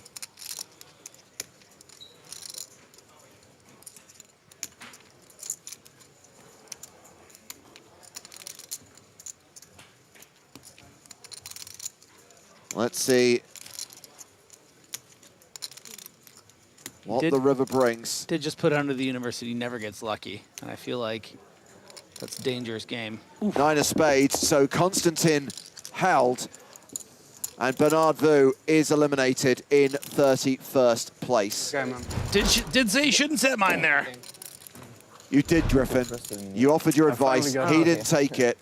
So he's going to cash out for 28,350 euros. Meanwhile, Held has moved over the 6 million mark. He's got more than 200 big blinds now. Finally made a good hand.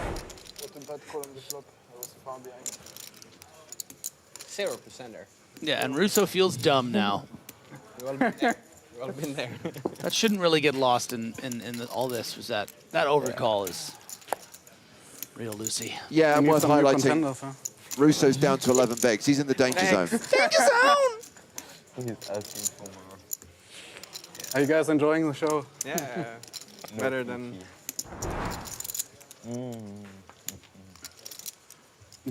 I'm on... as long as it's not me, but yeah, I'm all... Yeah, okay. I have got to do it for my fans. Shout out, Vattenlos. Yeah, shout out. He'll love it.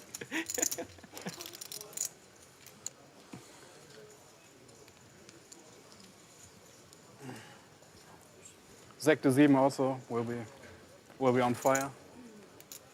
Like the German trash talking Rex Skype chat. Yeah.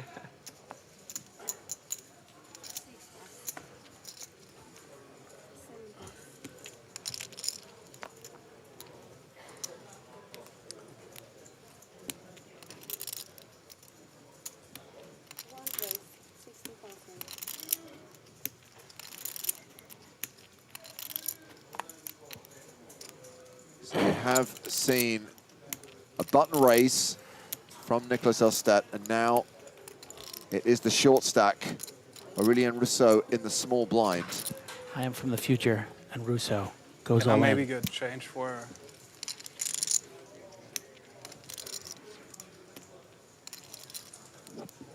Is there any floor around, maybe? To get change for... So Russo has moved all in, and I guess the decision will be based on the strength of Ostedt's other card. He has called. That's got to be ace-king or king-queen as well. Yeah, this does not look good for Russo. He doesn't like what he sees. It's ace-king. It is a domination situation.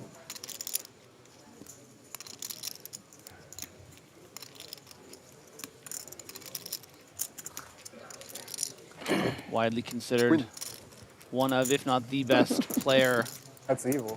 in the world is Lena. Queen of spades. Okay. Do you know But who you're main up event against? live success has eluded him, and this is going to be a nice little spot. Oh, yeah. This is going to be hard for Russo to come back from. Down to 2%. 99% equity. Hey. Hey, guys. Thanks, man. I can hear you. Good game, sir. And drawing dead on the turn. So we lose Aurélien Rousseau. Cashes for 28,350 euros. And Rousseau will officially be our 29th place finisher. Some action finally, huh? Finally some action. Because we have lost disgustingly boring pizza tables. a player from the outer tables. We have lost someone else in 30th place. Our first hour, or our first level, would have been sick here. Oh yeah, that's for sure.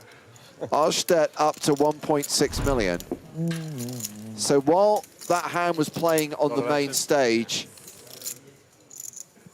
There wasn't one race. as we witnessed the elimination of Rousseau, on the outer table, we lost one of our EPT champions, Piotr Nijinsky.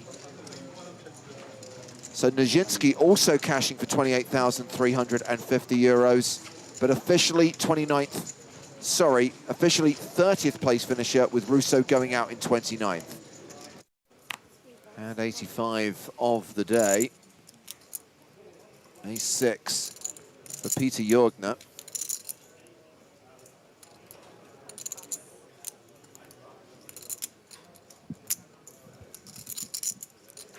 Folded to Manic, who's got King-Jack offsuit.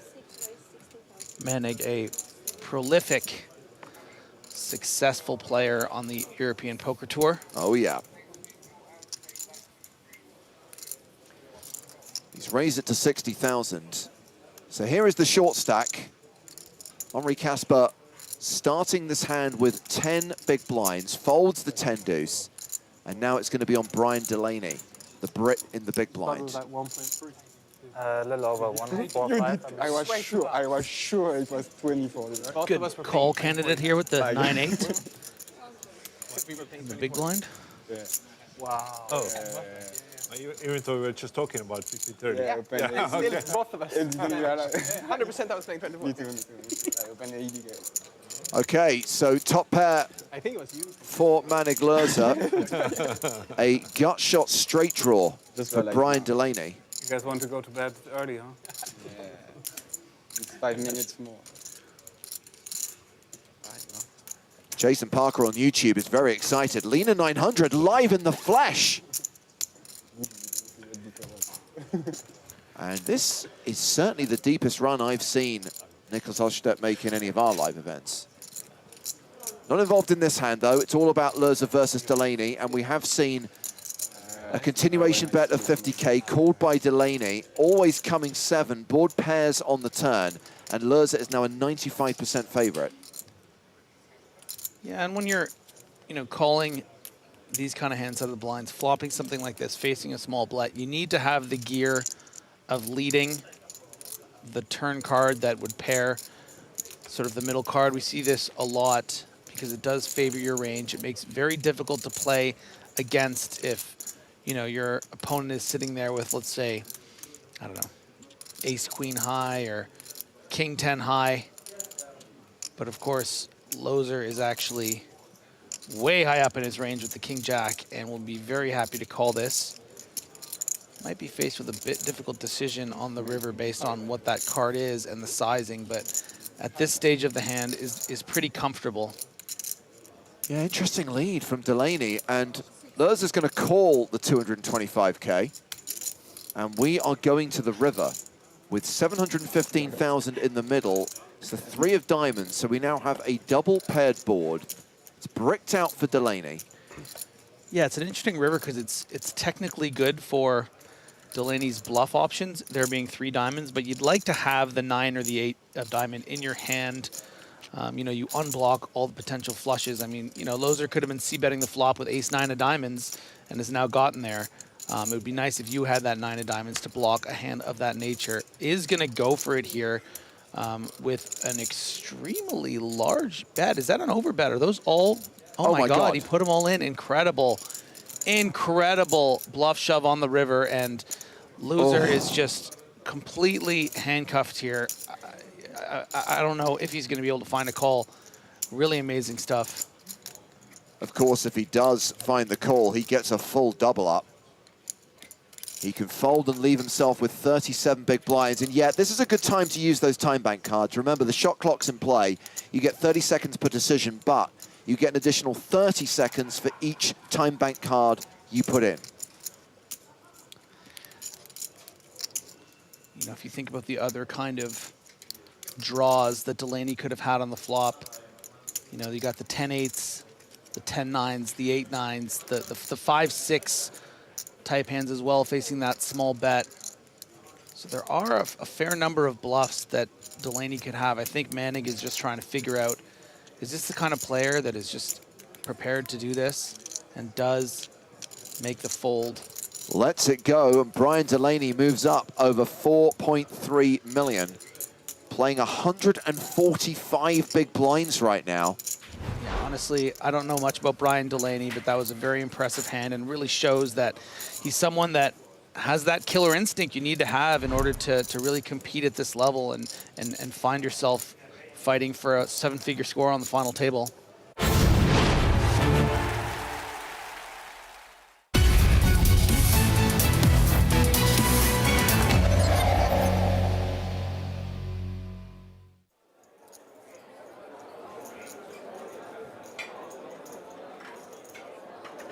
And we are going to sweat with Phil. We're going to play this hand from Ivey's perspective now he's back on the main stage. He's got no choice once he gets down to the final two tables. Dave folds. Actions to Robin. Robin with a fold.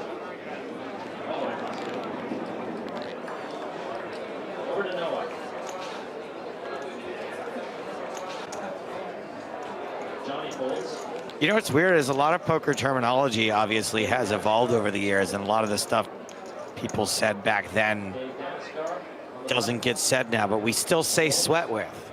Yep. Let me sweat your hand. That hasn't changed. Yeah, true. So Ivey elects to complete in the small, and Sjoberg's going to check his option in the big. King, Queen, 9. Ivey checks. Well, blind on blind, we like this.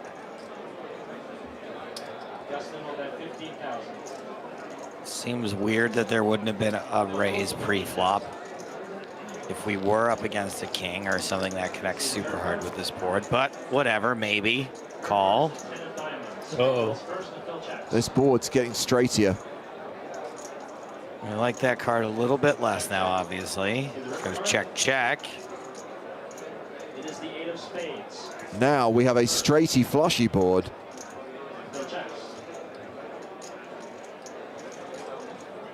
Are you telling me we're just gonna get a free showdown here? Fine. That'd be so hilarious if it goes check check. All right.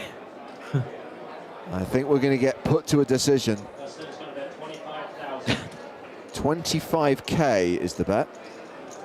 Lex, what do you think? I think it's just so easy to be beat here. I'm just gonna fold probably. Yeah, I don't know.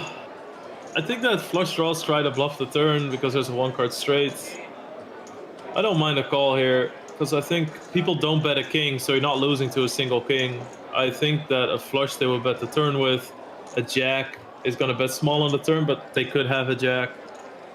And every single set or high 2-pair combination he raises pre-flop, so I don't know. Was only like a half pot bet, right? Oh, he does not like the fact that he was called. Good call, Phil Ivey. I fold way too much. 4-5 the hand for Sjoberg, who mucked, which means Ivey wins it uncontested.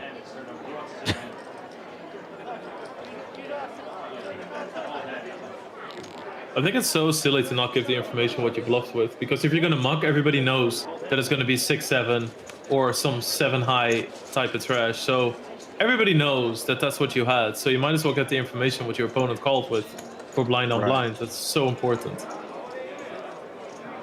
Makes sense, homie. People still do that too. It's like a thing, you know, where people think, oh, I'm not giving any info, not getting it either. 10-9 of clubs here for David Leani. I thought they were mucking out of embarrassment. Yeah. So Leani has limped with the 10-9. Round to Daneshka, who's got Jack 10.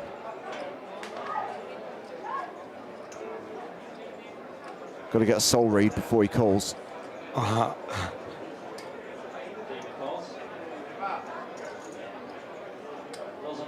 Ivey calls as well on the button. Sjoberg in from the small. And Gregory can see a free flop. And he says, yes. I like free. 5-way action. It's a Jack 5 deuce board. That's 2 pair for Ivey. Ivey about to get Danishgar good. Interestingly, it's Leani who's betting. Full pot bet, more or less. What's this bet about, Lex? I don't know.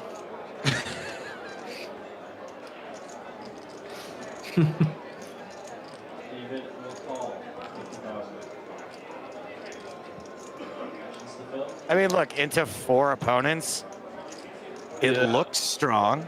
Yeah, that it does.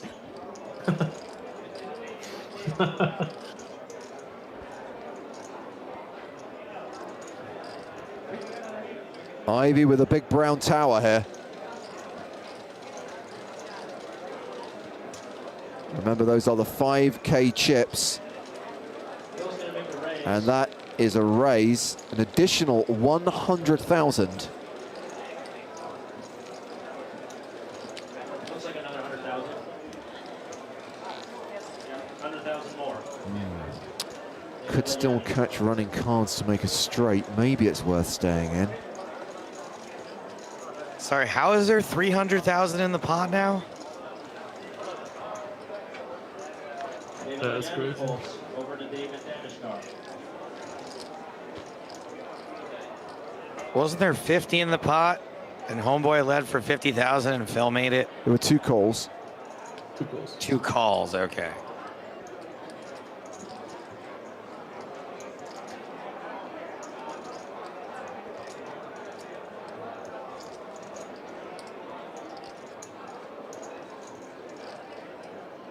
How's Ivey's pulse, Daneshka?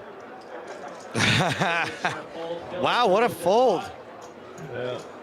I was just about to say there's so few hands, like value hands I can raise there, but. Three full suited. Possible. Umberto Brenes visiting our TV table. Oh no. Did I hear Umberto Brenes? I heard Umberto Brenes is at our TV table, but maybe he's just come over to say hello. You've heard he's at the table, but you haven't heard him at the table. Blinds are up, by the way.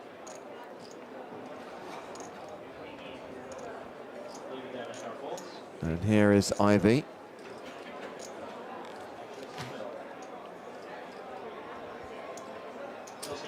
Raises with pocket sixes. 36,000.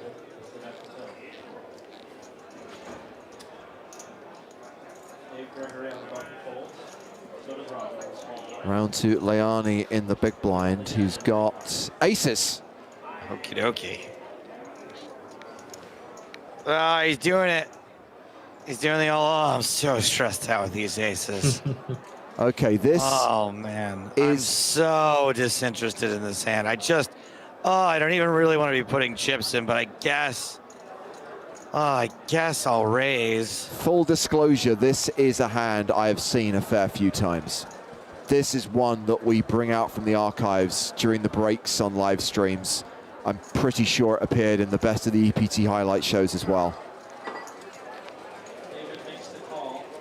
Oh, I guess I call.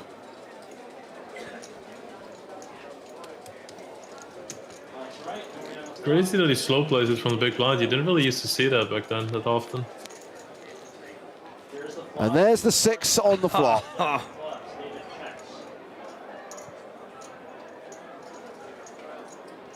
It's Spent all that time Hollywooding when you should have been just trying to protect against that 6. Oh, geez. Oh, what a decision.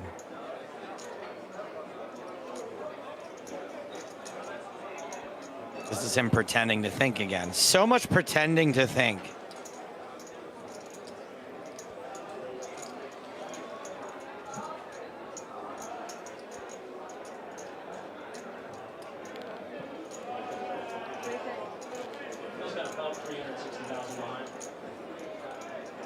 If only he were really suspicious of a set of 6s here. But he's not.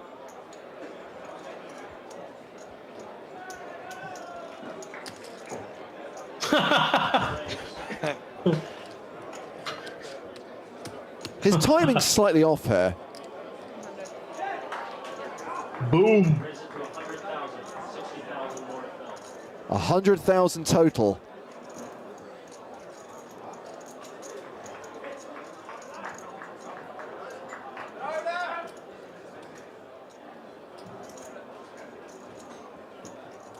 And Ivey calls, and these two go to the turn. I think Leani has Ivey covered here, by the way. That's a pretty big stack for Leani.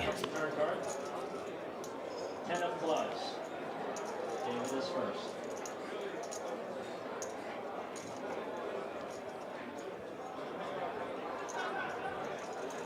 David will bet 120,000. Those chips are pushed forward, and then he went into that. What do you think about that face? Yeah, I did. Yep. You know, bouncing back and forth. What's up, bro?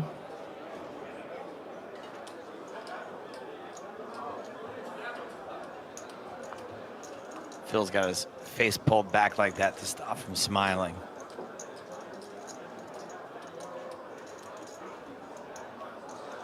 Phil is going to call. Because he is real happy. 120,000 bet. Okay, so now we have more than $500,000 in the pot with one card to come, and that card Here's the river. is the Queen of Spades. Board gets a bit straightier from Ivey's perspective. Leani decides to move all in, shoves on Ivey. Ivey calls it off and is going to get the full double up here and will have more than a milli. Cracked him. Whoops.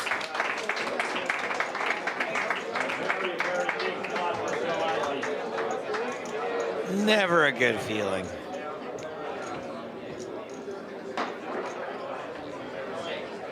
The gloating. Yeah, we talked about people not getting it quietly in the early seasons. Ivey being the notable exception to that trend.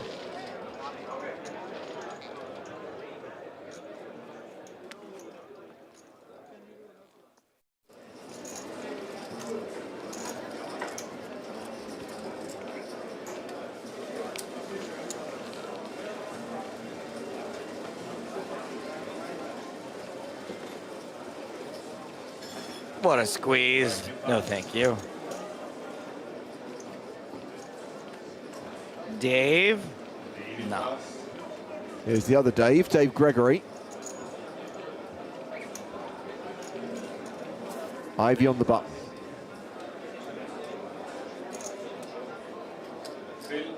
Phil opening with pocket nines. And with Bjorn Eric Glenna folding the small blind, the action will be on Jeff Lissandro in the big with 10-9 of hearts. This feels familiar. Yes, this is another hand which has had its fair share of airtime over the years. Don't spoil it, though. I don't remember what happens. Oh, boy. That's what happens. Ivey flops a set. Lissandro flops top two.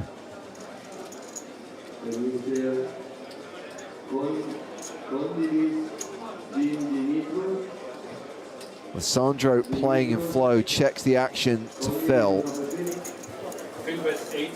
Continues for 80K. Check raise all in. Snap call by Ivey. His name should be Jeffrey Melisandro because he is about to be sacrificed to the fire god. 2 pairs, and the hand for Phil Ivey is pair of 9. 2 million chips in the pot. This could see Ivey take the chip lead. And the river card. Lissandro needs a 10. It's a 4 on the river. And Jeffrey Lissandro will be eliminated in 6th place, 115,200 euros.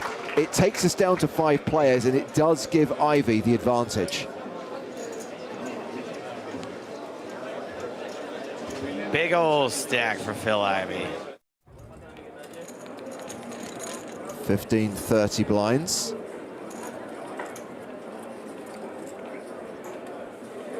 Ten-6 of spades for Dave Gregory.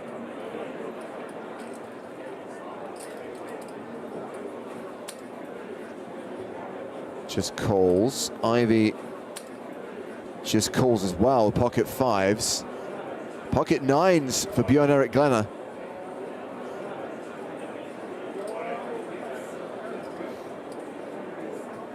And he says, have some of that.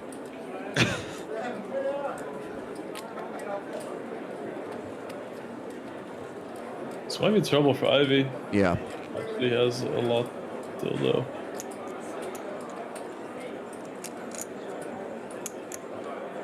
I'm guessing it was still acceptable back in 2006 to refer to this hand as Presto. Oh my God, Presto.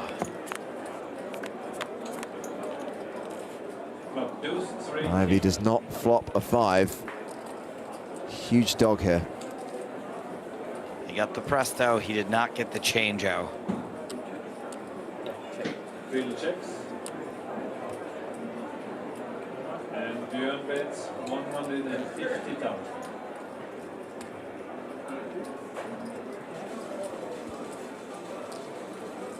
Another win on the slots. Those machines are paying out today. Slots are hot.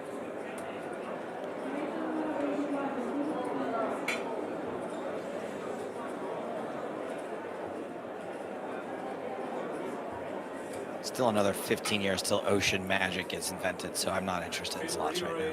To 350,000. 200 more. Wow. Wow.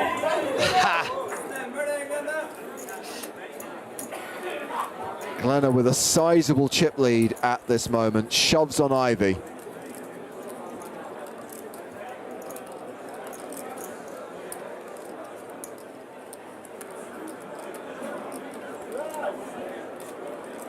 I guess in a way there was so much more to think about back then because people could have any 2 cards at any point.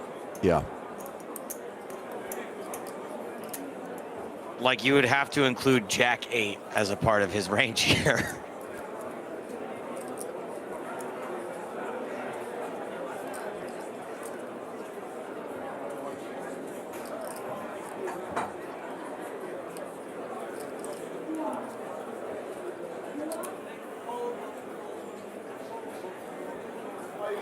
Phil pass and Björn Erik wins. Good fold, Phil. I'm looking forward, as this final table plays on, to watching those Norwegian guys on the rail get steadily and progressively drunker. Me too. Ace 5. You had ace 5. Ace 3. Oh. A set of 3s. Set of 3s. Yeah, okay. You had a calm 3, down. I saw it when you mapped it. I saw one of your cards, it was a 3. When you mapped it. When you put it in one, you had a 3. Guy had 2 You had a 3. nines. I saw it. At 9 rounds, 20,000. Oi, mate. You had a 3. 4,000. I was like, I'm so sorry I asked.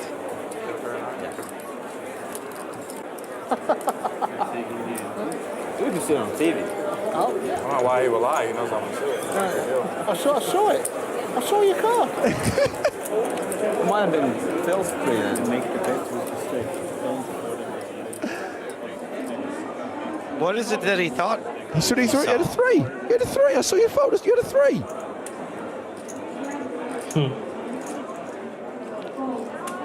No one. So I guess what I'm. No one is lying there, by the way. Bjorn Erik Glenna says, I had 9s. Ivy believes him. And I do believe that Dave Gregory is 100% certain that he saw a 3 when he actually saw a 9. Yes, I think he just doesn't know what a 3 is.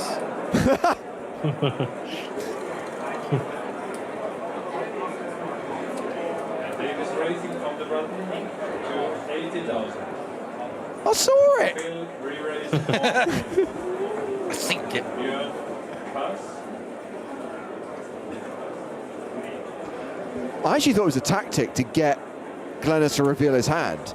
But I thought after, maybe at first, but after he said, I had 9s, no, I 100% had 9s, he's still going on, you had a 3! I saw it!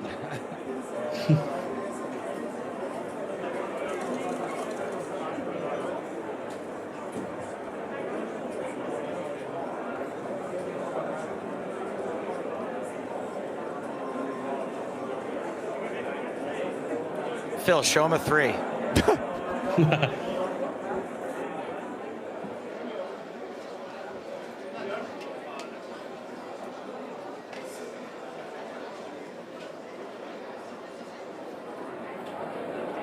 If he calls this. Oh. I call you with my pocket 3s.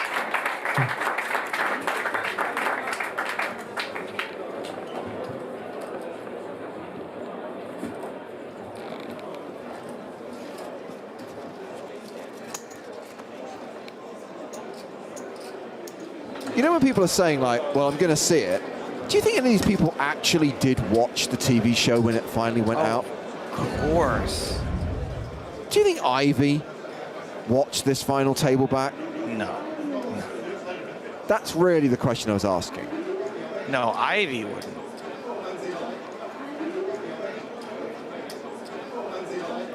But my guess is this. That after the tournament, Ivy could have grabbed any person who knew where the hole cards were and asked, and they would have just told them.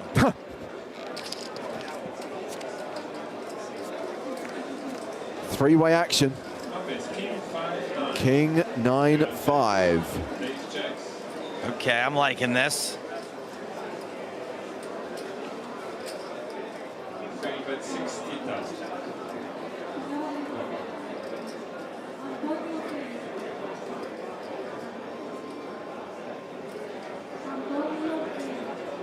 Lena, he's never one to not bet a pair. Excuse the double negative. Björn calls.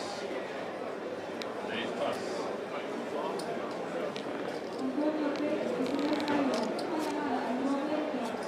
Turn card is a king.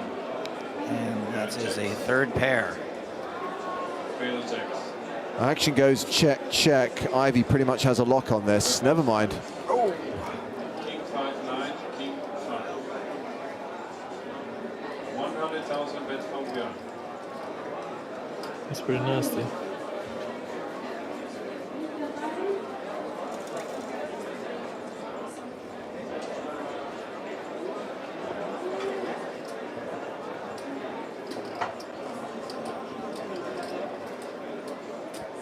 Oh, Philip. Showdown. 4-5. Calls the 100K. He sees that he got rivered.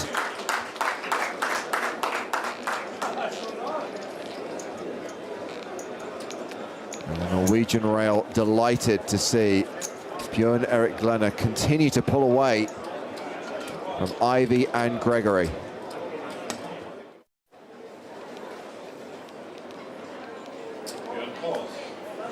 Glenna calls on the button with 10s. Here it comes. Ivy with ace-5. He's all in. And there is the call from Glenna. So can Ivy get back into this game?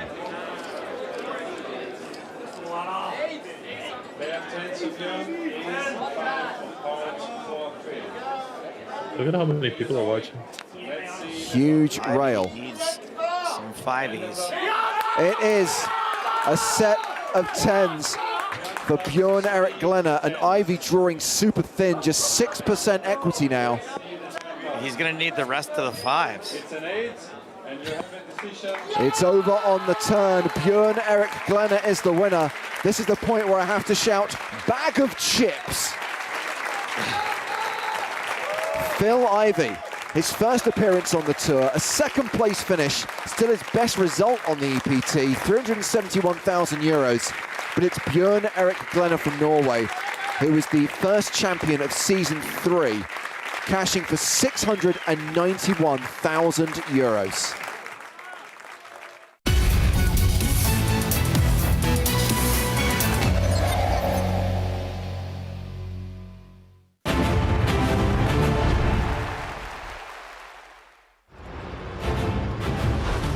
He had a 3! I saw it! Welcome back to the 2023 season of the PokerStars European Poker Tour. We're in Paris in partnership with the Club Barrier, the first ever EPT main event in the French capital, with 18 players remaining, coming back from break. Chip leaders right now, Razvan Balea, Konstantin Held, Johan Schultz, Ari Lodge, and Brian Delaney. Now, the objective today, we said from the outset, was to get down to the final 2 tables. It's playing at a very fast pace right now. They are outperforming the widget. I don't like it when the widget gets outperformed. And that means if we do get down to 16 during the next session, and bear in mind we do have a level and a half left to play tonight, we're going to keep going because the average stack will be deep. And we need to play through those levels to ensure that we don't have too much of a slog to get down to 6 tomorrow. So there isn't much danger of this being over anytime soon. A reminder of who's at the feature table right now. We have got Konstantin Held, Brian Delaney, Denzel Speckman, Henri Casper, Peter Jorgner and Nicholas Elstedt, aka Lena 900, and the new blind level, 25,000, 50,000, with a 50K big blind ante. I'm James Hartigan, joined by Nick Walsh. Hello, hello. Thank you for having me, James. And very shortly, we'll be going live via the transmitter at the top of the Eiffel Tower to the west coast of the United States of America to speak to Maria Ho. So yes, there is another 90 minutes on the clock, and then we'll roll straight into 45 minutes of level 27, and that is where we're planning to finish tonight. And then you can join us tomorrow. It's the weekend. You've nothing else to do on a Saturday, Sunday. Join us at 12:30 tomorrow for the penultimate day of EPT Paris. Join us on Sunday from 1300, 1 p.m. CET for the final table, where someone is going to earn more than €1 million. And I can say that with some degree of certainty, Nick, because as we've established, you can't do a deal in France. You've got to play for the advertised payouts. €7.7 million prize pool generated by 1,606 total entries. Now just 18 players remain. They have returned from dinner and they are ready to play. Another chuckle. They're having a good time. No deals, though. You're absolutely right, James. Back in the mix, playing for the advertised payouts and not a penny less.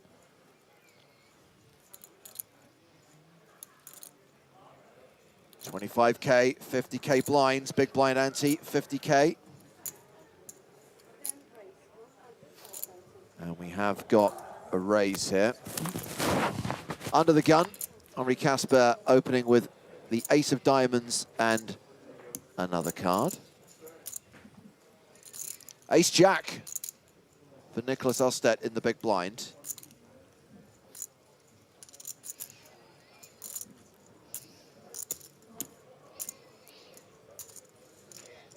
Lena, does he ever lose, James?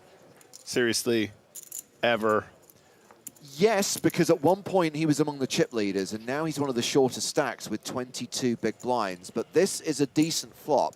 Top pair, top kicker, of course. We're not sure if he's ahead right now. Yeah, absolutely. So Casper opened up off a stack around 41 big blinds from UTG. That's why we see the slightly more passive line from what is a relatively strong hand, Ace Jack of the offsuit variety. Check, check. Now any 9 is a straight. I think it's reasonable for Casper to check a hand like Ace 10 here as well, James, on the flop. So possibly a turn that improves into a pair of 10s.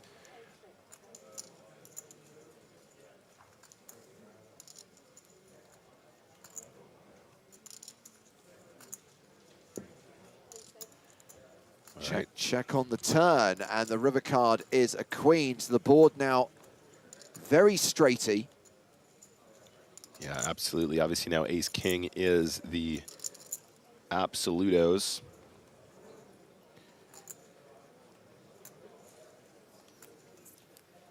So far, Casper keeping it real solid. We've seen a lot of good play from him in the latter stages of this tournament.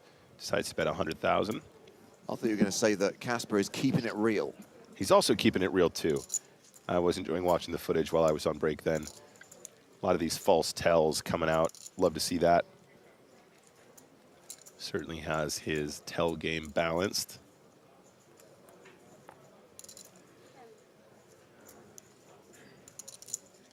Yeah, tough spot for sure. Awful run out when it comes jack high with ace jack. This is not how you want it to go down, and we do see a fold. There's a chance that Casper might have gotten the better of him there, but I think given the sort of more passive play flop turn, I think on the river, if he has showdown with ace high, he'll just check there a lot.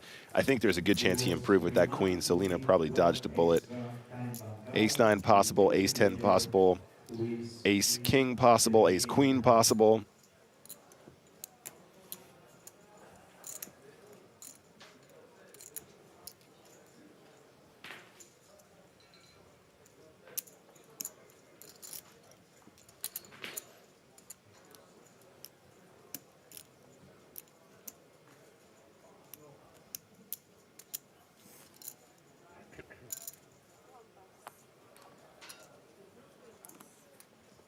Action folded to the button here. One of the two Swedes on the main stage.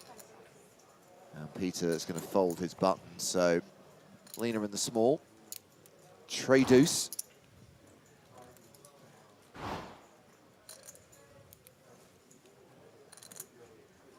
Completes. Casper with king queen in the big. So effective stack here, about 21 bigs.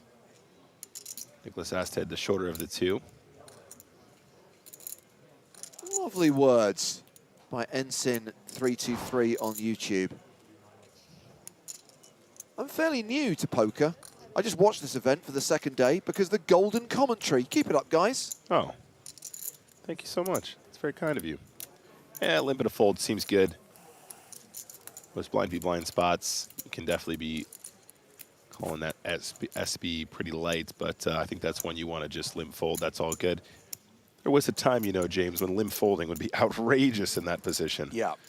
But a modern game has shown us it's acceptable. We can do it once in a while. We don't want to do it too often.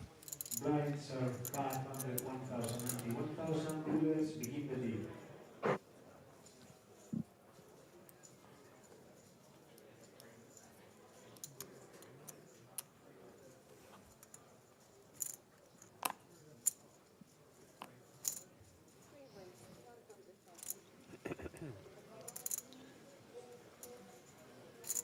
So Constantine held, excuse me, our feature table chip leader. He's going to open King Jack offsuit from under the gun. Got another sweat with hand, accidental sweat with. Lena 900, AK Nicholas Asted has a decision. He's only got about 21 bigs total. Looks like he's going to be 3-betting.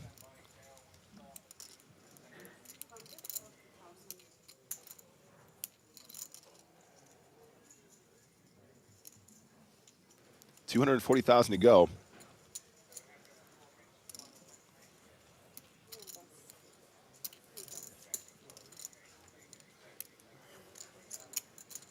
That re-raise will work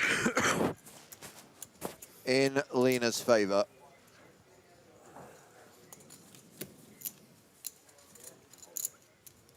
I'll start playing around 25 big blinds.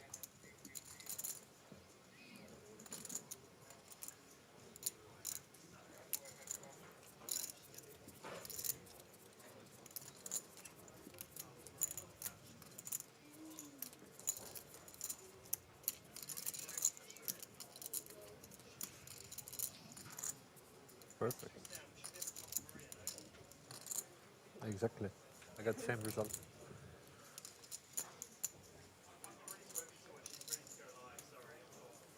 Ace of diamonds twice. More action. Well, the good news is we flick the big switch on Le Tour d'Eiffel and we can say, bonsoir, Maria Ho. Good evening, all. Great to have you with us, Maria. We are ahead of schedule. We are already at 18 players. I've noticed, but I also noticed that at the moment we are on the brink of a pay jump. And again, as we get closer to some of the bigger pay jumps, I have a feeling that this is going to slow down. But I am here for the widget, so I will still defer to the widget at the end of the day. Yeah, the widget's wrong. I mean, to be fair, the widget would never expect 1.2, I think. Thank you. an average stack of more than 50 big blinds at this stage. Because as we know from experience, you highlighted, Maria, that we're going to see regular jumps in prize money now. We're going to see ICM become a serious consideration in every single hand. At this point, we normally see the average stack drop to maybe 40, sometimes as low as 30 big blinds. We're still playing a bigger than 50 big blind average. So we're looking for a couple coolers then, you know, this whole ace-6 versus 7-4, this should turn into something. Wishful thinking, indeed. We go 3 ways to the flop in any case. Best hand pre-flop, now the best of it on the flop as well, 79% for Lena 900, Nicholas Asted. Look, I wasn't wrong. The 6 would be a spicy card. No, I'm rooting for it too. I mean, not against any of the individual players here, but yeah, let's get some action going. Give us the spice with a bowl of rice. Delaney out the way. 90K for Konstantin Held to call here. This wouldn't be the most insane check raise. I think when it comes ace high, you probably check raise a little bit less from versus the cutoff open, but sometimes these gutter balls are checks, check raises, right, Maria? Yeah, definitely. And I think now that, you know, there was somebody that folded in between them, it makes it a little bit easier to take the aggressive action as we see Held doing. But then I would also look up and see that it's Nicholas Astet, and I'd be like, no, maybe I just want to call, or maybe I'll just fold my equity. It's okay. You know, you take the pot. Yeah, absolutely. So he does have one of those sort of weird gutter balls, and he does opt for the check raise. What's interesting here, Maria, is that obviously Nicholas only has about 22 big blinds behind, so even if you are check raising into a relatively strong hand, maybe like a second pair, something like that, it would be quite difficult for him to sort of fight back if he feels like there's going to be more aggression on later streets, right? Absolutely. And Astet, we see, of course, makes the call, can't fold quite yet, but I don't think he likes the 6 of diamonds very much because he does block some of the obvious draws that would perhaps check raise. Can I please raise the prospect of some street flash poker now? That's right, 7-0 diamonds. Which would give Held a river 2 pair. Maria asked for spice, and spice is what we got.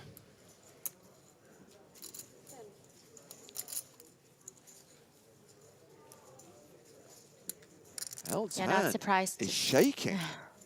Yeah, I noticed that. Not surprised to see the follow through, though. 4 diamonds is a pretty good card. Just because, you know, 7-6, of course, gets there. The flush gets there. So I feel like if Held wants to rep some of those draws in his check raising range on the flop, then seems like as good of a card as any to continue firing.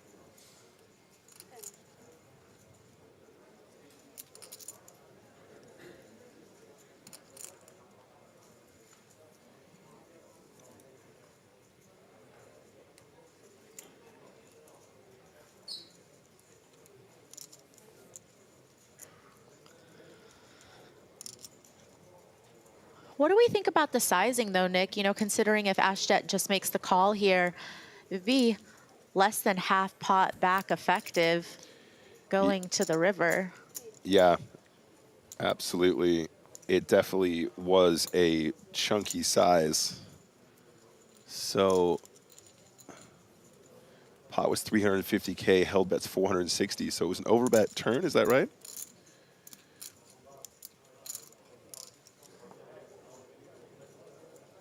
$10 on the river. Sorry, pot was 970, excuse me, guys. Sorry, I was misreading the cue here. So it was a chunky size regardless, half pot on the turn. But as Maria pointed out now, not too much behind. Aztet with just 440K behind in a 1.8K pot. So, I mean, yeah, I don't know. Like, there's not much more to go in, right? Yeah, it just feels like was held hoping he would get a fold on the turn and then perhaps give up on the river, just because Aztet does get such a good price, I feel like, to call on the end if held were to put it in. But here, you know, does seem like he's waving the white flag. Yeah, no, absolutely. So, you know, maybe a potential alternate line might have been to bet turn smaller so you have more to shove river if you were going to try to do it in 3. But here you go. He's not afraid. And now a quick fold from Held, who doesn't consider heroing with just a 4. And that is an extra million chips for Nicholas Aztet, who's now up to 46 big blinds. Still a below average stack, the average right now being 2.67 million. I think you're right, though, Maria. I think it was just he was trying to do it in 2, and if not, that was going to be it for him. But definitely, definitely going to work some of the time. That just reinforces, you know, my course of action next time I'm with against Lena in a hand. I'm just gonna fold. Yeah, I think you had it right. I think it's a really solid strategy.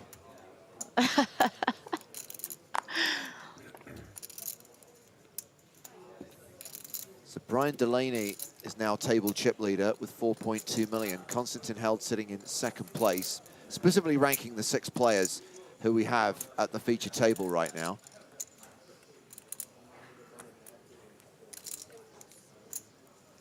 Right. And we do have a raise from Delaney on the button. Makes it 100K with Queen 9 offsuit. And that looks like a big blind defend from Denzel Speckman, who's got the 5 of clubs. 10-4-4 on the flop.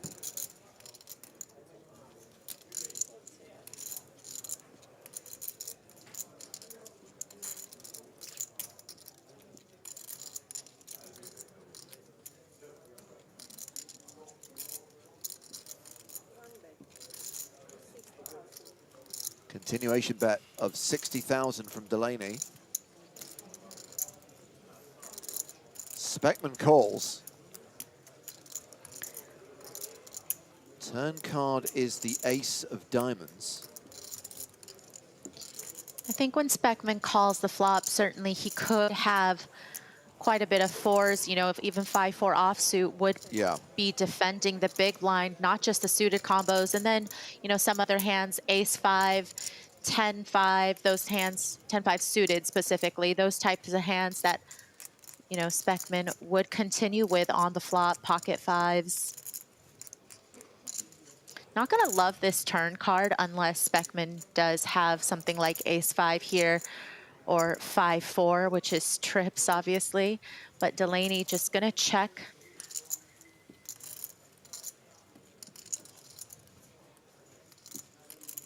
And now, will Speckman lead river? Yes. A single black chip, that's 100K.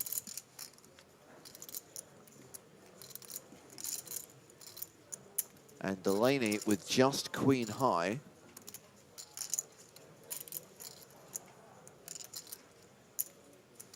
Does feel like now we can rule out pocket 5s. I think pocket 5s might just check on the river, but, you know, a hand like 10-5 suited where, you know, they're chopping with the ace kicker on board, or of course trips or ace-5. Those are all hands that would go for value on the river that call the flop. We're not gonna get to see, but that would be my most educated guess. Delaney still the biggest stack at the table. Speckman above average, close to 60 big blinds right now, but we are going to go to one of the outer tables where it's Manic versus Razvan Balea. All in and a call. Lerza at risk with ace-8 up against the pocket nines of Balea.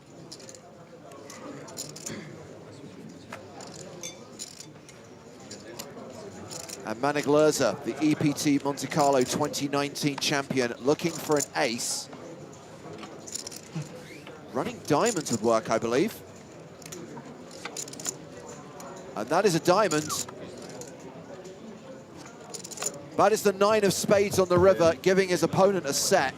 And Manic Lerza becomes our 18th place finisher, cashing for 43,100 euros.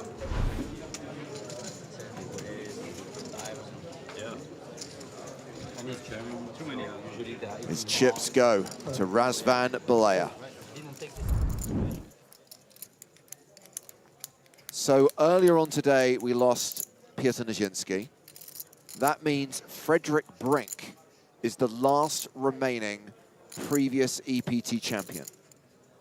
The last player who can potentially win their second EPT title here in Paris. As we pick up the action back at the feature table, Nicholas Ostep with queens on an ace-ace-5 board, and Peter Jogner calling a continuation bet of 50K, okay. Has paired his king on the turn, takes the lead, but spades are a factor, Maria.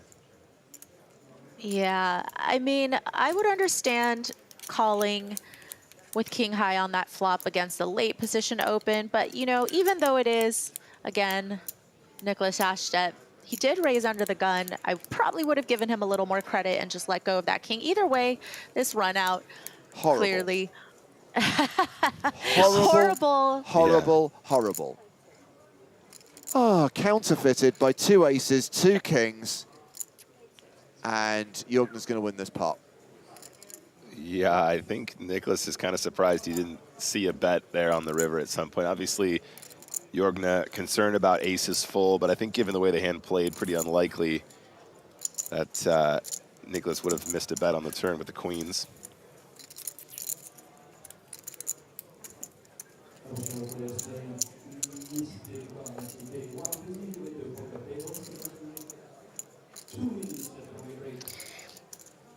I don't have a bad look-alike for him, but like he looks like somebody famous to me. Does anybody get that feeling? I mean, is somebody going to be able to come up with one? Again, I'm going to say that this is the influence of Griffin Benja on these broadcasts. What the hell is that? I don't know who he looks like, but he looks like someone famous. I mean, James, it just means that someone's not coming to mind, but he reminds me. There's a familiarity. Okay, well, listen, I don't really want a lot of Griffin Benja comparisons when I do commentary, so I'm just going to stop. Is he rocking a Richard Mille there, by the way, James? I don't think it is, no. Are you sure? Oh, I don't know. No, that is, it's a looky-likey design, right? Oh, I'm not sure. You tell me. I don't think that's a Richard Mille. All right, so in the cutoff now, our hero held. Ace deuce of spades going to go ahead and open for the min. Nicholas Ostep on the big blind, going to defend Jack 9 suited. Of course he is. What a pretty hand, right, Maria? Yeah, definitely one that I think all players would love to see in the blinds. Happy to put just a little more money in. So we got Jack 10-8 on the flop. Yeah, I'm more with Lucas. I think it's one of the Hublot designs.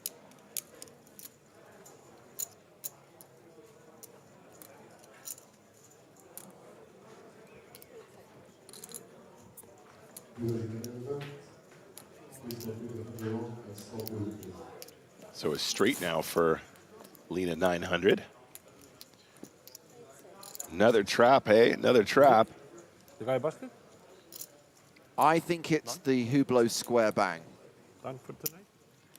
Okay, I think you might be right. Looks like the correct band as well. That was quick. Yeah, right?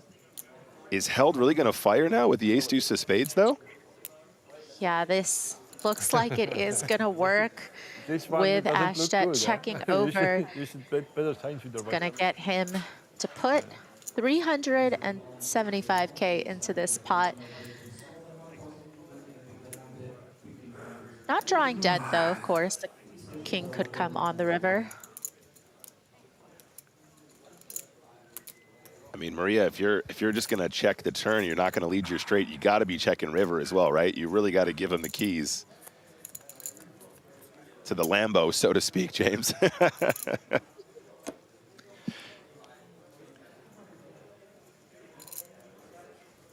Checking over to an aggressive opponent on the river. You're giving him the keys to the Lambo, James. He does it again, and I love this line from Lena. Held a quick glance at his chips. You can tell he really wants to go again here. Yeah, flush gets there on the river.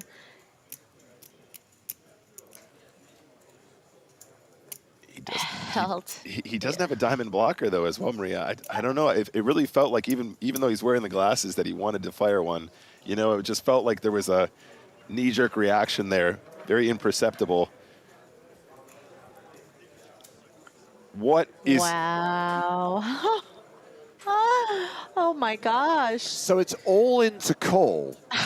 Now, obviously we can see that Usted has the best hand with the straight. But this is a straighty, flushy paired board. He is being beaten by flushes and full houses. I will say that I think Lena's able to take any full houses, most full houses out of his range, just because if he had any sets at any point, I think, you know, if he flopped a set, let's say, and had a set of jacks or tens, yeah, or, you know, even eights and makes quads, he would bet those given the flop texture, I think. And so, you know, now it's just about, would this person check back the flop with, you know, let's say a good flush draw, like an ace-high flush draw, perhaps, and then bet the turn with those types of hands? Small flush, any good? Oh, wow. Asking if a small flush is any good, just because he's feeling like a small flush and a straight is pretty much the same hand strength here. Trying to get a read off of Held. Tough with Held wearing the sunglasses. Probably really glad he has them on right now. I would not want a Lena 900 stare down. Yeah, I mean, I just think Held never has jacks, tens, eights, or queens here. I think Maria hit the nail on the head. I think all those hands bet flop, or I think they all bet flop, just straight up. So he's losing to a flush, or maybe ace king, but you know. Guys, one thing to keep an eye on I don't even know here if ace king. Yeah. is the time bank cards. He's on his last time bank card. So in 30 seconds, Usted has to make a decision. And if he doesn't reach a decision, his hand is auto-folded. I just don't believe that ace king's going to go for this sizing, which is, you know, 1.8x pot basically on the river when the flush comes in and the board pairs. Yeah. So I don't know, Nick. I'm not even sure if ace king would be betting this way. Yeah, I think you're absolutely right. I think some ace kings might even just bet flop too. So it's really, I think you can eliminate a lot of hands here. Is he going to? Oh, wow. He folds the straight. He folds the best hand. Held's bluff gets through. The video anyway. Is he going to show? We are done for today. Did he We are show? Done for today. Done for today? Yeah, 16. We are not done for today, although it appears that there has been elimination for one of the other tables. Oh, okay. Why do we keep? Okay. We keep playing. This is what happened. Frederick Brink just got eliminated in 17th place, so we will not have a two-time champion here in Paris. Brink cashing for just shy of 50,000 euros. And it was a double KO at the other table. Malo Latinois was eliminated. Again, 49,550 euros. So we are down to 15. We did say at the start of the day our objective was to get to 16, to get to the final two tables. Guys, this has happened super fast. We are well ahead of schedule. The average stack is super deep. It does not benefit us to stop here for the night and come back tomorrow with 15 players. What we need to do is play on and play what was scheduled at the start of the day, to play to the end of this level then play another 45 minutes and stop. Now, Toby Stone has floated the idea that if we were to get to 12, we should probably stop. But as things stand, we're going to keep going unless we lose 3 players. Other than that, we will play to the end, or rather to the middle of level 27. That's another 1 hour, 45 minutes of poker to play. Yeah. So 2 KOs there. We lost Brink, we lost Latinois, and we just spoke to Malo Latinois on the rail.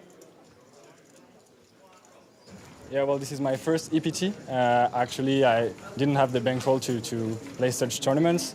I started like 1 year ago playing online, grinded up the stakes, and actually I won a big tournament online last week, so I was like, I could give a shot at the main EPT, so I had 1 bullet and it went pretty well, so really happy on yeah, what I did here. Well, pretty much I had a lot of friends here that play the tournament. Well, a lot of my friends don't play it, but I met some friends here. Some of them are still in the tournament, like Arthur and Mehdi that I met here, that are very good French players. And basically, I have a lot of poker friends, but some of them cannot play such high-stakes tournaments. So, yeah, it was a lot of fun meeting a lot of French people here and from other countries. EPT Paris was an amazing experience. Clearly, well, it was my first EPT. I thought the organization was great. And yeah, I had a good times here, 4 days here, so yeah, it's been very great. Congratulations to Malo Latinois, who misses out on a seat at the final 2 tables. We are conducting the redraw. The players will take their seats and we'll have a new feature table for you very shortly. And a reminder that we are going to play on tonight. Continuing to play to the middle of level 27. Right now, we're 30 minutes into level 26. So this is a huge EPT main event, and it is the biggest main event debut in EPT history. Our first time in Paris, and a field of 1,606 total entries. Second biggest debut was in Berlin back in 2010, 945 entries. Malta, Sochi, San Remo, all drew big fields the first time they appeared. Madrid, now that was a 10K, I believe, in 2011, so that was on the smaller side. Madrid in 2011 substituted Monte Carlo as the grand final. Campione was one and done, only went there once in 2012. Prague, of course, has become a regular stop on the tour. Look at that, in 2007, 555 runners, now gets close to 1,300. Snowfest was on the tour for a couple of years. I believe there was only one EPT Budapest in 2008, and I don't think we've been back to Hungary since. And of course, this event is up there with the biggest EPTs of all time, but look at that. Barcelona main events make up the top 6. All of the most recent Barcelonas from 2015 through to 2022 occupy the top 6 spots. The record breaker was our most recent event there, 2,294 entries. And then Paris. So as we said, this is the biggest EPT main played outside of Barcelona. Of course, for many years, the PCA was part of the EPT, and pre-Black Friday, that used to draw a lot of runners. As a 10K, to get more than 1,500 entries was pretty special. And then, would you believe it, another Barcelona main event. Just shy of 1,500 runners back in 2014. That was the EPT 100 main event, won by Andre Latau. So once we're done here in Paris, and a reminder the main event concludes on Sunday, the tour bus rolls on down to Monte Carlo. Actually, everything goes back to London, then we'll go to Monte Carlo in April, but that's not important. We will be there for the second EPT of 2023. The festival runs from the 26th of April to the 6th of May. We are going to have at least 7 days of live cards up coverage on Twitch and YouTube. We will cover the final table of the FPS main event. We will cover the Super High Roller, and we will cover 5 days of the main. And then Barcelona in the summer, Cyprus in October, another new leg of the tour, and Prague just before Christmas. For more details on the future EPT stops, and for details on how to qualify, go to PokerStarsLive.com. You'll also find details of all of the regional tours run by PokerStars around the world.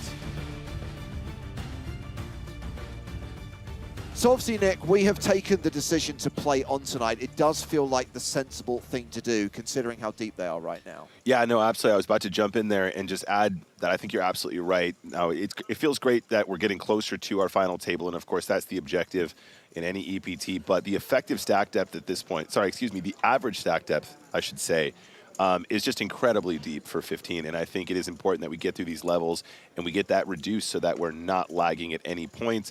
I know these have been super long days for the players out there. I know that it can be very intense for these individuals to be putting in such long days here in Paris and indeed at any EPT stop.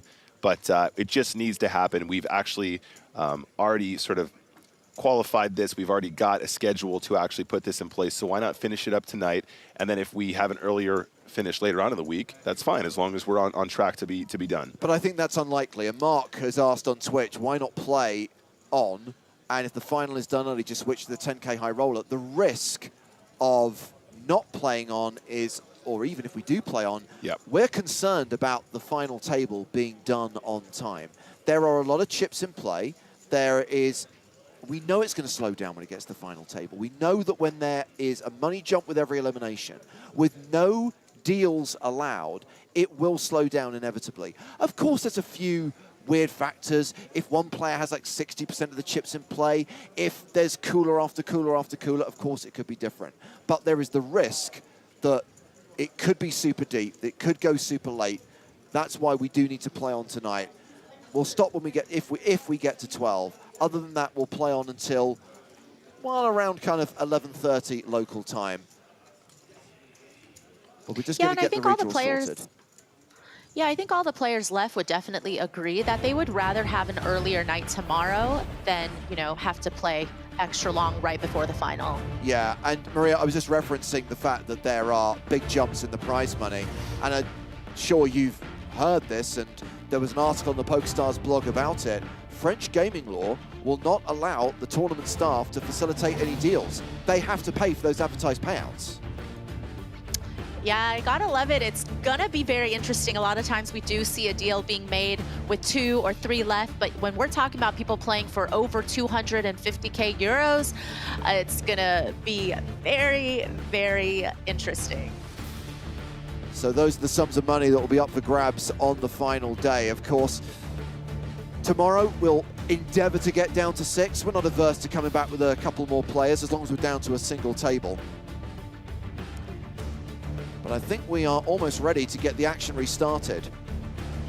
And that means we'll be able to check on who is at our new feature table. There's just 2 tables left. Brian Delaney is still there.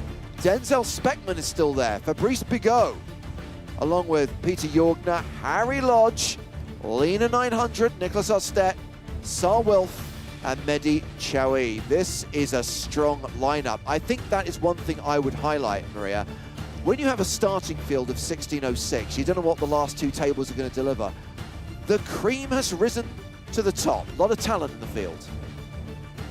Yeah, definitely some players to watch out for at this stage for sure. I'm sure Harry Lodge doesn't love that Nicholas Ashton is to his direct left. Sad to see, you know, all of the past EPT champions go at this point, but a lot of good names could still win their first EPT title. Yeah, and obviously we will continue to follow this tournament for the next 2 days. Tomorrow we play down to the final table. Final table coverage, every single hand live and cards up on Sunday. We're live tomorrow at 12:30 CET, live at 1 p.m. local time on Sunday. The players are in their seats. The final 2 tables are set to go. We have 15 players, a table of 8, a table of 7, and we continue tonight potentially for another hour and 45 minutes. We will only stop earlier than that if we somehow get to 12. I think there is every possibility that we only see 1 or 2 eliminations during the final session of play. So blinds are still 25,000, 50,000 with a 50K big blind ante.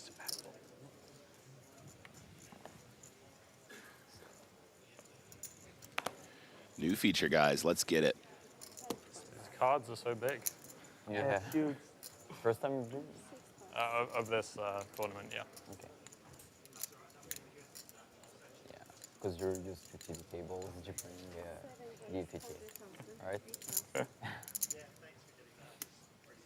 I've managed to avoid it so far. Straight back in the mix now. Lena 900. Nicholas Asted is going to open up those pocket nines. UTG +2. Fabrice Bigot begot a lot of chips in this tournament. He is currently about 1.5 million chips deep. Represents still 31 big blinds, but still a stack that he understands how to play, knows how to wield. So it is 20 minutes to 10 in the evening, local time. By my calculations, we are going to be playing until 11:30 local time. That's when we'll be off air tonight, unless, of course, we somehow get down to 12. I had 0. 100%. So this is an interesting spot now, Maria. Jorgna with the jacks on the button. He's got about 40 big blinds. Facing the UTG +2 open, Maria, is this more of a 3-bet for you than a flat? Just given the call from the cutoff as well. Oh, sorry, there's already been a 3-bet. Excuse me, guys. Yeah, King 7 of hearts. I take it back, guys. It's getting late. Yeah, that makes it a kind of tough spot for Jorgna because, you know, it's one of those situations that say you just 4-bet rip and you get called. How well are your jacks going to be doing? But he still does it, and I like this play. I think, you know, just given how capable the players are and how strong his hand is, it is one of those inevitable situations that if you happen to be up against an even bigger pair, then that's just unfortunate, and that's just the way things go. But Big O, you know, just wanting to posture a little bit here with the light 3-bet. Yeah, absolutely. But yeah, I agree with you. I think it's really nice to see him make the play, and it's going to be a huge pickup for him here. So had about 40 bigs there on the button, now up to about 51. So a huge, huge increase to his stack. And, you know, the actual equity associated with those chips at this stage in the tournament is huge.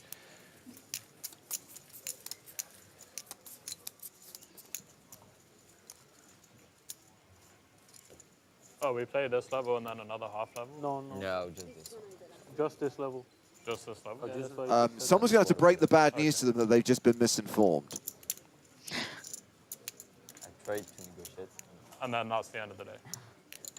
After this level, it's the end of the day. Is that right? No, it's not. Someone needs to correct this. Otherwise, we're going to face the wrath of Harry Lodge. You should see what that guy can do with a blowtorch and a pair of pliers.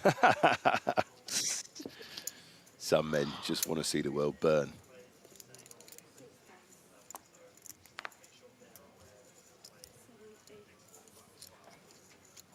I'm sorry, Mr. Lodge, but you have to play another 45 minutes. Oh, I believe you, but it won't save you. Have you met my mate, Stanley? Here we are, guys. Hand 1, 2, 4.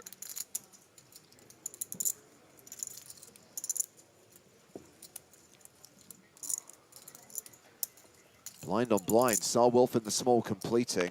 Harry Lodge with 7-6 in the big.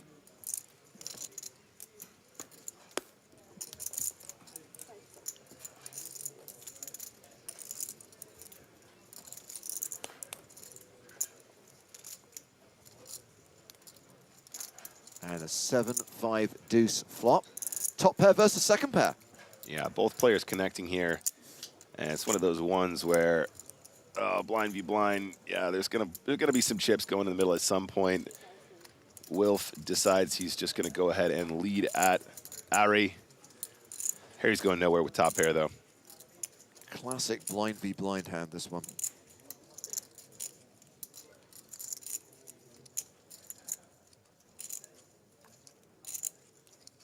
I can assure everyone that the schedule for tonight and tomorrow is in no way related to Chat Pro Saturday, which I'd like to remind everyone is not happening tomorrow. It has been vetoed.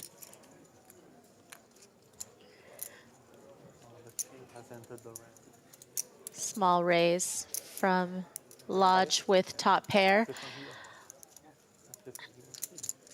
I think if you're going to lead second pair here on the flop, you'll just have to continue. Granted, you don't really have, you know, any backdoor draws possible, but your opponent can certainly be doing this with a variety of hands, and not all of them have you beat at this point.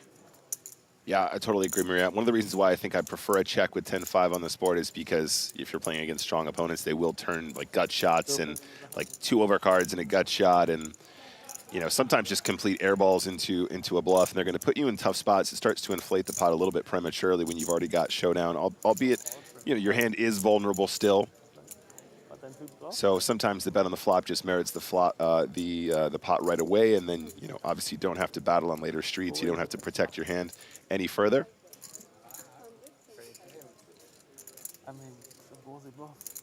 Gecko asks, is Sar Will from Israel or Iceland?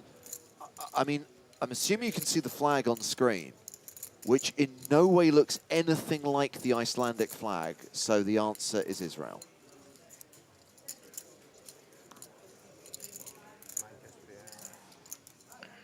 Apparently he has the Icelandic flag on the app. I think that might be a mistake. Yeah, I think Harry plays his hand really well there. Takes it down, no further cards required.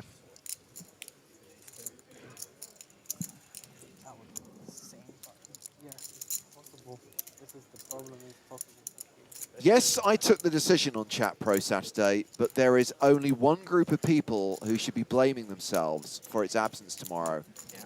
And that is the people who have made the moderators' jobs really, really hard today. There has been, unfortunately, a deluge of idiocy and inappropriate comments that means I have to take a firm line. Yeah, you know it's bad when it's the pinned message on the Twitch chat. I'm like, oh, yes. It's been rough, huh? I mean, do you know what happened this morning, Maria? First level of the day, No. we had a woman at the feature table. And obviously there were some people who have never seen a woman before outside of the porn sites they subscribe to. And they just could not control themselves. That's very unfortunate. That's unfortunate for both sides. How about that The analysis? people that, right? It's unfortunate for those who've never seen a woman outside of those sites, and it's unfortunate for you guys and for the woman at the table who might be watching this back and seeing the chat replay. Guys, wait a second. What's going on here? Delaney opens UTG +1 with the 9s. Jorgna puts in the 3-bet with the ace-queen suited, and Ari wakes up with ace-king.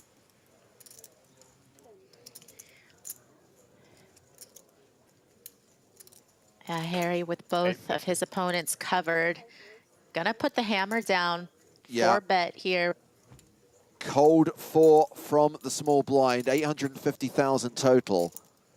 And Delaney quickly folds the 9s, so now back on the 3-better with the ace-queen.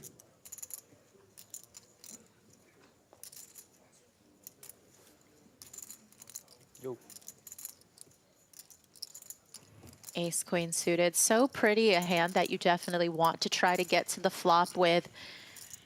Are you able to withstand this amount of pressure coming out of Lodge?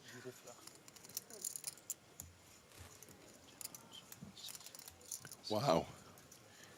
Wow, wow, wow. Calls the cold 4-bet with ace-queen suited. If this board comes ace-high, Maria, we're going to see some sparks fly. This pot is already very big. Oh, my days.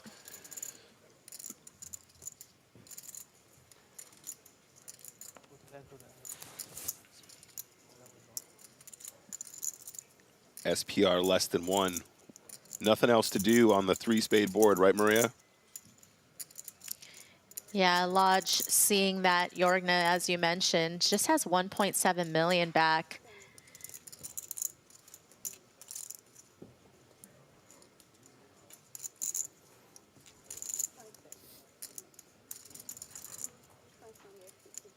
The bet from Harry Lodge is 550,000 into that pot of 1.5 million. Yeah, fair play, going for a much smaller size. I thought he might just put it all in, and there it goes anyway, regardless. Shoving a call. Jorgna in really bad shape, just 15% to improve here, and no spades to speak of.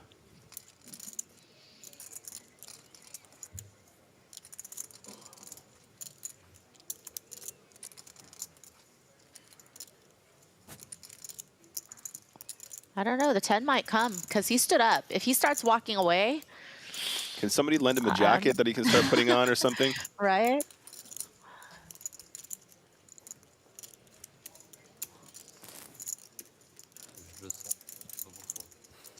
So Jorgna with 4 outs. And Oh, wow. spiked one of them on the turn. Wow, what a turn. Made the straight. Now there are opportunities. And of course, Harry Lodge can win outright with an ace or a king on the river. I don't know about the premature sit down though. I don't like it. Oh, okay. That was not the paired board he was looking for, but Maria had it right with the stand-up.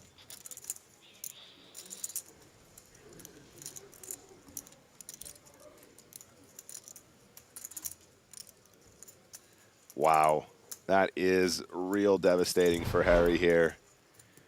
Very, very big pot, very well played, just a very unfortunate turn. Put his chips in fantastic, no real sweat with the spades, just the 10. I don't know. I would keep my head on a swivel though if I were him walking out to the parking lot. It is Harry Lodge. Harry, you don't mess with Harry.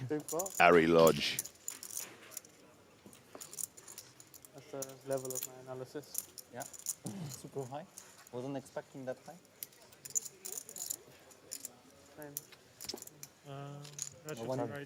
So our friend Harry taking a big hit there, but still has 53 big blinds, so still sitting with a very playable stack, albeit not the elimination he was looking for.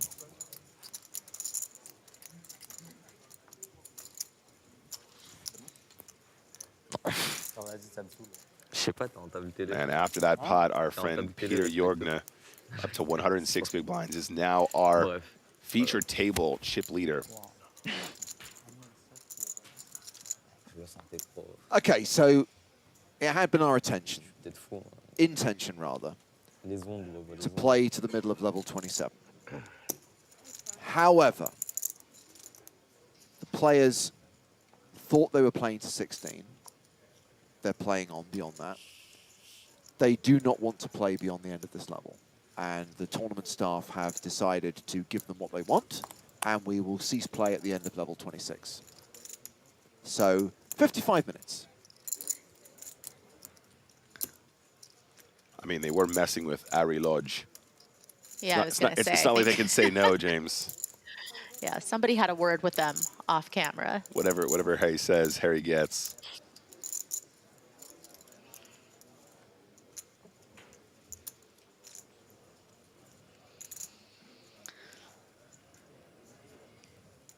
If we've only got 55 minutes left, we need to give the world what it wants.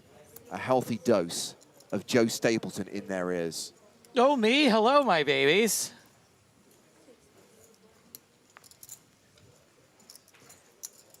I hope. Look, I understand giving the players what they want, right? I get it. In any other time, I would have no caveat to go with that. But I sure hope that we don't run out of time to play this poker tournament because we didn't play another 45 minutes today. Yeah, absolutely. And look, it would be very unlucky.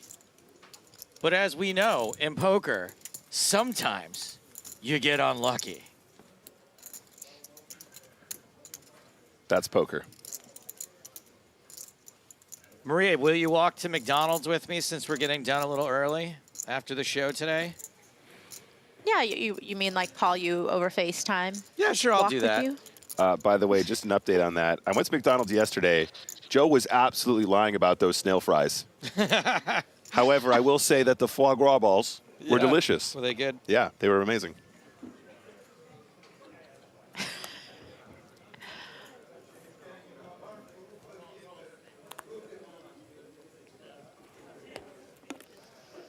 Jorgna, living on borrowed time now. Ace-10 suited.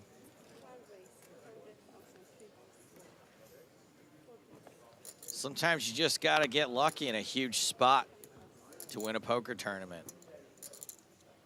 I mean, I wouldn't know, but, you know, winners would. Your time's coming, Stapes. It's you know, coming. I agree. At some point, there's only so much money I can lose. As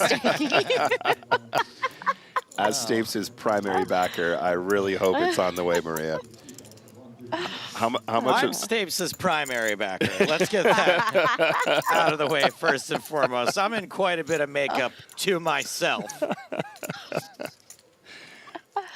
I don't think Maria's down a ton on me. Joe, will you sell me a piece of your main event action? I'm going to sell some pieces to close friends, yes. Have we got cards on their backs there? No. Okay, just a little taste. Of which I didn't make the cut. Or I think you'll be in there, yes. I've been waiting to surprise Maria with this. I'm going to give Maria mark down. Oh. On my main event. I'm going to sell her a bigger piece. I'm going to sell her a piece at below face value as a thank you for having, whoa, pocket aces now for Jorgna. My man is on a heater. Under the gun, you're like, please let me get some action on this. Please let me get some action on this. So many players to get through. And can someone maybe put a 3-bet in there before the big blind gets to just see a really cheap flop? The answer is no. And the answer is no defend. Wow. No nada.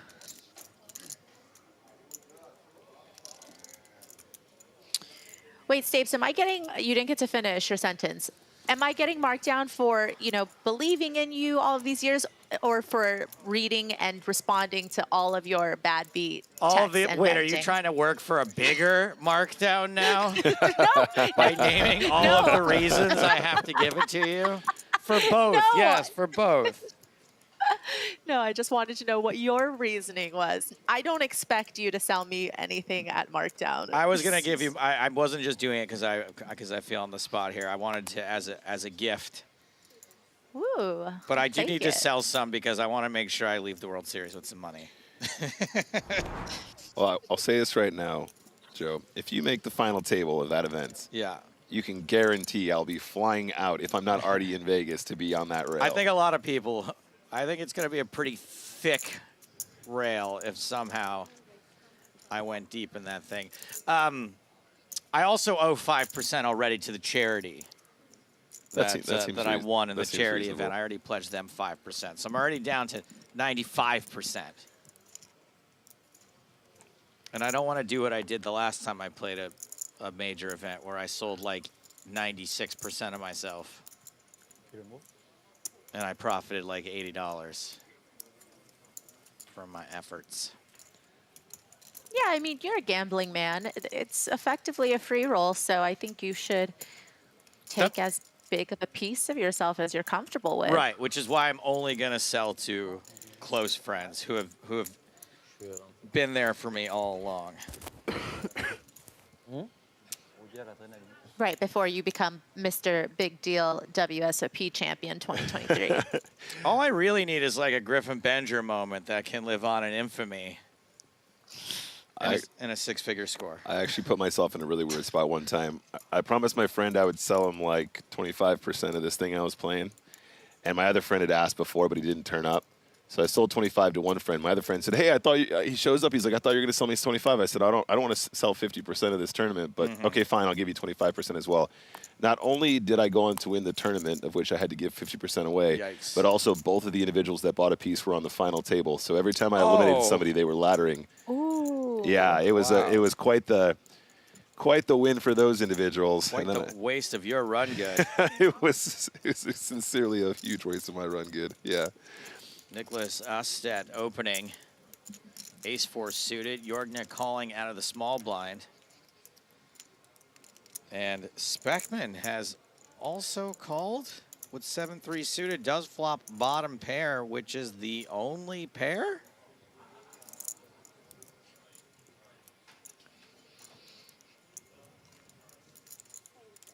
Check, check, check. And a diamond on the turn. Board gets better for Speckman in more than one way. I really wouldn't mind seeing Jorgna turn his gut shot into a bluff here, just because when you call a raise from the small blind, you are going to have quite a few Jack X type holdings, Queen X type holdings, and considering nobody wanted to bet the flop, I feel like it would You have could been just a nice make spot. your gut shot Right. also. That works too. Right, but why bluff when you could just wait until you get there? Yeah, exactly.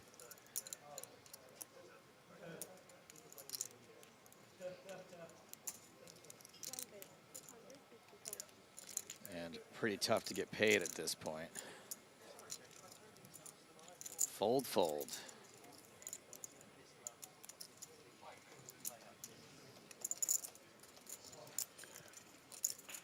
Ashtet staying patient, but I wonder if the news of that bluff has reached him yet. Good point. Yeah, I think he was close, Maria. I really think he was. I wonder if he had another couple minutes at time banks. I wonder if he actually gets to the call. I feel like he was thinking along the right lines, especially when he was asking, sort of trying to get a read on whether or not his opponent just had the flush, because I really don't think he was giving him too many boats there. Yeah, I agree. I think it really just came down to not only the time bank issue, but Ashtet wondering if somebody in this situation would be willing to make that play as a bluff against him. And I think that's the problem sometimes is when you are such a good player, you know, you do get a little bit of the perception from your opponents that you are kind of unbluffable or you're hard to outplay. And it makes it so that other people are a little bit more timid in taking bluff spots against you. But it did also feel like his opponent just really wanted to get one over on him, you know, just was waiting for a spot to bluff. Just pure muscle. Yeah. You have to factor those in when you're a known player. Well, known player Lena 900, aka Nicholas Astet, makes it 100,000 with King 10 suited. I do want to name check the human on the rail that's been cheering on Jorgna is Shore Marjai, Peter's partner. You can see her on the left side of your screen there. Whoa, hungry like the Wilf. Ace-4 offsuit, 3-bet. Astet getting a little better than 2-1 with the suited Broadway cards. Isn't the shortest stack at the table, but isn't far from it. Starts the hand with 27 bigs. And does release. They're definitely not making it easy for him today.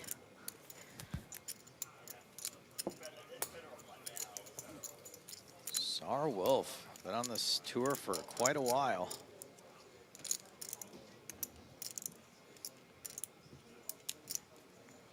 Table full of gigantic, handsome men.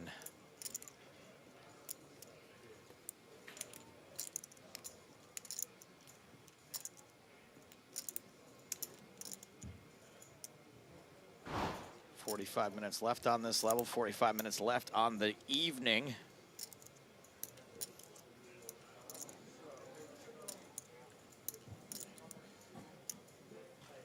Yeah, these guys have got to be ready to end the day. I mean, they've already sort of said they don't want to play out the extra time that we had allotted. But just such long days here. And of course, such long days at any EPT. So much poker to get through in only a few short days. So we got to play the hours. You know what's kind of cool here is Gallows Knight on Twitch says Jorgna could play a Scott Adkins type. And there is a connection. One of our floor producers, Harry, he and his brother directed the most recent Scott Adkins movie called Accident Man 2, Hitman's Holiday. If you guys haven't seen the film, go see it now. It's a lot of fun. I really enjoyed it. To clear A makeup? lot of fun. Lots of action. That's what you're into. That was a good one. That's right, No, Gallows yeah, Night. was like, I'm Moroccan, so about Moroccan. Harry Kirby and his brother George What did you say, Harry? do a little moonlighting. moonlighting To clear makeup. as, you know, they were just making fan films for a while, just Yep. doing So who cool is ahead stuff of you? with Who's first? video effects and Yeah, I don't action know. sequences, William and Cacon, their quote-unquote hobby turned into a little gig here and a little gig there, and now they're feature film directors. Yeah, absolutely. They also did a nice crossover with a very popular YouTube channel recently. If you guys have ever heard of Corridor Crew, Corridor Crew actually helped set up and do the VFX and practical effects for one of the scenes that ended up in their second film. So good call on the Scott Adkins. Yeah, very good shot.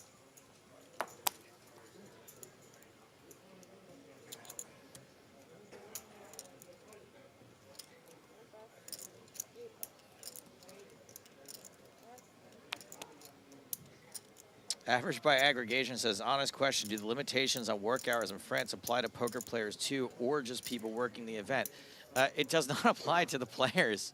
But without dealers and tournament staff and people that, you know, keep the lights on, the players don't have a lot to do.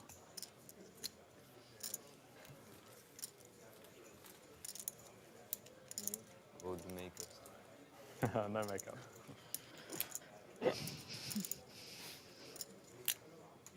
I don't know. It's the first thing that came to your mind. So That's because I do. That's because I do. Maybe you're concerned about it. It's because I do a lot of staking. That's why. Because I do a lot of staking. That's why I think of it. Okay. So you're that rich. You stack a lot of people. GG, bro. Happy for you. Only micro stakes. Micro.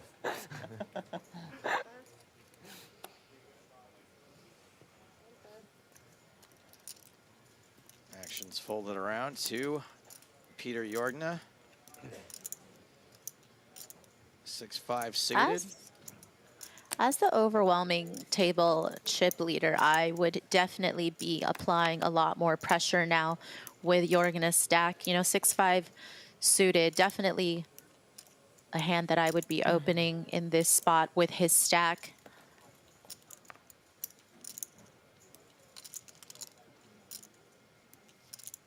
King 5 off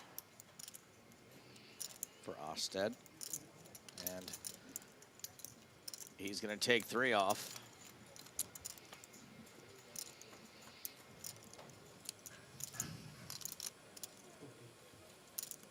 Ten, 8, deuce, 2 spades.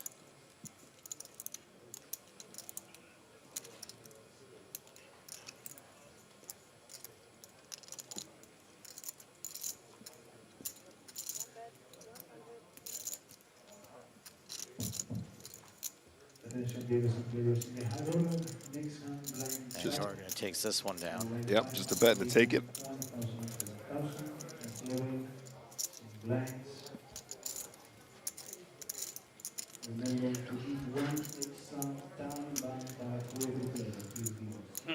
Fabrice Bigot, the shortest stack at this table, but 22 big blinds. Plenty of time to ride out the end of this level, should he choose. Of course, there is another table in play. Maybe a shorter stack over there. Yep, 22 bigs. Still absolutely enough chips to become an EPT champion if he plays his cards right. This guy just always going very deep in these events. Very, very accomplished player. KJ UTG. He will be playing.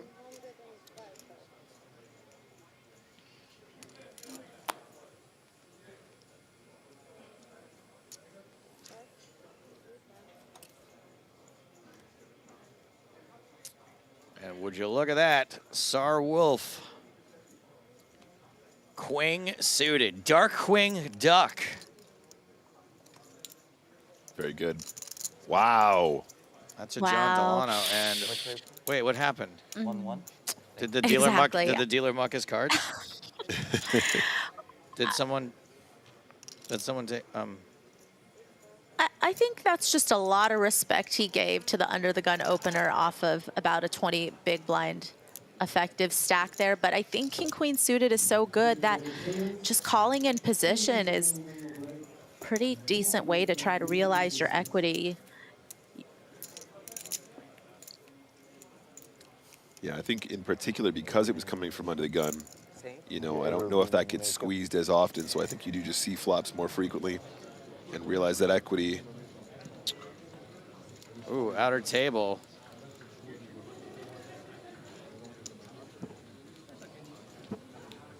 Looks like Stonk is in a hand against Held. Looks like there's a pre-flop raise on the button from Stonk, a defend from Held. 9-7 tray on the flop, 2 clubs. Held check, Stonk check, jack of clubs on the turn, so that's 3 clubs now.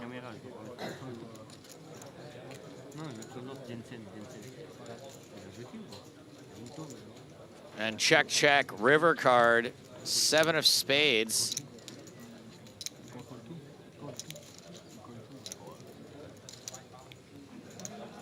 So a couple of 7s out there, 3 clubs. 8-10 makes a straight.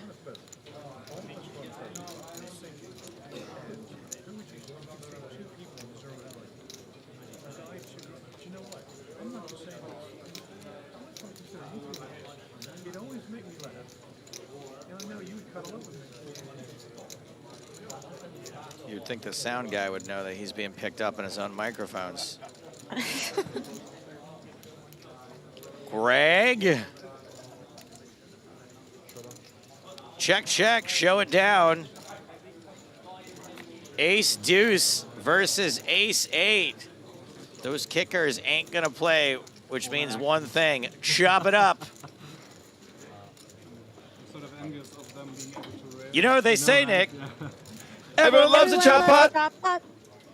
I left you out, Maria. I'm sorry, but it looks like you were pretty close. I tried to do it. Yeah, I did it. I did my thing. Okay. You don't get to just choose to opt me out of the chop pot. I will decide if I'm not in the chop pot. I'm sorry. I just couldn't see you, so I forgot about you. Maria, I think that's even more. I think that's even more of a markdown that he's got to give you now. That was all of that was my fault. 100% of it. I teed it up wrong. I conducted it wrong. I did everything wrong about that. 100% my fault. You are conducting yourself wrong. That is correct. It was an outer table hand. I was a little weird, but this guy who writes Cringe Nation is still getting banned. Thank you for your comment. If I had the power to ban people, I would have banned that comment as well. Cringe Nation. That's just rude. That's just rude. Oh, dear. I know. Cringe, but does he have to add the nation? Is that necessary? I think we should get matching tattoos that say Cringe Nation. Nothing makes me cringe more than the word cringe, by the way. A lot of them. Cringe is the new cringe. Let's go straight on my Twitter. Too many to use. People are rude today. Bro. Yeah. I should not. I should just go instinct all the way and then. Pray for Cringe Nation. You're doing quite well over here. Yeah. 7. Delaney's flop bet of 90,000 called by Jorgner. With no pair and no draw. I mean, now has a draw. They have folded quite quickly. Usually when I start taking, I start making wrong decisions. Man, that's usually been my motto, but I changed it somehow. You should have the bonus if you win with like all of them. Oh. Yeah. Like 25 King bonus. high, good. Everyone should agree to give you.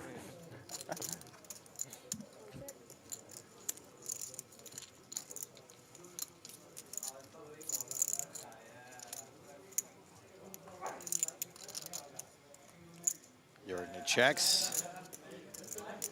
Delaney with some showdown value with king high, obviously, since it's good.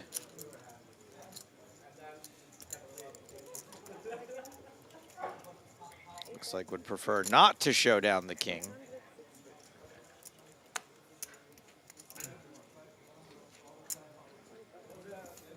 Steve looking for jobs. A little confused by the play there from Jorgna. He floats 9-8 and then checks. What?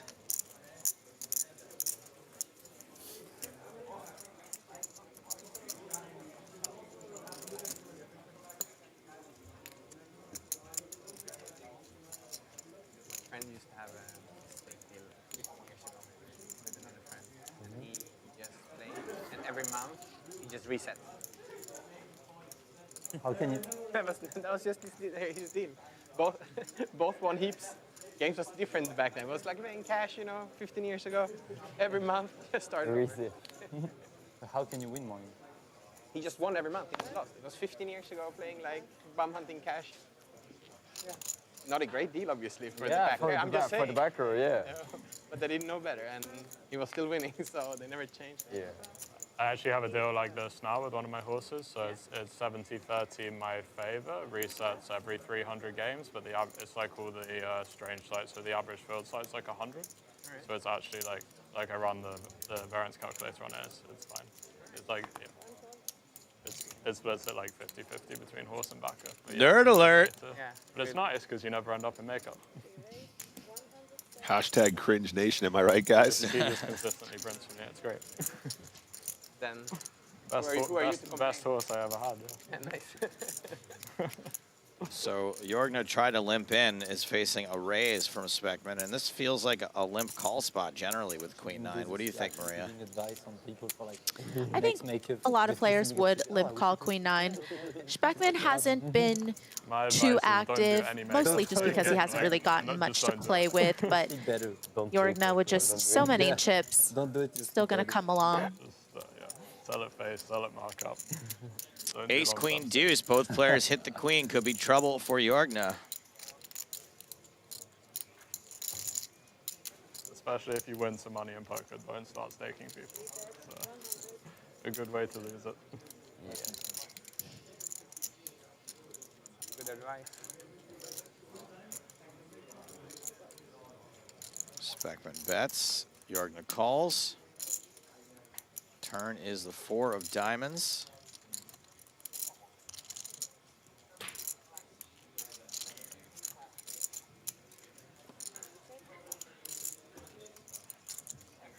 Check, check. River is a jack, so 2 pair for Speckman.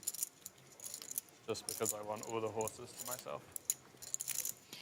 Yeah, with that check back, Jorgna can pretty much take, top pair out of Speckman's range quite often here, but you see Jorgna going for value. Sometimes with that particular river, some players might just take Queen 9 as a bluff catcher and go for a check call on the end, but Speckman rivering 2 pair. Gonna find a raise. You want to tell me your horse who doesn't play poker anymore? That's what you said. Yeah, if you want to increase the number, I can find people.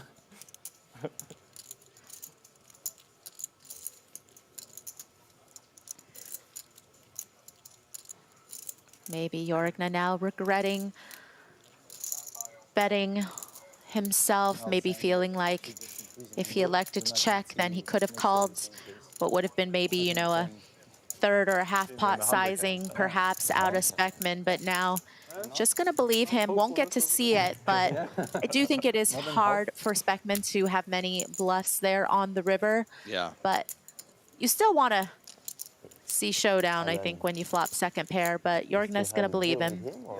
I mean, who knows? Jorgna maybe would have paid off more than 200,000 had he not made that bet, so. Was your horse, like not long ago? Yeah. And he quit just before he made No, the huge no, I told them I was going to coach them for like 2 years, and then whatever happens after 2 years, they should be able to learn from themselves. So I quit, and then we swapped in the 1K when he won. Okay. I thought like...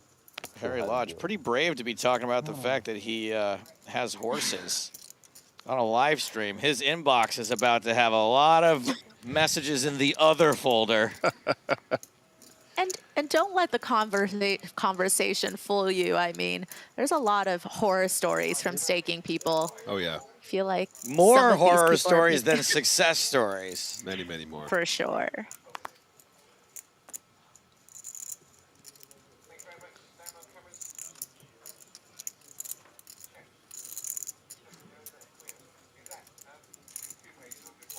Delaney gonna open this pot.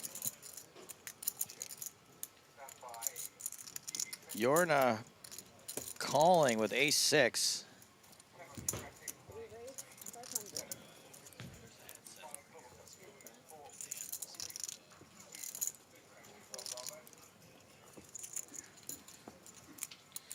And the 3-bet from Speckman's going to take it down.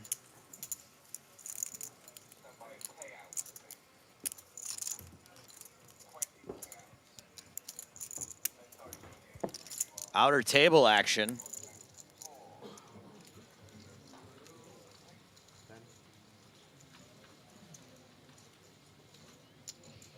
Arthur Conan involved in this pot.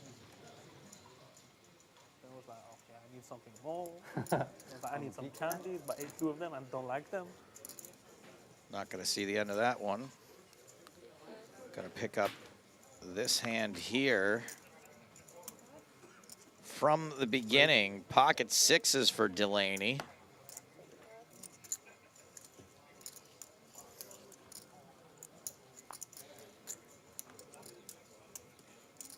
And we're focused on Fabrice, who's folded. It's Yorgna who we're looking for right now.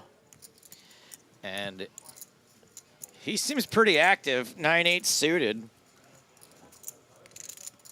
Nope, finally gonna fold one. Yeah, he certainly has been active, but nothing too out of range for being the table captain.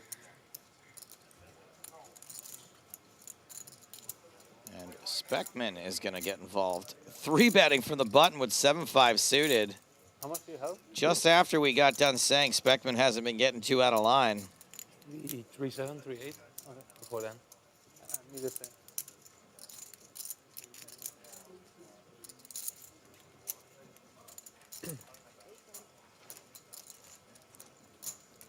And Delaney is going to peel with the 6s.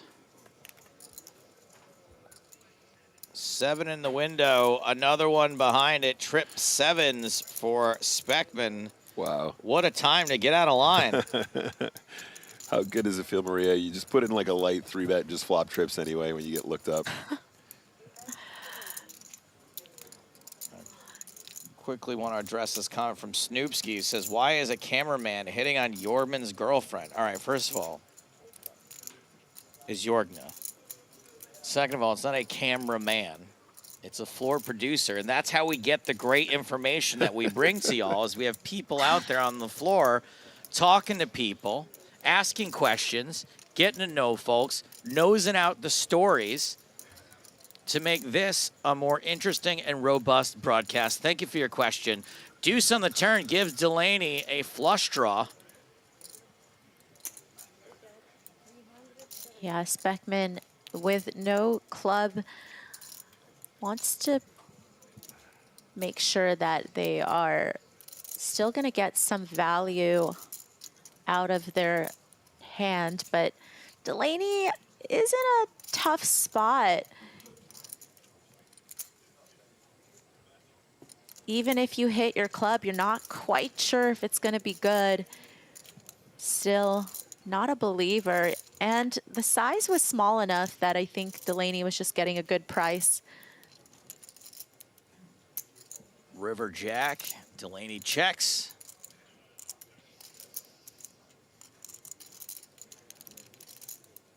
Nearly 2 million in the pot.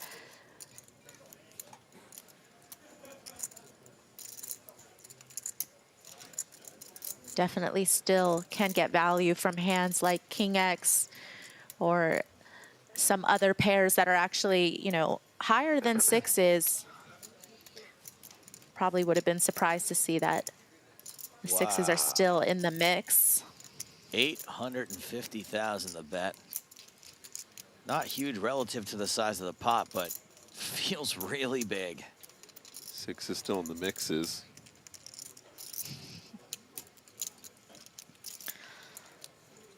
Oh man, it's like I was just trying to like really stretch my imagination here, Maria, and just like, can he ever just check raise and rep the clubs? But in a 3-bet pot, if you're just gonna do this straight into kings or jacks or something like that, you just want to, you're just like, why did I even bother? It's Such a tough one. Exactly. Such a tough one, you know. It's important that you really, sometimes you go out on a limb and you try and find a way, but I'm not sure if this is the spot. Yeah, and ended in a 3-bet pot. Just surprised to see, you know, Delaney take this amount of time mulling over even a call. I think that it's pretty ambitious to feel like your sixes are going to be good.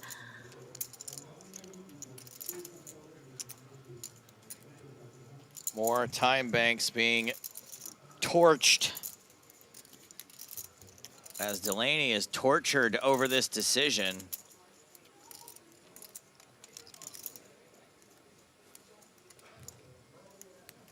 I mean, this is a quadruple barrel bluff. That's what Delaney thinks. Makes the call, is gonna pay off. That's good. 7 is good. 850. Delaney gets his lunch eaten on that hand. Drops down to 42 big blinds, and Speckman takes the chip lead. Catapulting over Peter Jorgna. Speckman with 113 big blinds. Yeah, it makes you wonder how much history these guys have. To make a call like that, you got to really give your opponent a lot of respect for having bluffs in these situations. And sure enough, he was bluffing, right? Pre-flop. He just managed to connect in a very meaningful way. Denzel Speckman up to 5.67 million, 113 big blinds. Delaney, one of our previously very big stacks, down to 2.1, which is 42 bigs. It was all for one.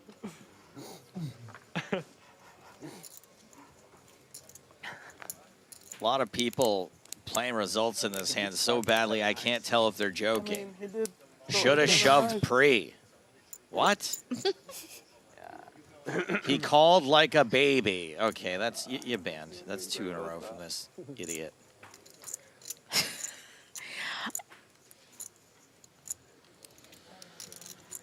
All right, I think considering tomorrow's Saturday, plus the way the chat went a little rogue earlier today, we might need to give me the Banhammer permission.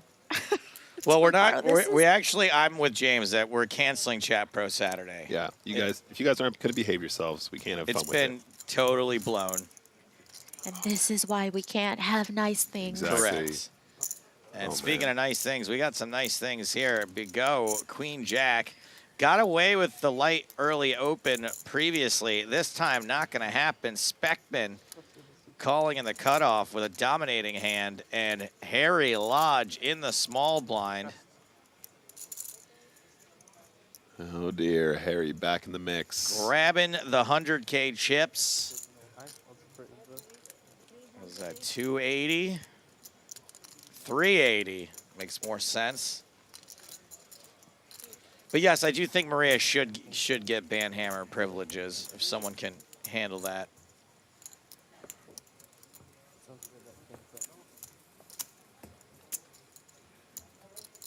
Do you know Maria demands to have the passcode to my phone even? She's got to keep an eye on your mindset if she's going to be backing you in these tournaments, Stapes. The last time we shared a hotel room, I caught her unlocking it with my sleeping face.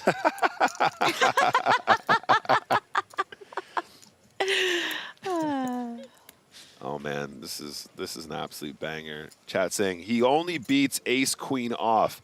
Did you see him 3-bet with 7-5 of hearts just now? You guys understand how that works, right? If he's got 7-5 of hearts, there's plenty of other things that aren't ace queen that he beats. Good lord. All right, well, here's some welcome faces for Big O. Lady Kings.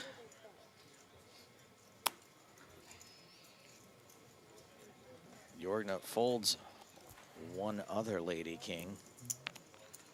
Harry Lodge, ace-4 suited on the button.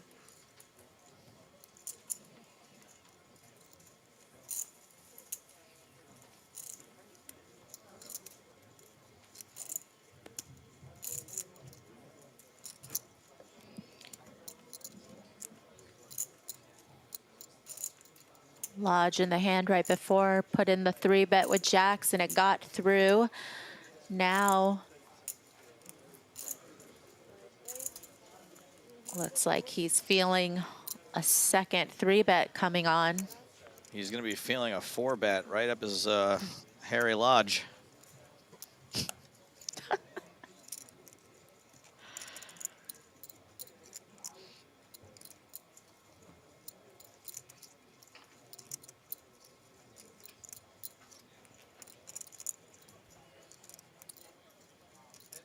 We go with 20-ish big blinds to start the hand.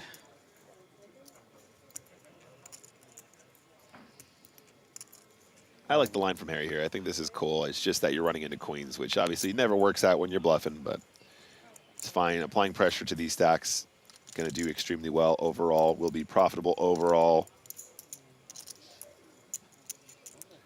Long-term results, that's what we're looking for. Harry Lodge sounds like where they make all the overdeveloped kids sleep at summer camp. Nicholas thinking about his 10 hours, now it's you. Oh, he's not done thinking. If I'm the next one on the list, when we pay.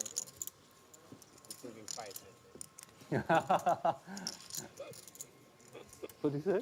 He said he's thinking about it, but quietly. Yeah, I'm at the speaking it out point. I guess they're quiet. Then I shower tomorrow and still thinking about it. You guys don't know.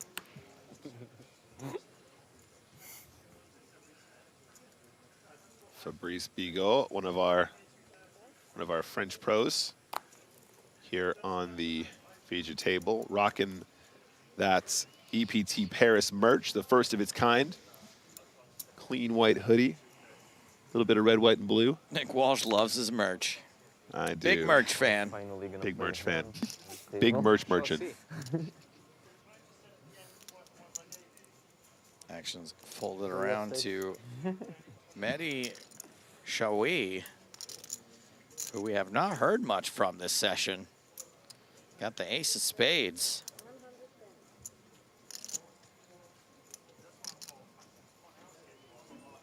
And Ashtet has a suited ace, one that would be 3-bettable a lot of the time against a button open.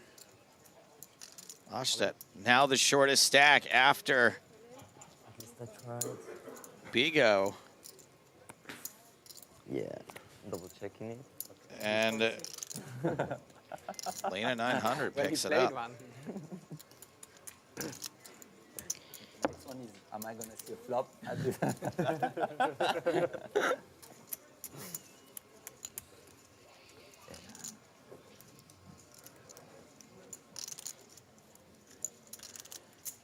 Ma Bia Pro says, OMG, I can say that this is a hell of a fun to watch. Thank you, Ma Bia.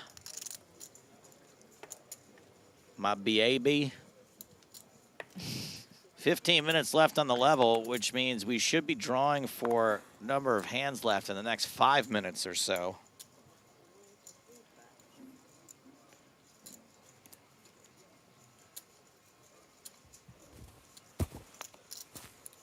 Sar Wolf with the 4 of spades and a mystery card. Ooh. So I'm just looking at the stack depths here. Sar Wolf opening with the 4 of spades and another card, obviously, has about 30 bigs. Do you think at this stack depth and at this stage of the tournament, Maria, this is always going to be like ace-4 suited as opposed to pocket 4s? With like 1.5. Yeah, I think it's definitely more likely to be ace-4 suited than pocket 4s. And then, you know, other than that, there's not really any other combinations containing a 4 that I would think Wilf would be opening. Especially, you know, everybody at this player has shown themselves to be a tough opponent. No real soft spots. So, you know, it's something where you could open a little bit wider if the players to your left weren't, you know, necessarily opponents that you fear or have huge stacks or are tough to play against. But yeah. No, my thoughts exactly. I think if you're opening 4s here at this stage in the tournament from that position, I don't know. It's getting a little bit dicey with this many players behind you to act. Especially, you know, we've seen Harry putting in some much, you know, tighter squeezes, tighter so we won't know what it is, but I don't think it should be much wider than ace-4 suited there at this stage. First time ever chat comment from PRG says, guys, what was the buy-in? Money. Thank you for your question. Oh, there goes Meglio.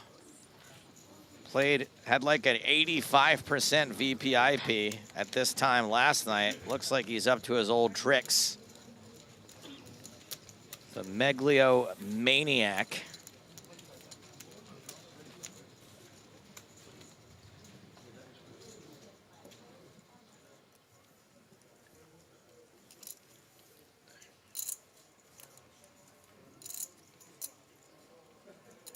And we're gonna start with Harry Lodge making it 100,000 with ace-9 off. Austet out. So is Delaney. Big go. Queen, Jack suited in the small blind. Still just has 25 bigs.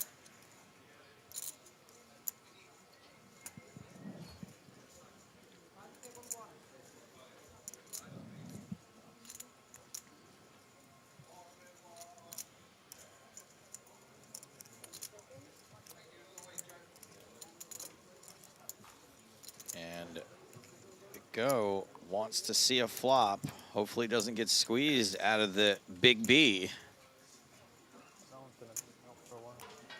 You're on the ace-4 offsuit.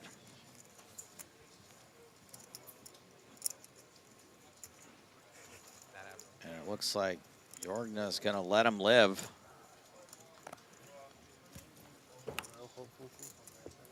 Three ways to the flop, multi-way action. Ace in the window, ace, jack, deuce.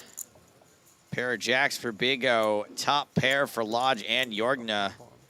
Jorgna in big, big trouble for now.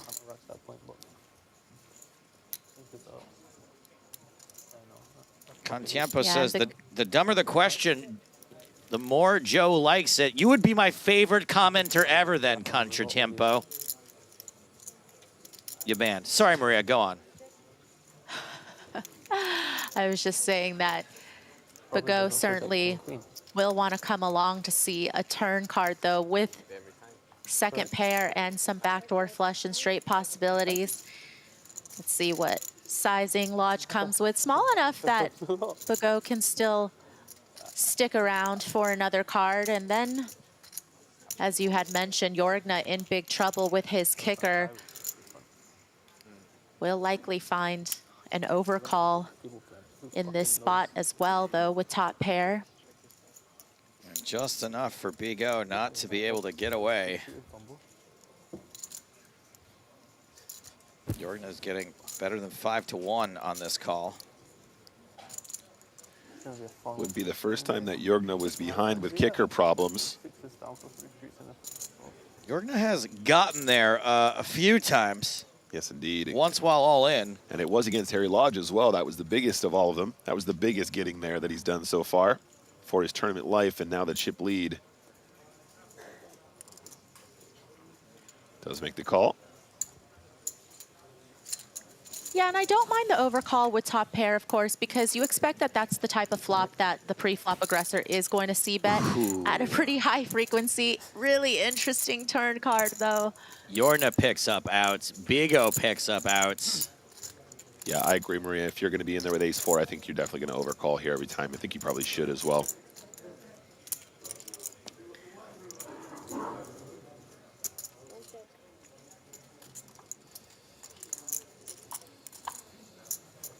Checks Lodge on up. against two. Yep.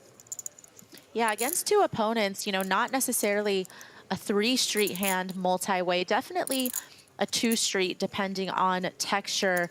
So just have to see if Lodge wants to put in another bet here or perhaps check back the turn and find some river bets depending on the river card, but it looks like he will go once more. Harry just so confident, right, Maria? Like, how many people just snap, slow down in this spot? They're just like, nah, pot control. And he's still just finding a value bet here. It's pretty amazing. Yeah, we're starting to get into some murky waters for Big O. Pair and a flush draw, but needing to call off more than 10% of his stack to see the river. But it's a think combo Lodge- draw. It is. It's a pretty looking combo draw. And I think Lodge can find this value bet on the turn also because he does have Bigo's range Ooh, pretty baby. pegged. Oh, hello. Wow. Big O finds the shove.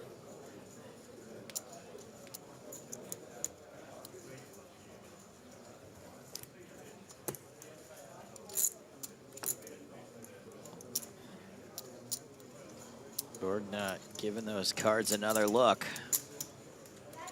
Probably knows he's saying goodbye to them relatively soon. There they go. Back on Lodge. Could I have a count, please? I mean, Maria, is he?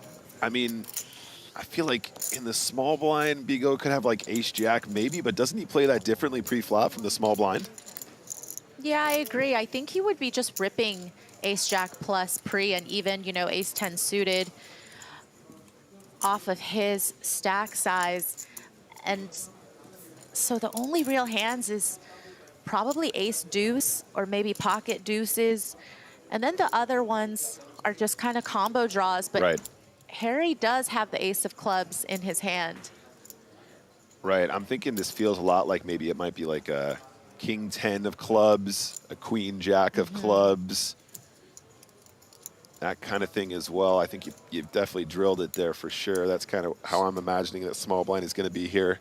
Explain this to me. Does the ace of clubs make this call more or less likely? Well, it's Well, one. I think it's... Sorry, Maria, go ahead. Go ahead. No. Please, Nick, go ahead. No, I was just going to say, I think one of the potential sort of, it's not really a combo draw when you've got top pair. I mean, having the ace immediately means he's going to have fewer ace combos, right? But then also, of course, if he did have, you know, ace, I'm trying to find maybe a hand like ace 5 suited again. I'm not sure if he'd be in the small blind with that, though, Maria, right? Yeah, I think it depends. I think some players may find the call pre or, you know, be in there one way or the other, but not everyone.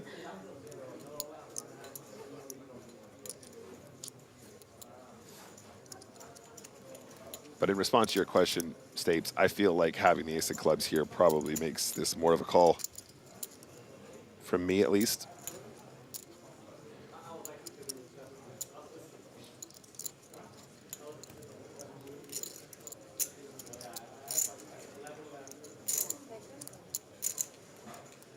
If Lodge makes the call, he'll be a 71% favorite to eliminate Big O.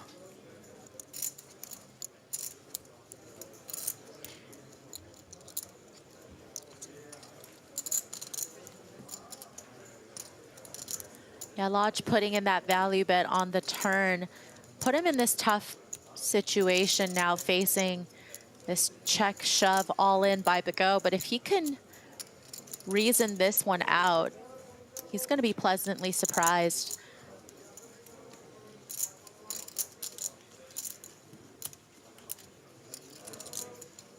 And that is 5 time bank cards. I do honestly think that he's not going to be really worried about better kickers here with top pair, just because off of Bigot's stack, he would have shoved, I think, all of those hands with about, you know, 22 bigs pre to start. Certainly ace jack plus, you know, ace 10 suited probably. Card snap often means it's a fold on the way. Lodge torches 5 time banks and the best hand. Can't say I blame him, though. Pretty tough spot. So and tough. How about a round of applause for Fabrice Bigot? Not gonna like this one. Manages to pull the trigger there.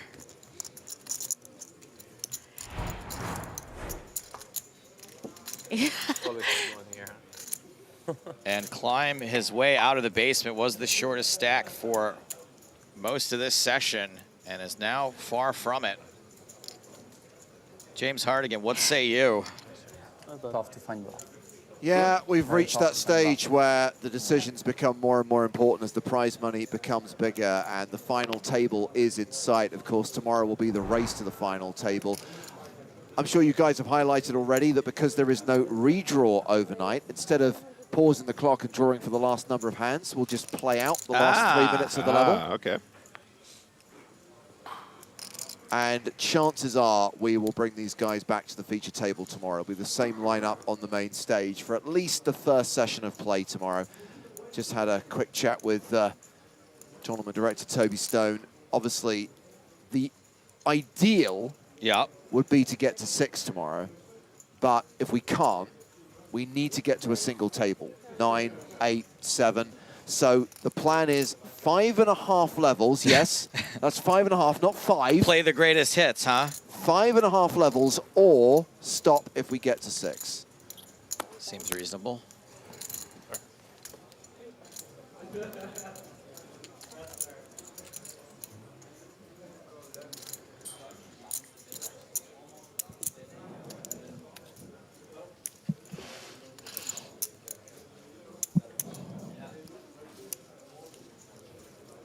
We attacking this open from Wolf, and looks like Wolf is going to fold King Queen suited a second time. Yeah, Joey been relatively quiet so far, and 3-betting off of a sub 30 big blind stack just doesn't feel like Wolf likes to continue in those spots. Still haven't so flop. You didn't, right? No, I didn't. You're right. But I wanna. All right, looks like this is probably going to be the last hand then. Yeah, just 1 minute 20 left on the clock. And obviously we'll keep tabs on what's happening at the outer table as well, just in case there's any significant action to conclude the night. I can't say I'm entirely surprised that we've played 90 minutes of poker without a single elimination. When we come back tomorrow, the blinds will be 30-60, so we will be back to around a 50 big blind average. It's kind of where we should be.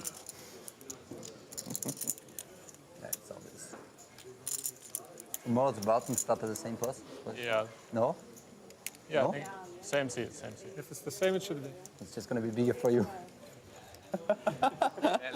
Let's them. Yeah, same seats, but the blinds won't be. Actually, I They don't going care. up. Like, just want to go back. The price of poker will be going up. As Delaney opens here with ace-jack. Just got Sir Wilf in the big blind to get through. 8-3 offsuit.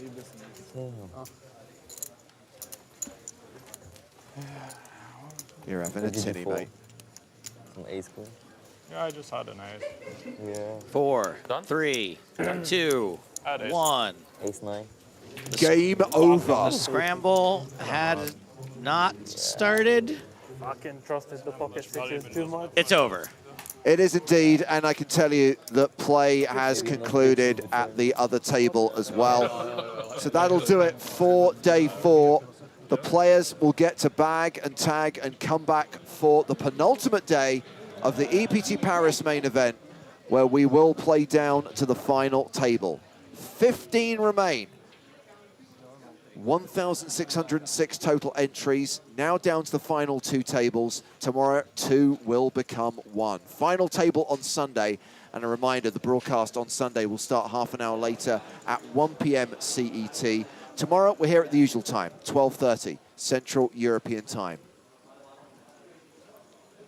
I'll be here. You are contractually obligated. For the audience, they can volunteer. And you may snicker, Ho, you're going to be back tomorrow as well. Oh, no, I will. And crisp and clear, ready for the Chop Pot song? Yeah, okay. Again, I'll take the hit on that one. That was my bad. Wow. Not going to let that go, it seems. So how did play conclude at the feature table? The players we've been watching for the last 90 minutes. Speckman, the biggest stack with 5.4 million. Average stack, 3.2. So you've only got 2 monster stacks right now, or 2 big stacks. but no one's super sure. Lena 900, Nicholas Ostedt with 23 bigs, Sar Wilf with 22 bigs. And just to recap, when we return tomorrow, it will be the start of level 27. The blinds will be 30,000, 60,000 with a 60K big blind ante.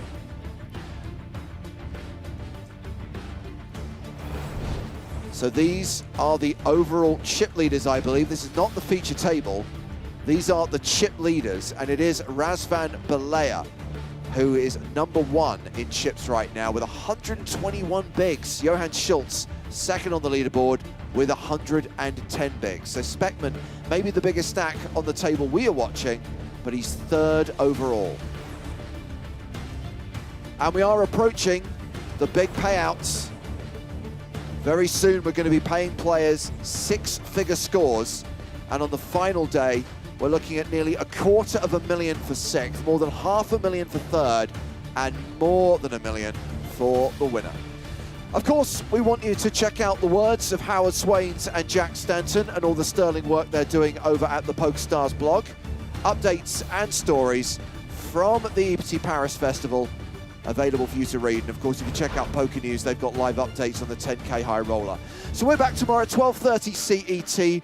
We hope you can join us then for the penultimate day of EPT Paris. But until then, from Maria Ho, from Joe Stapleton, from Nick Walsh, and from Griffin Benja, and from me, James Hartigan, it is good night from Paris. We'll see you tomorrow for day 5 of the inaugural EPT Paris main event.